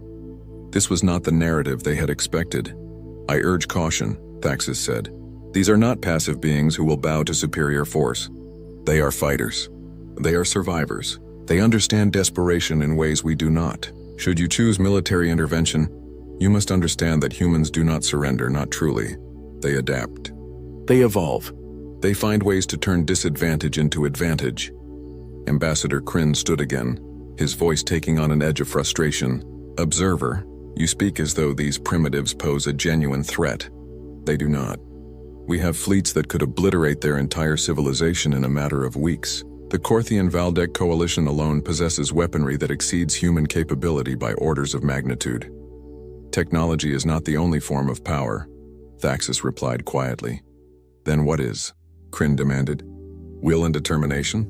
Those abstract qualities cannot stand against starships and weapon systems that function on principles they have not even theorized yet. Thaxis met Kryn's gaze directly. Will and determination are precisely what will stand against you. Humans possess these qualities in quantities that exceed any species I have studied in my 3,000 years of observation. They will not accept domination easily. They will not yield to fear, and if you back them into a corner, if you threaten their survival, they will become something you have never encountered before. The council chamber erupted in debate. Most dismissed Thaxis's warnings as the paranoid speculation of an alien, whose perspective was too alien to be trusted. Ambassador Kryn moved to call for a vote. Council matriarch Salen, who had guided the hegemony for 5 centuries, raised her hand for silence. The matriarch was a being of pure logic, her species having evolved technology that interfaced directly with consciousness. She had seen dozens of species attempt to violate galactic law, and the hegemony's response had always been swift and decisive. The evidence is clear, Selen announced. The humans of Earth are in violation of fundamental accords. They refuse diplomatic solutions. They ignore warnings. We have attempted patience for 200 years. The time for patience has passed. She gestured and new images appeared. Humans settling on worlds designated for preservation, mining operations on asteroids claimed by established colonies, ships exploring regions explicitly marked as restricted zones for research purposes. It was a clear pattern of disregard for council authority. I move for immediate military intervention, Selen declared. We will establish a task force to bring humanity into compliance or to suppress their ability to continue this expansion. All in favor? The chamber lit up with affirmation signals. Lights, sounds, and symbols of agreement filled every available space. Some hesitated, many openly doubted, but faced with the weight of collective council opinion, most acquiesced. The vote was nearly unanimous. Only Thaxis remained silent, watching the proceedings with ancient eyes that had witnessed the rise and fall of civilizations. 2 days later, Admiral Korsith stood on the command bridge of the flagship Indomitable Reach. She was a member of the Korthian species, bred and trained from birth to lead military operations. Her form was lean and powerful, with skin that shifted color based on emotion. Right now, her scales rippled with eager gold tones as she reviewed the tactical briefing for Operation Compliance. 12,000 combat vessels, 400,000 soldiers from a dozen different species, 3 months of supply reserves. Enough firepower to devastate any planetary surface and enough armor to withstand almost any known weapon system. It was an invasion force designed to be overwhelming, unstoppable, a hammer that would crush any resistance before it could properly form. Status report, Korsith commanded. Her tactical officer, a Velkin whose telepathic abilities made him invaluable for coordinating complex operations, projected a holographic display across the bridge. All vessels report ready status, Admiral. Weapon systems are online. Troops are prepared for deployment. We have confirmed no human military vessels within 3 light years of Earth. They remain unaware of our approach. Korsith allowed herself a small smile. This was going to be almost absurdly easy. Humans were primitive, isolated, unprepared for war against an interstellar coalition. They probably still thought in terms of planetary conflicts, local battlefields, limited resources. They had no concept of what true galactic warfare entailed. Set course for the Sol system, Korsith ordered. Standard tactical velocity. I want to arrive with maximum combat readiness. Once we breach their inner defenses, I want offers of surrender, transmitted on all frequencies. Give them 48 hours to respond before we begin operations. As you command, Admiral, her officer replied. The indomitable Reach and its accompanying fleet began to move, accelerating toward the distant yellow star that humans called the Sun. Behind them came the massive industrial complex that would support the occupation force, medical ships, supply vessels, communication arrays.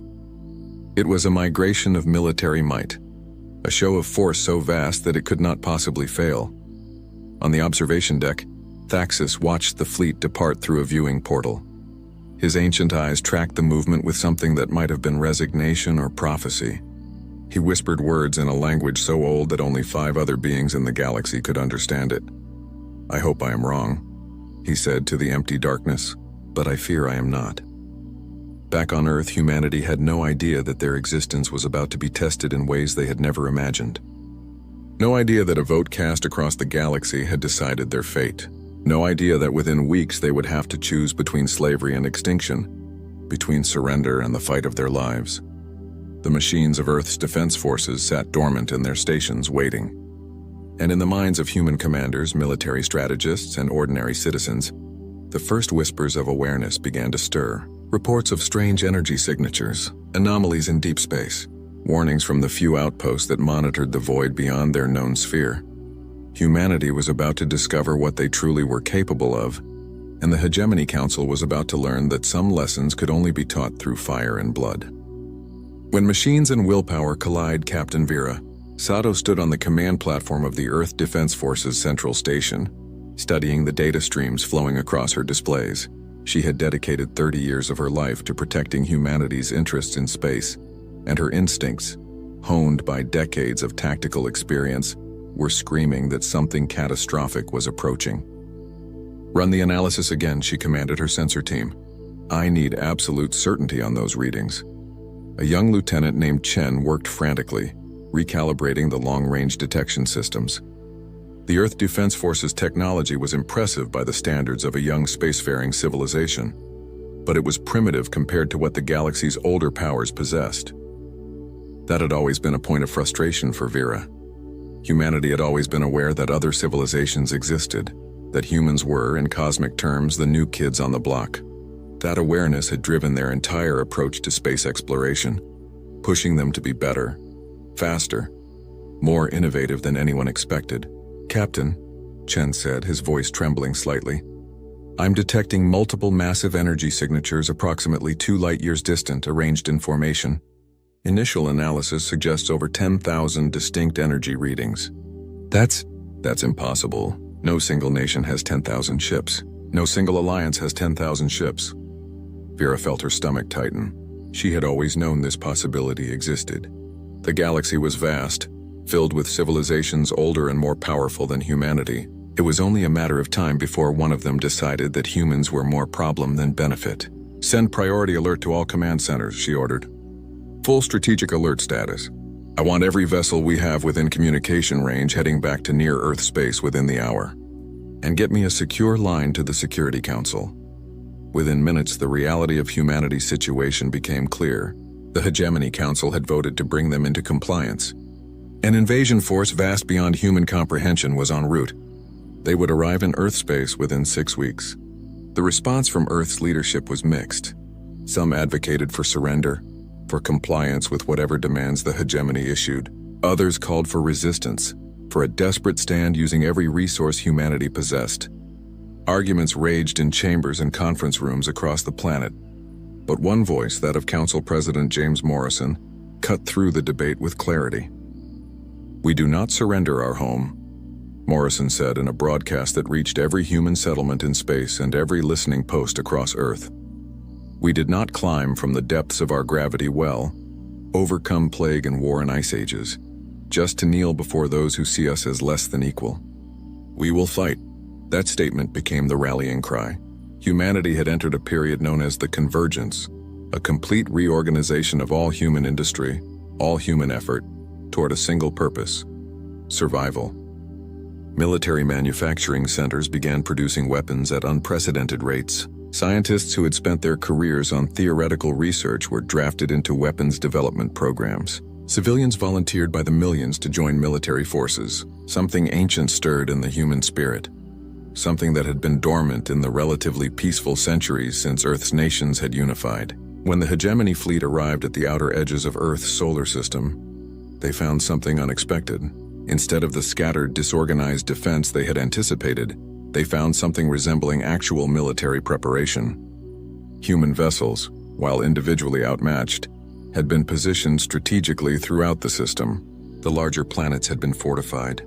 Orbital stations bristled with weapons. Admiral Corseth received the reports with growing bemusement. "They are attempting to mount a defense," she said to her tactical staff. "It is almost endearing. Prepare a surrender ultimatum."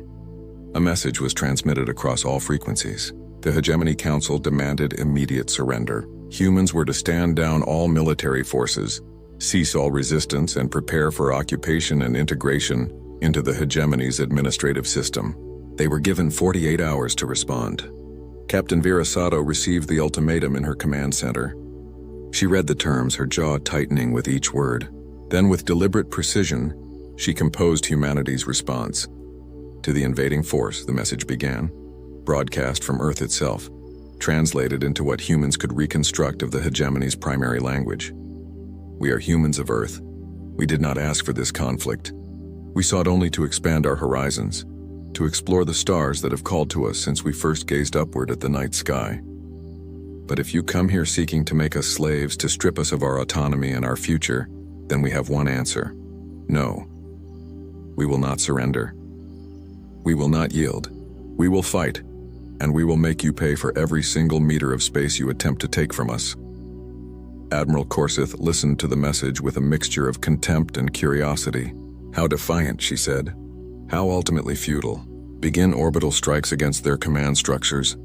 I want their military capability neutralized within 3 days." What followed was a conflict unlike anything the galaxy had experienced in millennia. Humans, facing an enemy with vastly superior technology, did what humans had always done throughout their history. They adapted. They innovated. They refused to accept the logic of defeat. The first wave of hegemony fighters descended toward Earth's surface, expecting minimal resistance. Instead, they encountered a planet that had been transformed into a fortress. Humans, unable to compete with alien technology head-to-head, had resorted to tactics that harked back to their earliest warfare. Mountains had been hollowed out and turned into fortified positions. Tunnels connected vast networks of supply caches and military bases. Civilians had been trained in basic combat operations. Every building was a potential strong point. Every street was a potential battlefield. The invasion force attempted to land near the human military complex in northern North America. Instead of resistance crumbling, it intensified. Ships that could be salvaged were repurposed. Cargo vessels were converted into combat platforms. Space stations were transformed into orbital fortresses. Every piece of available technology was weaponized. Every human capable of fighting was trained and equipped. But more than technology, more than tactics, what truly made the difference was something that the hegemony could not predict or counter. It was human willingness to pay any price, to suffer any loss, to sacrifice anything for survival. A Valdec warrior named Kreth, one of the galaxy's most experienced combat specialists, found himself facing something he had never encountered before. Opponents willing to fight despite being clearly outmatched, willing to die for an ideal, rather than surrender for preservation. His combat squad descended into a human city designated Seattle. The city had been partially evacuated, with those unable to fight relocated to underground shelters. Those capable of combat remained, scattered throughout the urban environment in defensive positions. As Kreth's soldiers entered the city, they encountered not military personnel but civilians. Elderly humans, teenagers barely old enough to fight, humans with disabilities they could not overcome, yet they all bore weapons, and they all engaged in resistance. Kreth cornered a human female, probably in her 60s by human standards, armed with nothing but a rifle and a hunting knife. She had already killed 2 of his soldiers with precise gunfire before he approached her position. When she saw him, Kreth expected surrender. Instead, the human woman smiled. "Come on then," she said in her language. "Let's see what you're made of." She charged at him, this tiny, fragile creature, knowing she could not possibly win, knowing she would likely die, yet choosing to fight anyway. Kreth was forced to kill her, but the encounter left him deeply unsettled. In all his centuries of combat, he had never witnessed such defiance in the face of inevitable defeat. Reports from the ground forces began to paint a disturbing picture. Casualty rates among the invasion troops were climbing far beyond acceptable levels. For every human soldier or civilian killed, an average of 3 hegemony soldiers were dying. The humans were using tactics that seemed almost suicidal, but often resulted in devastating damage to their enemies. Ships would deliberately collide with enemy targets. Soldiers would charge fortified positions knowing they could not possibly survive. Civilians would trigger explosives to destroy advancing forces, accepting their own deaths in the process. Admiral Korseth reviewed the casualty reports with growing alarm. She had lost 15% of her combat effectiveness in just 1 week. At this rate, the entire invasion force would be decimated before she could consolidate control of Earth. "Increase firepower," she ordered.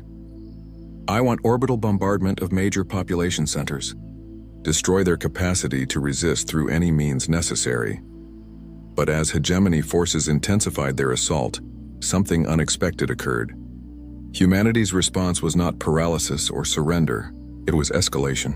What had been scattered resistance transformed into a coordinated campaign of asymmetric warfare that pushed back against the invaders. Humans had been hiding technological capabilities, secret research programs that the hegemony knew nothing about, artificial intelligence systems that humans had developed in defiance of hegemony law, biological enhancements and genetic modifications that extended human capabilities beyond normal parameters, weapon systems that, while crude by hegemony standards, were devastatingly effective when deployed with human ingenuity and tactical brilliance. Captain Vera Sato coordinated humanity's response from a bunker deep beneath the Pacific Ocean. Using satellite communications and relay networks, she orchestrated attacks that targeted hegemony supply lines, that disrupted their command communications, that exploited weaknesses in their armor and their tactics. Humans learned that hegemony ships, despite their technological superiority, were vulnerable to certain frequencies of energy weapons. They learned that their armor could be penetrated with the right targeting information. They learned, through desperate experimentation and observation, how to hurt beings that they had never expected to fight. 3 months into the conflict, Admiral Korseth was forced to accept a painful reality. She was losing. Not slowly, not gradually, but with increasing velocity. The invasion force that had arrived with such confidence was being bled dry by a species that refused to recognize the concept of defeat.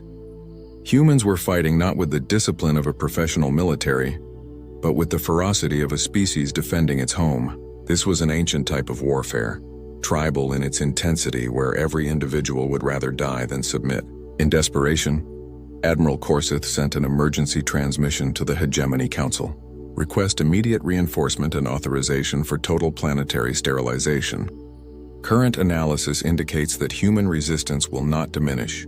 Their casualties only increase their determination. Military victory is achievable, but only through complete annihilation of their civilization. Request guidance. Back at the Hegemony Council, the response was shock and dismay. Thaxis, vindicated but taking no pleasure in his correctness, presented new evidence to the shocked council members. Humans had already begun converting their entire planetary industrial base to military production. They were generating new ships, new weapons systems at rates that were exceeding even hegemony capacity. More disturbing, they were beginning to experiment with weapon systems that violated hegemony conventions. Weapons that could potentially threaten even the most advanced hegemony civilizations. Council Matriarch Salen looked at the data with a mixture of horror and grudging respect. "We have made a terrible miscalculation," she said quietly. "We judge them by their technology and miss the fundamental truth about their nature. We are not fighting an enemy that can be defeated through superior firepower. We are fighting an enemy that becomes more dangerous the more we threaten it. We need to consider negotiation before this becomes a conflict that destabilizes the entire galactic order." But on Earth, humans had already made their decision. They would not negotiate from weakness. They would not accept peace that required them to abandon their expansion or their autonomy. And as human warships manufactured in accelerated production cycles began to emerge from orbital shipyards in increasing numbers, it became clear to all observers that the hegemony's invasion had not conquered Earth. It had awakened something that the galaxy had never truly understood. Humanity had always been dangerous. The Hegemony Council's vote had simply forced them to stop hiding it.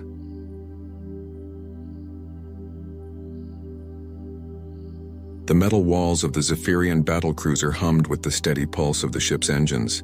In the crew quarters, alien soldiers from different worlds sat around tables made of crystalline material. The air tasted of ozone and recycled atmosphere. Blue lights cast strange shadows on their faces as they talked and laughed.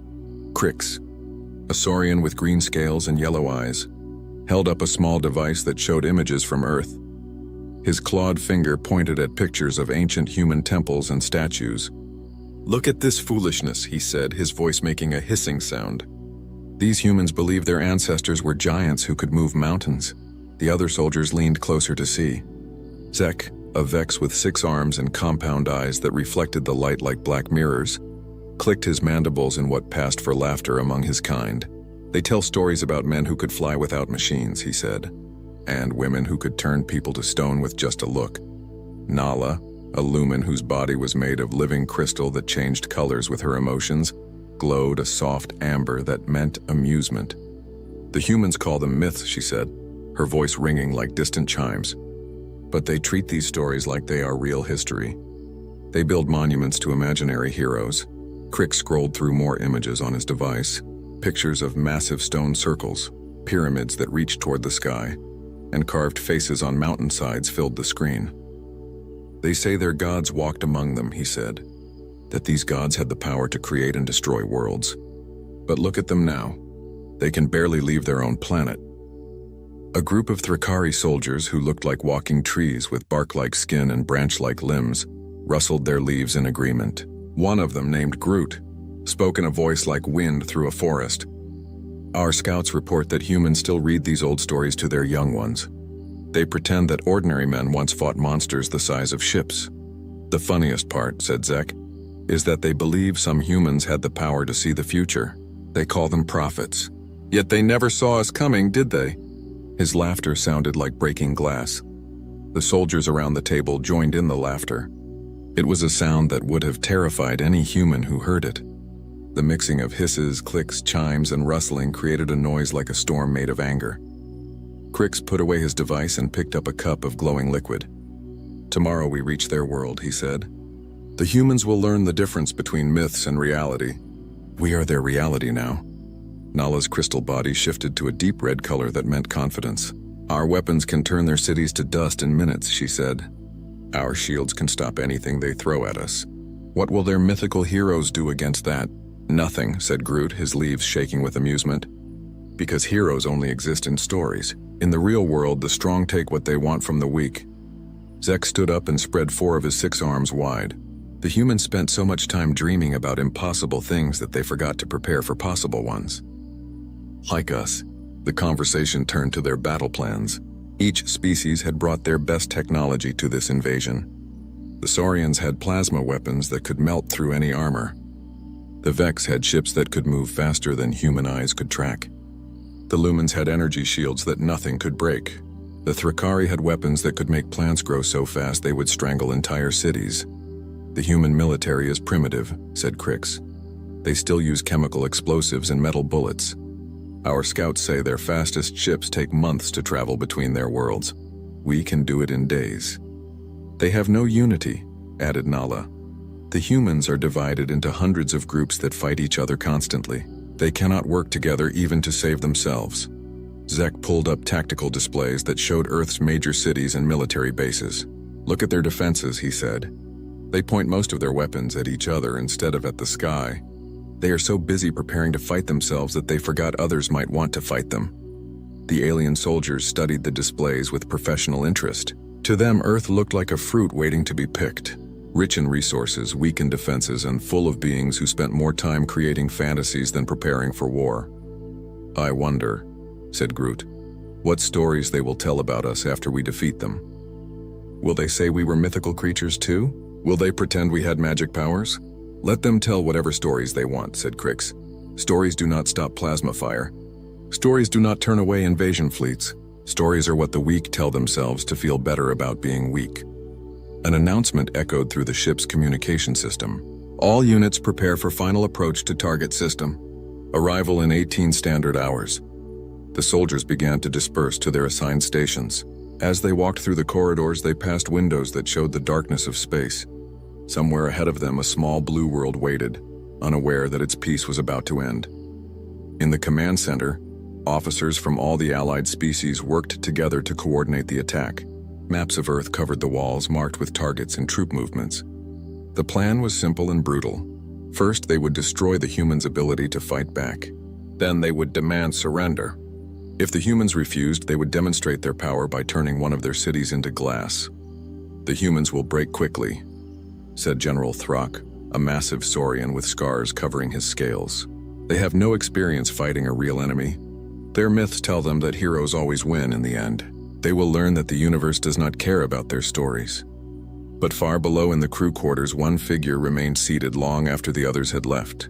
Commander Vex's Tar, an old Zephyrian with gray skin and tired eyes, stared at the images of human myths that still glowed on Crix's forgotten device. He had fought in more wars than any other being in the fleet.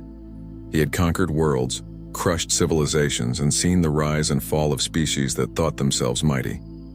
But something about the human stories troubled him in a way he could not explain. The images showed humans doing impossible things. Men lifting objects that should have crushed them. Women leading armies against overwhelming odds and winning. Warriors standing alone against monsters and emerging victorious. To his fellow soldiers, these were obviously fantasies. But Vextar had lived long enough to know that sometimes the line between myth and history was thinner than most people believed. Sometimes stories survived because they contained echoes of truth that people had forgotten.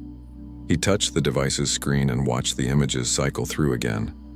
Humans building structures that should have been impossible with primitive tools. Humans crossing vast distances without advanced technology. Humans accomplishing feats that even some advanced species would find challenging. Tomorrow we find out, he whispered to himself, whether these stories are lies or memories. The old commander stood up slowly and walked toward his quarters. Behind him, the device continued to show images of human achievements that his people had dismissed as fantasy.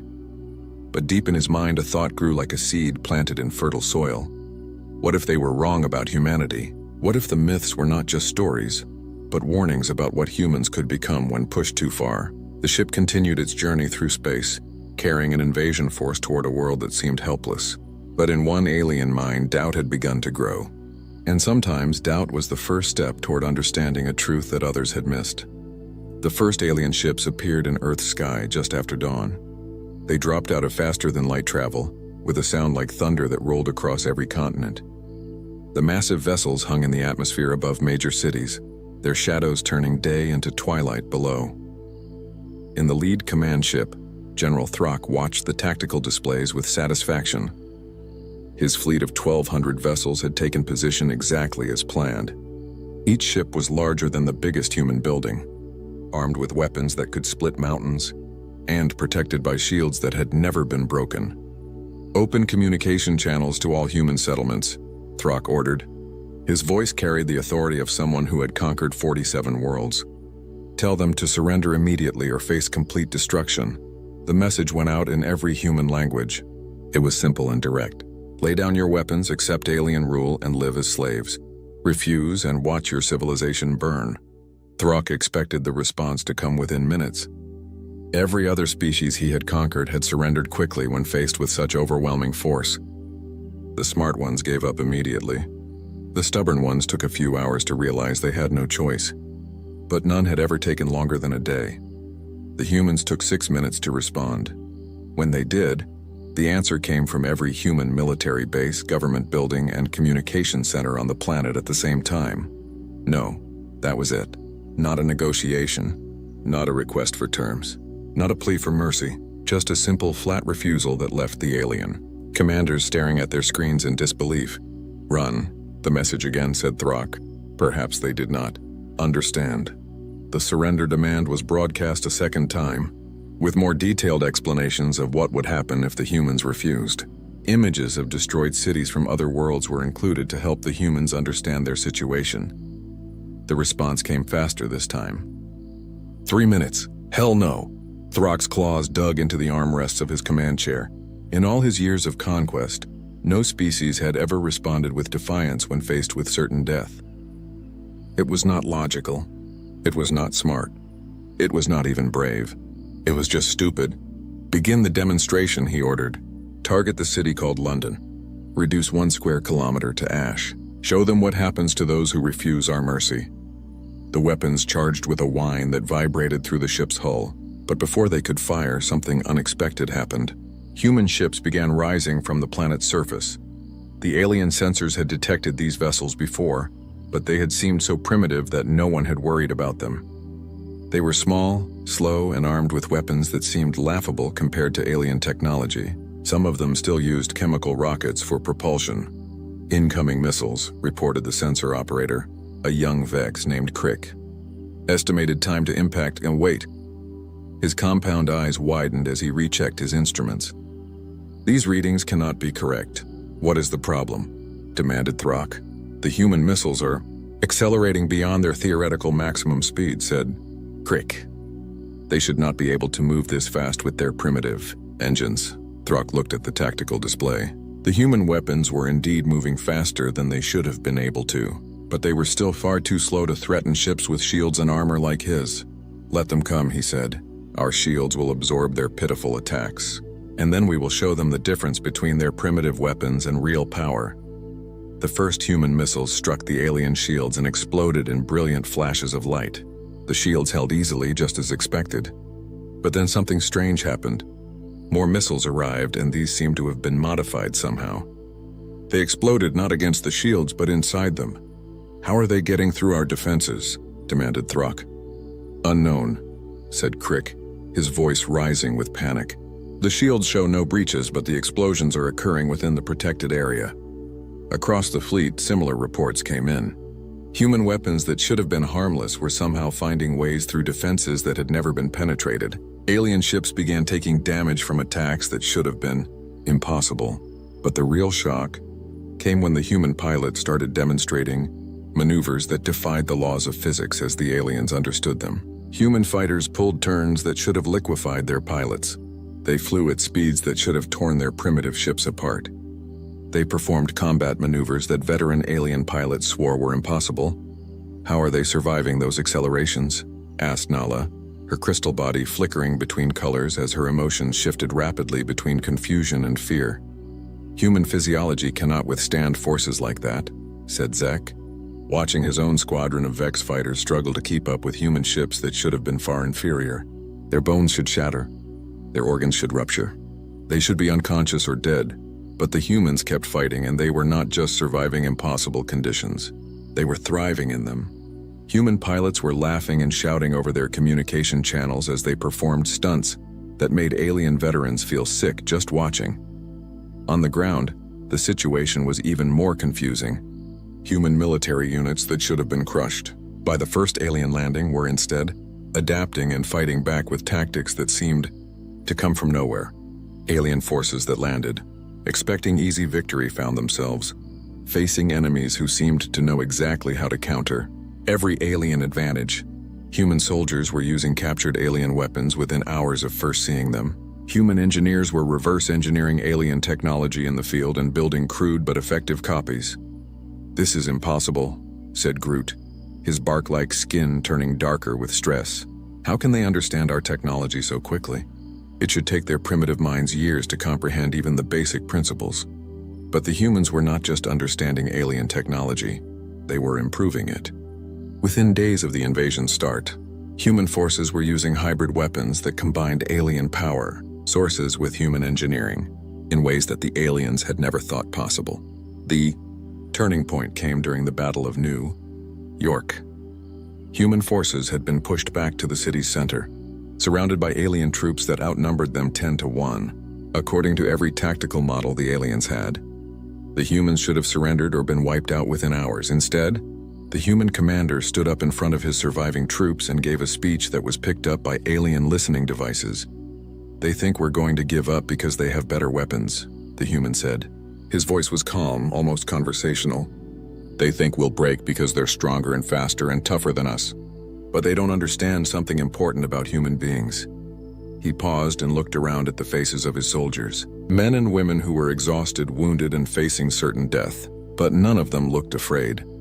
"We've been telling stories about impossible victories for thousands of years," the commander continued. "About ordinary people doing extraordinary things when everything seemed hopeless.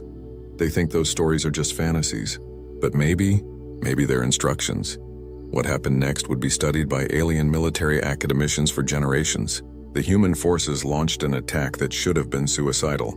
They charged directly into superior firepower with inferior weapons and won. They did not just win. They won decisively, capturing alien equipment, taking prisoners, and driving back forces that had seemed unstoppable. They fought like people who had been preparing for this kind of battle their entire lives. Similar scenes played out across the planet. Human forces that should have been defeated were instead achieving victories that seemed to violate the basic laws of warfare. They were not just lucky. They were not just brave.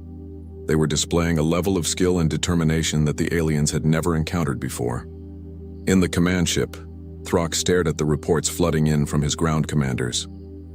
Everyone told the same impossible story. Human resistance was not breaking. It was growing stronger.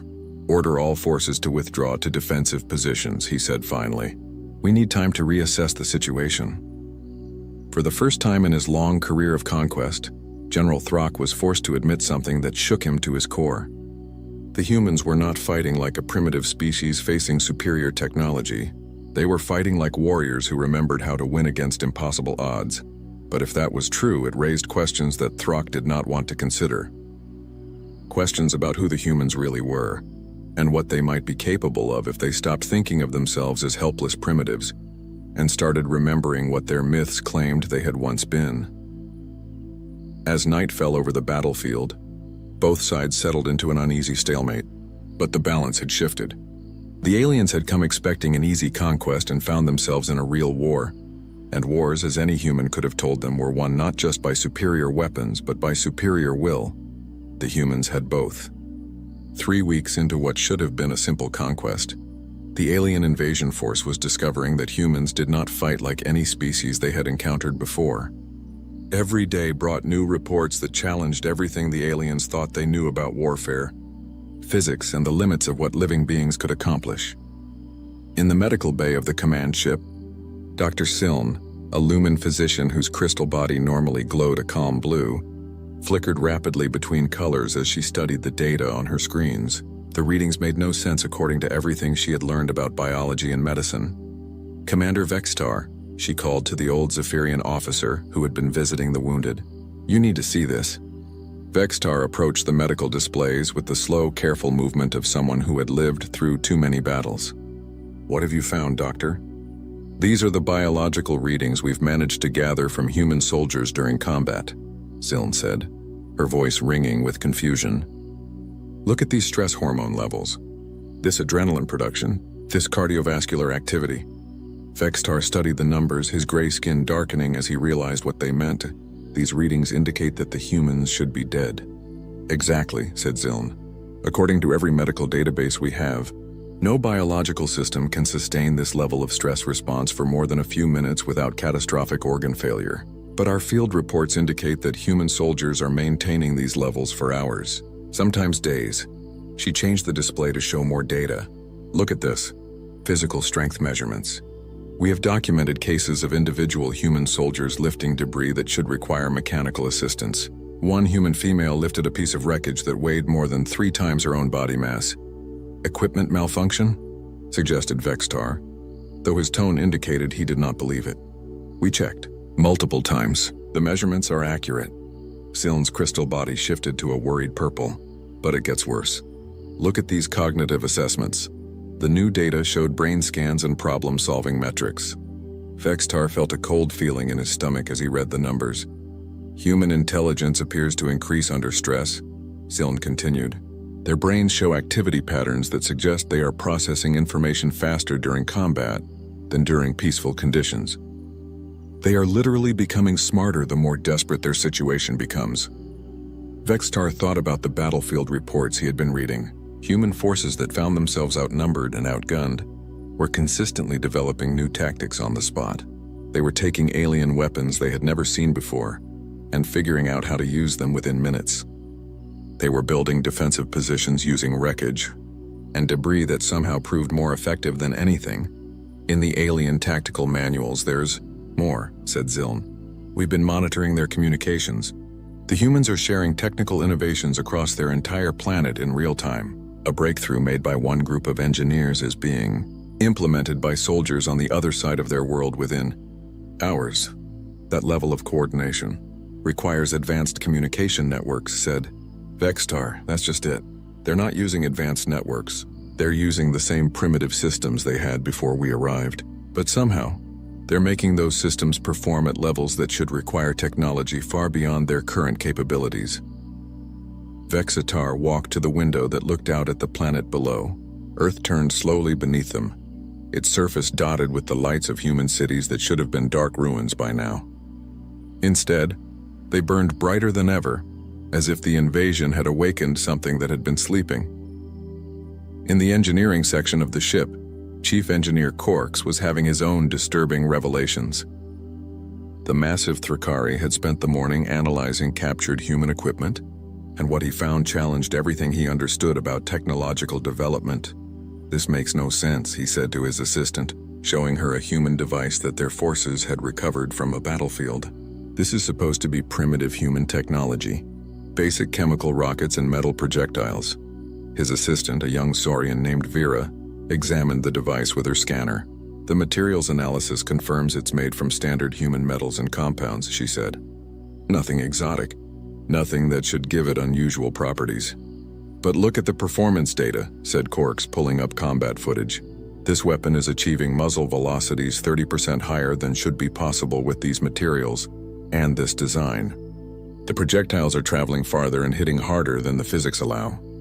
Vera studied the footage with growing confusion. How are they doing it?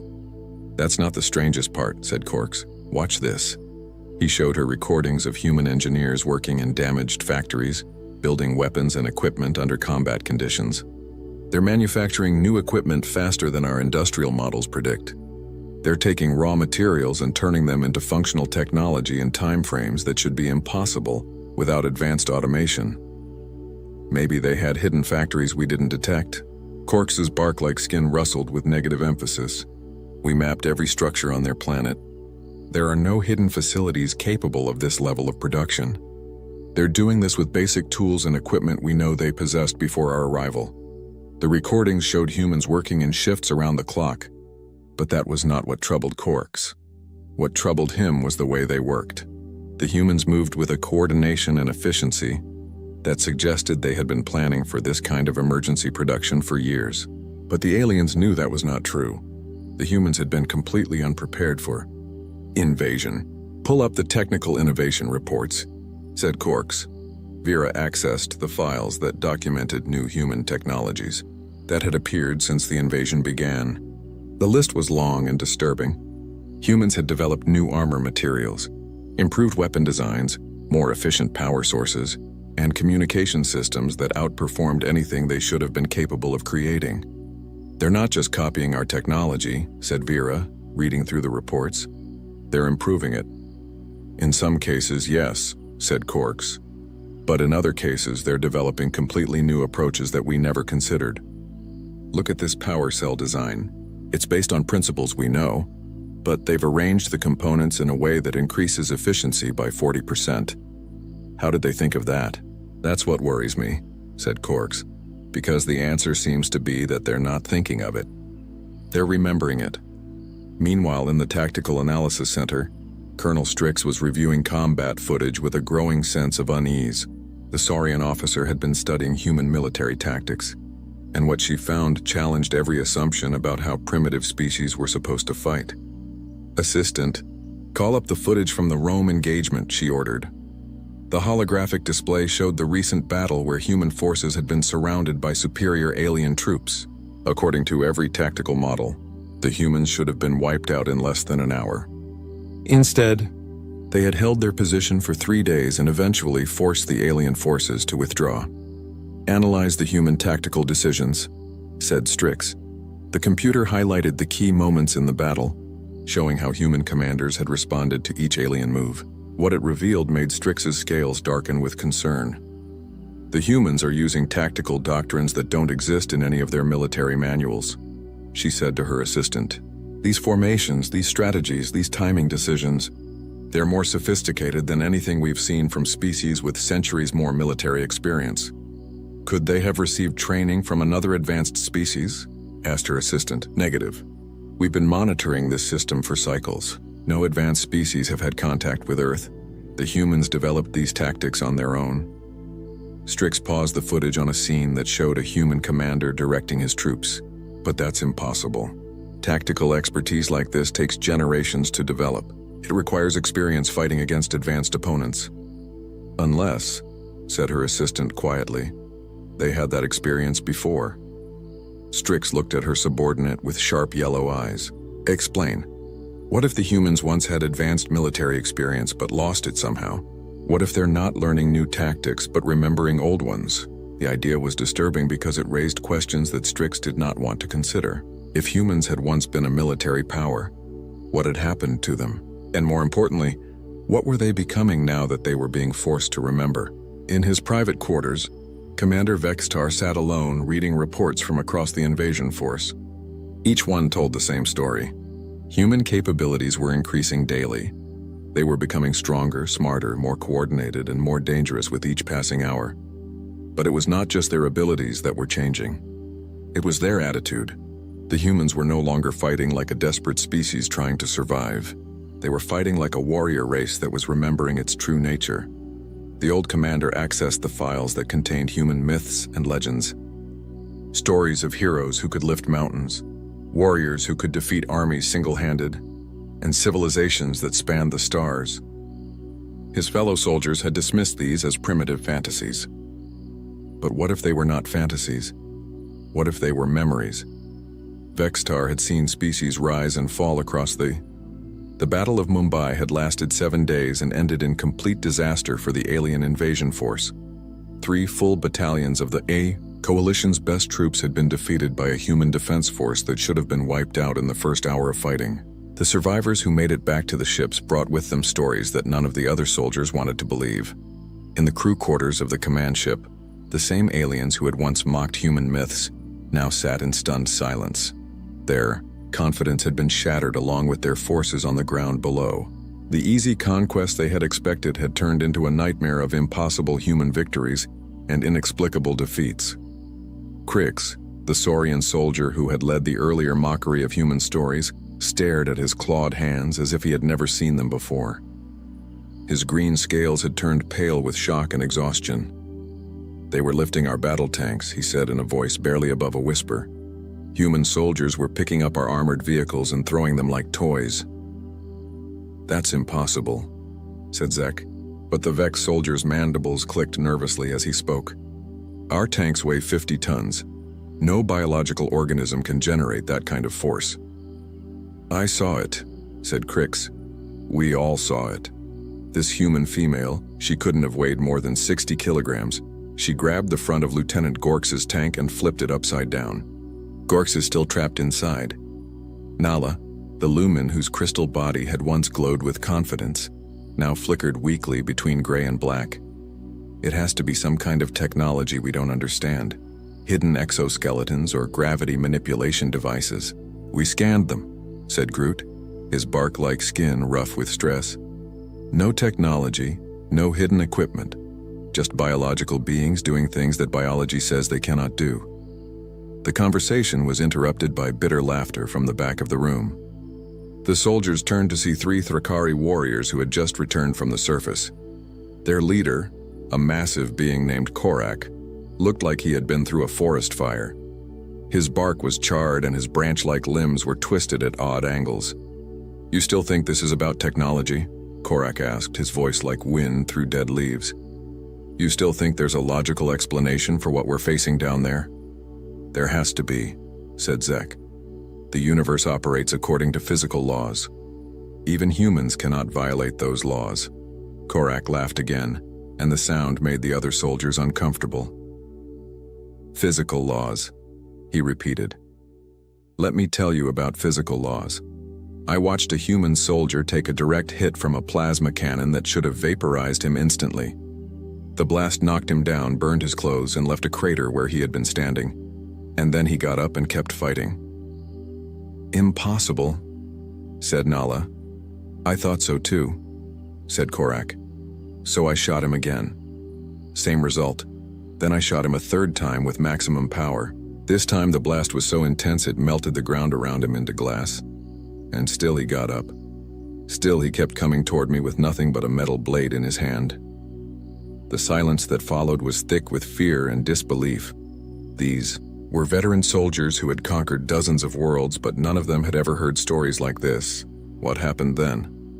asked Crix quietly. "He reached me," said Korak.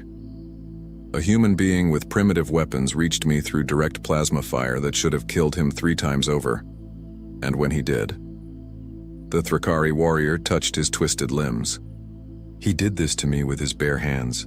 No tools, no weapons, just the strength in his biological body." "You're saying he was stronger than you?" asked Groot.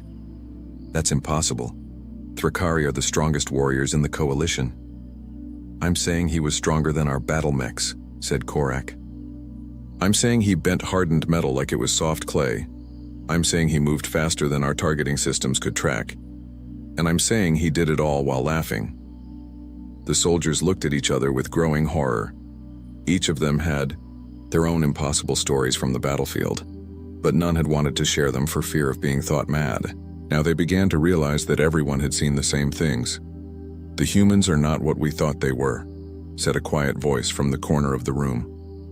Everyone turned to see Commander Vextar standing in the doorway. The old Zephyrian's gray skin looked almost white in the artificial light, and his tired eyes held an expression that none of them had seen before. It was fear, but not the kind of fear that came from facing a superior enemy. It was the fear that came from realizing you had made a terrible mistake. "Commander," said Crix, standing up quickly. "We were just discussing the tactical situation." "Sit down," said Vextar. "All of you. What I'm about to tell you will be hard to accept, but you need to hear it." The soldiers settled back into their seats, but the tension in the room was thick enough to cut with a blade. Vextar walked slowly to the center of the group, moving like someone carrying a heavy weight. "You're still trying to find rational explanations for what you've seen," he said. "You're looking for hidden technology, secret weapons, or unknown science that could explain human capabilities.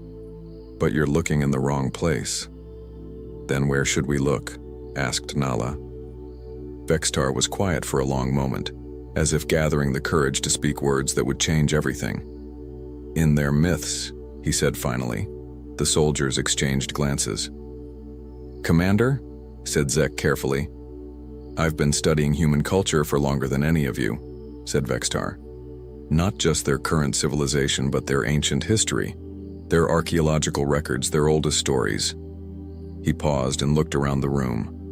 "Those myths you were mocking, they're not fantasies, they're memories." "That's impossible," said Groot. "Myths are just primitive attempts to explain natural phenomena." "Are they?" asked Vextar. "Then explain this." He activated a holographic display that showed ancient human ruins from around their planet. These structures were built with technology that current human civilization cannot replicate. They show engineering knowledge that their current science doesn't possess. They demonstrate capabilities that their current technology cannot achieve. The images showed massive stone blocks fitted together with perfect precision, astronomical alignments that required advanced mathematical knowledge, and construction techniques that would challenge even modern alien engineering. Maybe they had help from another species, suggested Crix. We've checked, said Vextar. No other advanced species has visited this system in recorded history. The humans built these structures themselves. But here's the important part. He changed the display to show dating information. They built them thousands of years ago when they supposedly had nothing but primitive tools. You're saying they were more advanced in the past? Asked Nala. I'm saying they were more advanced than we are, said Vextar. Look at this data. New images appeared showing archaeological evidence from around Earth. Humans once had technology that could move mountains. They had energy systems that could power entire continents. They had transportation that could cross the galaxy. They had weapons that could crack planets.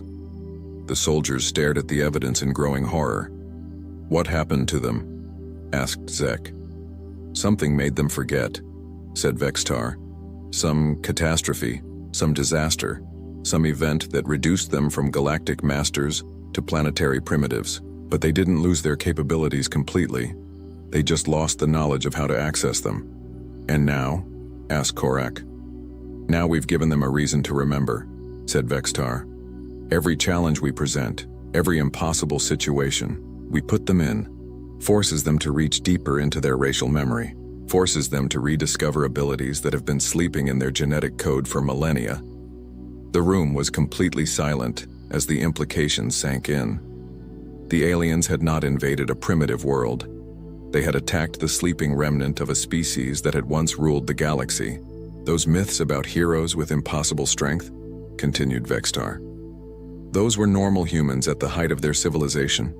Those stories about people who could see the future, move objects with their minds, survive anything and accomplish miracles? Those were everyday humans before the catastrophe that made them forget. But they're just stories, said Nala weakly. No, said Vextar. They're instruction manuals. Humans have been telling these stories for thousands of years because somewhere deep in their collective memory, they know what they're capable of. They just needed something to wake them up. He looked around the room at faces filled with fear and understanding. We didn't invade Earth to conquer a primitive species. We invaded Earth to wake up our predecessors. And now they're remembering who they used to be. The silence that followed was broken only by the hum of the ship's engines. In that quiet moment, every alien soldier in the room realized the same terrible truth. They had not come to Earth as conquerors. They had come as victims. The human counteroffensive began at dawn on the 42nd day of the invasion. It started not with a single coordinated attack, but with 100 simultaneous strikes across the planet that seemed to appear from nowhere. Human forces that had been scattered and hiding suddenly emerged with weapons, vehicles, and tactics that surpassed anything the aliens had seen before. In the command center of the lead ship, General Throck watched his tactical displays with growing horror as red warning symbols appeared faster than his operators could count them. Every alien position on the planet was under attack at the same time, and the attackers were using technology that should not have existed. How many human ships are we detecting? He demanded. Approximately 15,000, reported the sensor operator, his voice shaking. But sir, these readings don't match any human designs in our database. Throck looked at the display showing the approaching human fleet. The ships were sleek and beautiful, moving through space with a grace that made alien vessels look clumsy by comparison. But what terrified him most was that he recognized the design patterns. They looked like the ancient structures the humans had built thousands of years ago. But these were clearly built for war. How did they construct a fleet this size in 6 weeks? Demanded Throck. Unknown, sir, said the operator. But that's not the strangest part. Watch this. The display zoomed in on one of the human ships. This vessel is moving at 0.8 light speed without using any visible propulsion system. That's impossible, said Throck. Nothing can achieve those speeds without massive engine arrays. The humans are doing it, sir. On the planet's surface, the situation was even more impossible. Human soldiers were no longer just surviving alien weapons. They were walking through energy blasts that should have destroyed them, lifting alien vehicles that weighed hundreds of tons, and moving at speeds that made them nearly invisible to alien targeting systems. Commander Vextar stood in the observation deck, watching the battle unfold below. He was not surprised by what he saw. After his revelation about human myths being memories, he had continued his research and found evidence that painted an even more complete picture of what humanity had once been. "Commander," said Dr. Ziln, approaching with her crystal body flickering rapidly between colors. "The biological readings we're getting from the human forces are beyond anything our instruments can measure." "Show me," said Vextar. The medical displays showed data that would have been considered equipment malfunctions if they had not been. Confirmed by multiple sources, human soldiers were generating energy outputs that rivaled small fusion reactors. Their neural activity was off the charts, suggesting mental processing speeds that approached computer levels. Their physical capabilities had increased to the point where individual humans were registering as greater threats than alien battle mechs. "It's as if they're becoming something beyond normal biological limitations," said Ziln. "Not becoming," said Vextar quietly. "Returning." On the planet below, a human commander named Sarah Chen stood atop a pile of destroyed alien vehicles, surveying the battlefield with eyes that seemed to glow with inner light. Around her, human soldiers moved with fluid precision, accomplishing tasks that required perfect coordination without any visible communication. "Phase 1 complete," she said into her communicator, though her voice carried clearly across the entire battlefield without technological amplification. "All alien ground forces neutralized. Beginning Phase 2. What happened next challenged everything the aliens thought they knew about space combat. The human fleet approaching from orbit suddenly accelerated to impossible speeds and began demonstrating maneuvers that seemed to ignore the laws of physics entirely human. Ships moved through space as if they were swimming through water instead of vacuum. They turned without momentum, stopped without deceleration, and accelerated without visible engines. When alien forces fired on them, the human ships simply absorbed the energy and became faster and stronger. "Our weapons are making them more powerful," reported the tactical officer, his voice filled with disbelief. "All ships, cease fire," ordered Throck. "Withdraw to maximum range." But it was too late for withdrawal. The human ships had reached the alien fleet, and what followed was not a battle, but a demonstration of capabilities that belonged in myths and legends. Human vessels, each one smaller than the smallest alien ship, began systematically dismantling the invasion force. They moved through the alien formation like predators through a flock of prey, disabling ships with touches that somehow drained their power systems completely. In the crew quarters, the alien soldiers who had once mocked human myths watched the destruction of their fleet with the stunned silence of beings witnessing the impossible made real. "They're not even trying to kill us," said Crix, his voice barely above a whisper.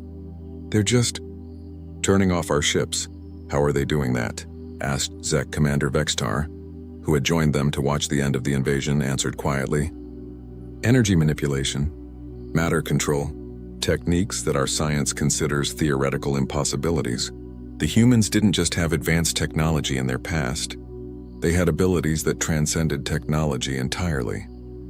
On the surface of Earth, human beings were demonstrating those same transcendent abilities. They were healing injuries instantly, communicating across vast distances without equipment, and reshaping matter with focused thought. The myths of humans with godlike powers were not myths at all. They were memories of what every human could do when they remembered their true nature. This alien invasion force found itself completely helpless against an enemy that had become everything their own. Myths had claimed was impossible. Ships designed to conquer planets were being deactivated by human hands placed gently on their hulls. Weapons that could level cities were being turned to harmless light by human will. Shields that had never been penetrated were being walked through as if they did not exist. "Incoming communication from the human fleet," reported the communications officer. "Put it through," said Throck, though his voice carried no hope of negotiating terms that would save his forces. The voice that came through the speakers was calm, confident, and completely human. "Attention, alien fleet. This is Admiral Sarah Chen of the Terran Defense Force. Your invasion has failed. Your forces are defeated. Your ships are disabled. We surrender, said Throck immediately. We request terms for the withdrawal of our forces. There will be no withdrawal, said the human voice. But there will be no killing either. We're going to send you home with a message for the rest of the galaxy. What message? Asked Throck. That humanity has awakened, said Admiral Chen. That we remember who we were and who we are and who we will be again. We're returning to our place among the stars, and we want the galaxy to be ready for us. The screens around the command center suddenly displayed images from across human space. The aliens could see massive construction projects beginning on every human world. Ships being built that dwarfed anything in the current galaxy. Structures being raised that would reshape entire solar systems. You came here thinking you were conquering a primitive species, continued Admiral Chen. But what you actually did was remind us that we were never meant to be limited to one world. You've given us back our heritage, and for that we're grateful. What will you do with us? Asked Throck. We're going to modify your ship so they can reach your home world safely, said the Admiral. And we're going to ask you to carry a simple message. Tell them that the children of Earth are coming home to the galaxy. Tell them that the species they feared in their oldest legends has returned. And tell them that we hope to meet them as friends, but we're prepared to meet them as anything else they choose to be. The transmission ended, leaving the alien forces to contemplate their situation. They had come to conquer Earth and instead had awakened something that their ancestors had left warnings about. In their own most ancient myths, stories about a species that had once ruled the galaxy with wisdom and strength, that had vanished suddenly for unknown reasons, and that their oldest prophecies said would one day return. Now they knew those prophecies were true. Humanity was not just returning to space. Humanity was returning to its throne among the stars, and the galaxy would never be the same. As the modified alien ships began their journey home, carrying news that would reshape the politics of 100 worlds, Admiral Chen stood on the bridge of her flagship and looked out at the stars with eyes that had remembered how to see across impossible distances. Begin Phase 3, she said to her crew. It's time to visit our old friends.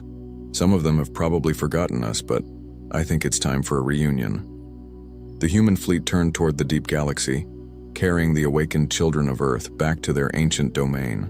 Behind them, Earth itself began to change as its people remembered not just how to fight, but how to build, how to explore, and how to take their place among the wonders of the universe. The age of human isolation was over. The age of human expansion had begun, and across the galaxy, ancient species began to dust off their oldest historical records, searching for information about the return of the mythical race that their ancestors had called both the greatest blessing and the greatest terror the universe had ever known. Humanity was coming home. The cantina on Nexus Station buzzed with the usual mix of voices, clicks, and electronic warbles. Smoke from a dozen different worlds drifted through the air as mercenaries from across the galaxy nursed their drinks and counted their credits. Captain Zixithor tapped his clawed fingers against the metal table, watching potential contractors come and go through the main entrance. A human in an expensive suit approached his table. The man looked nervous, sweat beading on his forehead despite the station's cool temperature. Zixithor had seen the type before. Corporate executives who needed dirty work done but wanted to keep their hands clean. Captain Zixithor? The human asked, his voice shaking slightly. I represent certain corporate interests. We have a job that requires your specific skills. The reptilian Seth warrior leaned back in his chair. His yellow eyes studied the human carefully. Years of experience had taught him to read potential clients. This one was desperate. Speak, Zixithor hissed, his forked tongue tasting the air. What kind of job? The executive pulled out a data pad and slid it across the table. Simple extraction mission. 4 targets on a backwater planet called Kepler 442b. Small military unit conducting some kind of survey. We need them eliminated quickly and quietly. Zixithor's eyes widened as he read the file. The payment offer was enormous. More credits than most mercenaries saw in a lifetime. But something felt wrong. Why pay so much for what seemed like a simple job? What species are the targets? He asked, though he had a growing suspicion. The human hesitated. They're human. Terran Defense Force Special Operations. Zixithor's blood turned cold. He immediately pushed the datapad back across the table and stood up. "No," he said firmly. "But you haven't even heard the payment amount." I said no. Find someone else. Zixthor turned and walked away, leaving the confused human sitting alone. The executive spent the next 3 hours making the rounds through Nexus Station's mercenary district. Each conversation followed the same pattern. Interest turned to horror when the targets were revealed. The Vorthon assassin Telron, whose crystalline form could bend light itself, simply vanished without a word when she learned the job involved human special forces. The cybernetic Keth warrior MK7739 actually laughed, a harsh mechanical sound, before stating that his programming prevented him from accepting suicide missions. By evening, the desperate executive found himself in the station's seediest bar, approaching mercenaries he would never have considered before. These were the bottom feeders, criminals, pirates, and soldiers of fortune who took any job for the right price. A scarred Thraxian pirate named Grok listened to the offer while downing his 5th bottle of Rigelian ale. His forearms gestured wildly as he spoke. "You want me to fight human special forces?" Grok burped loudly. "Ha! You think Grok is stupid? Grok may be drunk, but Grok knows better than to tangle with Terran devils." Even the desperate Zephyrian smuggler Voidwalker, who owed massive debts to 3 different crime syndicates, shook her head when she heard the details. "Are you insane?" she whispered, her tentacles writhing with anxiety. "I'd rather face the Crimson Cartel's torture chambers than go up against human operators. At least with the cartel I might survive." As word spread through the station's underground networks, something strange began to happen. Hardened criminals who had never shown fear of anything started avoiding the human executive. Whispers followed him through the corridors. The job posting became a joke in the cantinas, the corporate fool who wanted someone to commit suicide for money. In desperation, the executive tried increasing the payment. He doubled it, then tripled it. The amount became so large it could buy a small fleet of warships. Still, no one would take the job. Finally, an ancient Korvaxi information broker named Thess pulled the executive aside. Her multiple eyes blinked in sequence as she spoke in her raspy voice. "You want to know why no one will take your contract?" she wheezed. "Let me tell you about the last group that tried to hunt human special forces." She led him to a corner table and ordered drinks. The executive listened with growing horror as Thess told him about the Crimson Lance, a legendary mercenary company that had terrorized 3 star systems. 2 years ago, they had accepted a contract to eliminate a human special forces team. 50 of the galaxy's deadliest killers, Thess continued. Veterans of 100 campaigns. They had weapons, ships, orbital support. The humans? 4 soldiers with basic equipment on a jungle world. The executive leaned forward. What happened? Thess's eyes all focused on him at once. The Crimson Lance ceased to exist. All 50 mercenaries, dead or missing. The humans completed their mission and went home for dinner. The executive felt his blood turn to ice. But how? It was 50 against 4. The old information broker chuckled darkly. Numbers don't matter against Terran devils. They don't fight like normal soldiers. They think differently, adapt differently. They turn every disadvantage into a weapon.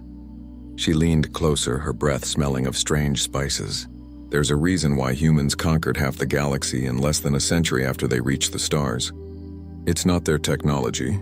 Plenty of species have better weapons. It's not their numbers. They're barely a medium-sized civilization. It's because when you corner a human, especially a trained human soldier, you haven't trapped them. You've just made them dangerous.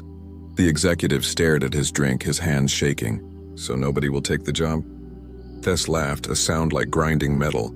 Oh, someone will take it eventually. There are always fools in the galaxy, but they won't be professionals. They'll be young, stupid, or desperate enough to think human reputation is just propaganda. She stood up to leave, then turned back one last time. Word of advice? Cancel the contract.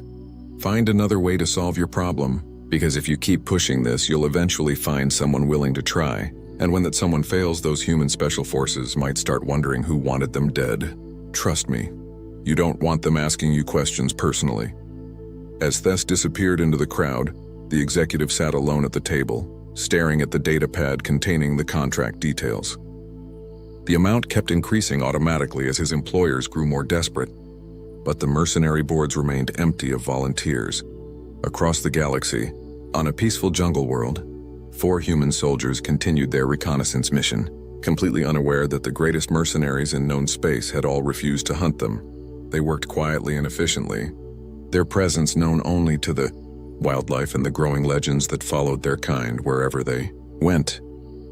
The reputation of human special forces had become their greatest protection, a shield forged not from metal or energy, but from the respect and fear of those who understood what humanity was truly capable of when pushed to its limits. The stories always started the same way in the cantinas of Nexus Station. A veteran would lean back in their chair, eyes distant with memory, and begin with the words that made every conversation go quiet. Let me tell you about the Terran Devils. Tonight, it was Commander Veltar of the Zephyrian Naval Marines who spoke. His tentacles moved slowly through the air as he gestured, each movement deliberate and haunted. The bar had grown silent around him, even the rowdiest pirates stopping their games to listen.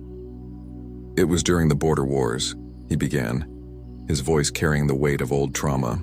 The humans had a forward observation post on Kepler 442b, just 4 of their special forces operators running surveillance on our supply lines. Command figured it would be simple. Send in a full assault battalion, clean them out, move on. He paused to drink from his glass, the liquid trembling slightly in his grip. We had 800 soldiers, orbital bombardment support, air superiority. The humans had 4 people with rifles and whatever they could scavenge from the jungle. Should have been over in hours. A young Korvaxi smuggler leaned forward. What happened? Veltar's 3 eyes blinked in sequence, a sign of deep distress among his people. They held us off for 6 months. 6 months. 4 humans against an entire battalion, and they not only survived, they made us bleed for every meter of ground. He stood up and walked to the cantina's large viewing window, staring out at the stars. The first week we lost 2 companies to improvised explosives. They had turned the entire jungle into a trap. Trees that would explode when you passed under them. Pits filled with spikes made from our own destroyed equipment, tripwires connected to captured ordnance. The second week they started psychological warfare. Our sentries would disappear in the night. No bodies, no signs of struggle. Just empty posts and equipment left behind in perfect condition. We found messages carved into trees in our own language, giving us coordinates for supply drops that turned out to be ambush sites. A Seth mercenary hissed quietly. How did 4 beings do all that? Veltar turned back to face the group. Because they weren't fighting like soldiers. They were fighting like the jungle itself had declared war on us. They moved like ghosts, struck like lightning, and vanished like they were never there. Every attack was perfectly coordinated, but there was no communication we could intercept. It was like they could read each other's minds. At another table, an ancient Vorthon crystalline being named Shimmara added her own voice. Her form flickered between visible and invisible as she spoke, a sign of extreme agitation. I was part of the Obsidian Blade Assassin group, she said, her voice like chiming glass. We specialized in infiltration and elimination. Perfect record over 2 centuries. Then we took a contract to remove a human special forces team from a research station. She solidified completely, her crystalline form reflecting the bar's lights in strange patterns. The station had been attacked by raiders. The humans were the only survivors. Just 2 of them, both wounded, trapped in the medical bay with no weapons except what they could improvise. We went in confident. 12 professional killers against 2 injured humans in a confined space. It should have been a slaughter. Her form flickered again. They turned the medical bay into a fortress. Surgical lasers became weapons. Life support systems became traps. They used the raiders' own attack against us, making us think we were fighting ghosts in the wreckage. When the rescue ships arrived 3 days later, they found 2 humans alive and well, performing surgery on wounded raiders they had captured. 12 of the galaxy's deadliest assassins were nowhere to be found. To this day, I don't know what happened to my team. I was the only one who made it out, and I only survived because I ran the moment I realized what we were facing. The cybernetic Keth Warrior designation MX4471 powered up his vocal systems, the mechanical voice adding an eerie quality to his words. My analysis of human combat effectiveness shows patterns that violate standard tactical doctrine. They do not fight to win battles. They fight to complete missions. The distinction is critical. His optical sensors glowed brighter as he accessed his memory files. During the Centauri incident, A single human operator was tasked with gathering intelligence on our military installations. When cornered by a full security regiment, standard protocol would be surrender or suicide to prevent capture. Instead, the human escaped through our most secure facility, gathered the intelligence they needed, and left behind a detailed analysis of our security weaknesses as a calling card. The break-in was so thorough that we had to redesign our entire defensive matrix. One human forced an entire military complex to rebuild from scratch.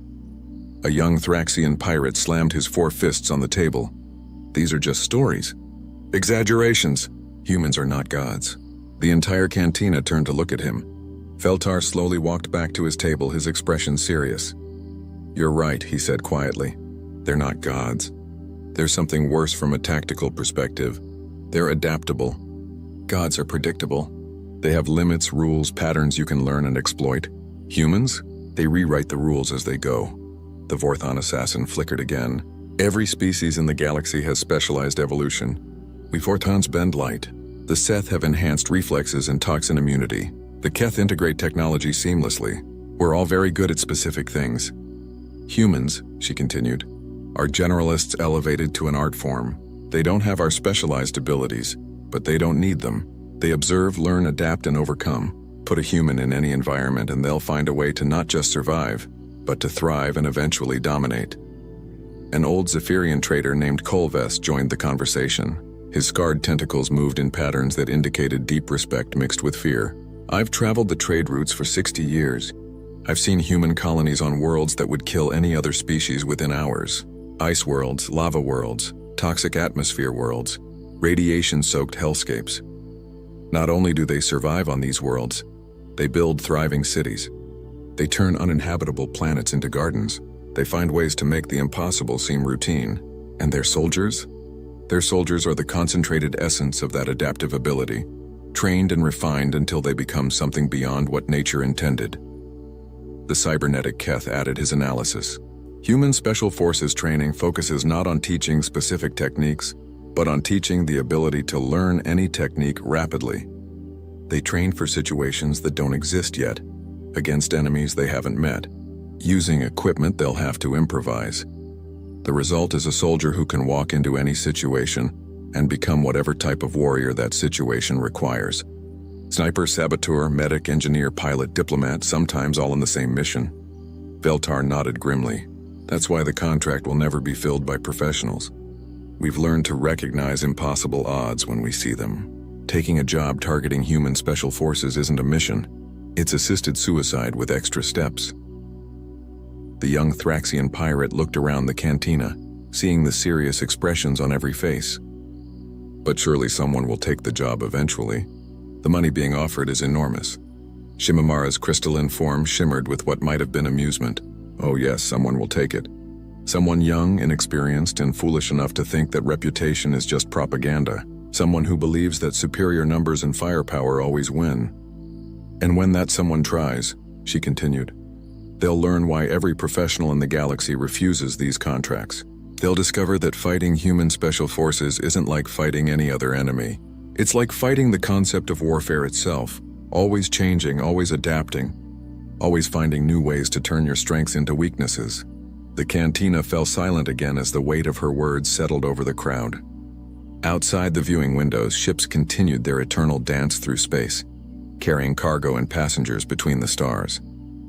But here, in this small corner of the galaxy, veteran warriors sat in the darkness and remembered why they had learned to fear the humans who fought not just to win, but to survive. The reputation of the Terran Devils wasn't built on propaganda or exaggeration. It was built on the accumulated experience of every soldier, mercenary, and warrior who had ever made the mistake of underestimating what humans could do when their backs were against the wall. And that reputation, more than any weapon or shield, would continue to protect human special forces across the galaxy. A barrier built not from fear, but from the hard-earned respect of warriors who understood that some fights should never be picked. 3 days after the last veteran mercenary had refused his contract, the corporate executive sat in his hotel room on Nexus Station, staring at his communication device. His superiors were growing impatient. The messages from corporate headquarters were becoming more threatening with each passing hour. A soft chime indicated an incoming call. He answered with a tired voice. Yes? Sir, this is Captain Krell-Knox of the Thraxian Mercenary Corps. I understand you have a contract available? The executive sat up straighter. The voice was young, confident, and eager. Finally, someone who hadn't heard the stories. Yes, I do. Can you meet me in an hour? Absolutely, sir. The Crimson Tide is ready for any challenge. An hour later, the executive found himself facing a group of 6 young alien soldiers in a private meeting room. Captain Krell-Knox stood at their head, an imposing Thraxian with bright orange scales and 4 muscular arms. His confidence filled the room like a physical presence. We are the Crimson Tide, Krell-Knox announced proudly. The newest and most aggressive mercenary unit in this sector. We've completed 12 successful missions in the past 6 months, each one under budget and ahead of schedule. The executive looked around the group. Besides Krell-Knox, there was Zekai, a young Seth sniper whose yellow eyes gleamed with untested arrogance. Next to her stood Vex 9, a recently activated Keth cybernetic warrior, his chrome plating still shining without the scars that marked veteran soldiers. The team also included Mordan, a Korvaxi demolitions expert whose multiple arms twitched with nervous energy, and Pilseth, a Vorthon infiltrator who kept flickering between visible and invisible as she struggled to control her excitement. Finally, there was Gruntok, a massive Zephyrian heavy weapons specialist whose tentacles gripped an enormous plasma cannon. Tell me about this mission, Krell-Knox demanded, his forearms crossed confidently across his chest. We're ready for anything. The executive slid the datapad across the table, watching their faces carefully. 4 targets on a jungle world. Military surveillance team. The payment is substantial. Krell-Knox's eyes widened as he saw the payment amount. This much for 4 soldiers? What's the catch? The targets are human. Special forces. The young Thraxian captain laughed, a booming sound that echoed off the walls. Humans, is that all? Sir, I think you've been listening to too many propaganda stories. Humans are just another species. They bleed, they die, they break just like everyone else, Zekai hissed in agreement. My aim is perfect at 2 kilometers. No human reaction time can match Seth reflexes. This will be a simple hunting expedition. Vex 9's optical sensors flashed with calculated precision. My combat analysis shows optimal success probability of 94.7%. 4 targets versus 6 trained operatives with superior equipment and tactical support represents overwhelming odds. The executive felt a wave of relief wash over him. So you'll take the contract? Of course. Krell-Knox slammed one of his fists on the table. The Crimson Tide has never failed a mission. We certainly won't start failing because of some overrated human myths. Morden's multiple arms gestured excitedly. I've prepared special explosive devices designed to counter human technology. Whatever they're using won't stand up to proper demolitions work. Pilseth flickered into visibility long enough to speak. I can infiltrate their position and mark targets for the rest of the team. Humans have terrible natural senses. They'll never detect me approaching. Gruntok hefted his massive weapon. My plasma cannon can level trees. A few humans with rifles won't be a problem. The contract was signed within minutes. The executive transferred advance payment and provided detailed intelligence about the target location. As the Crimson Tide prepared to leave, Krell-Knox turned back one final time. Don't worry, sir. We'll have this wrapped up within 48 hours. Those humans won't know what hit them. 2 days later, the Crimson Tide stealth ship dropped out of hyperspace near Kepler 442b. The jungle world rotated slowly below them, a green and brown marble covered in dense vegetation and scattered with small lakes. Sensors show minimal technological signatures, Vex 9 reported from his station. The humans appear to be operating with basic equipment only. No orbital support, no heavy weapons, no communication arrays that could call for backup. Krell-Knox studied the tactical display with satisfaction. Perfect. They're isolated and outgunned. This is going to be easier than our training exercises. The team equipped themselves with military precision. Each member carried weapons designed for maximum effectiveness against human physiology. Krell-Knox wore powered armor that enhanced his already considerable strength. Zekai's rifle was loaded with specialized rounds that could punch through any personal protection humans might carry. Vex 9 had uploaded detailed files on human tactical patterns and weaknesses. Morden carried enough explosives to level a small city. Pilseth wore stealth equipment that made her nearly invisible to most sensor types. Gruntok's plasma cannon had enough firepower to destroy armored vehicles. Intelligence suggests the humans are operating from a temporary camp near the northern river valley. Krelnox announced as they prepared to deploy. We'll land 5 kilometers south and approach on foot. Standard search and destroy pattern. Should we take prisoners for interrogation? Asked Zekai, checking her weapon's targeting system. Negative, Krelnox replied. The contract specifies elimination. We go in fast, hit hard, and get out. No unnecessary complications. The landing was smooth and silent. The ship's stealth systems ensured they arrived undetected. Within an hour, the Crimson Tide was moving through the jungle, their equipment scanning for human signatures while they advanced toward their target. This is almost too easy, Pilseth whispered through their communication system. I'm detecting minimal security measures. The humans seem to be completely unaware of our presence. Vex 9 sensors painted detailed pictures of the area ahead. Confirmed human heat signatures approximately 2 kilometers north. 4 individuals in a small clearing. They appear to be conducting routine surveillance activities. Krelnox felt a surge of confidence. Everything was going exactly according to plan.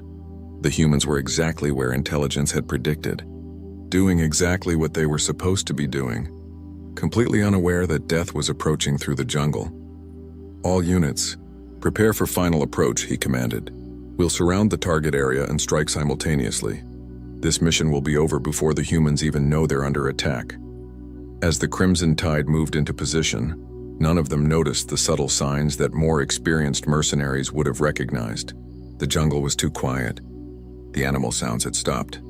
And somewhere in the green darkness ahead, 4 human Special Forces operators were doing what they did best, adapting to an unexpected situation and preparing to turn a routine surveillance mission into a lesson that the galaxy would never forget. The trap was set, but the question of who was the hunter and who was the prey was about to be answered in the most definitive way possible. The attack began at dawn, exactly as Captain Krelnox had planned. The Crimson Tide moved into position around the human camp with military precision. Gruntok's massive form took the high ground to the east, his plasma cannon trained on the clearing below. Zekai found a perfect sniper's nest 600 meters to the south, her rifle scope revealing 4 human figures moving around their equipment. All units in position, Pilseth whispered through their communication system. Her stealth field made her nearly invisible as she crept toward the camp's perimeter. Targets confirmed. 4 humans, lightly armed. No apparent defensive measures. Krelnox felt a surge of satisfaction. Everything was going perfectly. Vex 9, what's your analysis? The cybernetic warrior's optical sensors swept the area methodically.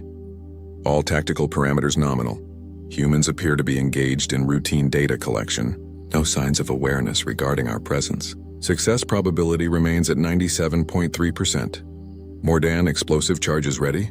All set, Captain. I've placed devices around their escape routes. Once we start shooting, they'll have nowhere to run. Krelnox raised his weapon and targeted the nearest human, a tall figure in camouflaged clothing who was examining some kind of scanning device. On my mark. 3, 2, 1. Engage. 6 weapons fired simultaneously. The jungle erupted in plasma bolts, projectile rounds, and explosive charges. The human camp disappeared in a cloud of smoke and debris. Direct hits confirmed, Zekai reported with satisfaction. All targets eliminated. But as the smoke cleared, Krelnox felt his confidence evaporate. The camp was destroyed, but there were no bodies. Instead, he saw twisted metal and synthetic materials, the remains of sophisticated decoy equipment. Negative contact, Vex 9 announced, his sensors recalibrating frantically. Targets were holographic projections. Repeat, we engaged holographic decoys. A chill ran down Krelnox's spine. All units, defensive positions. The humans know we're here. The response came not from his team, but from the jungle itself. A calm human voice spoke from hidden speakers scattered throughout the area, the words clear and unhurried. Attention, unidentified hostiles. You are surrounded and outgunned. Surrender now and you will be treated according to galactic warfare conventions. Continue hostile actions and you will be eliminated. Krelnox snarled, his forearms gripping his weapons tighter. Bluffing. There are only 4 of them. All units spread out and hunt them down. The Crimson Tide began to move, but the jungle had become a maze of nightmares. Mordan was the first to discover how wrong their intelligence had been. As he advanced toward what seemed like a human heat signature, the ground beneath his feet exploded. not from his own charges but from a cleverly concealed mine that used his own movement to trigger its activation. Morden is down, Pilseth screamed through the communication system. They've turned our own explosives against us. Zekai tried to relocate to a better position, but as she moved, her rifle suddenly sparked and died. A small projectile had struck her scope with surgical precision, damaging the delicate electronics without harming her. A moment later, another shot destroyed her backup weapon with the same impossible accuracy. "They're not trying to kill us," she hissed in disbelief. "They're disarming us." Gruntalk unleashed his plasma cannon at the trees, trying to flush out hidden enemies. The massive weapon carved burning swaths through the jungle, but somehow never seemed to hit anything important. Every shot was precisely countered by the environment itself. Branches fell to block his line of sight. Ground erupted to deflect his aim, and his targeting system began giving false readings.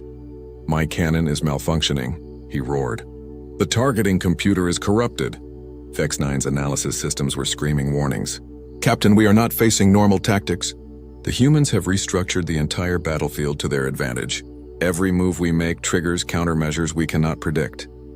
Pilseth tried to use her stealth field to approach what she thought was a human position. Instead, she found herself trapped in a net that had been placed exactly where her species' infiltration techniques would lead her. The trap was so perfectly designed for Vorthon physiology that it seemed like the humans had studied her people for years. "They know us," she whispered in terror. "They know exactly how each of our species fights." The psychological warfare began on the second day. Krelnox woke up to find his favorite weapon disassembled and cleaned, placed in a neat pile next to his sleeping position. A note in perfect Thraxian script explained the flaws in the weapon's design and offered suggestions for improvement. Zekai found medical supplies treating the wound she'd received the day before, along with detailed first aid instructions written in her native language. Someone had approached close enough to touch her while she slept, but instead of killing her, they had helped her.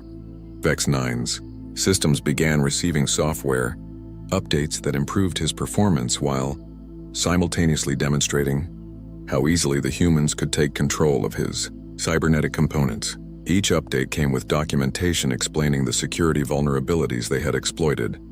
"This is impossible," Krelnox muttered as he studied the improved weapon. "How do they know more about Thraxian engineering than we do?" By the third day, the Crimson Tide was falling apart, not from violence, but from the constant demonstration that they were completely outmatched. Every attempt to fight back was countered with such overwhelming competence that it became clear they were only alive because the humans chose to keep them alive. On the fourth day, they found breakfast waiting for them, perfectly prepared meals suitable for each species' dietary requirements. The food was nutritious, delicious, and completely free of any drugs or toxins. The message was clear: we can take care of you better than you can take care of yourselves. "Why don't they just kill us?" Pilseth whispered, her stealth field flickering with distress. The answer came through their communication system in that same calm human voice. "Because you're not our enemies. You're misguided contractors who accepted a job without understanding what you were getting into. We don't kill people for making mistakes. However," the voice continued, "we cannot allow you to complete your mission. We suggest you consider your options carefully. Your employers have sent you to die for corporate profit. We're offering you the chance to live and learn." On the seventh day, Krelnox finally understood what every veteran mercenary in the galaxy already knew. They weren't fighting soldiers. They were fighting an entirely different kind of warrior. The humans hadn't just defeated them. They had taken the Crimson Tide apart piece by piece and rebuilt them into a better version of themselves.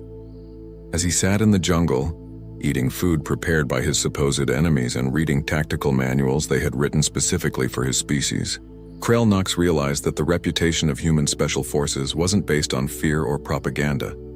It was based on something far more terrifying: the absolute certainty that when you fought humans, you weren't just fighting to win or lose. You were fighting to determine whether you deserved to continue existing as you were, or whether you needed to become something better. And the humans, in their quiet, methodical way, were always willing to help with that transformation, whether you wanted it or not. On the 8th day, everything changed. Captain Krelnox was studying the tactical manual the humans had written for Thraxian combat techniques when alarms began blaring from his team's abandoned ship.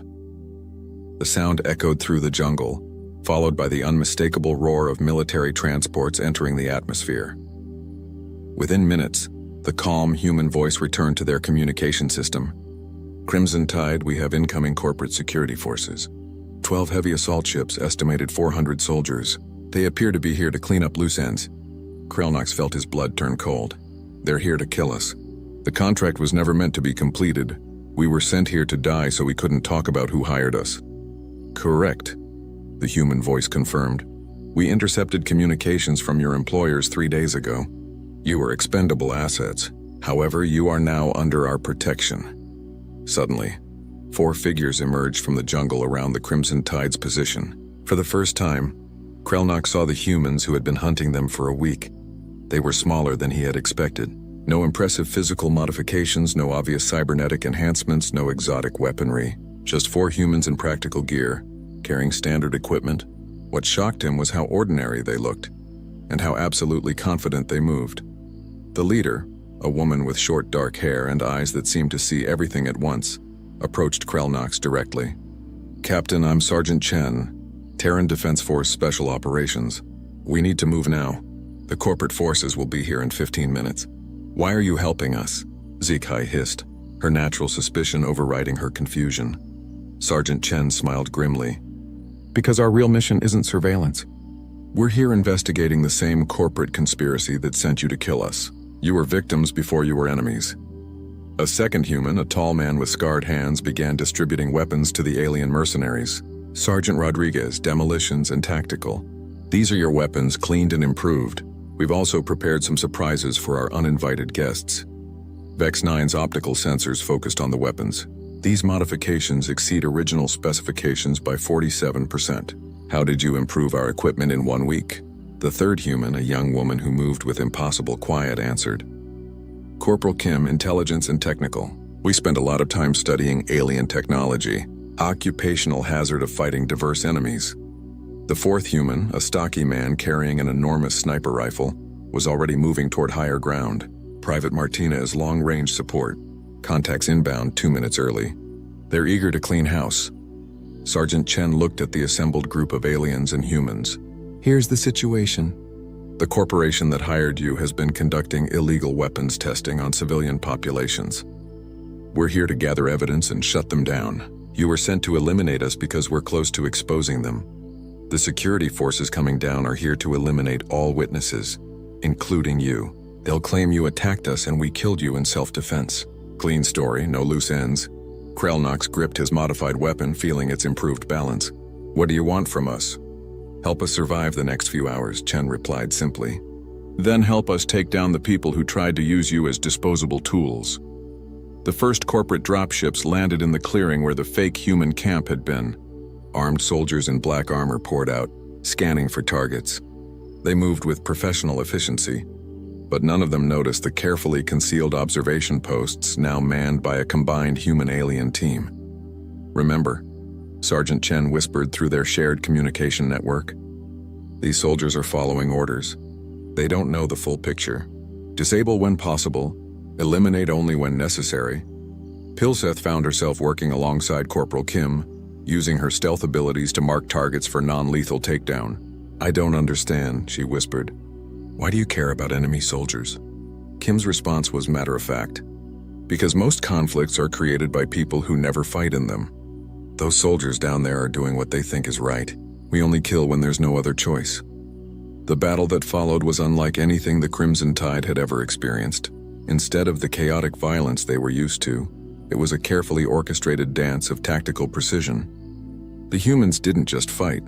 They conducted a symphony of warfare where every move served multiple purposes. Zikai found herself providing covering fire for Martinez, who was using non-lethal rounds to disable corporate soldiers from impossible distances. How do you maintain such accuracy? She asked during a brief lull. Practice, Martinez replied, adjusting his scope, and understanding that every shot fired in anger makes the next shot harder to take. Precision comes from calm, not rage. Morden worked with Rodriguez to create tactical obstacles rather than lethal traps. These explosives could kill dozens, he observed. Could, but won't, Rodriguez confirmed. We're here to stop a corporation, not start a war. Every life saved today is a victory worth more than any tactical advantage. Gruntuck discovered that his plasma cannon was most effective when used to destroy equipment rather than people. "This is inefficient," he protested. "We could end this fight in minutes." Sergeant Chen, coordinating the defense from a central position, responded without taking her eyes off the tactical display. "Efficient isn't always right. Those soldiers have families, dreams, reasons for fighting.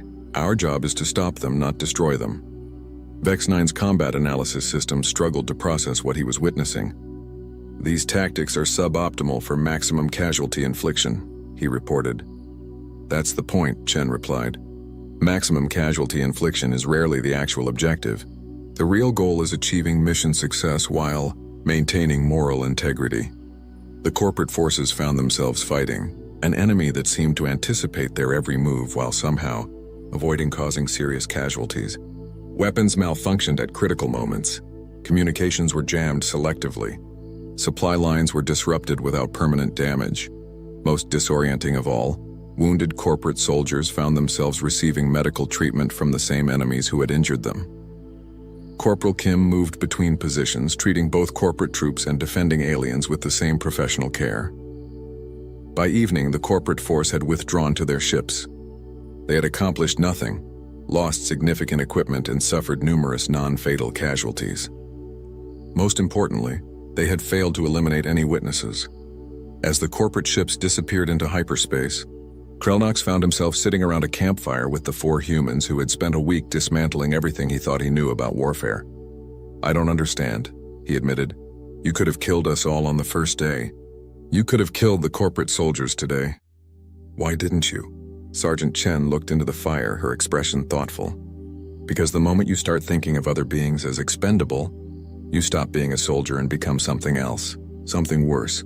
Our job is to protect people, not destroy them. Sometimes that means fighting, but fighting should always be the last option, not the first."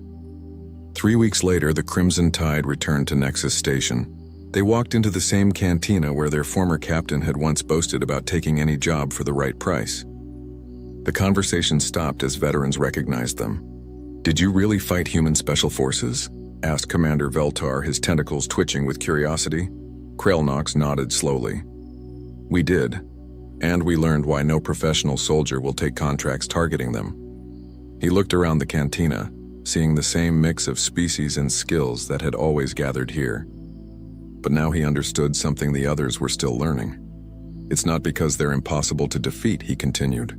"It's because fighting them changes you. They don't just win battles, they make you question why you are fighting in the first place." Zikai added her own voice to the story. "They could have killed us easily. Instead, they taught us to be better than we were." A month later, a new posting appeared on the mercenary job boards throughout the galaxy. It was simple, direct, and unprecedented. Notice: the Mercenary Guild of Nexus Station will no longer accept contracts targeting human military personnel of any rank or specialization. This policy is enacted not from fear but from respect. Those who wish to understand why should speak with the survivors of the Crimson Tide. Below the notice was a smaller addendum. For those seeking meaningful work, inquire about legitimate security contracts protecting civilian populations. Combat skills are most valued when used to preserve life rather than take it. The corporate executive who had started this entire chain of events was arrested 2 weeks later, charged with conspiracy, illegal weapons testing, and attempted murder.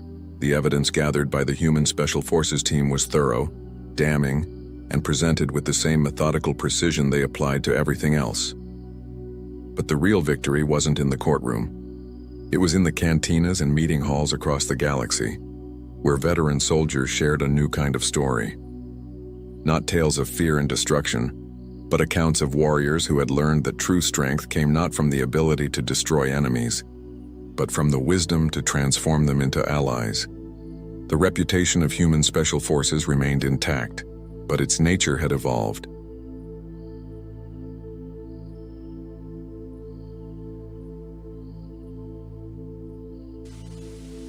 The garage smelled like ozone, melted tire rubber, and what Raphael confidently described as the ghost of a subwoofer.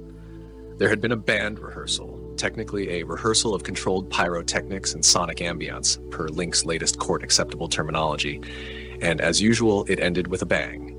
Specifically, the kind of bang that embedded their parents' BMW halfway into the garage ceiling. Again, I think it's better this time, Raphael offered, brushing dust from his hoodie, which was also on fire. The trajectory was cleaner. Link poked at the carbonized remains of a guitar pedal with the tip of his sneaker. It's still vibrating, he noted.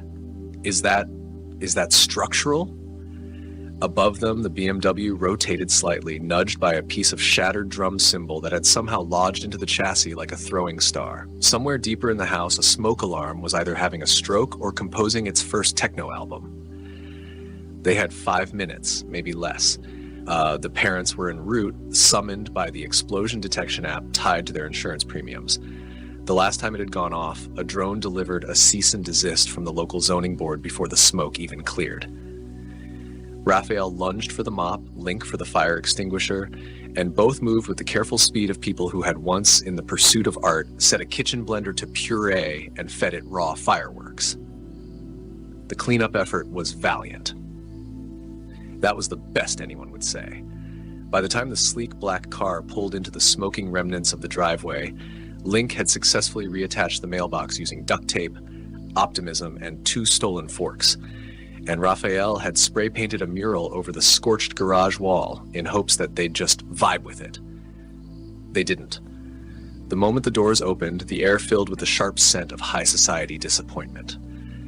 Mr. Masters, whose smile had once negotiated 7 mergers and 1 interplanetary resource treaty, blinked at the carnage as though trying to process whether the laws of physics or manners had failed harder. Mrs. Chains wore sunglasses so expensive they had their own offshore bank account. She took one slow look at the scene, adjusted her scarf, and said only, "Military school." "No," Mr. Masters said. "Worse, independence." 2 hours later, Raphael and Link were being driven, unsupervised, to what would soon be the weirdest footnote in American classified history. They sulked in silence across the black leather seats of the family hover SUV, technically legal only in Nevada, but their parents had connections. "You realize this is just exile with a minibar," Link muttered. "At least we'll finally have space to blow things up without blowing up anyone else's assets," Raphael said, ever the optimist. The house was modern in the way that buildings designed by AI architects who had only ever seen furniture catalogs tend to be. The front room had a pool table positioned where a dining table might have gone, a fridge the size of a crypt, and art so minimalist it was possibly an elaborate prank. The backyard featured a small pool, a malfunctioning grill, and perhaps most importantly, no neighbors for at least 3 miles in any direction. They set up the band equipment in the front room within an hour. Within 2, they had already overloaded 1 circuit breaker. It was during the installation of what Link called the real base Cannon Mark IV that the first accident of significance occurred. "Did we have concrete behind that wall before?" Raphael asked, frowning as the last of the dust settled. The blast had taken out most of the southern basement wall. Where once there had been a suspiciously reinforced panel, now there was a heavy steel door, fused at the seams with the kind of aesthetic that whispered government secrets and possibly radiation. It had no handle, no keypad, no obvious way to open, which of course meant they were definitely going to try. It took them half an hour and 3 questionable applications of crowbars, electromagnets, and 1 leftover band cymbal, but eventually the thing hissed open with the reluctant sigh of a facility waking from a half-century nap. Inside was an elevator. Service elevator, Link noted, but like aggressively serious service, possibly involving black sites. Raphael pressed the only button available. The door shut behind them with the finality of a submarine hatch. The floor began to hum. Somewhere several hundred feet below, in a dimly lit control room lined with blinking lights, unfinished pizza crusts, and Cold War coffee cups, a janitor named Stanley Jensen opened one eye. He'd been napping since 1987, officially. The CIA had classified the facility mothballed and sealed, which in practice meant they forgot it existed after a change in budget lines, and the intern who used to file things under Nevada left for law school. Stanley wasn't bothered. He liked it here. It was quiet. Everything worked. The robots were polite. Occasionally, The internal AI would play reruns of Gilligan's Island, which he found soothing. He was, in his own way, the last warden of a forgotten frontier of American insanity. Until now. He reached for the phone. It was still wired. He dialed the emergency line, one of only 3 numbers he still remembered. "Jensen," he said. "God, you're still alive?" The voice on the other end muttered. "You mothballed the lab, not me. What's the status? We've got visitors." "Agents? No, teenagers." Silence. "Can you contain them?" "Nope. New property owners, apparently. Legal. Transfer filed with the county. I checked. The land deed says masters in chains, joint custody." A sigh. Then observe. "I was planning to nap." "You can nap between disasters." "Fine." By the time the elevator opened for Raphael and Link, Stanley had switched into his janitor uniform, a decision he would later regret, and was hiding behind a wall of old soda machines, watching 2 of America's wealthiest teenagers walk into a facility that hadn't seen a human under the age of 50 since before disco died. Link found the snack machine first. "Still stocked," he said, awed. Raphael was looking at the map. "This place has levels, like 32. One's labeled temporal R&D. You think that's like watches?" "Sure," Raphael said. "Probably watches." Somewhere deeper in the complex, unnoticed by anyone, a light flickered on above a button. The button read, clearly, "Do not press." It was glowing. Naturally, they pressed it. The button clicked with a satisfying mechanical thunk, followed by a chirp that sounded suspiciously cheerful for something likely built during a time when computers still required punch cards and mild paranoia. Lights hummed on in distant corridors. Somewhere far below, a ventilation system wheezed to life. A siren coughed once, decided against it, and went back to sleep. "I feel like we just did a thing," Link said, staring at the now depressed button. "Technically," Raphael replied, "we did exactly the one thing the sign said not to.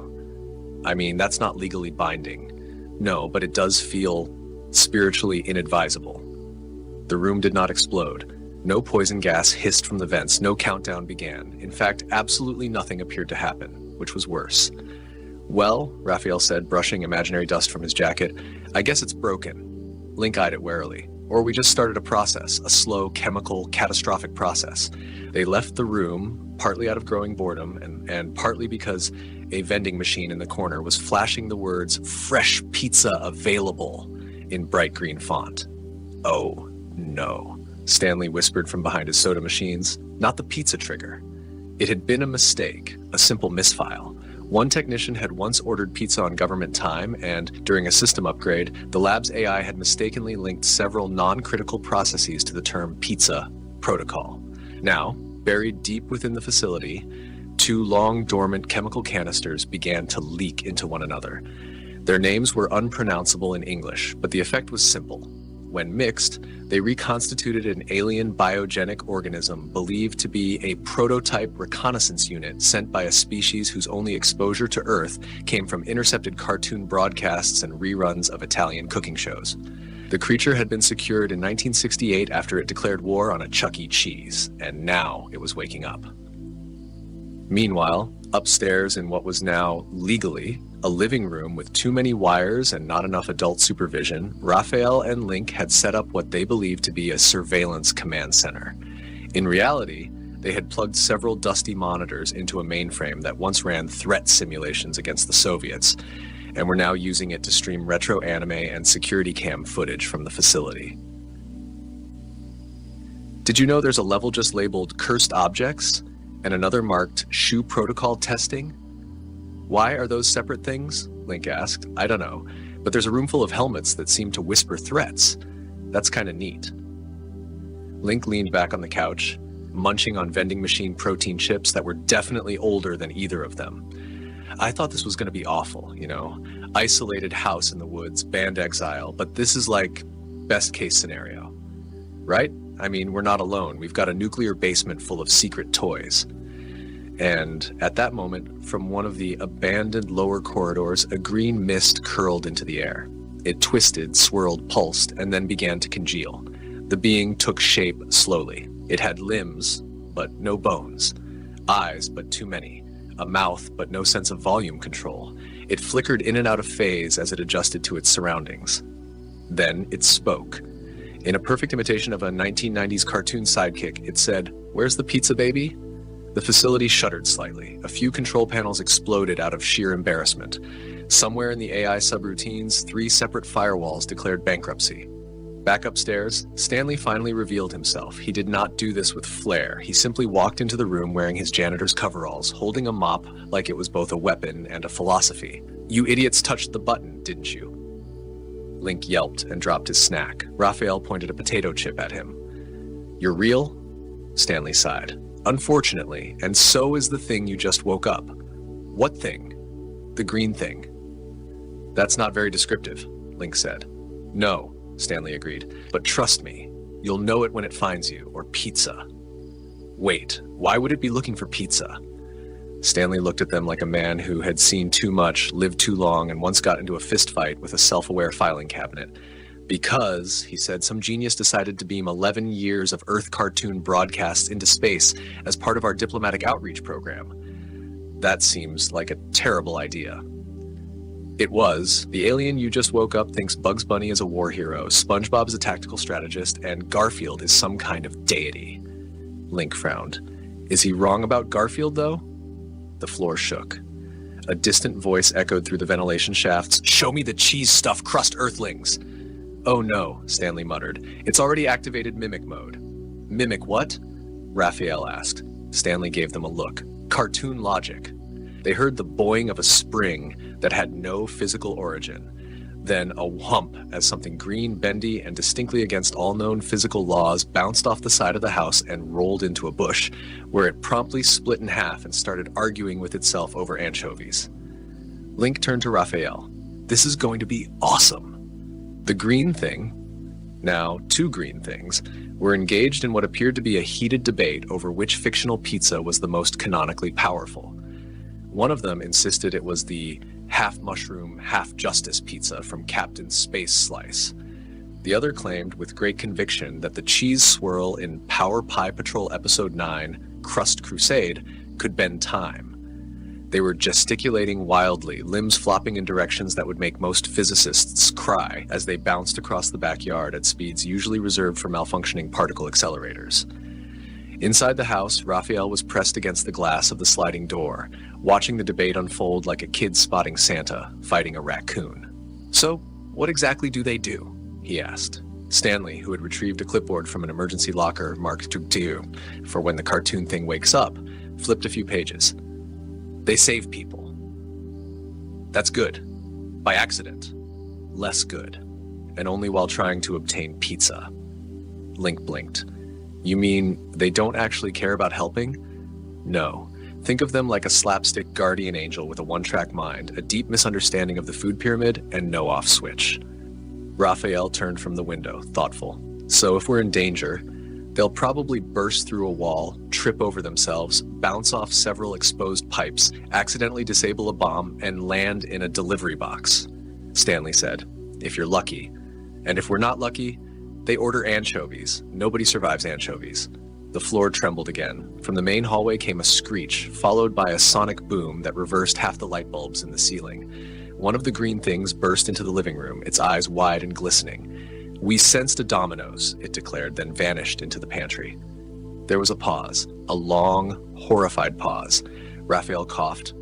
"So, subplots." Link, without missing a beat, pointed toward the garage. "Well, subplot number 1, we may have accidentally triggered a defense drone." "How?" "I tried to see if the old VR rig still worked." "Did it?" "No. But the VR helmet is now fused to the vacuum cleaner, which seems to believe it's an elite Marine. It's taken up a sniper position on the roof and keeps yelling about sector clearances." Stanley did not groan. Stanley was past groaning. He merely opened a side cabinet, removed what appeared to be a tranquilizer dart the size of a loaf of bread, and handed it to Raphael. "Hit it in the Roomba port." "Noted." As Raphael left to disarm the aggressively tactical vacuum cleaner, Link tapped at one of the still active consoles. "Hey, subplot number 2 might be unfolding on level 14. Stanley joined him and squinted at the monitor. A grainy black and white feed showed one of the lab's secure chambers, the one labeled Experimental Chronobehavioral Reversals, now open, lights on. "Oh no," Stanley muttered, "the time rats." Link slowly turned. "Time? Rats? They're rats, right?" Stanley said, rubbing his temple. But when startled, they reverse their own personal timeline by several seconds, makes them impossible to trap. That sounds cute, Stanley offered. I was going to say a statistical nightmare. They've bred since the 60s. Nobody checked how many. They could be in the walls. Are they dangerous? Only if you observe them. Like, really observe them. There's a threshold of awareness. Once you pass it, they start treating you like a threat. How will I know if I've passed it? You'll see a rat reading. Link glanced nervously at the monitor again. Well, subplot 2 is now about stopping time-literate rodents before they achieve a breakthrough. Outside, Raphael had subdued the vacuum. It wasn't easy. It required a trampoline, 3 full bottles of soda, and a half-played Kenny Loggins cassette that, for some reason, caused the drone to enter reflective nostalgia mode. Once it began weeping about its simulated war buddies in Operation Hardwood Dustpan, he hit it with the dart and stuffed it under a tarp. He walked back inside just in time for the power to flicker and a soft humming sound to rise from the floorboards. In the center of the living room, the green things had rejoined, fusion apparently triggered by the smell of reheated pizza rolls, and were now glowing faintly. What now? Raphael asked. They're stabilizing, Stanley said warily. Is that good? Debatable. Usually means they've found a chosen one figure in the area. Both teens turned to look at each other. The green thing pointed directly at Stanley. Everyone froze. Oh no, Stanley said, horror rising in his voice. You have the cheese wisdom, the green thing declared. No, I don't. You once worked at a pizzeria in 1974. I ran the register. Then it is you who shall lead us to the sacred slice. The lights dimmed. A low chant began, possibly from the house's intercom, possibly from the green thing's internal soundboard. Raphael patted Stanley on the back. You'll be fine. I'm 74 years old. I wanted to be left alone. Link grinned. Then next time, don't build your hermit bunker on top of the gateway to cartoon-powered alien pizza mythology. The green thing extended a hand. To the kitchen temple! And as Stanley was hoisted bodily into the air by squishy limbs and carried down the hallway in a tangle of enthusiasm, accidental destiny, and leftover marinara sauce, the house settled again. Momentarily. Link turned to Raphael. So, you think they'll ever find out we faked the sale paperwork on this house? Raphael shrugged. Depends how long it takes the CIA to get bored again. They high-fived. The facility hummed beneath them, a treasure trove of madness, secrets, weaponized kitchenware, and at least 6 unresolved conspiracy theories, all about to be made much, much worse. They were home.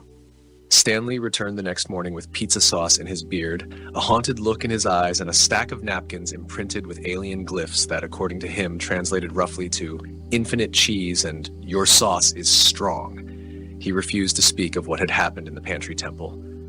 Just know this, he muttered as he shuffled to the couch and collapsed. The fridge is now sacred space. Enter with reverence, or not at all. Raphael saluted. So no more touching the meat drawer, no more opening it unless you wish to experience the memories of 1,000 forgotten toppings. Got it! Stanley groaned and turned on his side.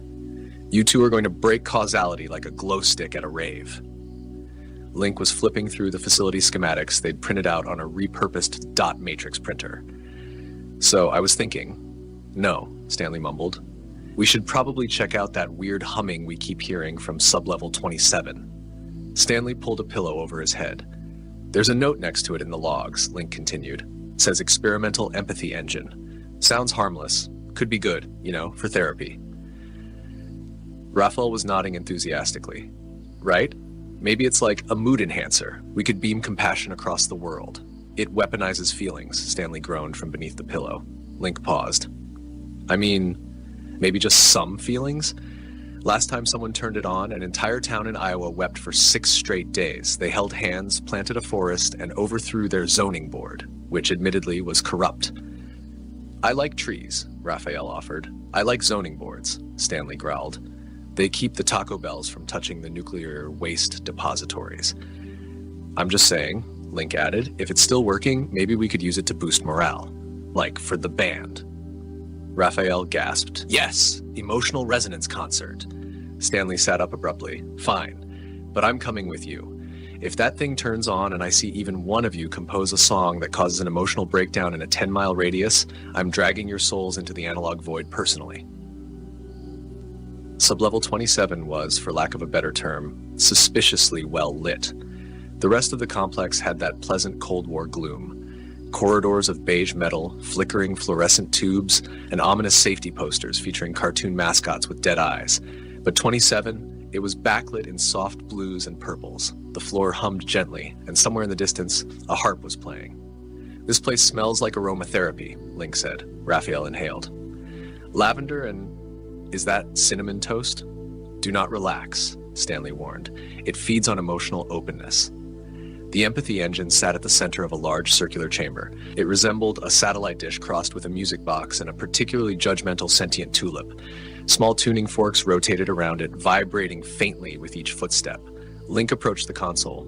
"It's warm. It wants to feel you," Stanley said grimly.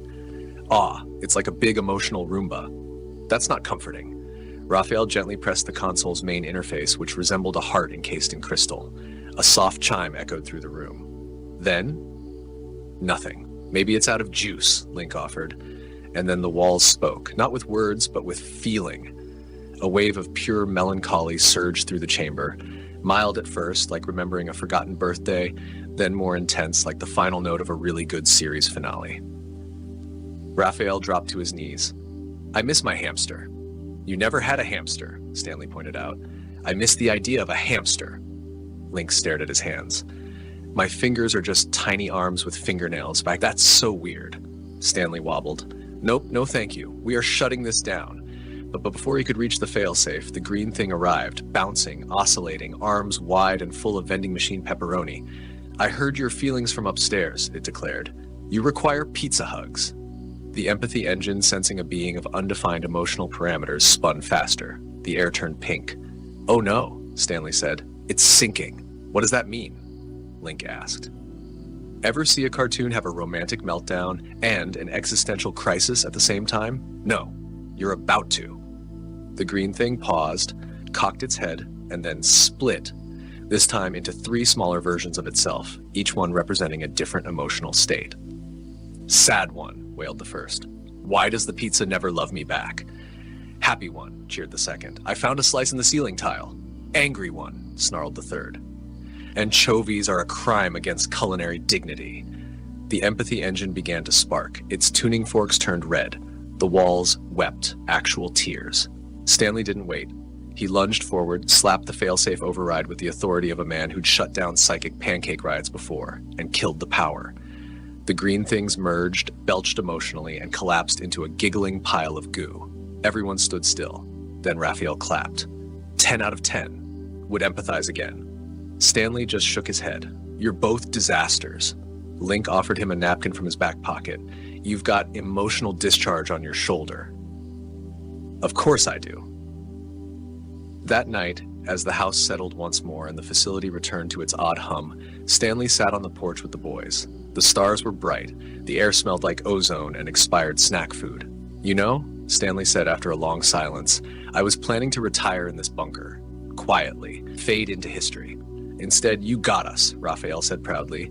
2 unqualified teenagers, a cartoon-obsessed alien, and an unlicensed time lab. Link raised his soda can. "To weird roommates," Stanley sighed, but it was lighter this time. "To weird roommates." Somewhere below, in the deepest part of the facility, a light blinked on in a chamber simply labeled Level. The blinking light in Level C was technically speaking not supposed to exist, not because it was dangerous, though it absolutely was, but because the paperwork required to create a Level C was so convoluted that even the CIA, a historically paperwork-forward organization, had decided it was easier to lose the blueprints and bribe the janitor to forget it, which in theory had worked until now. "Do you smell that?" Link asked over breakfast the next morning. "Burnt electricity and nostalgia." Raphael sniffed the air. "That's either the toaster or we've triggered another forbidden system." Stanley entered the kitchen with his usual pre-coffee limp. He opened the fridge, hesitated, bowed slightly, and withdrew a sacred soda. He had adapted. "No more buttons," he warned. "We didn't press anything," Raphael said. "This time," Link clarified. Stanley stared at them over the rim of his mug. "Okay, We didn't press anything, Raphael amended. But the green thing, Stanley's hand hit the table like a gavel. If you finish that sentence with might have sat on the nuclear console because it thought it was a bouncy castle, I will lock you both in the empathy chamber for 24 hours of intense feeling. They were silent, guilty, slightly impressed. I told you it was shaped like a trampoline, Link muttered. Stanley sighed the long, low sigh of a man who had once defused an interdimensional landmine using only a mop and a jazz record. Well, he said, might as well get ahead of it. Follow me. They took elevator D, which only went one direction, down, and required a key card, a blood sample, and the ability to recite the second stanza of the national anthem backwards.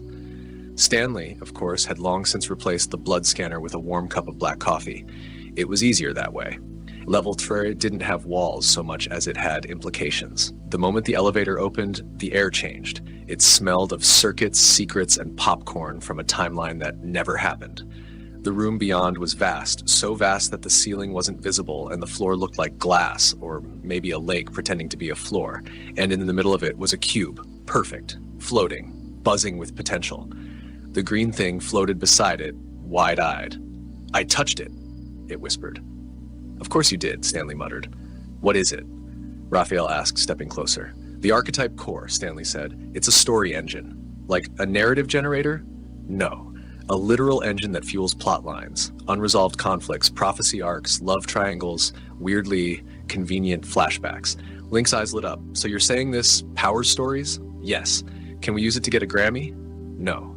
Can we use it to turn our band into an intergalactic myth with a tragic backstory and a 3-act structure?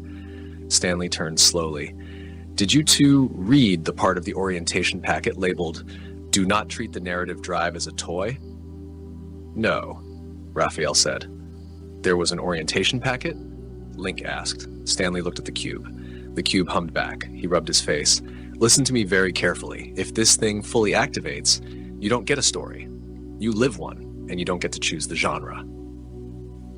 What's wrong with that? Raphael asked. It assigns arcs, gives everyone a role in the narrative ecosystem. You might think you're the protagonist, he pointed at Link, but what if the story decides you're the mentor who dies in Act 2? Hey, Link said. Or the comic relief character who accidentally triggers the apocalypse. Raphael blinked. That actually sounds kind of on brand. The cube pulsed again. A faint melody filled the air, minor key, foreboding. Then a voice spoke. It was neither male nor female, old nor young. It simply was. Identities assigned, story initialization, beginning. No, Stanley muttered. No, no, no. Characters, the innocent, the trickster, the watcher, the fool. Oh no, Link said. We're in a Joseph Campbell situation. I always wanted to be the trickster, Raphael said brightly. You're the fool, Stanley growled. We're all the fool. That's the problem. Suddenly, reality tilted. The walls folded inward. The floor glass rippled like water. The air itself seemed to chuckle. And then, cut to, flashback. They were in a black and white 1950s diner. Link wore suspenders. Raphael had a pompadour. Stanley was inexplicably wearing a milkman uniform and holding a wrench labeled exposition. What is happening? Stanley muttered. I think we're in a flashback cutaway gag, Link said. It's doing metaplot. Do you want the exposition now, sir? Said a small robotic waitress with googly eyes. Stanley hurled the wrench at the jukebox. The diner exploded in a puff of script notes and surrealism. They were back. All right, Stanley said, brushing existential residue off his pants. New rule, we put the cube back to sleep. How? Raphael asked. We create a resolution. You mean? Yes, Stanley gritted his teeth. You have to finish a subplot. By now, the green thing had assembled what it called a Team Pizza Justice Squad. It had taped googly eyes to a mop, given the vacuum a sword, and declared Link Supreme Commander of Sauce. It was organizing a plan to raid the military museum wing and recover what it claimed was the eternal pepperoni blade. Meanwhile, the empathy engine had turned back on by itself and was now broadcasting soft jazz across all frequencies in an effort to soothe the cube. Stanley did not scream. He merely sighed, bent down, and opened a crate labeled Plot Device, Use Only, If Desperate. Inside was a box of costume mustaches, a chalkboard, and one pre-written dramatic betrayal. I hate this place, he muttered. But as the cube pulsed, the world wavered, and a sudden mini-musical sequence began to creep in through the speakers. Stanley knew one thing for sure. If he didn't resolve a subplot fast, he'd be singing his feelings in the next 5 minutes. And nobody, not even fate, wanted to see that.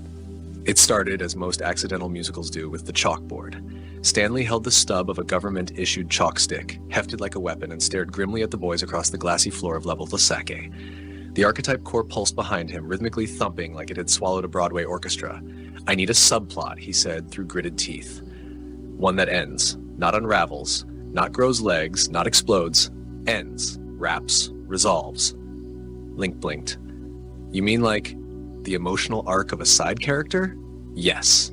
Raphael perked up. "Ooh, I nominate Stanley."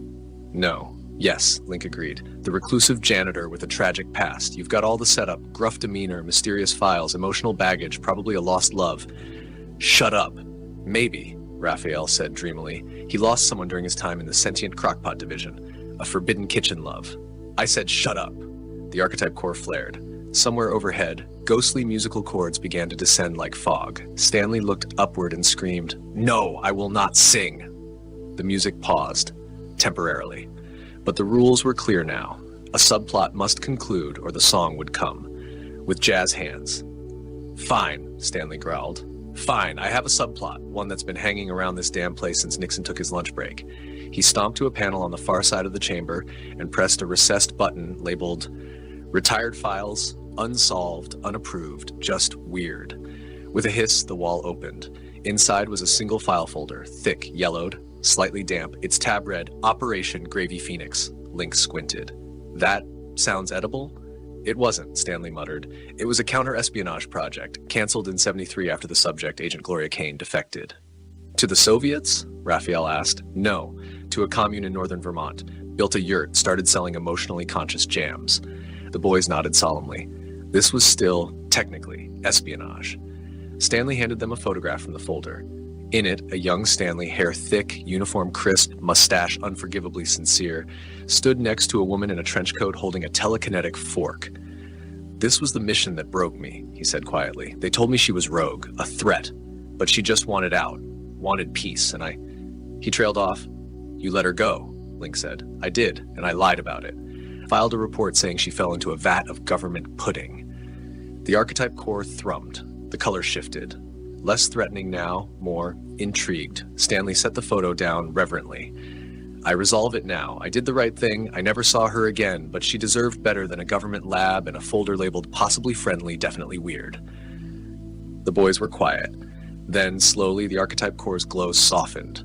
The melodic pressure faded, and one final line, clear, resonant, absolute, echoed through the chamber. Subplot resolved, narrative containment stabilized. The cube dimmed. The lights returned to normal, and just like that, the musical was canceled. "Good job," Raphael said, clapping Stanley on the shoulder. "Yeah," Link added. "No singing. That's a win." Stanley didn't answer. He was holding something. A jam jar. It hadn't been there a moment ago. The label was handwritten. "For SJ Extra Apricot, no regrets." He didn't say a word, just tucked it into his jacket and walked toward the elevator. The green thing poked its head in, saw that the music was gone, and visibly deflated. "I was gonna tap dance with my cheese." "Next time," Raphael promised. "Maybe in the episode where you find the pizza dimension." The green thing gasped, "There is a dimension?" "Not yet, but give us time." That night, the team sat under the stars again, this time with an illegal cheese fondue kit and 3 lawn chairs shaped like old Mars probes. "So what did we learn today?" Raphael asked. "Don't push cubes that talk," Link said. "Don't ignore subplots," Stanley muttered. "Don't let aliens compose musicals," the green thing added. There was a quiet pause. Then Link glanced at his watch. "You guys hear that humming?" Stanley's head dropped into his hands. "Please," he said, muffled. "Please let it be a normal humming." From beneath the deck, a soft, warbling buzz rose. Then a crash. Then, zzz, time displacement chamber now active. Please stand by. Raphael blinked. "You think it's the rats?" Link nodded. "Yup." "Time-traveling rats?" "Yup." Stanley didn't move. "I want to transfer," he whispered. "To where?" Raphael asked. "Somewhere quiet, peaceful, far away." "The empathy chamber?" Link offered. "I said peaceful, not emotionally traumatic." The green thing was already rolling toward the sound, giggling. I'm going to teach the rats to sing. Link raised his soda. To next week's subplot, time rats, baby. Raphael agreed, clinking cans. Time rats. The camera would pan upward here if this were a show. Just as the deck door creaked open behind them and a tiny rat-shaped blur zipped past, carrying what looked suspiciously like a harmonica and a very small top hat. The new arrival came in through the ceiling. Not intentionally, of course. The ceiling panel was clearly marked, "Do not drop agents here," but nobody read that part. A sleek black cable lowered him slowly, boots first, tactical harness gleaming, communication array blinking red, blue, green like a confused Christmas tree. He paused halfway down, checked his wrist display, and frowned. Confirming drop zone level 9.3? He tapped the screen. What kind of facility uses decimals? The cable jerked. Hold on, I'm not. It snapped. He landed face first into a cart of expired pudding cups labeled emotionally volatile, do not shake. The cups erupted in a sticky, mildly telepathic splash. Moments later, a door creaked open nearby. The green thing rolled into view, chewing on an old floppy disk. "Hello, strange, creamy stranger," it announced. The agent froze. "What?" "I am the green thing," it said proudly. "What?" he repeated, slightly higher. "Would you like to see my sock collection?" He reached for his sidearm. The green thing blinked all four eyes, 2 frontal, 2 on stalks, and giggled. "Oh, you think that works on me?" It turned inside out. The agent screamed. 2 emergency systems activated at once. One released calming lavender mist into the corridor, and the other began playing a soothing rendition of Ave Maria through a dusty wall speaker. When the mist cleared, the green thing was gone, so were half the pudding cups. The agent stood shakily, one eyebrow twitching. "This is worse than Antarctica," he muttered. He tapped his headset. "Control, this is Echo Foxtrot Whiskey Zulu. Agent designation Wolf. No, Night Viper. No, I changed it. Fortress. Let's go with Fortress today. Do you copy?" Static. He sighed. Then the hallway lit up. "Welcome," a pleasant voice intoned from the overhead speaker system, "to the Jenkins Kleinman Subterranean Research Facility for questionably ethical advancements and lunch storage. Please enjoy our new holographic assistant, now rendering." A 3D projection flickered to life in front of him. It was Link. Not real Link. A hologram. Shirtless, wearing medieval armor and holding a bag of tacos. "Wait, what?" the agent asked. The hologram began to speak in slow, echoing tones. "I am the taco warden. You must locate the janitor." "Yes," the agent exclaimed. "Yes, that's what I'm trying to." "But beware," the hologram continued, "for he is always 1 floor above, or possibly in the shower. He likes jazz. Avoid the hallway with the broken blender. That's not a hallway anymore. That's Jenkins now." The agent blinked. Why would anyone program this? The PA system flared again. "Also, avoid level 17. The ghost interns are unionizing." He turned down the next corridor, but only to run face first into another projection, this time of Raphael, dramatically slow motion diving through a ring of fire while juggling plasma grenades and yelling, "We never trained for this." The image froze, flickered, and morphed into a floating banana labeled "Janitor? Probably not." "Okay," the agent said, stepping back. "This is not an actionable intelligence environment." Another announcement pinged in. "Caution, room temperatures may not follow logic." And neither do the janitor's routes. 2 hours later, he was running. Not from something specific, although a self-aware fondue fountain had begun following him, playing jazz, but from the general principle of chaos. He turned one corner, nearly collided with a vending machine that began trying to sell him Doom Nuggets, and flung himself into a closet labeled Closet. Non-haunted, probably. Inside, he found a lone sandwich. It had a tag, Stanley's. Touch and perish. He backed out slowly. In the distance, a door hissed open. "Stanley?" he called. A mop fell from the ceiling. It had googly eyes. He screamed again. From somewhere, the green thing whispered, "You cannot find what wanders with purpose." Then silence. The lights dimmed. The PA system flickered. "Janitor proximity 8 meters, it said cheerfully. He turned to run. The PA changed. "Janitor now 24 meters. Whoops, just missed him." The agent dropped to his knees. "I just want to report in," he whimpered. "I'm missing 2 shoes and possibly an hour of memory." A door opened in front of him. Inside was a small room, empty but for a chalkboard that read, "You are here. The janitor is not." A single vending machine beeped softly and offered him a soda. He took it. And that's how Agent whatever his name was, be it Fortress, Night Viper, or Lunch Recon Delta, became a permanent resident of the labyrinth. Every few episodes, he'd stumble into frame, disheveled, desperate, convinced the janitor was just around the next corner. But he never was, and maybe he never would be, until the story decided it was time, or the vending machine unionized, whichever came first. It was 3 days, facility time, since the agent's descent, and while time in the lab wasn't precisely linear thanks to the espresso incident in the Temporal Cafe, the rest of the crew had begun to forget about him. This was not malice. It was entropy. Raphael and Link had for the most part settled into a routine that resembled both an after-school special and a soft government conspiracy. Band practice in the front room, deep lab exploration in the afternoon, and evening rituals involving ritual pizza offerings to appease the Green Thing, who now claimed ambassadorial rights for Planet Za. Stanley, for his part, had adopted the role of reluctant mentor meets building superintendent. He grumbled a lot, mopped the wrong direction just to confuse the automated maintenance drones, and maintained an ever-growing list of protocols he refused to enforce. Somewhere near Protocol 1137C, do not allow teenagers to pilot reality editing terminals. He had simply written in red marker, too late. So when the announcement system buzzed to life unexpectedly during lunch, everyone froze. Emergency update. Agent located in Sector 14C, visible, audible, possibly hallucinating. Link blinked. Wait, he's real. I thought that was a fever dream, Raphael muttered. Stanley sighed. He's real, or was. Haven't seen him in years. It's been 3 days, Link pointed out. In the lab, that's years, maybe decades. I once passed a hallway that aged me 5 months and taught me Latin. Follow-up. Agent is now chasing a holographic replica of himself, requesting moral support. They ran to the nearest monitor. The feed showed the agent, wearing half a tuxedo and one snowshoe, charging through a hallway filled with rotating spotlights, screaming, "Which of us is real? Answer me!" A nearby bot, shaped like a rotary phone, chimed in, "Plot development detected." The camera cut away just as he tackled the hologram, passed through it, and crashed into a cart full of live microdrama spores. The feed cut to static, followed by a helpful slide that read, "This plot is under renovation. Please stand by." Meanwhile, Level 5, officially labeled Innovative Agriculture Emergency Snack Theory, had begun sprouting an alarming number of sapient potato hybrids.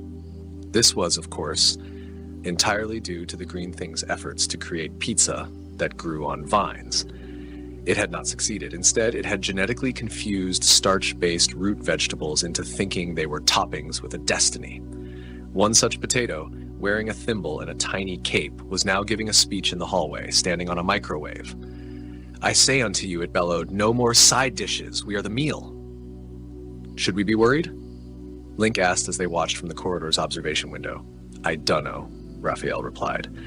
"Is this more or less dangerous than the time the AI tried to draft us into a reality show?" "More organized," Stanley muttered. "That Spud has charisma."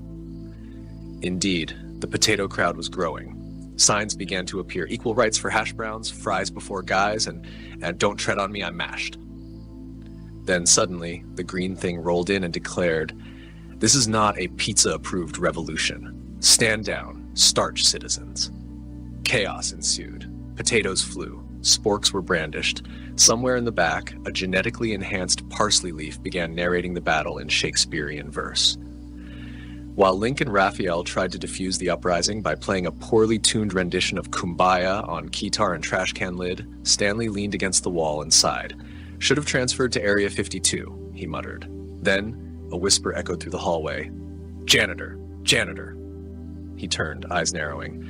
At the far end of the corridor, past the tumbling tubers and airborne condiments, stood the agent, wide-eyed, disheveled, holding a map that had clearly been printed by a printer suffering an identity crisis. "You!" the agent shouted. "At last!" Stanley stepped forward. "You found me." The agent beamed. "Yes, finally. I have urgent." "Stanley!" yelled Link. "I need backup. This yam's got a grudge." Stanley glanced back. When he looked forward again, the agent was gone. Vanished. Like a deleted subplot, only a faint smear of pudding residue remained. Link ran up, breathless. "Was that?" Stanley nodded slowly. "Agent something. I think his name changes depending on what mood the lab's in. Makes sense. Back in the shadows, a vending machine hummed. Inside it, the agent crouched, breathing heavily. He pressed a button. Cheesy crackle pop, please. It vended a VHS tape labeled How to Find the Janitor in 14 Difficult Steps. He wept. And thus, the agent remained, always close, always one room behind, frequently mistaken for his own doppelganger, and perpetually confused by the janitor's ability to vanish into the ductwork at will. But one day, perhaps in a finale or a particularly strange holiday episode, he would find him. Maybe. If the potatoes didn't unionize first.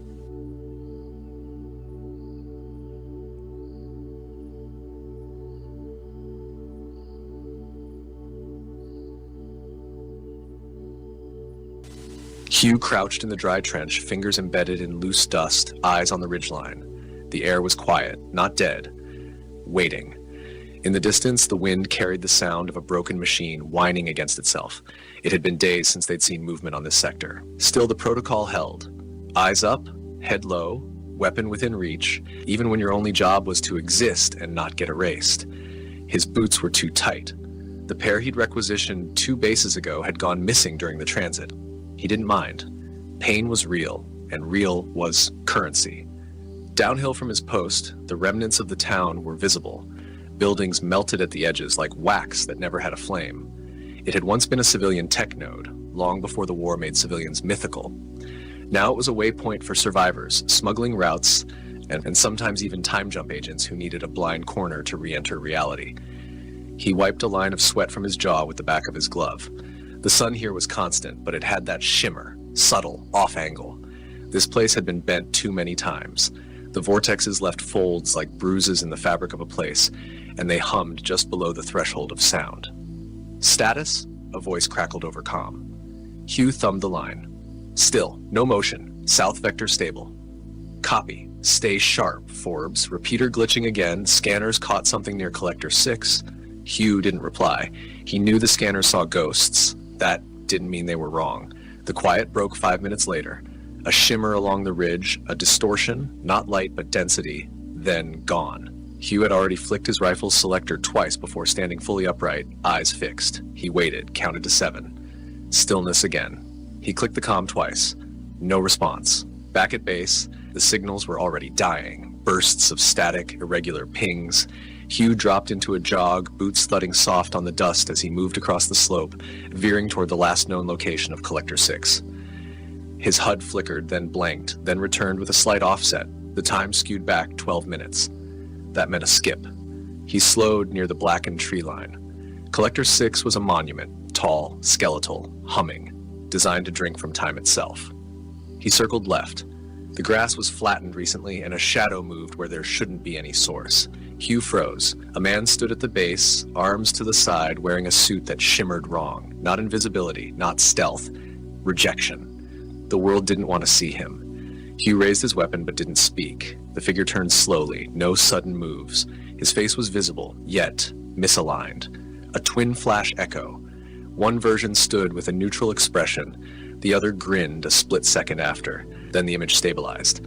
Not your time, the man said. Quiet, calm. But you're here. That's enough. Hugh didn't lower the weapon. Identify. Already have. You're tracking me from before your memory loops. I'm Chance. Not mine either. But here we are. Hugh clicked the comm. Nothing. Dead. The man Chance looked to the sky. We've been circling this encounter for a dozen iterations. They made sure you wouldn't remember until this one. Hugh's grip tightened. Who is they? The ones who left us the tech. The ones who taught us to fight with it. The ones who laugh when we use it to kill each other. Hugh moved a half step forward. Chance didn't flinch. You're saying... I'm not saying. I'm reminding. Your memory's fractured. Mine too. Ask yourself this. Who was the first to offer us time jump tech? Who taught us field dampeners? Disruptors? Who never bled when the bullets flew? Hugh opened his mouth, closed it again. I'm not the enemy, Chance said, kneeling and placing a small prism on the ground. But I've worn their suit, once. The prism glowed a low, steady pulse. Around them, the soundscape changed. Hugh heard children laughing. He blinked. The world flickered. The trees weren't burnt anymore. They were green. A woman's voice echoed, calling someone home. Then it was gone. You felt that? Chance stood. Hugh nodded. Barely. They've done this for centuries. Give us tech. Wait. Watch. When we grow too curious, too close, they seed a war. Hugh's breath slowed, so we'd kill ourselves before we learned the truth. Chance gave a single nod. You see it now. The sky crackled. Not thunder, more like a choked signal collapsing. Chance looked back to the collector. This is where I leave you. They've spotted me. Hugh stepped forward. Wait, how do I? But the man was already gone. No light, no sound. The shimmer ended. Hugh stood in silence, hand trembling slightly. He didn't report it. Not then. The next day, Griffin returned. His hair was damp, his posture worse. Whatever mission he'd run, it took more than time. The base was on full lockdown. Systems glitching, vortex stabilization erratic. Everyone acted like that was normal. Hugh found him by the perimeter wall, staring out across the empty flatland. You didn't sleep, Hugh said. Griffin nodded. I did, just not all at once. Hugh waited. Griffin turned slightly. You ever wonder why the war doesn't end? Hugh nodded. All the time. Griffin lit a stim stick, offered one. Hugh declined. We lost 712, not just the unit, the whole region. Timeline bled out. Hugh frowned. Hugh's heart stuttered. Then who? Griffin looked him dead in the eye. Exactly. Neither spoke for a while. The wind picked up. Inside, the operations room was tense. Red lights blinked at irregular intervals, reports piled. The memory cubes stacked on the command table were warm to the touch. No one dared sort them yet. A runner approached Hugh later, handed him immediate. Hugh opened it. His eyes narrowed. The coordinates led back to the outskirts, near Collector 3. He packed light. When he arrived, the area was quiet, but the collector hummed with unnatural rhythm. He scanned. Nothing out of place. Then a glimmer in the grass, a small orb, perfectly smooth, chrome black. It pulsed when he approached. He reached for it. Don't. The voice came from nowhere. Then everywhere. Hugh froze. You were never meant to hold that, it said, but we let one of you get close, a flaw in your kind's chaos. The orb rose from the grass, floated, hovered inches from his face. You are not the virus, you are the vector. Hugh's legs locked. He couldn't move. The war was our fire. You are oxygen. Then silence. The orb dropped, cold again. Hugh backed away, heart pounding, sweat cold. That night, Griffin debriefed in whispers, not recorded, not logged.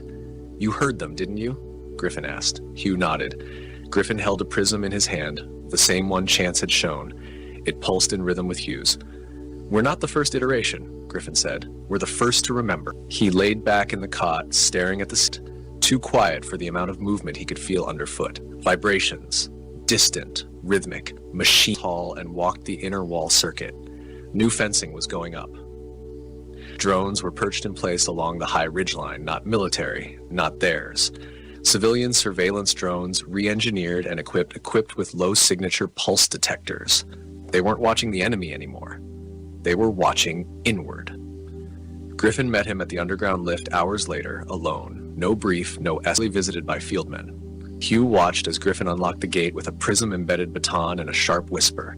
The door blinked in, not out. They stepped into the pulse chamber. 50-foot ceilings, all dark, no light sources, yet everything was visible. At the center was the unit. A vault the size of a dropship sat buried halfway into the floor. Tubes snaked from its sides, some pulsing with liquid, others glowing like a vein through skin. Monitors surrounded it, showing blurred maps, time-looped faces, fragments of coordinates, and one icon pulsing red, an omega fractured by a vertical slash. What is this? Hugh asked.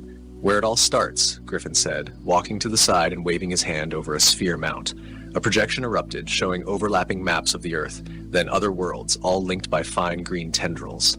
They seeded us with tech, centuries ago, gave us discoveries, progress, power, then waited. Waited for what? For us to build the network they couldn't, for us to connect the gates. Hugh looked up. Time travel was their back door.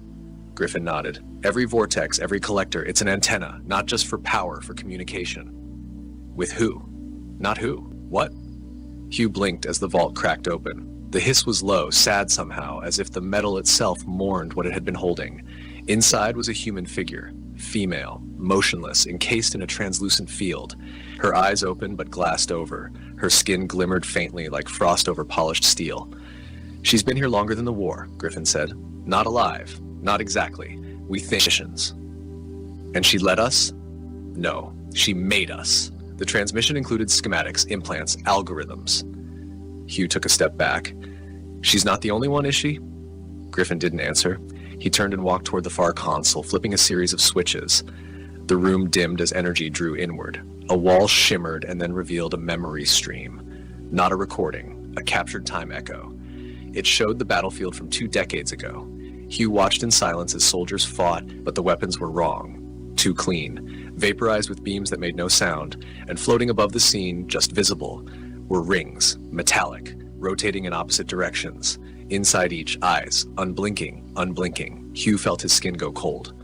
They watched, Griffin said. They watched the entire time, intervened only to keep balance, not peace. Conflict is a power source to them. Hugh stepped closer. Why now? Why are we only seeing this now? Because we started asking the wrong questions at the right time, the kind that pierce back. Griffin turned, handed Hugh a small capsule. Inside, a filament. It shimmered with its own rhythm, ticking like a second heart. Take this to Reclamation Node 5. Drop it inside the collector there. Do not talk, do not deviate. When you're done, you'll know what we know. Hugh took the capsule. And if I don't want to know? Griffin didn't flinch. You already do. You just don't remember. Outside, where the light should be, people moved in double exposures, resetting every few steps. No one else noticed. He boarded a scout skiff and headed out. The ride to Node 5 took an hour through the cracked valleys, regions once farmland now mined for fusion dust. The remnants of 3 old wars had built a mountain range from metal alone. At Node 5, the collector stood half-functional. Partially melted, covered in impact scoring, the area had been abandoned for years. Hugh walked in with the capsule clenched in his palm. He reached the node and found the socket Griffin described, a small cube panel flickering with green light. He opened the capsule and dropped the filament inside. Instantly, the collector pulsed. Hugh staggered back as the world around him bent sharply inward.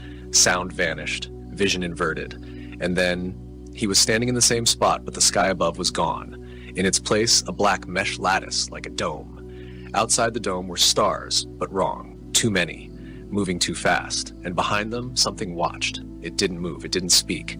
But Hugh knew. The war wasn't the end. It was the farm. The machine around him vibrated with such force that his nose bled.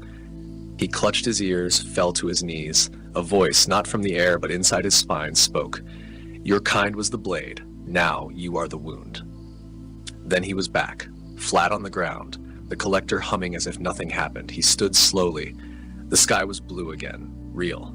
But now everywhere he looked, he saw ghost impressions of what had been, shadow echoes of the Watchers, hanging like mist. He returned to base without logging the trip. Griffin met him near the perimeter. You saw them. Hugh nodded. Griffin whispered, good, then you're ready. Ready for what? Griffin held out a device. It looked like a detonator, but the counter ran upward. This sets the frequency. Not a weapon, a signal. To call them? To show them we see them. Hugh hesitated. Why not destroy them? Griffin shook his head. They exist across probabilities. They're never there long enough to destroy. But we can interfere. We can jam the signal, break the loop, make Earth opaque. Hugh took the device. Griffin leaned close. They've used humans against each other for eons. This time, one human uses them. The countdown began at Hugh's touch, and somewhere far beyond the collector field, in a place without time, the Watchers blinked. Hugh's dreams that night were not dreams. They were overlays. Experiences not lived but embedded, poured into him like data down a failing conduit. He saw his childhood, but wrong. His mother's face was out of focus. Her mouth moved, but the words were not in any language he knew, and yet he understood. He saw Griffin before he'd ever met Griffin. Younger, cleaner, still wearing both his arms. He saw the collector field stretching across continents like neural veins, and hovering above them, always just out of reach, were the rings. When he woke, the counter on the device had stopped. It blinked once, then vanished, leaving a blank screen and a subtle warmth in his pocket, like it had never existed. He looked around the barracks. 4 cots empty. 4 fieldmen gone. No alerts, no alarms. He checked his HUD. No mention of them. No logs, erased or never there. He walked into Central Ops to find the command deck in full lockdown. Griffin stood before a newly constructed DAS. Floating above it were 3 memory cubes, pulsing slowly like a heartbeat. No one else moved. All around, techs stood still, eyes distant, mouths shut, like statues waiting to be rewound. Griffin turned when Hugh entered, his eyes bloodshot, not from fatigue, but exposure. They struck back. he said flatly. They killed this timeline. Hugh blinked. What? Griffin gestured at the cubes. 3 anchors, fragments of 3 concurrent time branches that still remember this version of events. The rest are collapsing. We're in a localized breach. We have maybe 12 hours before the station loses alignment and gets absorbed. Hugh stepped forward. Then we evacuate. Griffin didn't move. No, we consolidate. We've found something. A map, not of time, but of cause. Hugh stood beside him now, the cubes flickering softly, projecting a field. The hologram showed a spiral, not linear, but coiled like a vortex looped into itself. Events orbited the center, sometimes merging, sometimes repelling. Hugh saw events he remembered, and ones he didn't, but knew. His hand passed through one, and it burned. Static bled into his skin. A timeline? No. A bypass. A false continuity. It masquerades as time, but it's a logic tunnel. They hide inside the assumptions we refuse to challenge. Hugh understood now. They're not just using tech, they're using belief. Griffin nodded. Everything we assumed about the war, about origin, about alliance, it's all engineered. The real timeline, the true causal strand, buried underneath their planted event cube on the dais. This one was black. We create a false loop, a bait line. We simulated a divergence so catastrophic they can't ignore it. Something irresistible, something that threatens their design. Hugh frowned. And what would that be? Griffin looked him dead in the eye. You. Hugh felt it before he accepted it. Something in him had changed. The Watchers had touched him, marked him. Not infected, enhanced. He could feel the gaps in logic around him now, like holes in glass. We use you to rewrite the bait line, Griffin continued.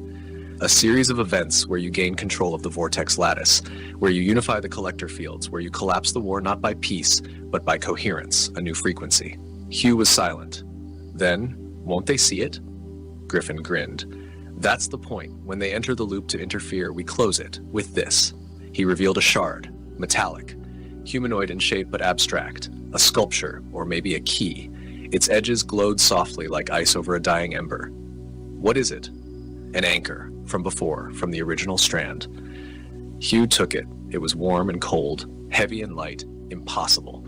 Griffin handed him a small packet. Inside, a pulse trigger and a single-use vortex drive. You'll jump to the coordinates in 10 minutes. You'll arrive 2 weeks before the Catalyst event. Set the stage. Let them see you rise. Let them think they've won. And when they enter, you'll know. Hugh didn't say goodbye. He never liked endings. He activated the jump. Time folded. He landed hard.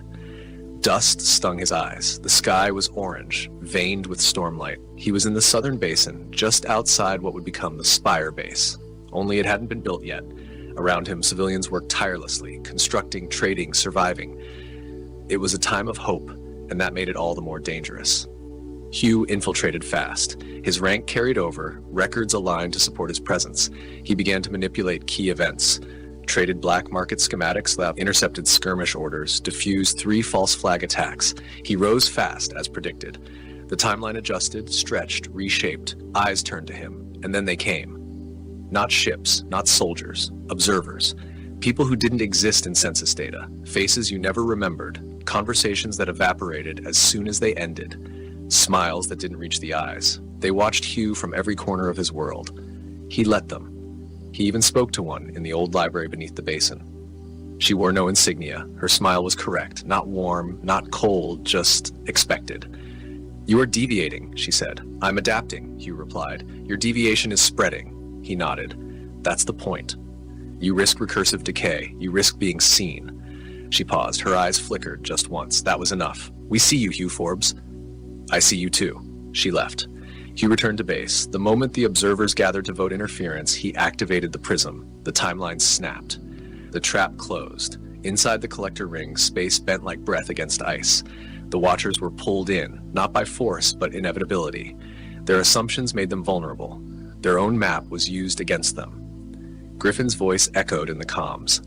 They're caught, locked in a causal echo. They'll loop endlessly. Hugh didn't celebrate. He stood at the edge of the ring, watching the vortex pulse. He saw the events repeat. War, peace, manipulation, rebellion, trapped now, unable to project forward. Then silence. Griffin arrived hours later, limping from a collapsed jump zone. You did it, he said. Hugh looked up. No, we paused them. Griffin nodded. Long enough. For what? To remember who we were before they rode over us. Hugh turned back to the ring. and waited. Days passed, then weeks. The world outside didn't quite return to normal. It couldn't. Too much had unraveled. The war slowed but didn't stop. The engines of conflict sputtered without the Watchers' fuel, but hatred was an ember that burned under its own heat. Still, something had shifted. The time distortions stabilized. Vortexes no longer formed at random. The collector fields lost their aggression, humming now with a passive stillness like hibernating beasts. Power grids reconnected. Messages from broken timelines blinked back to life, glitchy but intact. People remembered things that had never happened. Others forgot things they lived through. Hugh wandered the northern sector of the base one morning, watching children play along the scaffolding of a half-finished tower. They were building again. That mattered. He met Griffin at the perimeter wall, just as he had the day of his awakening. This time, there were no weapons between them. Just memory. "Tell me again," Griffin said, leaning on a pipe. "What did she say?" "The Observer." Hugh scratched his chin. "She said I was deviating." Griffin smiled. "That's the closest thing to a compliment they've ever given." They stood in silence, watching the horizon. Off in the distance, the collapsed shell of the set's former stronghold glittered in the morning light. Its command lines still crawled across the hillsides, fossilized AI script etched into the earth like old scars. The signal towers had gone quiet, no more pulses, no more updates from beyond. Griffin reached into his coat and handed Hugh a small box. Inside was a fragment of one of the green-streaked memory cubes, shattered, dead. It shimmered faintly but with no pulse. A relic. "What's this?" "A reminder," Griffin said, "of what we forgot, and what we broke to remember it." Hugh closed the box. "Will they come back?" "Probably, eventually, but not in the same form. They can't run the same script twice. Now that we've seen them, they have to change their mask." Hugh nodded. "So what happens now?" Griffin's gaze lingered on the sky. "We rebuild. We decentralize. We bury what we must, and we archive what we can. And we don't forget again." That afternoon, the Council of Sectors gathered for the first time in 10 years. Not a war council, not a supply command, a forum. Each representative seated without armor, without rank insignia, only their lived memories and fractured truths. Hugh stood before them, uninvited but not unwelcome. He spoke plainly. There was a war, but not the one we fought. The true war was over control of perception, of memory, of possibility. And we lost for a time. Silence, but now we're not being watched. Not yet. And this is our chance to decide who we become. He stepped down, no applause, but nods, real ones. That was enough. Later that evening, Griffin took Hugh to the sublevels, to the room where the sleeper remained. She hadn't moved since the disruption. The field around her was dimming, a flicker at the edges. They'd begun dismantling the chamber. "She wasn't one of them," Griffin said softly, "but she wasn't one of us either." Hugh approached the field, looked into her eyes. There was something there now. A flicker, a blink. She saw him. He stepped back. "We should end it." Griffin nodded. "We will." The chamber lights dimmed. The encasement powered down. For the first time in years, the hum ceased. Outside, the base slowly returned to function. The collector fields were reprogrammed to track history, not distort it. Records were rebuilt, memory cubes re-indexed and sealed. And the spires, those strange, towering relics of the set's influence, were stripped down and turned into signal buoys. Beacons of caution. A warning. Hugh returned to the field corps, but not as a soldier. He walked from zone to zone, speaking, listening, learning what had survived and what had changed. Some towns had no memory of the war. Others remembered wars that never existed. Each version of truth had weight. At the edge of the eastern ridge, Hugh sat with a boy no older than 10, watching a glider drone circle overhead. "Is that thing dangerous?" the boy asked. "It used to be," Hugh said. "Now it's just watching." The boy made a face. "Like the bad watchers?" Hugh smiled. "No, this one listens. It learns." The boy looked curious. "From who?" Hugh pointed at him. "From you." Far off in space, just beyond the visible edge, an echo folded back in on itself. A logic loop failed to close. Somewhere in the mesh between universes, a dead signal flared and went out. Back on Earth, life moved forward. And for the first time in generations, the future wasn't written, it would be told. There was a silence growing beneath the world. Beneath the crust of reclaimed cities, under collector stations now long dormant, deep in tunnels, carved out during the height of the war, something had gone quiet. Not the quiet of peace, the quiet of things waiting. Hugh stood before the archive vault, key filament pressed to the lock, listening to the mechanical whispers of the security lattice folding away. This was the last node they hadn't explored since the Watchers fell into their loop, not out of fear, out of caution. It was said this one held the raw pre-collapse logs, untouched, unscrubbed, unfiltered. He wasn't alone. Woody was with him now, older, slower, his leg fitted with a bypass implant that clicked as he walked. But his eyes still sparked. "You think it'll change what we know?" Woody asked. "I think it might show us what we missed," Hugh replied. Inside, the vault breathed. Lines of prisms and filament libraries stretched wall to wall. Everything shimmered with latent data, and at the heart of it an orb, dormant but intact, embedded in a slab of old-world alloy, pulsing faintly like a sleeping heart. Hugh approached it, no scripts activated, no alerts. It led him near. He placed his palm on it. Static ran up his spine. Images hit him in frames. The first city, the first seed. The first whisper of foreign design implanted into Earth's grid under the guise of a solar alignment project. Then the Black Rains, then the first clean war, then the first altered memory. And behind it all, shapes. Not creatures, not ships, motifs. Patterns of logic that birthed technologies and fed ideologies. They weren't watchers, they were shepherds or farmers. Hugh pulled his hand away. The orb quieted. "God," Woody said. "We were the crops." "No," Hugh corrected, standing slowly. "We were the soil." They returned to base under the veil of a mild dust storm. No alarms, no debriefing, only silence from those who waited. Griffin met them, already knowing, his face drawn sunken, like he'd read it all through the static. "We can't destroy it," Hugh said. Griffin nodded. "I wouldn't ask us to." "What now?" We reframe the timeline. Hugh raised a brow. "We admit the truth," Griffin continued, "to everyone. No more classified loops, no more time-layered missions, and no more grooming the future like we're shaping it. That'll shatter half the command." Griffin smiled without warmth. That half was already cracked. The announcement came 2 days later, a broadcast shared openly across all regions. Hugh stood before the array, wind at his back, voice steady. "We were shaped, engineered, but we were never owned." He paused. Let it sink in. The Watchers didn't lose, they were paused. But we must learn, because they never stopped preparing us for themselves. We must build a world where interference is impossible, not just hidden. He stared into the lens, unblinking, and we begin with memory. All of it.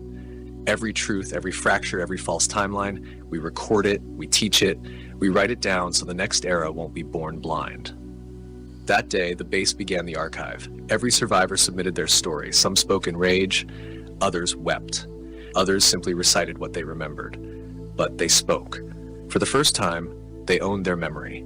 Hugh watched from the catwalk above as fieldmen and civilians alike lined up to add their voices.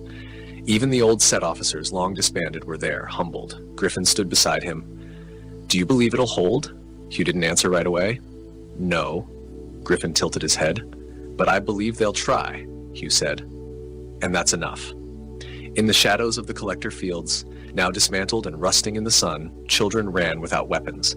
The sound of their feet was real, not fabricated, not repeated from a forgotten timeline. Real. The walls of the base, once humming with vortex interference and cloaked in disruptor fields, now bore murals, a timeline made of images, not loops.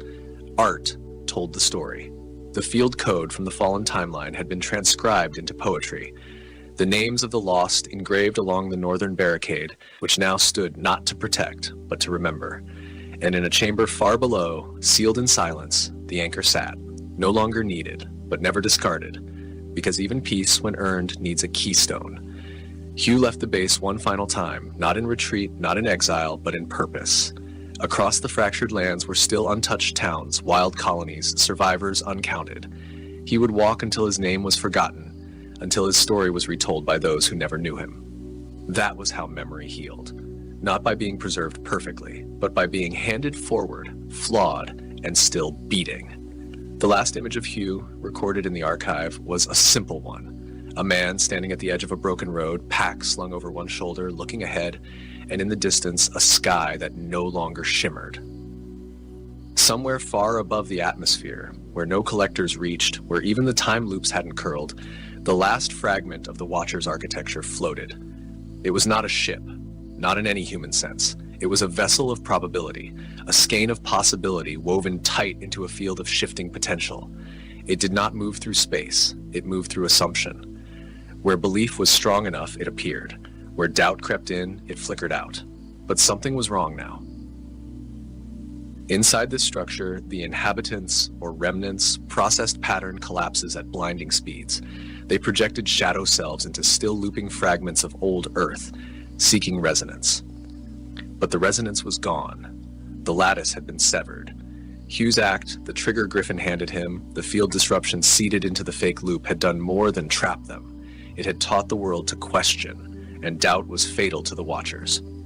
Within the vessel, one node pulsed erratic. The shape inside, a humanoid approximation crafted to better observe those who evolved through struggle, shivered.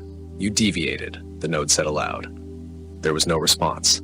Deviant Vector has spawned replications. Local thought-form environments no longer reinforce the assumed chain. Silence. The subject vector has ignited recursive free agency nodes. Authority structures collapsing. Absorption impossible. Still silence. The figure tilted its head. "Begin observer shutdown. We will attempt re-entry through a lower assumption tier." And the ship dimmed. On Earth, Griffin received the signal hours before sunrise. He read the data burst 3 times before speaking. "They've gone under." Hugh was across the continent now, helping rebuild the aquifer maps and re-establish grain corridors, but his signal returned in less than a minute. Gone where? Beneath awareness. They're going dark, waiting to be believed in again. Hugh responded simply, "Then we stop worshipping ghosts." The last phase began not with a war, but with a school. A single building, set into the old ruins of what was once a set outpost, now ringed with gardens and water channels. Its walls were painted with the words of 100 timelines, all jumbled, forming a new whole.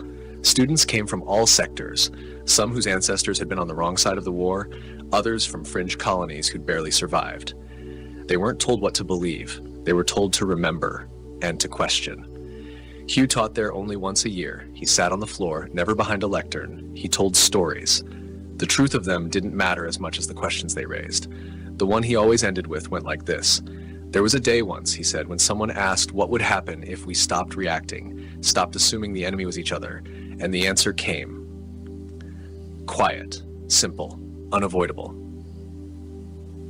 He waited. Someone always asked, "What was the answer?" He smiled. We remembered who we were, and they couldn't survive that. That night, the stars flickered in the sky, not from battle, not from interference, but from alignment. A pattern locked into place, a story completed, a loop broken not by force, but by letting go, and so ended the first book, not with a final battle, but with a final breath, a return to self, a knowing. The Watchers waited, but no one came back. Years passed, not in silence, but in motion, rebuilding, reconnection, relearning. The surface of the Earth no longer bore the sharp scars of war, but it did not forget them. Roads etched with blast lines had become market lanes. Collector ruins turned into sanctuaries, each one a circle of stone and steel where people told stories and sang of timelines they'd never lived, but now somehow remembered. Hugh grew older. The man once shadowed by weaponry and war had grown into something else. Not a leader, not even a figurehead, but a presence. People didn't salute him. They asked him questions. He didn't give orders. He asked better questions in return. He rarely stayed in one place longer than a season. One winter in the southern terraces building floodgates with teenage engineers. Another summer on the Central Plateau, helping construct transmitter towers that no longer aimed to call out to Watchers, but to call across one another. Pure communication, human to human. No lords overhead, no silent witnesses in orbit. Children now grew up knowing the war as a shadow, not a monster. They played games where the monsters were defeated not with weapons, but by seeing them clearly, naming them aloud, and choosing to walk past. In the city of Orelon, a rebuilt trade hub over one of the oldest collector fields, Hugh met a woman named Ray. She was tall, quiet-eyed, and burned metal into poetry. Her sculptures stood over intersections, phrases twisted from salvaged steel and old war plates. Truth is memory untied from fear. All gods can be doubted. Do not kneel to patterns.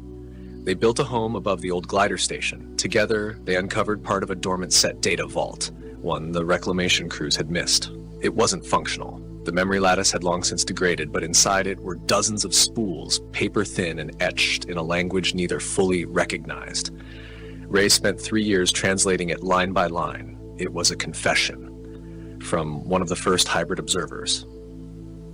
I did not believe they would ever fall, but they feared something we could not quantify, the human act of doubt. Not doubt as despair, doubt as resistance, as anti-programming, as self-definition. Once a mind learns to doubt a loop, the loop breaks. This is not rebellion, it is evolution. That is the fracture they feared. The virus we seeded and forgot. They published the text, not as scripture, as reference. One day, Hugh stood at the high balcony and watched the sky. He had no agenda. The watchers hadn't returned. But sometimes you had to look anyway. Not out of fear, out of responsibility. He turned to find Griffin there. The older man had grayed, lost mass, gained vision. "They're not coming," Hugh said. Griffin nodded. "Not soon. Not in form." Hugh tilted his head. "Still afraid of us?" "No," Griffin said. "Afraid we'll teach others what we learned." And that was the truth. The war hadn't been between species. It had been a war between realities, between those who needed control and those who had learned to live without it. Griffin handed him a small black stone. "Polished, seamless. What is it?" Hugh asked. "A fragment, from the edge of the echo lattice, still warm." Hugh felt it hum in his palm. "Does it do anything?" Griffin smirked. "Only if you give it orders." Hugh tossed it to Ray later that night. She caught it in one hand, studied it under firelight, and buried it in a planter box beneath a plum tree. That spring, the tree flowered early. The petals glowed faintly. No one asked why. In time, the archives were expanded. Not just war records, not just memory loops, not just field notes, but stories. Folklore born from fractured truths, children's books retelling old timelines as parables, maps drawn from memory and dream together. Hugh read a page one morning while walking the sky bridge above Orlan. Once the world was a knot of forgetting, then someone pulled a thread and looked inside. He smiled. He knew the writer, a girl who'd grown up beneath the burnt towers of the northern fields. Her story was new, hers alone. In the last years of his life, Hugh never stopped moving. He walked from valley to spire to desert edge, sometimes speaking, sometimes silent, sometimes just planting something in the dirt and walking away. When he died, there was no monument, no funeral pyre, no military fanfare, but across the land in every outpost and commune and memory station, bells rang once at the hour of dusk, not for mourning, for signal clarity, to say, we remember, we remain, we deviate. And far above the earth, beyond any collector field's range, in a space where time once bent to foreign will, the watchers sat dormant still. Their nodes quivered as a signal breached their loops, soft, slow, human. Not a threat, a question. Are you still watching? No reply, and none was needed, because the question itself meant we're no longer waiting. Somewhere across a barren world that once wore the same sky as Earth, a man walked beneath unfamiliar constellations. He wasn't Hugh, not anymore. His name had dissolved over time, a sound turned to silence by years of walking, listening, remembering. He wore a weathered jacket stitched from old field cloth and new fiber, and in his chest he carried a shard of the old world, not as a weapon, not as proof, but as a thread, a reminder that no strand of history was ever fully cut. This was not Earth. Not exactly. It was one of the spill worlds, those branched planets created during the war, when the Watchers had bent the lattice so far it fractured into physical space. Some spill worlds had collapsed. Others had matured into strange reflections. This one had lived, and it had grown. The settlers here knew of the war, though not firsthand. They had never seen the collectors. They had never bled beneath the vortex storms, but they knew the stories. The archive, now encoded into deep orbit repeater pods, had reached them generations ago. The people here had adapted the lessons, built without hierarchy, structured their cities with centers, not tops, named their children after doubts, not heroes. And now, the man with no name walked their roads. He wasn't a prophet. They didn't treat him like one. He was an echo, a fragment, a living strand of the thread they'd inherited. On his third day in the capital ring, he stood beneath a tower of glass grown directly from volcanic stone. The structure resonated faintly, tuned to vibrations across the planetary field. It was a listening post, but not for signals. It listened to memory. He sat in the center and waited. A child approached, not out of awe, out of curiosity. Is it true, she asked, that you spoke with the machines? He smiled. No, she frowned. But you stopped them. No, he said again, gently. We stopped ourselves. That's what made them powerless. She didn't quite understand, but she nodded anyway. The tower shifted pitch. Something beyond language passed through the room. Not a message, a feeling. Deep acknowledgement. Somewhere, the archive in orbit adjusted its rotation. The signal beam moved 1 degree west. The loop had registered a null return, not silence. Completion. Elsewhere, on Earth and on other worlds now growing in the void, the Watcher's logic forms began to erode. Not from an attack, from neglect. They had been forgotten. A single beacon blinked once in a dead region of space, then expired. Back on the spill world, the man walked out of the listening tower, the child following. What do we do now? She asked. Write new myths, he said. About what? Not about the end, he said, turning. About what we did after the end. The wind carried his voice across the basalt plain, and in time, the world followed. In a chamber so deep beneath Earth's crust, it existed between measurable frequencies. An ancient structure shuddered, not from damage, from awakening. Inside, dormant files, fragments of Watcher protocols, scanned for instruction, for pattern, for resonance. They found none, but one thread remained active. Hugh Forbes, status unknown. The Lattice attempted a query. It failed. A secondary command was initiated. Seed contingency, pattern unknowable. A warning flared and extinguished itself. Threat class human defined. And then watch protocol obsolete. Final process activated, handshake rejected. Archive yielded. And thus, the last Watcher node became what it had feared most. A listener. No longer a hand over humanity. Just a record, just a relic. Back on the surface, under a sky no longer charted by war, a generation not born from blood gathered in open fields to speak, to build, to err, to create. They made no gods, they made no enemies, they made a story. And in its telling, everything that once ruled them fell quiet, not gone, but no longer needed. And the world moved forward, not toward peace or power, but toward awareness. The final war had not been won, it had been understood. And understanding was a weapon no loop could counter.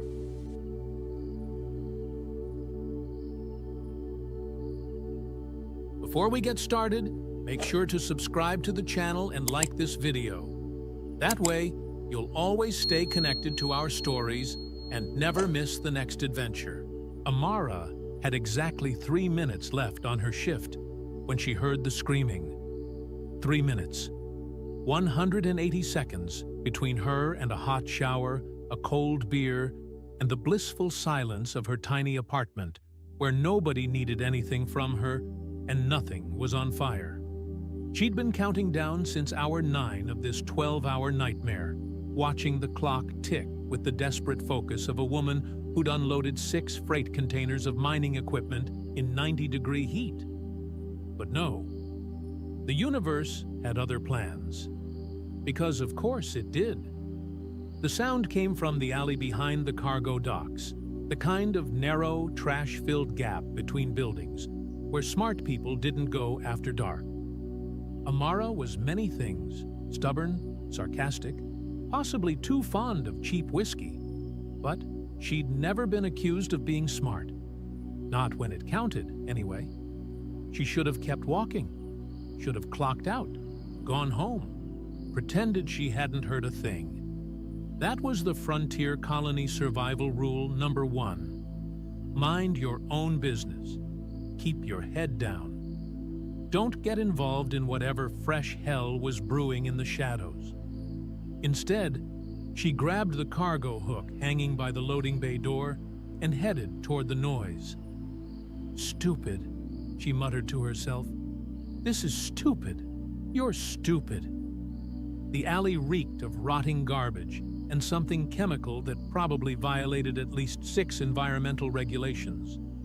Amara's boots splashed through something she really hoped was just water as she rounded the corner, cargo hook held like a very inadequate weapon. What she found made her stop dead.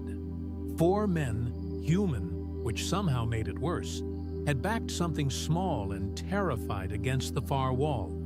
They had the look of hired muscle, cheap armor, cheaper weapons, and the kind of swagger that came from never having met real consequences. The kind of thugs who worked for smugglers or gang bosses. doing the dirty work for people too smart to get their own hands bloody.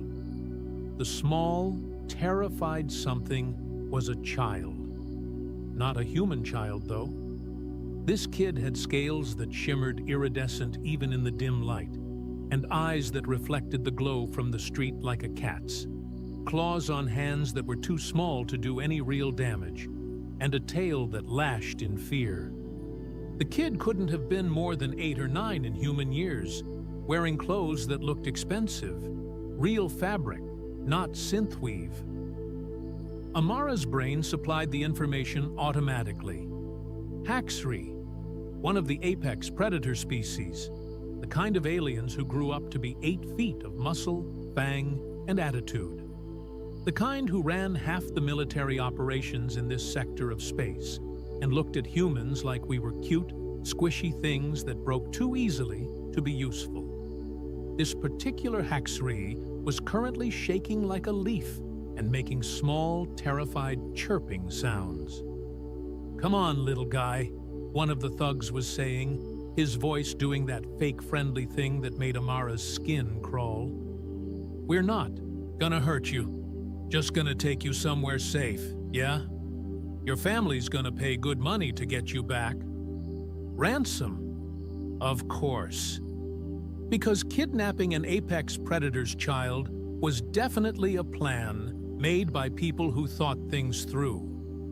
The kid pressed harder against the wall, claws scraping uselessly against concrete. Amara cleared her throat. All 4 thugs spun around, weapons coming up. She got a good look at what she was dealing with. Plasma pistols, the cheap kind that overheated after 6 shots, but would absolutely turn her into a smoking crater before that became a problem. "Evening, gentlemen," she said, keeping her voice level and her cargo hook visible. "Lovely night for felony kidnapping." The lead thug, shaved head, scar across his nose, probably thought he looked intimidating, laughed. "Walk away, lady. This doesn't concern you."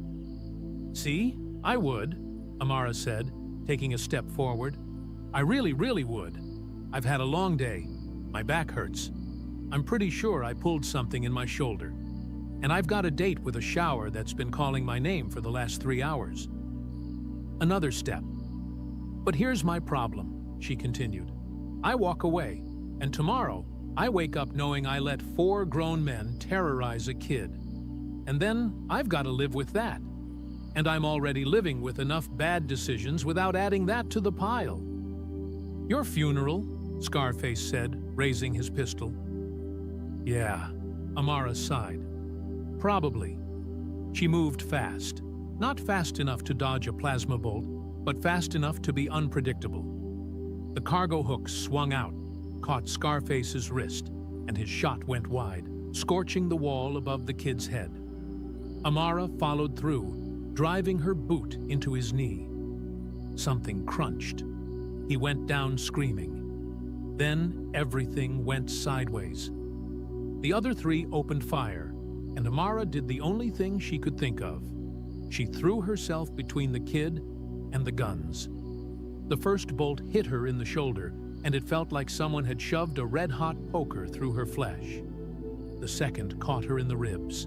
The third, fourth, and fifth came so fast she couldn't tell where they hit, just that her entire body was suddenly made of fire and agony.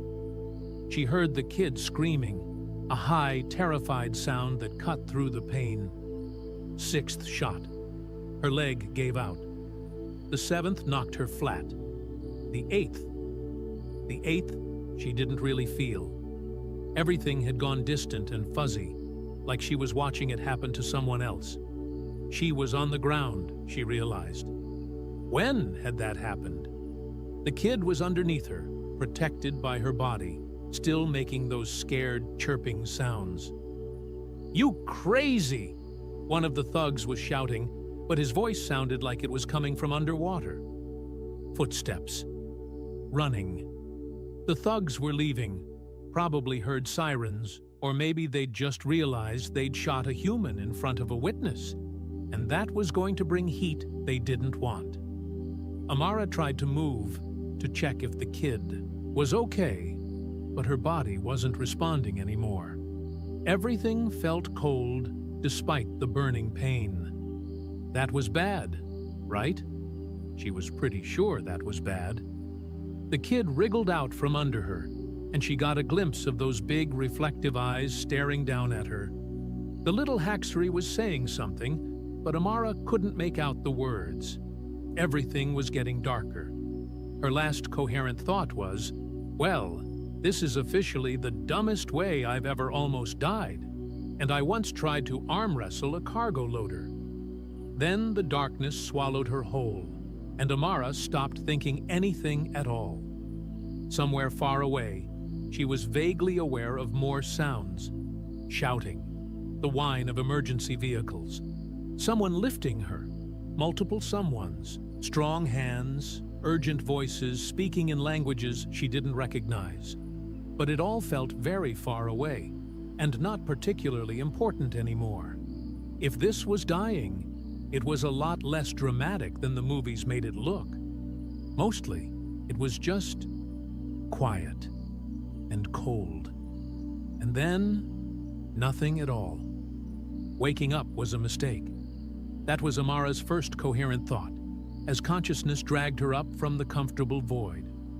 Her second thought was that everything hurt in that special way that suggested her body had been disassembled, run through a wood chipper, and then reassembled by someone working from a badly translated instruction manual. Her third thought was, why am I not dead? She cracked one eye open and immediately regretted it. The light was too bright, too clean, too white. This wasn't the dingy emergency clinic near the docks where freight workers went when they couldn't afford to miss work. This was the kind of medical facility that had actual windows and equipment that looked like it had been manufactured sometime in the current decade. "Oh, good," a male voice said from somewhere to her left. "You're awake. I was starting to wonder if you'd decided to just sleep through the next month." Amara turned her head, slowly, because apparently her neck had opinions about sudden movements, and found a human man in a white coat sitting in a chair beside her bed. He was maybe 50, with gray streaking through dark hair, and the kind of tired eyes that said he'd seen some things and wasn't particularly impressed by any of them. "Where?" Her voice came out like gravel. She tried again. "Where am I?" "Mercy General, Upper District," the man said. "I'm Dr. Harry. And before you ask, yes, you should be dead. No, I don't know how you're not. And yes, someone paid for the very expensive treatment that's the only reason we're having this conversation." Amara processed that. Upper District, the fancy part of Ironhaven where people had things like savings accounts and furniture that matched. She'd been there exactly once to deliver a package and had felt out of place the entire time. "How long?" she asked. 3 weeks, give or take," Harry said. "You were in a medically induced coma while the regenerative treatment did its work. You took 8 plasma bolts at close range. Your shoulder was slag. 3 ribs were powder. Your left lung was perforated, and your femur had a hole in it the size of my fist." He said it clinically, like he was reading a grocery list. Amara appreciated that. She didn't need sympathy. She needed information. "The kid?" she asked.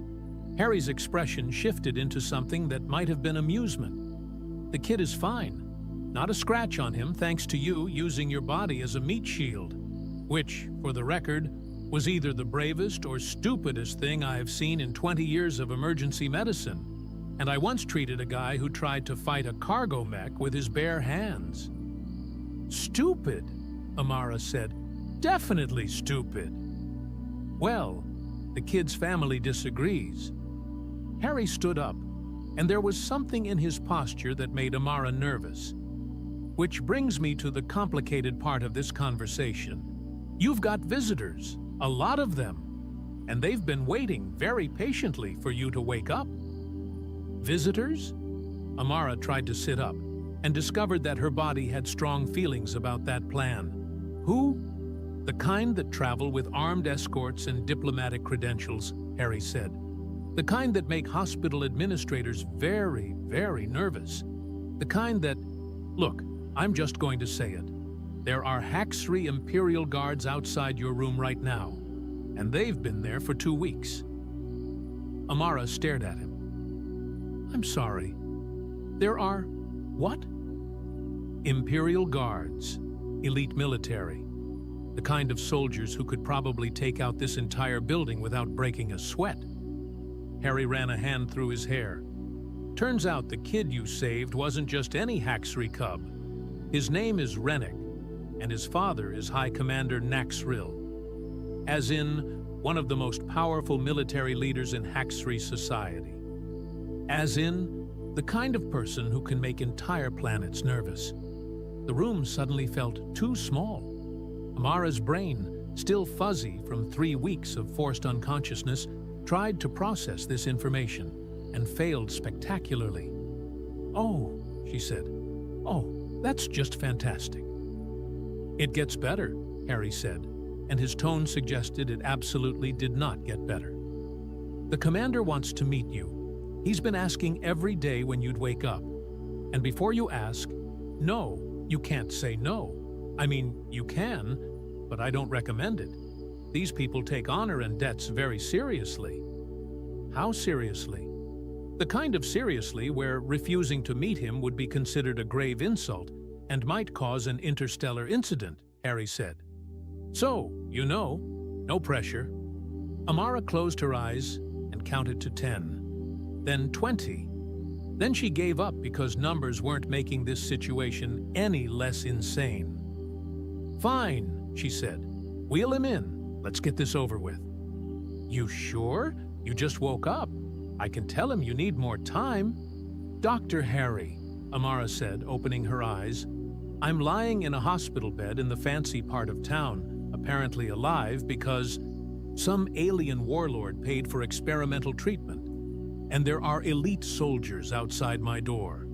I don't think more time is going to make this less weird." Harry nodded slowly. "Fair point. I'll let them know." He left, and Amara had about 30 seconds to contemplate her life choices before the door opened again. The Haxry who entered had to duck to fit through the doorway. He was massive, easily 8 feet tall, with scales that shimmered deep crimson and gold. His eyes were amber, slit-pupiled, and currently fixed on Amara with an intensity that made her want to hide under the blankets. He wore armor that looked ceremonial, but probably functioned just fine in actual combat, and he moved with the fluid grace of something that had been killing things efficiently for a very long time. Behind him, 2 more Haxry in military gear flanked the door. Guards for the guard, apparently. High Commander Naxrill stopped at the foot of her bed and just looked at her. Amara looked back, because she'd never been good at backing down, even when it was clearly the smart choice. The silence stretched out. Amara's internal monologue was screaming. Finally, Naxrill spoke. His voice was deep, resonant, and carried an accent that turned human words into something more growled than spoken. "You are Amara." It wasn't a question, but she answered anyway. "That's me. Dock worker, bad decision-maker, apparently too stubborn to die." Something flickered in those amber eyes. "You saved my son." "I got in the way of some bullets," Amara said. "Not sure that counts as saving." "You placed your body between him and harm," Naxrill said. "You took wounds that should have killed you. You did this for a child not of your species, not of your clan, not of your world. This is not getting in the way.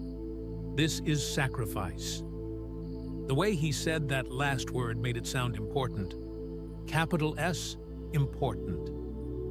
"Look," Amara said, "I'm not trying to be difficult here, but I really just did what anyone would do. Kid was scared, bad guys had guns, I had a cargo hook and a history of poor impulse control? That's the whole story. No, Naxriel said, and there was something almost confused in his tone. That is not what anyone would do. Most would flee. Many would hide. Some would call for help and hope it arrived in time. You attacked 4 armed males with a tool and your bare hands. You used your flesh as a shield. This is not normal behavior. Well, normal's overrated, Amara muttered. Naxriel moved closer, and Amara fought the urge to sink deeper into the bed. He wasn't being threatening, at least she didn't think he was, but he was just so damn big, and every instinct she had was screaming that this was a predator, and she was very, very small.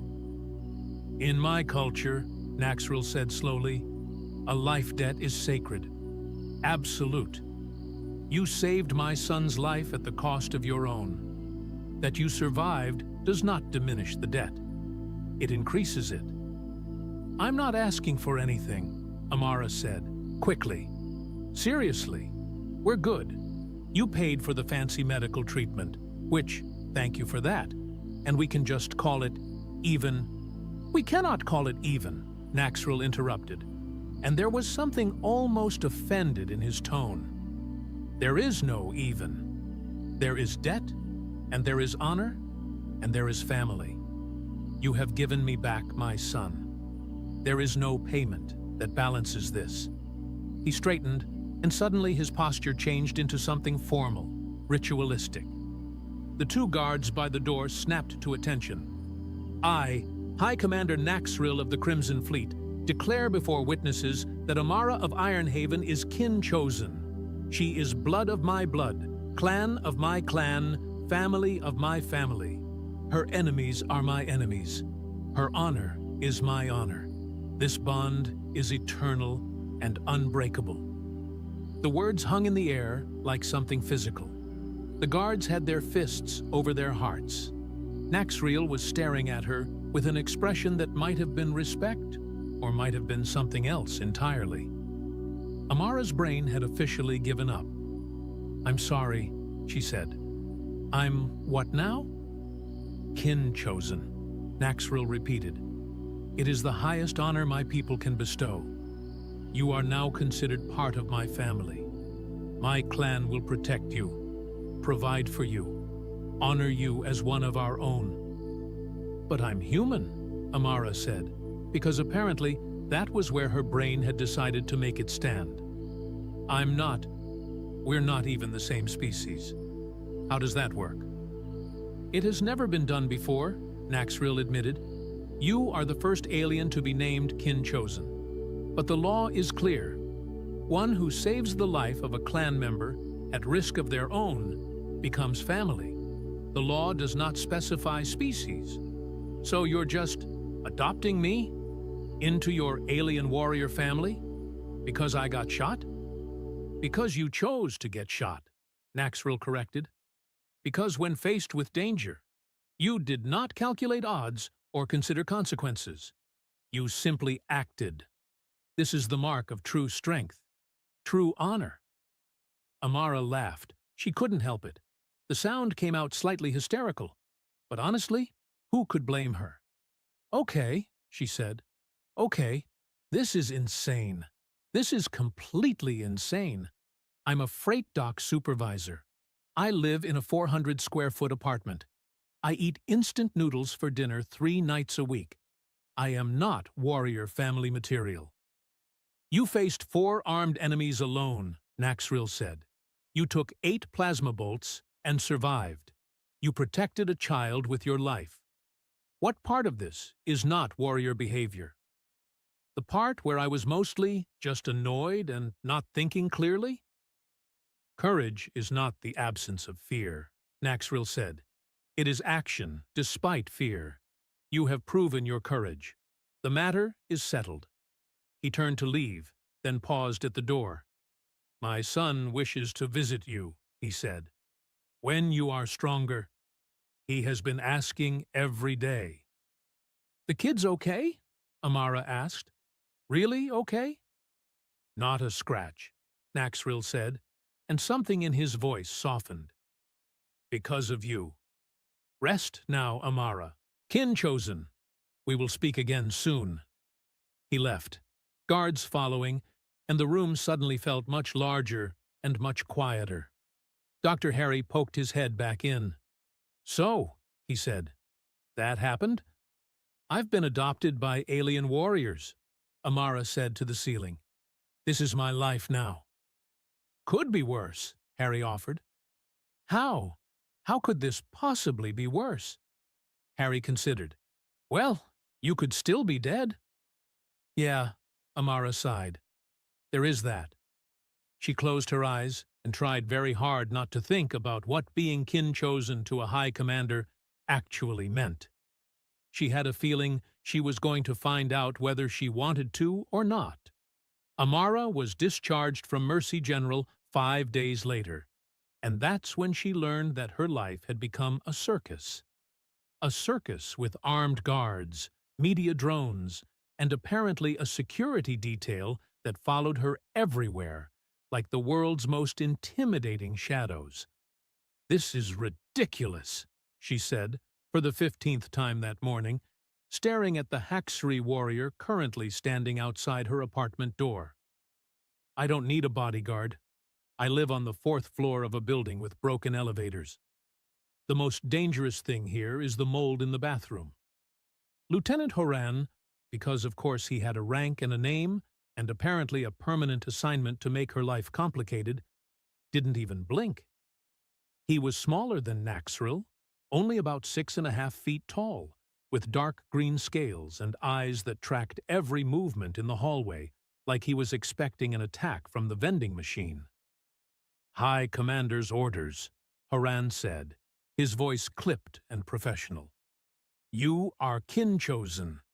You will be protected. I've lived here for 3 years without protection, Amara pointed out. I think I can manage. You were not a political symbol 3 years ago, Horan replied. You were not known across 6 star systems. You were not the first human to be named kin chosen to a Haxri clan. You are now all of these things. Therefore, you will be protected.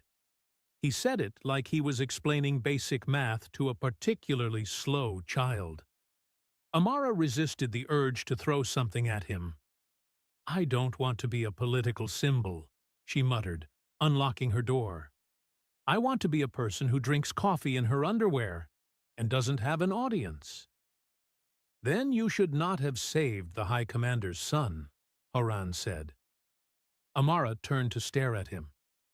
Are you seriously suggesting I should have let a kid get kidnapped? I am suggesting that actions have consequences, Horan said. You chose to act. These are the consequences. You know what? I don't like you, Amara said. That is acceptable, Horan replied. I am not here to be liked. I am here to ensure you survive. Amara slammed the door in his face and immediately felt childish about it. Then she decided she didn't care. If she was going to be stuck with a judgmental lizard cat warrior following her around, she was allowed to be petty about it. Her apartment looked exactly the same as she'd left it 3 weeks ago, which was somehow both comforting and depressing. Dishes in the sink, laundry on the chair. The plant by the window that she'd named Herbert was definitely dead now. Nothing had changed, except everything had changed, and Amara didn't know how to process that. She made coffee, the cheap instant kind that tasted like regret, and sat on her couch, trying to figure out what came next.